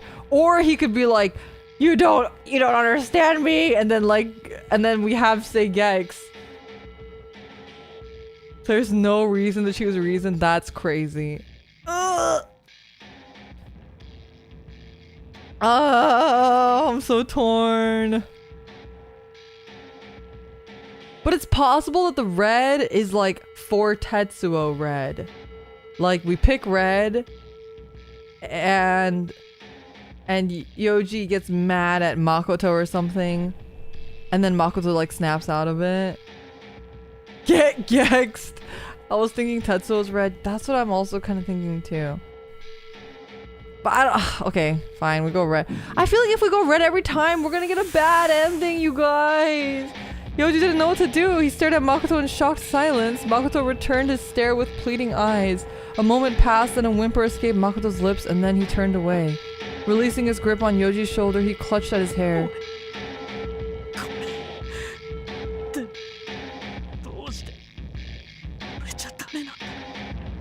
Oh no, Makoto! Good enough for what? But before Yoji could ask Makoto to step back, eyes fixed on the floor. He's leaving! Makoto! He turned and walked off down the hallway. Yoji started to follow, but something stopped him. Makoto's back, shirt soaked through with rain, the way his shoulders shivered from the cold. It felt like he was pushing the world away. Despite his worry, Yoji could only watch him go. After Makoto left, Yoji went back inside and closed the door behind him. Retrieving his phone from the floor, he checked his notifications. There was a missed call from Erika. As relieved as he was to see her name, he wasn't ready to call her back just yet. Clearly, something was going on with Makoto. He seemed to be growing more unstable. Yoji thought back to what he'd said in the doorway. What did all that mean? Why did it seem so desperate? After a few moments considering this, Yoji realized that he didn't really know Makoto all that well. He had no way of guessing what might be in his head. Still, Yoji had a feeling that Makoto needed help. Plagued with lingering unease, Yoji took his phone back to his room.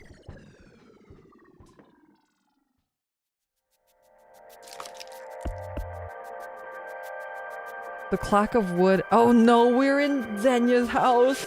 The clack of wood echoed in the empty dining room as a pair of dice rolled across the floor. Then pale fingers reached out, scooped them up, and tossed them again. It was late at night. Zenya was crouched in the middle of the room, rolling his dice again and again.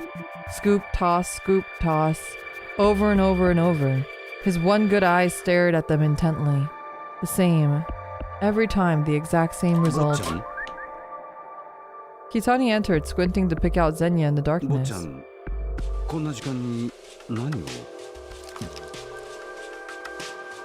Can't you see? Zenya kept rolling the dice. The last thing he needed was an interruption. Wait. Kitani might know something. Kitani. はい。これさ、このダイス、なんかさ、おかしいみたい。何がですか？ダイス占い。幼児と鉄夫のことを占ってたんだけどさ、見ればわかるだろ。明らかにおかしいじゃねえかよ。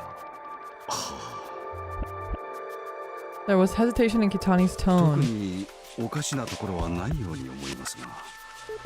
Zenya froze. ないだろう。ですが。ちゃんと目ん玉ついてんのか。よく見ろよ。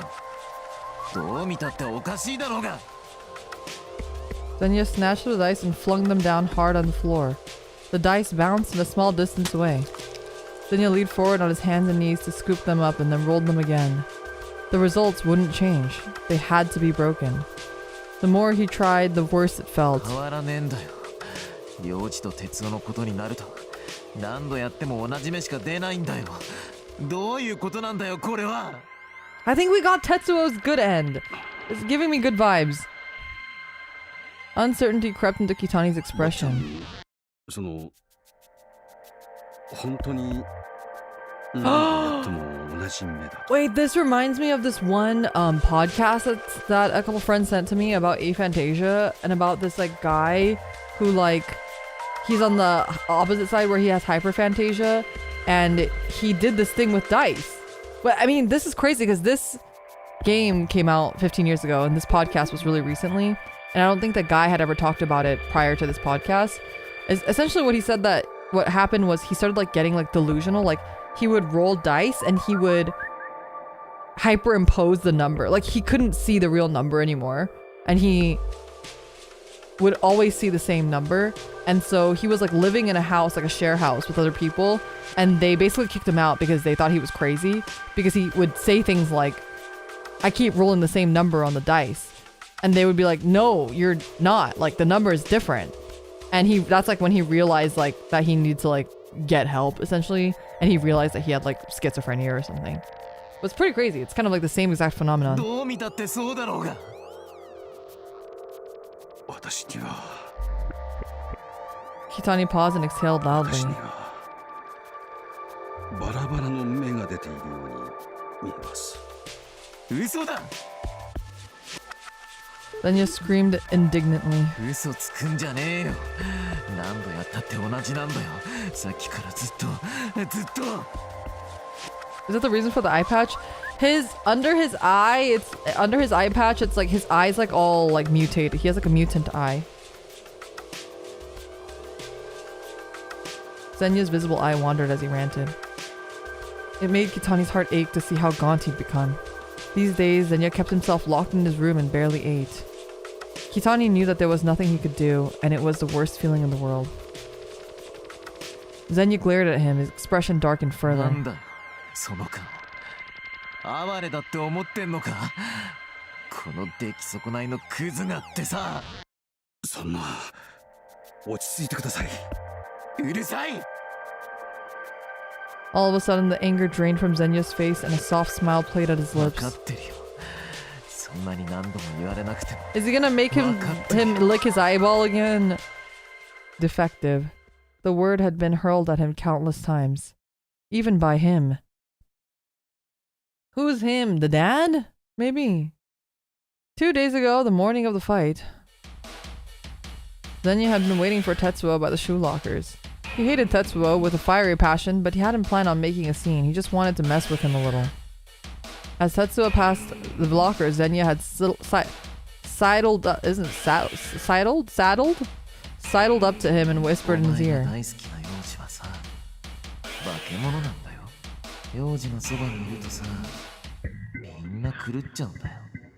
だからさ、お前なんかが手を出せる存在じゃないんだよ。あいつは化け物だ。 Oh my god. Well, no wonder Tetsuo punched him. Now I get it. The next instant, a dark glow had sparked in Tetsuo's cold eyes. Before his brain could register what he was seeing, he'd felt a burning impact on his cheek. Then, before he could process that he'd been punched, it happened again a second time. Just as he was about to punch back, the nearby students and teachers had intervened. He'd resented losing his chance to retaliate, but part of him had found the situation entertaining. After all, he'd managed to get a rise out of the stone-cold Tetsuo. That had been his goal, of course, but he hadn't expected so intense a reaction. Which part of what he said had triggered it, he wondered. Afterward, they'd taken him down to the staff room where his homeroom teacher, whose name he barely remembered, had sent him home with a warning. Then, on his way out of the room, Zenya had bumped into him. The one man, other than Tetsuo, for whom he felt pure hatred. Is it Makoto? He had nothing but contempt for Zenya. He hid it in public, but when they were alone, he went out of his way to make his feelings clear. They'd had several such encounters in the past, and now Zenya had made an effort to avoid him whenever possible. This time, however, that hadn't been an option. As they passed in a nearly empty hallway, the man had muttered a single word, so quiet that only Xenia could hear, and that word had stabbed him in the heart like a knife. Is it Kamiya? Xenia had stopped and spun on his heel. The other man had come to a stop as well, his back still turned. Wait. Wait, no, I don't think that's Kamiya, right? I don't know who this is. You're not the only male around here. It's like the Omegaverse stuff, so this is like the alpha. I think they're talking about like the alphas. They're talking about the alphas. And Yoji is definitely an Omega. Wait, do you think it's Kamiya? That doesn't sound like Kamiya. What does it sound like? It's a familiar voice. The man had chuckled and then walked off. Xenia had watched him leave. Even his lab coat had seemed to be mocking him the way it swayed. It is Kamiya! No fucking shot. I knew something was weird with Kamiya. I knew. Slowly rage had welled up from the pit of stomach until his entire body shook. Defective. Xenia didn't need anyone to tell him that. When did Omegaverse become a thing? I don't know. I think it's been a thing for a long time. And I mean, it might not have received that title until more recently, but it's been around for a very long time. Xenia covered his face with both hands.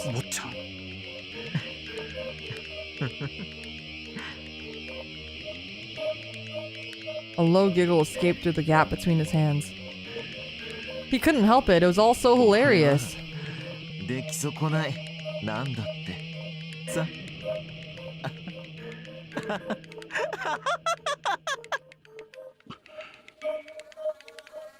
The boy's shoulders shook with what? Sobs? Laughter? Kitani closed his eyes and turned away. It was some time before silence returned to the dining room.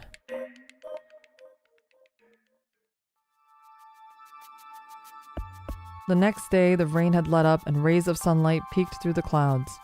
The humidity was a herald of summer's approach, and Yoji headed to school amid the fading traces of the storm. His condition had been fairly stable lately. He still felt a little lethargic, as if running a mild fever, but it was nothing he couldn't ignore. There'd been no further episodes either. He only hoped this would last. Arriving at the classroom, Yoji took his seat. As he hung up his book bag, he glanced towards the front of the room. There, Makoto was chatting happily with a friend. He seemed to be back to his usual self. Perhaps Yoji didn't need to be concerned. But then he saw something that made him pause. For a split second, Makoto looked like he was on the verge of tears. The way he looked on Yoji's doorstep. But it passed in an instant and he was smiling cheerfully again. Were Yoji's eyes playing tricks on him? Seeking an escape, Yoji turned towards the window. Tetsuo was sitting there staring outside with his head propped on one hand. What was it with Tetsuo and scenery? Even on the rooftop, he was always gazing out at the town. His face was unreadable, impenetrable. Yoji still didn't understand what made him tick. And yet, strangely enough, he didn't seem as intimidating as he used to. Oh no, the drama! Morning classes ended and the bell rang to signal the start of lunch period. Oh, oops. As Yoji contemplated how to spend the break, Tetsuo stood up from his desk and walked over.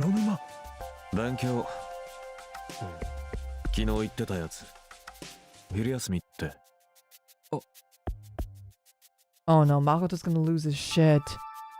He barely recalled the conversation. At the time, he'd been in a state of near panic and the details were fuzzy.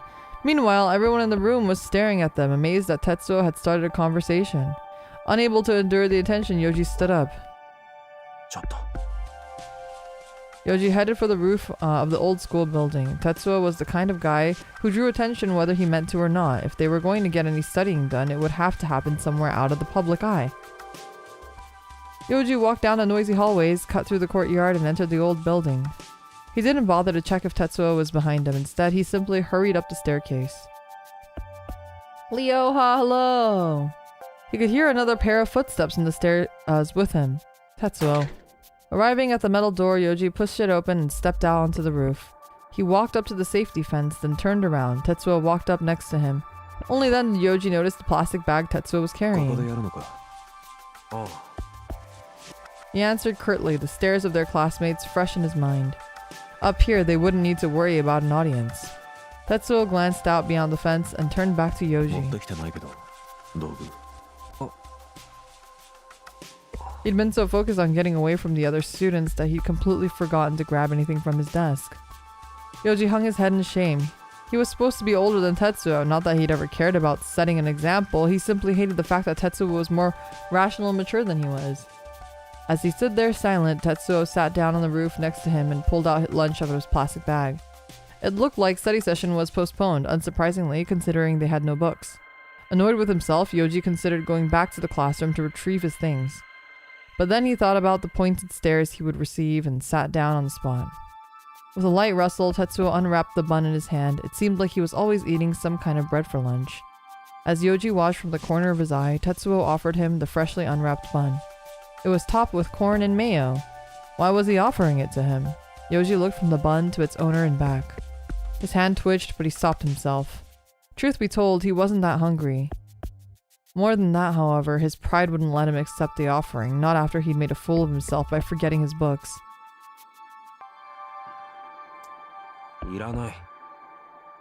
He replied flatly, and Tetsuo lowered the bun. Tetsuo stared at him intently.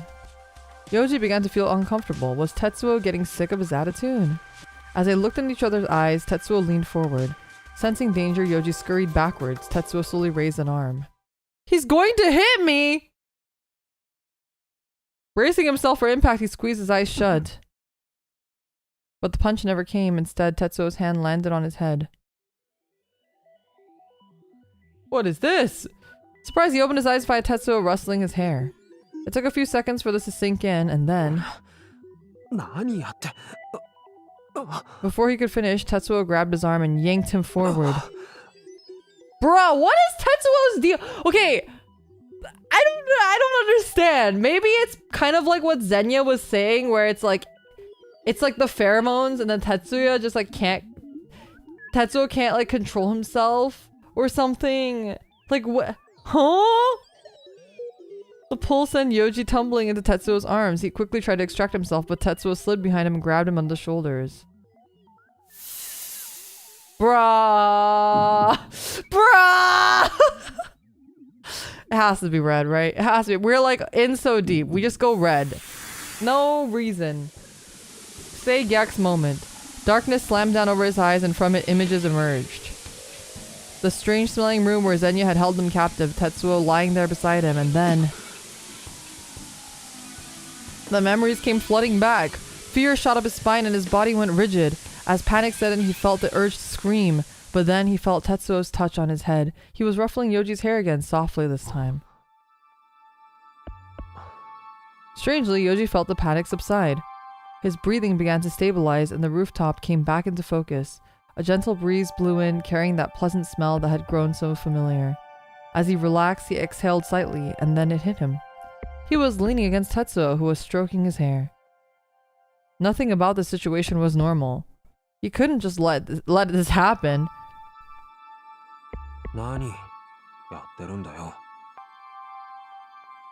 Oh.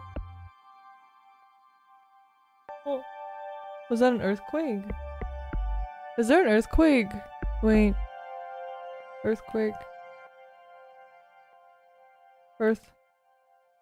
Oh god, I can't type earthquake.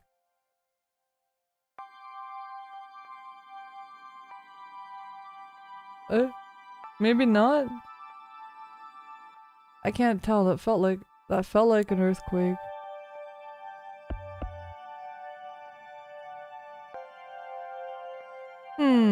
Maybe not. It did feel like my whole building was shaking. That was weird.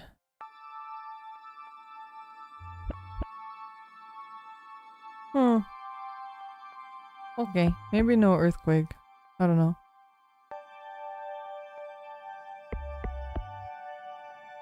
Check on Rumi-chan? It's fine. I was just not sure if it was an earthquake or not. Tetsuo's hand fell still for a moment, then began to move again. He remained as silent as ever. Happy Valentine's Day! Thanks for stopping by! What was he trying to accomplish? Having missed his chance to escape, Yoji stared blankly up at the sky. It made no sense. How could Tetsuo just do things like this and without even batting an eyelash? Still, he didn't seem to mean any harm. He really was like an animal acting purely on instinct. Unable to muster the will to fight him off, Yoji simply sat there watching the clouds go by. Wasn't there one early this morning? Oh, I'm not sure. I might have slept through it. There was one yesterday? Really? That I also didn't feel.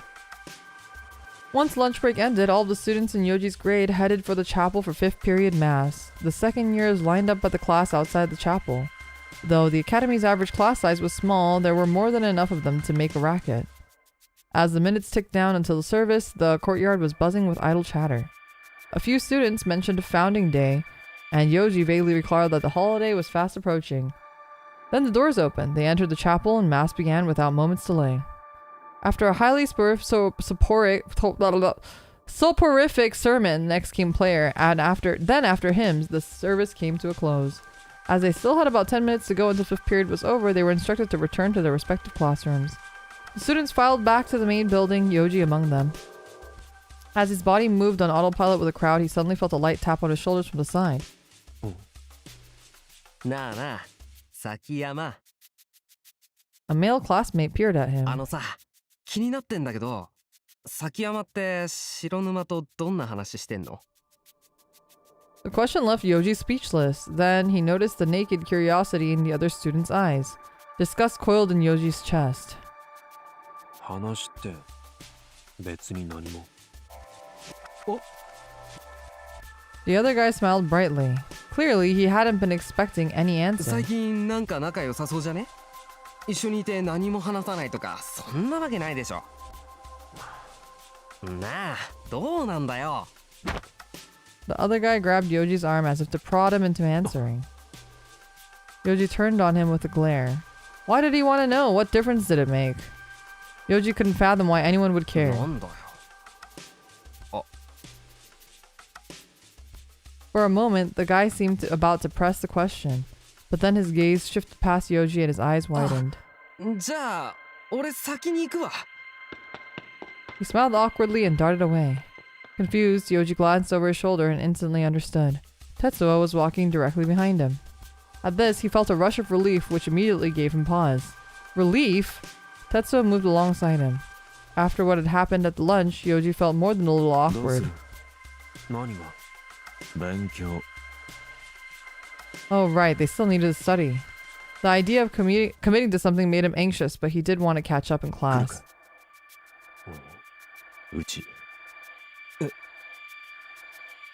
Study at Tetsuo's? Turning to look at Tetsuo, Yoji found himself face to face with that familiar sharp gaze. Now, however, it didn't feel as icy as it used to. Had he simply grown accustomed to it? There was a quake according to my friend, so you're not crazy. Oh, okay. I was like, that was weird. It was actually like shaking my... Well, the thing is, my building especially is like, because I'm like on a higher floor. If it shakes, I usually can feel it. Earthquake. Oh yeah, it just happened. The epicenter was in Thousand Oaks. It was a magnitude 3.8 earthquake. That's pretty small. It felt very big to me. Before he could respond, Tetsuo started to walk off. Yoji tried to stop him, but he disappeared amid the crowd of students walking ahead. With a sigh, Yoji watched him go. Tetsuo's house. He recalled the dinner he had there.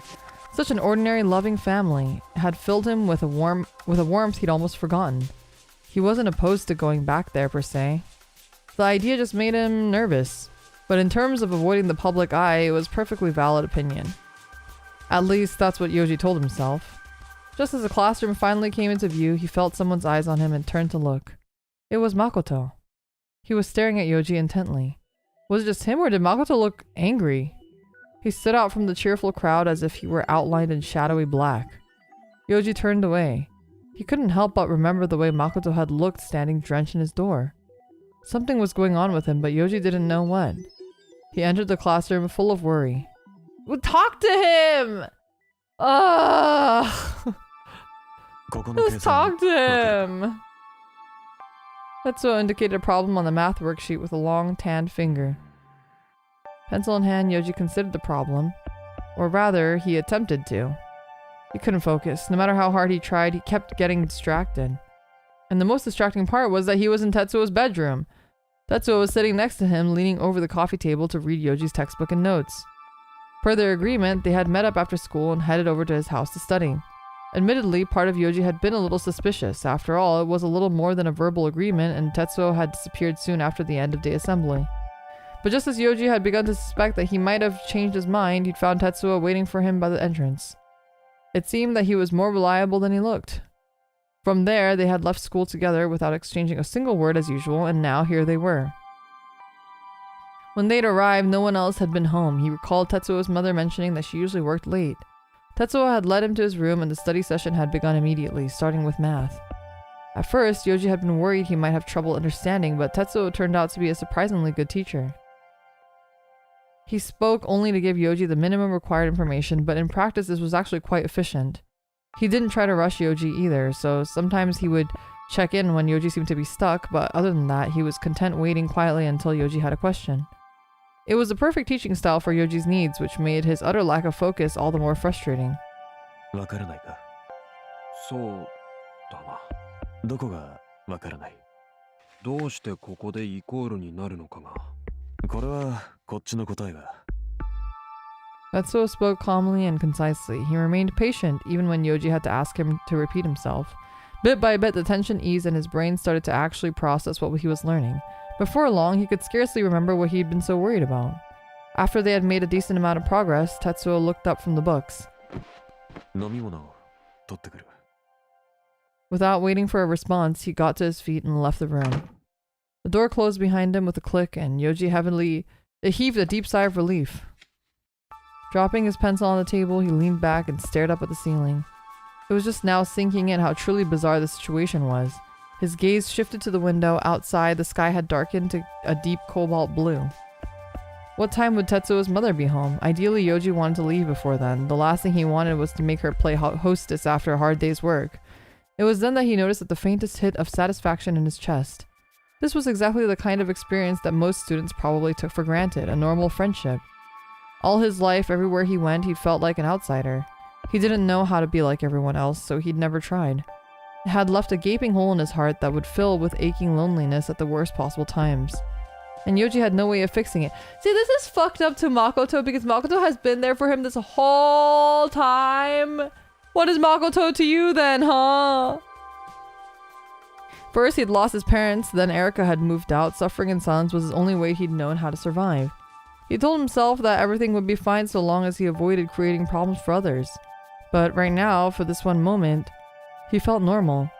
As he sat there, thinking, drowsiness gently washed over him. Soon he couldn't keep his eyes open. Stretching his legs out, he leaned back against the side of the bed and closed his eyes. It couldn't hurt to rest a bit until Tetsuo came back. He took a deep breath. There was a hint of that pleasant smell in the air. Maybe it was Tetsuo's scent. That was the last thought that passed through his mind before he drifted off. He fell asleep. Slowly he rose from the abyss of sleep. He opened his eyes and Tetsuo's room came into view. How long had he slept? He wasn't sure, but when he tried to sit up, he felt something heavy on his shoulder. He turned to look and his mind cleared in an instant. Tetsuo was resting against him. Oh, he's wearing his glasses! His sharp gaze was hidden beneath his lower eyelids and Yoji could hear the rhythmic sounds of his breathing. He seemed to be asleep. Yoji began to panic. One wrong move and he might accidentally wake him. On the table were 2 glasses of iced tea placed neatly on saucers. Tetsuo must have brought them some time ago. The ice had melted and the cups were pearled with condensation. Has to be red, right? Has to be red. Maybe blue. Maybe we want to keep the peaceful moment. Maybe red would cause problems. Maybe we gotta do blue because we're always doing red. I don't know. I feel like we're close to an ending though. Maybe. I don't know. I don't know how long this game is actually. I don't remember.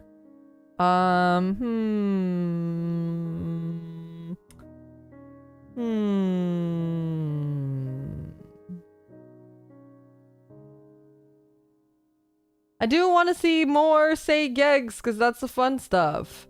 But I also think that maybe this is like a blue moment. Perhaps. What's instinct in this moment? What would even be instinct here? Like, because I don't even think it would be say gigs. Because I feel like logic would be to pull away, maybe. Right? Don't you think like reason is like to pull away? And maybe instinct is to stay, actually. Right? Maybe. What do you think? What do you guys think? We deserve to be calm here? Yeah, but now I'm wondering if red is the calm answer here. If that's the instinct answer. Because you like instinctually want to like, you know, stay even though you know it's wrong. And then blue would be to do what you think is right, you know? After a quick Google search, seems like a lot of people are confused how the instinct reason thing works. Yeah, me too. Me too. I am also confused. I am one of those people. I am confused. I don't know how this works at all, actually. I'm gonna say red because I feel like it's like just stay here, you know? Yoji turned to face Tetsuo. Tetsuo's sandy brown hair tickled his cheek and chin. On closer inspection, he realized that Tetsuo's eyelashes were the same sandy color. Yoji had always figured he dyed his hair, but evidently it was natural. Asleep, he seemed so vulnerable. With his eyes closed, he looked younger too. There was no wall around him, no suffocating pressure like at school. Was this the real him? The real Tetsuo. Tetsuo's eyelids twitched and opened slightly. Then blinking, his eyes met Yoji's. Unsure what to do, Yoji held his gaze for a moment, then Tetsuo sat up. Leaning forward, he scratched the back of his head. With a jerk of his chin, he indicated the coffee table. I want tea. That sounds good. Iced tea sounds really good right now. Was he still half asleep? Struggling to process this new side of Tetsuo, Yoji grabbed his glass. As he took a sip, the condensation trickled down to his wrist. The ice had melted, but the tea was still nice and cold. Tetsuo checked his phone, then pulled his glasses off and set them on the table. This prompted Yoji to look at his wristwatch. It was already 6 p.m. Their eyes met again, and Yoji quickly looked down. He couldn't stop thinking about how Tetsuo looked when asleep.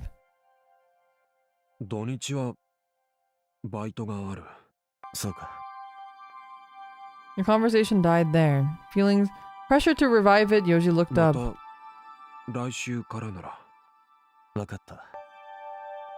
Tetsuo nodded slightly. Yoji's heart was pounding so hard it hurt to breathe. There was no obligation to plan anything now. It could have waited until next week at school.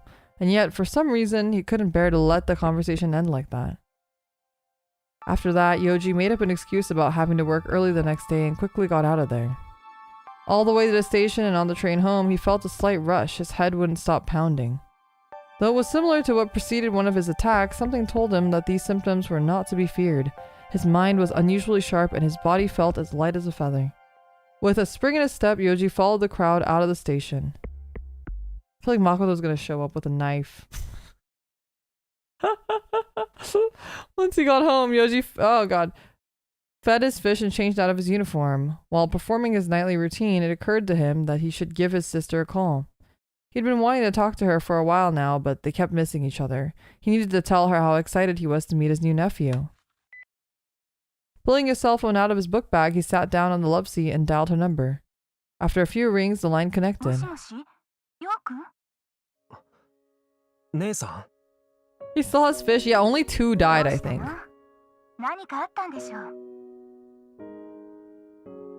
Her voice was soothing to hear, but her words caught him off guard. なんで？わかるよ。声の調子とか話し方で。それに、この間も電話したけど、出なかったから、ちょっと心配してたの。大丈夫だった？ That was the night Makoto had flung his phone on the floor. The memory brought a twinge of pain. ああ、大丈夫。それよりおめでとう。遅くなってごめん。メールもくれたし、ありがとう。どっちに似てるの？どっちかな。どっちになのか、ヨウくんも確かめてよ。This was before they had good cameras on your phone. Her playful tone made him smile. それはまだ内緒。会いに来た時のお楽しみね。わかった。まだ病院？早産だったの。それにほら、私もヨウくんもお母さんに似て体があまり強くないじゃない。お父さんは丈夫な人だったけど、だから念のためにね。私自身は全然元気なんだけど。She paused, oh god, before continuing. 二人で家で遊ぶことが多かったね。あんまり外にも出られなかったじゃない。だからいろんなことも話したし、ヨウくんが何を考えてるのか、何を望んでるのか、何を嫌がってるのか、なんとなく分かったよ。うん。だから姉さんはすごいって本当に？改めてそんなこと言われるとなんか照れるよ。Her voice was tinged with delight. 迷ってる感じがする、ヨウくん。辛いとか苦しいっていうよりもそっちかな。当たってる。He felt bad for making her worry, but there was no use trying to hide it any longer. For a moment, he wondered where he should 最 start. 近よく話すようになったやつがいるんだけど、そいつちょっと変わってて、何考えてるか全然わからないし、表情も変わらないし、本当に人形みたいで、周りもみんな怖がってて、俺も正直あんまり関わりたくないって思ってたんだけど、だんだんよくわからなくなってきた。よくわからないって自分の気持ちが？そう、自分の気持ちが最初は一方的に近づいてくる感じで、I keep accidentally doing that. 意味のわからないこともされた。ひどいことも。He thought back to the day Zenya had kidnapped them, and then that rainy Friday. The memories were burned into his mind, grainy after image fading in and out one after another. At least this doesn't show the peepees. 結局、今もそいつのことは全然わからない。でも、何か妙なんだ。嫌われてると思ってたのに、そいつは気がつくといつも近くにいたりして。うまく言えないんだけど、調子が狂う。何を考えてるかわからないから、俺もどうすればいいのかわからない。完全に嫌われてるってわかれば、もっと楽なのに。Having run out of things to say, Yoji paused to take a deep breath. What did Erica think of all this? He wanted to know, but at the same time, he was a little scared to find out. Then he heard her exhale. 器用なんだね。ヨウくんも相手の子も。不器用? That didn't seem right. Maybe it was true for Yoji himself, but he'd never considered Tetsuo to be awkward. Rather, Tetsuo seemed so sure of himself, it was hard to think of him as human. 会ったことがないから想像になっちゃうけど、きっと相手の子もどうすればいいかわからないんじゃないかな。そうなのかな。多分ね。どうやったらヨウくんとうまく付き合えるのか、その子もわからないんだと思う。What? His mind reeled. Was it possible that Tetsuo was agonizing over this too? Was he really just awkward? Yoji couldn't picture it at その子 all. から意地悪とかされるの？悪意は感じる？そう感じることは確かにあったんだけど。 Something had changed in the last few 今 days. は変な感じだ。だったらやっぱり不器用なんだと思う。不器用だから強引な時もあって、それがヨウ君にとっては嫌だったとか。Could she be right? Her outlook was so radically different from his, it was hard to process. He leaned back against the sofa, mulling it も over. うちょっと落ち着いて、その子と話してみたら。でもそいつはあまり喋らないから。話せないってわけじゃないんでしょ。だったら相手が何を考えてるのか理解するために歩み寄るっていうのも大事だと思うよ。そうすれば向こうも同じように歩み寄ろうとしてくれるかもしれないし。Reach out? Easier said than done. Yoji had never tried that before with お anyone. 互い人間だからどうしても分かり合えない時ってあるよね。でも人とのつながりってそう簡単にできるものじゃないし、友達大事にしなきゃね。Something about the word friendship gave him pause. Reaching out, making an effort to understand them. Friendship. Makoto. Yoji sat up straight on his couch. Maybe he needed to reach out to Makoto 違 too. うやつの話なんだけど、そいつ最近少し様子がおかしくて。どんな風に？明るくてよく笑うやつだったんだけど、急に元気がなくなって。この間も雨の日に傘もささないで家まで来てなんで俺じゃダメなんだとか。 He's gonna say this and his sister's gonna be like, そんな oh, 感じのことをつぶやいてた。 his sister's gonna know right away. She's gonna be like, I think that guy is in love with you. Erica fell silent for a moment. 何か思い詰めてるのかもね。すごくストレスになることがあって不安定になってるのかな。その子と仲はいいの？学校では一番よく話すかもしれない。だったらちょっと注意して、できれば話とかも聞いてあげた方がいいかも。元気だった子がそんな風になるってよっぽど何かあったんだと思うから。わかった。少し気をつけてみる。そうね。He was starting to see what Erica was getting at, though he wasn't confident he could pull it off. Erica sighed. She seemed worn out. 結構話しちゃったね。そろそろ消灯だから部屋に戻るね。ああ。また何かあったらいつでも連絡ちょうだいね。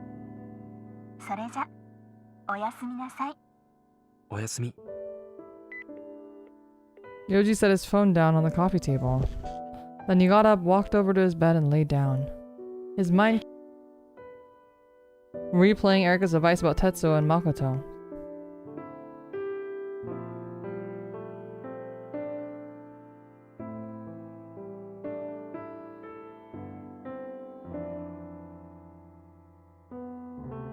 Sorry, I had to cough. I'm gonna get more water. I'm out of water. Give me 1 second.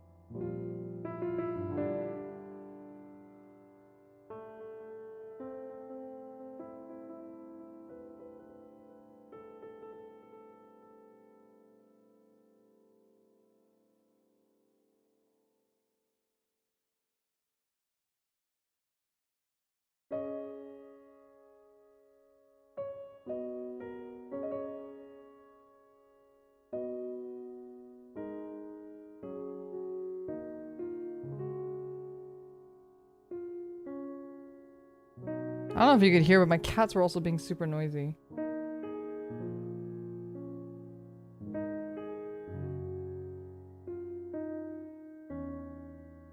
Tragle was in my room and wanted to get out of my room. And then, Kiri was in the living room and wanted to get in my room. And Beagle was... She was also outside, but I don't think she wanted to come in. I think she just wanted attention. Happy Valentine's Day! Normally her advice solved his problems in an instant. This was the first time he'd ever had to ask himself what she really meant. Still, he appreciated the opportunity to look at it from another point of view. Friendship. Was that a fitting term for his relationship with Tetsuo and Makoto? Was that what he wanted? He wasn't sure.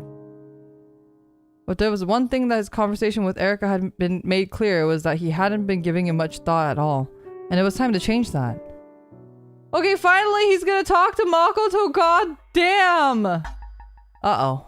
Zenya was a mess. Kitani couldn't forget the sound of the boys' laughter echoing through the dining room. He swirled his glass, watching the amber liquid dance. The clink of melting ice was comforting. Once he'd managed to get Zenya out of the... What are you scratching? Sorry, Kiri was scratching something. My cats are being such menaces right now. I think it's probably because I've been streaming too long. I think they're like really upset that I'm not paying attention to them and that I'm streaming for 9 hours and sitting on this chair for 9 hours instead of usually like around this time is right before I sleep. I play with them a little bit to get some energy out of them before we go to bed. So I think they're a little bit restless, so sorry if you hear noises or if you hear me yelling at them occasionally, or I mute myself to yell at them. That's what's going on in the background. Once he'd managed to get Zenya out of the dining room and back to his bedroom, Kitani had hopped in the car and headed to the Cerulean Warbler. Though late, it was Friday and a few patrons were inside when he arrived. The instant he sat down at his usual table, he heaved a heavy sigh. He was exhausted, not physically, but mentally. Not now, cats were deep with the BL drop. We were literally so deep. This was his third scotch on the rocks. He downed the other two as soon as they'd arrived. He wasn't drunk yet. He had a feeling that wasn't in the cards for tonight. Zenya wasn't the only thing weighing on him lately. Kunihito was still performing his strange rituals down in the chapel. Kitani recalled the animal sacrifice he'd witnessed, the blood dripping onto the altar. He couldn't stop thinking about that chest of documents. Kunihito always kept the chapel locked, but the door was made of thin, decaying wood that likely wouldn't survive a strong kick. Still, he didn't want to force his way in if he could avoid it. Kitani lowered his glass and took a cigarette out of his pack. There were more customers now, and the counter seats were almost full. The manager had called in a second bartender to keep up with the orders. Oh! No shot! No shot! It's the kid you kidnapped! Oh shit! Kitani glanced at him and froze. Tetsuo. There was no mistaking him. Kitani still remembered the day Zenya had ordered to rough the kid up. The whole thing had left such a bad taste in his mouth, he wasn't likely to forget it anytime soon. Tetsuo was working the counter with quiet efficiency. Was this a part-time gig? Kitani couldn't remember seeing him here before, though perhaps he simply hadn't noticed. With the unlit cigarette still between his lips, Kitani watched him work. He carried himself like a natural, like he belonged. As best as Kitani could tell beneath the blue lights, there were no traces of bruising on his face. His injuries must have already healed. Oh yeah, wait, they didn't talk about how his injuries healed overnight. Do you guys think Tetsuo is superhuman too? Kitani had done quite a number on him, so he couldn't help but be a little concerned. He pulled the cigarette from his lips and set it on the table, then took a sip of his watered-down scotch. But even the alcohol couldn't burn away the guilt that had taken root in his chest. Around the time Kitani was finishing his glass, a ripple of disquiet shattered the peaceful atmosphere. He turned to the door where a man in a flashy dress had just entered. Everything about him screamed Yakuza. Kitani was surprised to find that he recognized him. It was Aoshima, a man who had served the Okinaga Gumi as a low-ranking street soldier back in Kitani's day. As soon as he caught sight of Kitani, Aoshima grinned and headed his way. Arriving at Kitani's table, he unceremoniously dropped into the chairs across from him. Kitani!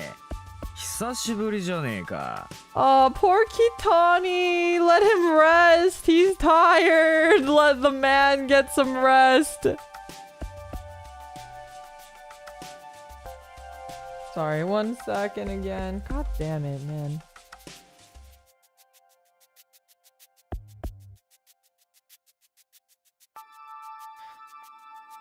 In the gang, Kitani had been a senior, but his tone bore none of the deference expected given their previous relationship. Judging from his attire, he must have done well for himself since Kitani had left. Kitani vaguely recalled rumors that Aoshima had gotten in good with the new bosses. So what was he doing here of all places? おいおい、しばらく見ねえうちにずいぶん老け込んじまったな。イカれた隠居の面倒を見てるだけですり減っちまったのか。 I mean, he's not wrong. 何の用だ。 Concealing his unease, Kitani looked at Aoshima straight in the お eye. っと、そう怖い顔すんなよ。今のあんたは極道じゃねえ。俺だって仇の衆にあやつけるほど暇な身じゃねえさ。He pulled a gaudy lighter from his jacket pocket and lit up. The bar staff must have picked up on his vibes. No one approached to take his あ order. んたとそれに国人のおやっさんの暮らし向きが相当に切羽詰まってるって聞いたんでな。どんな様子か見に来たわけよ。どこからそんな噂が。 It felt like Aoshima was trying to push his buttons. Granted, they weren't exactly living the high life, but they had enough to keep up appearances at least. 噂も何も。あんた知らねえの？おやっさんが組の方に金の無心をしに来たんだよ。それも小遣い程度の額じゃねえ。 Wait, what? なんだと。 This time, Kitani couldn't conceal his と shock. ころがよ、見たところこの店の客入りも上々じゃねえか。この様子ならのんきに隠居して暮らす分には何の不自由もねえだろうがよ。一体なんだっておやっさんは金策に血眼になってんだ。 He took one look at Kitani's stunned expression and scoffed. その様子だとあんたも寝耳に水って感じか。なあ、困るぜ。老いぼれの面倒見るのはあんたの役目だろ。財布の紐ぐらいはきちんと掴んでおいてくれねえと。Ignoring Aoshima's jabs, Kitani desperately dug through his memories. Why would Kunihito suddenly need a large sum of 親 money? 父はなんて言ってる。それが聞き出せりゃ苦労しねえよ。おやっさん、相変わらずの尻滅裂な口調でな。やれ前夜のためだとか、おじいひがどうとか、まるっきり要領を得やしねえ。だがな、なんとなく察しはついてるよ。あの口ぶりからすると、おやっさん、誰かにゆすられてるんじゃねえかな。Blackmail, fear and anger simmered in his chest. He hadn't the slightest idea of who it could be. In Kunihito's present state, anyone could have tricked him. On top of that, there was a far more pressing concern. Kunihito was supposed to be cooped up at home. When and where could he have encountered the culprit? やれやれ。たった一人残った子分に何の相談もなしとはね。北によ、あんた全然信用されてないんじゃねえの？ You're still going? Yep. Kitani couldn't argue. If anything, he blamed himself for failing to notice what was going on. いくら隠居とはいえ、あんまりみっともねえ様をさらされるとなるとな、組としても示しがつかねえわけよ。元組長ともあろう者がどこぞのアホにたかられてるとあっちゃな。親父からは俺が直接話して事情を聞き出す。ぬるいんだよ。 What do you want then? Aoshima cut in, his tone お harsh. やっさんよ、今日まであんたに何の相談もなかったんだろ。今さら素直に白状するぐらいなら鼻から喋ってるに Oh, my 決まっ nose てん is だろう so が。 itchy. Why is my nose so itchy?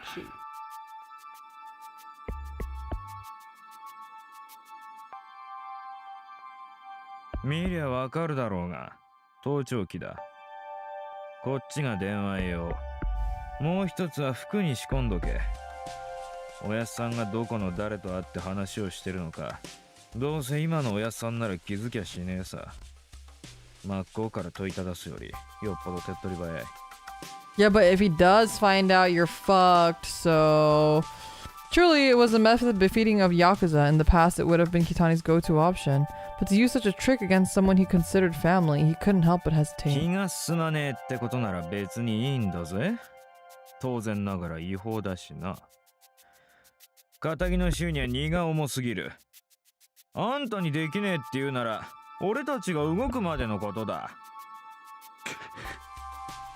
Aoshima seemed to see right through him, down to every last detail of his inner turmoil.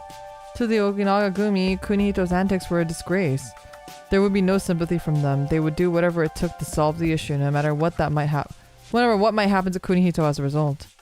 All Kitani wanted was for Kunihito and Zenya to have some peace. No matter what, he couldn't let the Okinaga Gumi take matters into their own 今 hands. 日はまあ昔のよしみで断りを入れに来たけどよ。次にまたおやっさんが金の話をしてきたら、その時は俺らの流儀でケリをつけさせてもらうからな。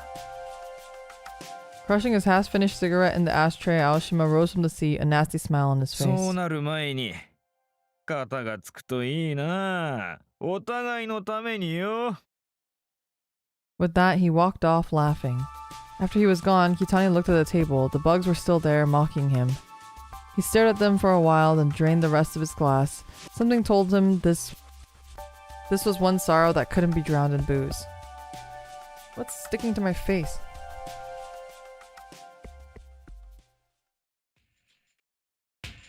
Oyaji, こんな時間にどこへ？ああ、いや、ちょっと散歩にな。Uh-oh. 気分転換だ。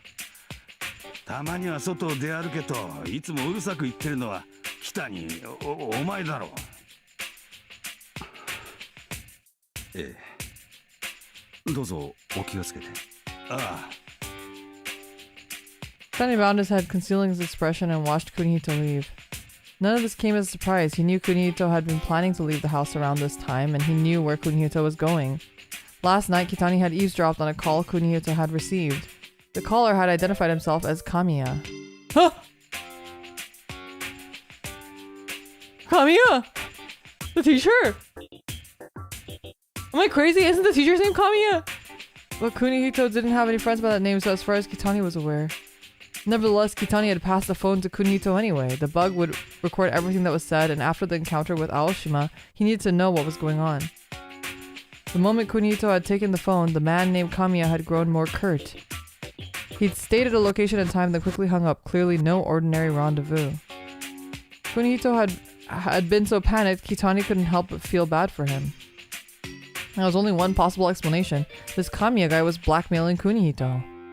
Desperate times called for desperate measures. Though it pained him, Kitani had inserted the other bug into Kunihito's shoe that night. It was smaller than the phone tap and had no onboard memory. In order to eavesdrop, Kitani would have to stay within range of its signal. As soon as Kunihito left the house, Kitani hopped in the car. Kamiya had set their rendezvous at a karaoke place in the city, the perfect place to ensure their conversation wouldn't be overheard. As he recalled, there was a fast food joint on that same block. He decided to position himself there. Kitani parked the car in the nearest lot and walked into the restaurant. He ordered an iced coffee and then sat down at the table near the register on the first floor. Then, careful to act natural, he slid the earpiece into his ear. The first thing he heard was footsteps. With the bug positioned in Kunihito's shoe, every step grated obnoxiously on his eardrum. Fortunately, the signal was strong. He could hear muffled music in the background as Kunihito walked into the building and down the hall. Then, all at once, it fell silent. He must have entered one of the private karaoke rooms. The next thing Kitani heard was a civil yet authoritative voice, the same voice from the phone call.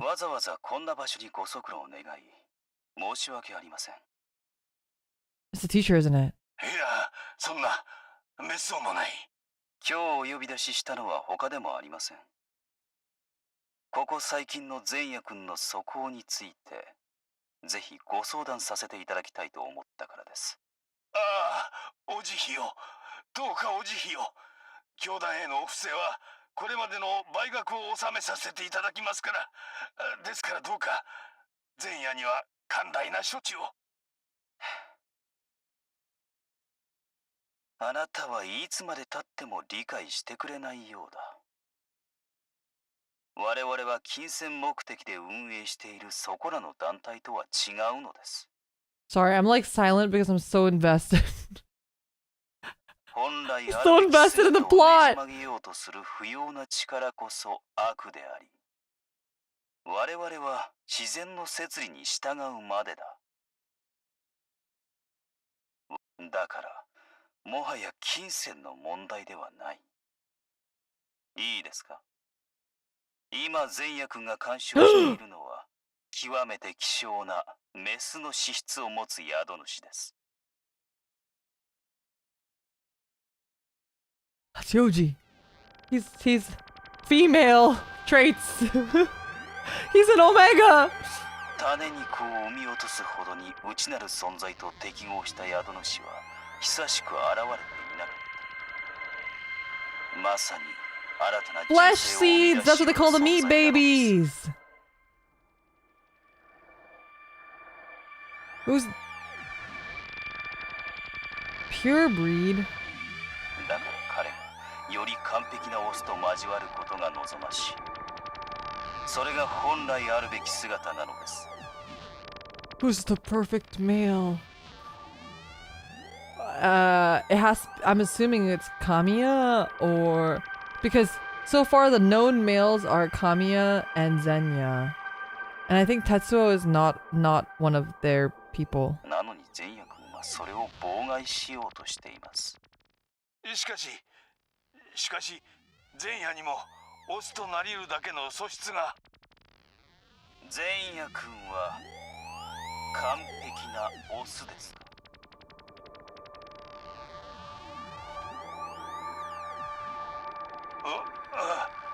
あなたも重々承知しているはずですよ、国人さん。メスに純正をはらませることができるのは完璧 Emperor jump scare!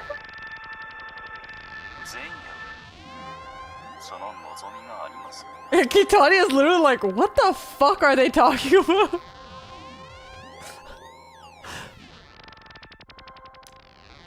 Empreg, there it is. いいえ、前夜はオスとしては出来損ないだ。 I feel like I'm reading some Omegaverse stuff. This is literally Omegaverse stuff. Kunito's voice was so feeble and made Kitani's heart ache. I haven't been reading the narrative parts because I'm so into the lore. I forgot. What gave this Kamiya the right to torment him like this? He could feel anger welling up inside him. But right now, his only option was to keep listening. なぜなのです。なぜ前夜があんな苦しみを。こんなはずではなかったのに。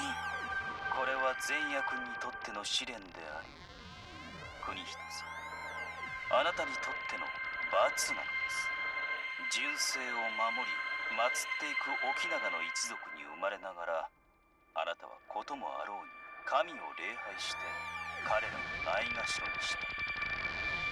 その因果がこに報い、善也君の試練となったのです。I wonder who's a pure breed, like if there's any alive. 私には分からなかった。あの方々の存在が頭を打たれて初めて見えるようになったのです。感じられるようになったのです。あの方々の姿が。生死の境をさまよったことで、あなたは真実に目覚めることができた。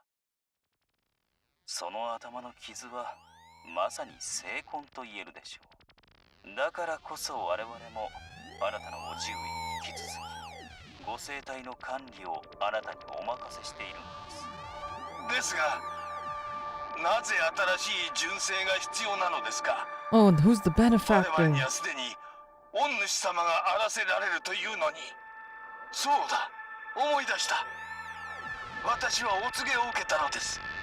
いつかメスが生まれいでた時、御主様に生贄として捧げれば、ありし日の御姿を取り戻すと。They want to sacrifice Yoji! そうすれば前夜も。なるほど。私としたことがその発想はありませんでした。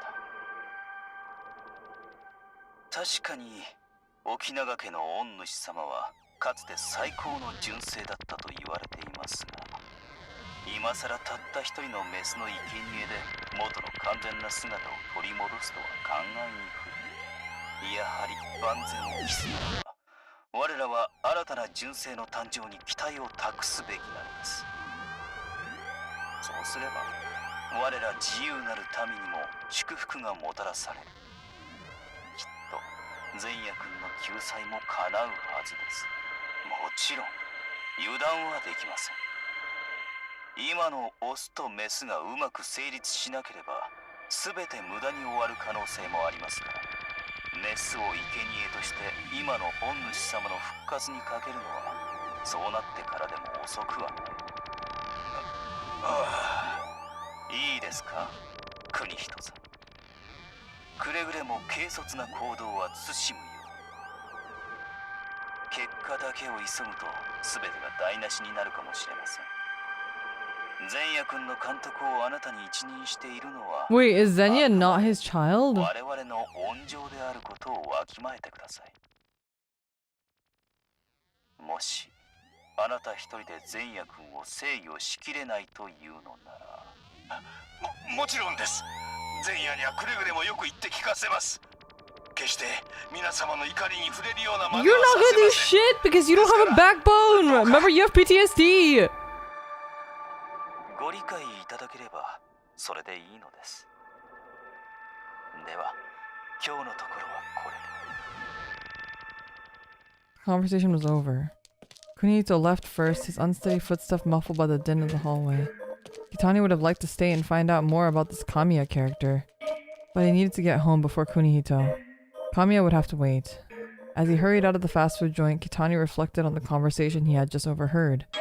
Very little of it made any sense. However, there was one thing he understood.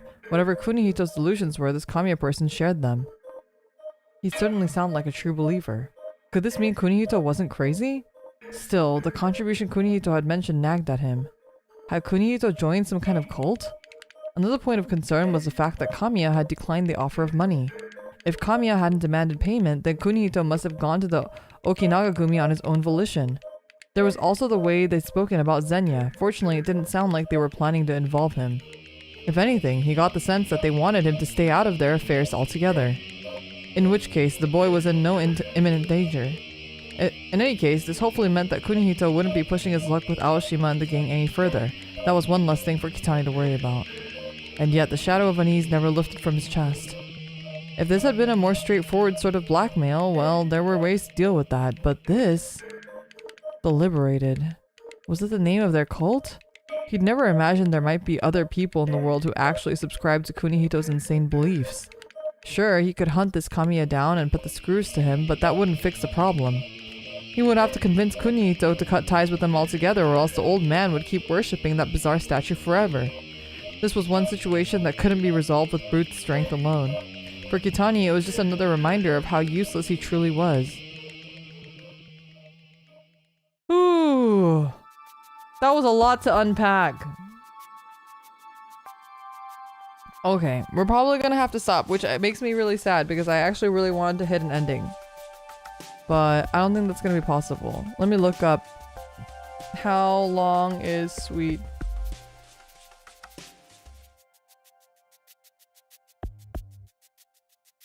Most people said average 10 hours. Am I close to the end? 10 hours, 20 minutes. 10 hours. We're at 9 hours and okay, we're gonna keep going. I idly wonder if this was the Amazon rainforest felt like Yoji headed to school. His condition had remained stable over the weekend, so he'd worked all through Saturday and Sunday. His weekend had gone by in a flash. Still, it had been quite some time since he'd worked a full shift, and he felt a strong sense of accomplishment and pride. Arriving at the classroom, Yoji walked to his desk and took a seat. The room was as noisy as ever. Out of habit, Yoji glanced toward the window. I can't believe I basically watched 9 hours of yaoi. There's a whole ass other character to be introduced. Okay, wait, maybe we don't do this then. Maybe we stop here and we finish another time. And just do like another long stream. Because I do need to sleep. I do need to sleep, and the other thing is I have like karaoke stuff tomorrow and I'm like completely unprepared for it. Can I save? It won't let me save. Q. Alright, well I did quick save. Okay, I did a quick save, so maybe it's okay. Unfortunate. We're gonna have to stop here. I feel like we're really close to the end though.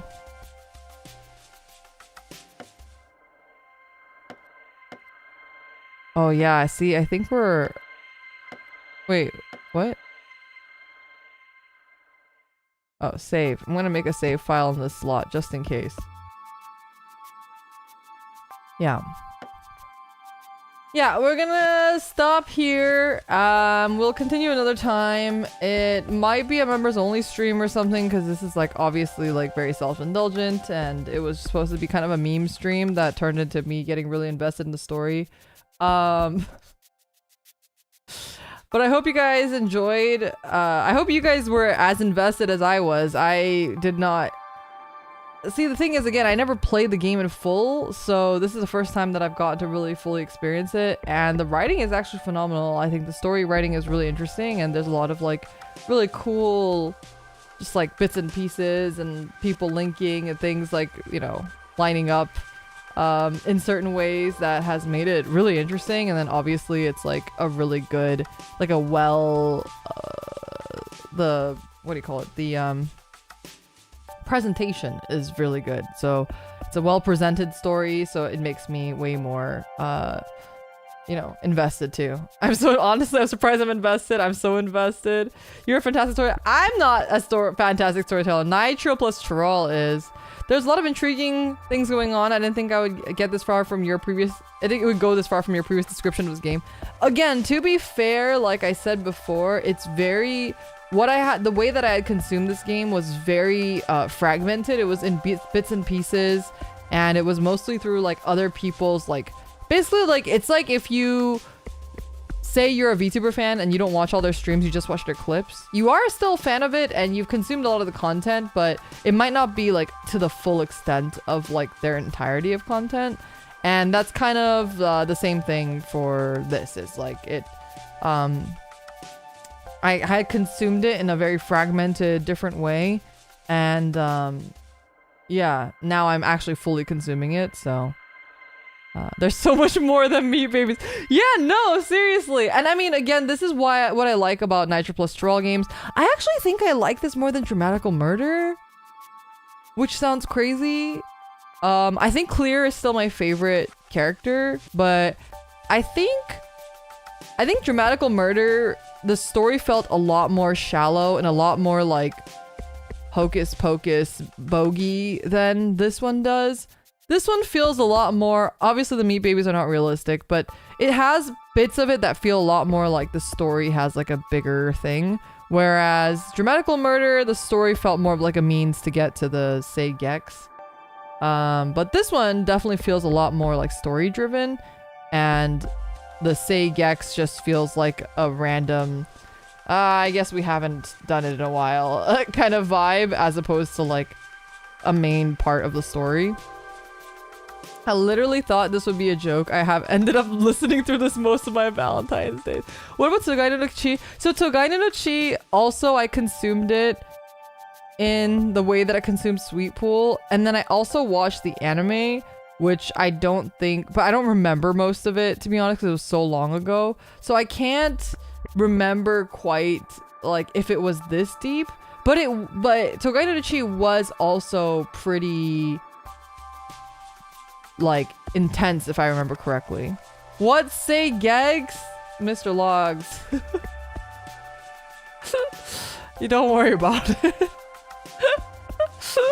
I guess our MC was getting too comfortable. Yeah. I think I don't know. I think there's like so much.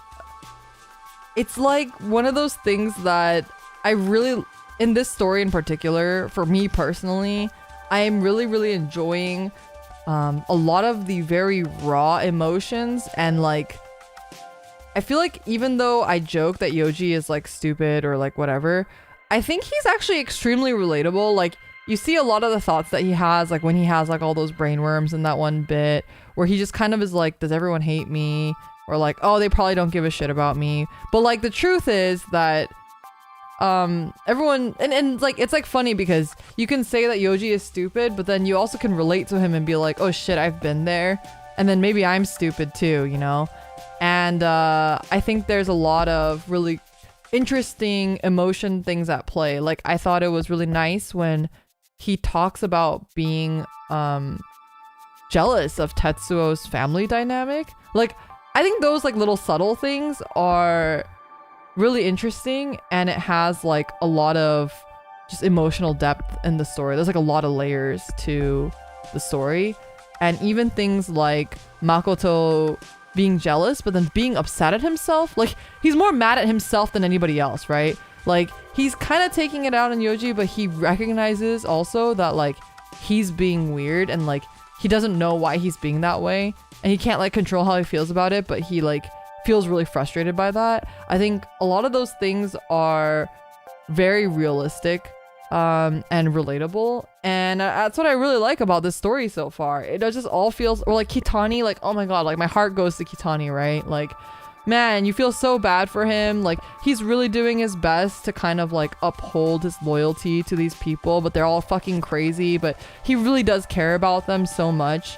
And you really want Kitani to be happy, but like, you know, I don't know. There's a lot of layers and I like it. I like all the little emotional bits and bobs that are happening. I love all the different family dynamics. I like that like not everything is horrible and crazy. Like I think Yoji having the most sane, incredible sister and then that causing him to have extreme guilt is like such a beautiful dynamic. Like I love that. Like that's like so cool and so emotionally complex. And I really like stories like that. So I don't know. I've been really invested in these aspects of it. It feels like an actual slice of life. The meat babies are just extra.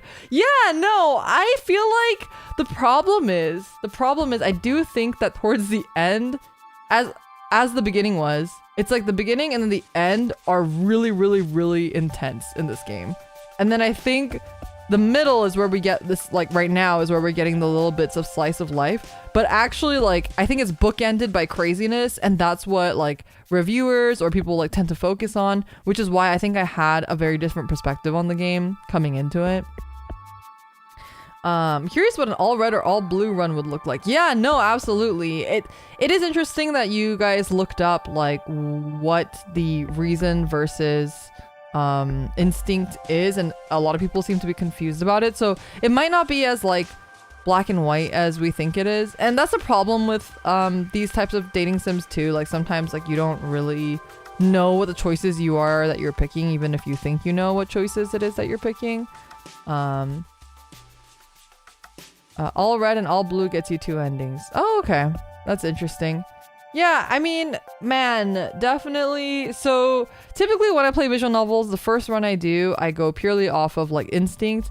And then every run after that, I use a guide and I try to go through all the endings and get all the endings. Obviously, I won't be doing that on stream because you guys know how I feel about streaming visual novels and respecting kind of like the mystery aspect to other routes, like usually just doing one route and then being like, if you like the game, go pick it up yourself. But it's a really old game, so if you want to find out, you probably can just do a quick Google search and you'll get all the different endings and such. But yeah, we'll see what ending we end up getting. I think it'll probably be another maybe like 3-hour stream is my, if I were to make a guess. We'll just do another 3-hour stream that really wraps it up. But in order for me to do that, it's got to be in the next couple days because otherwise I'll forget to do it. You guys know how I am, and then I'll drop the game because that's just like how my ADHD brain I can't do that. I can't be so intermittent about it. Like I have to like do it soon. So I'll try to do it ASAP. Maybe even this weekend if I get time. I think I'm seeing Aoi/Fujo Pal tomorrow, so we're going to be hanging out. So I might not have too much time after the karaoke relay tomorrow, but we'll see. And then otherwise it's Sunday. But I think we're going to try to be playing Monster Hunter on Sunday. Although maybe I shouldn't be playing this shit on Sunday because the fucking thing closes early on Sunday again, doesn't it? Doesn't it close at like 7 again? I'm assuming. I didn't really think about that when I made my schedule, but I couldn't have done it any other way because otherwise we'd be playing Monster Hunter on Valentine's Day, or I also had the karaoke relay tomorrow anyway, so it like wouldn't matter. But anyway, tis what it is. And I also have some work I need to catch up on, so I'm not like super free, but I'll find some time. I'll find some time to finish this because I really do want to finish it, and I think it'll be really interesting. I'm really glad that a lot of you guys ended up enjoying it a lot more than you guys thought too. I mean, in the beginning we were all like hee hee haha meat babies, and then all of us started getting really invested in the story, and I think that's really awesome, and I really appreciate you guys for being that open-minded with me and with the game, and I think that just proves that, you know, you guys are awesome people. So yeah, thank you for allowing this to stay a judgment-free zone. Like, As you guys know, my Fujo days are kind of long over, but it's always fun to kind of go back and revisit certain things, and I'm just again super pleasantly surprised with the fucking story. I think if it was Dramatical Murder and I was playing Dramatical Murder again, I probably would have just quit pretty early, because I think Dramatical Murder tends to again be not as deep in story. I probably wouldn't have cared as much, but this has been really fun. I was like, oh, we'll play until I have dinner or something, but then here we are. I don't know, I still see the Fujo in you in certain moments. I think it's a little bit like me being embarrassed though. Like me being embarrassed of the trope. But no, for sure, like right now, I ship this. This is my OTP. I just want Yoji and Tetsuo to be married. I'd like them to be married, you know? I'm so sad about Makoto though. Can't they just all be married? Can all three of them just get married? That would be kind of nice. Can I give Yoji a harem ending but not include Zenya in it? Can I harem him without Zenya? Like, fuck Zenya. 9 hours later, I know, it's insane. Again, I just got like way too into it. Thank you for the streaming this very interesting episode of Red Light Blue Light, and thank you for being here for this very interesting episode of Red Light Blue Light. Poor Zenya deserved. I cannot believe. I mean, okay, to be fair, I understand, because like Zenya's whole thing also is that like clearly he has problems, and clearly the people around him are causing him to have more problems.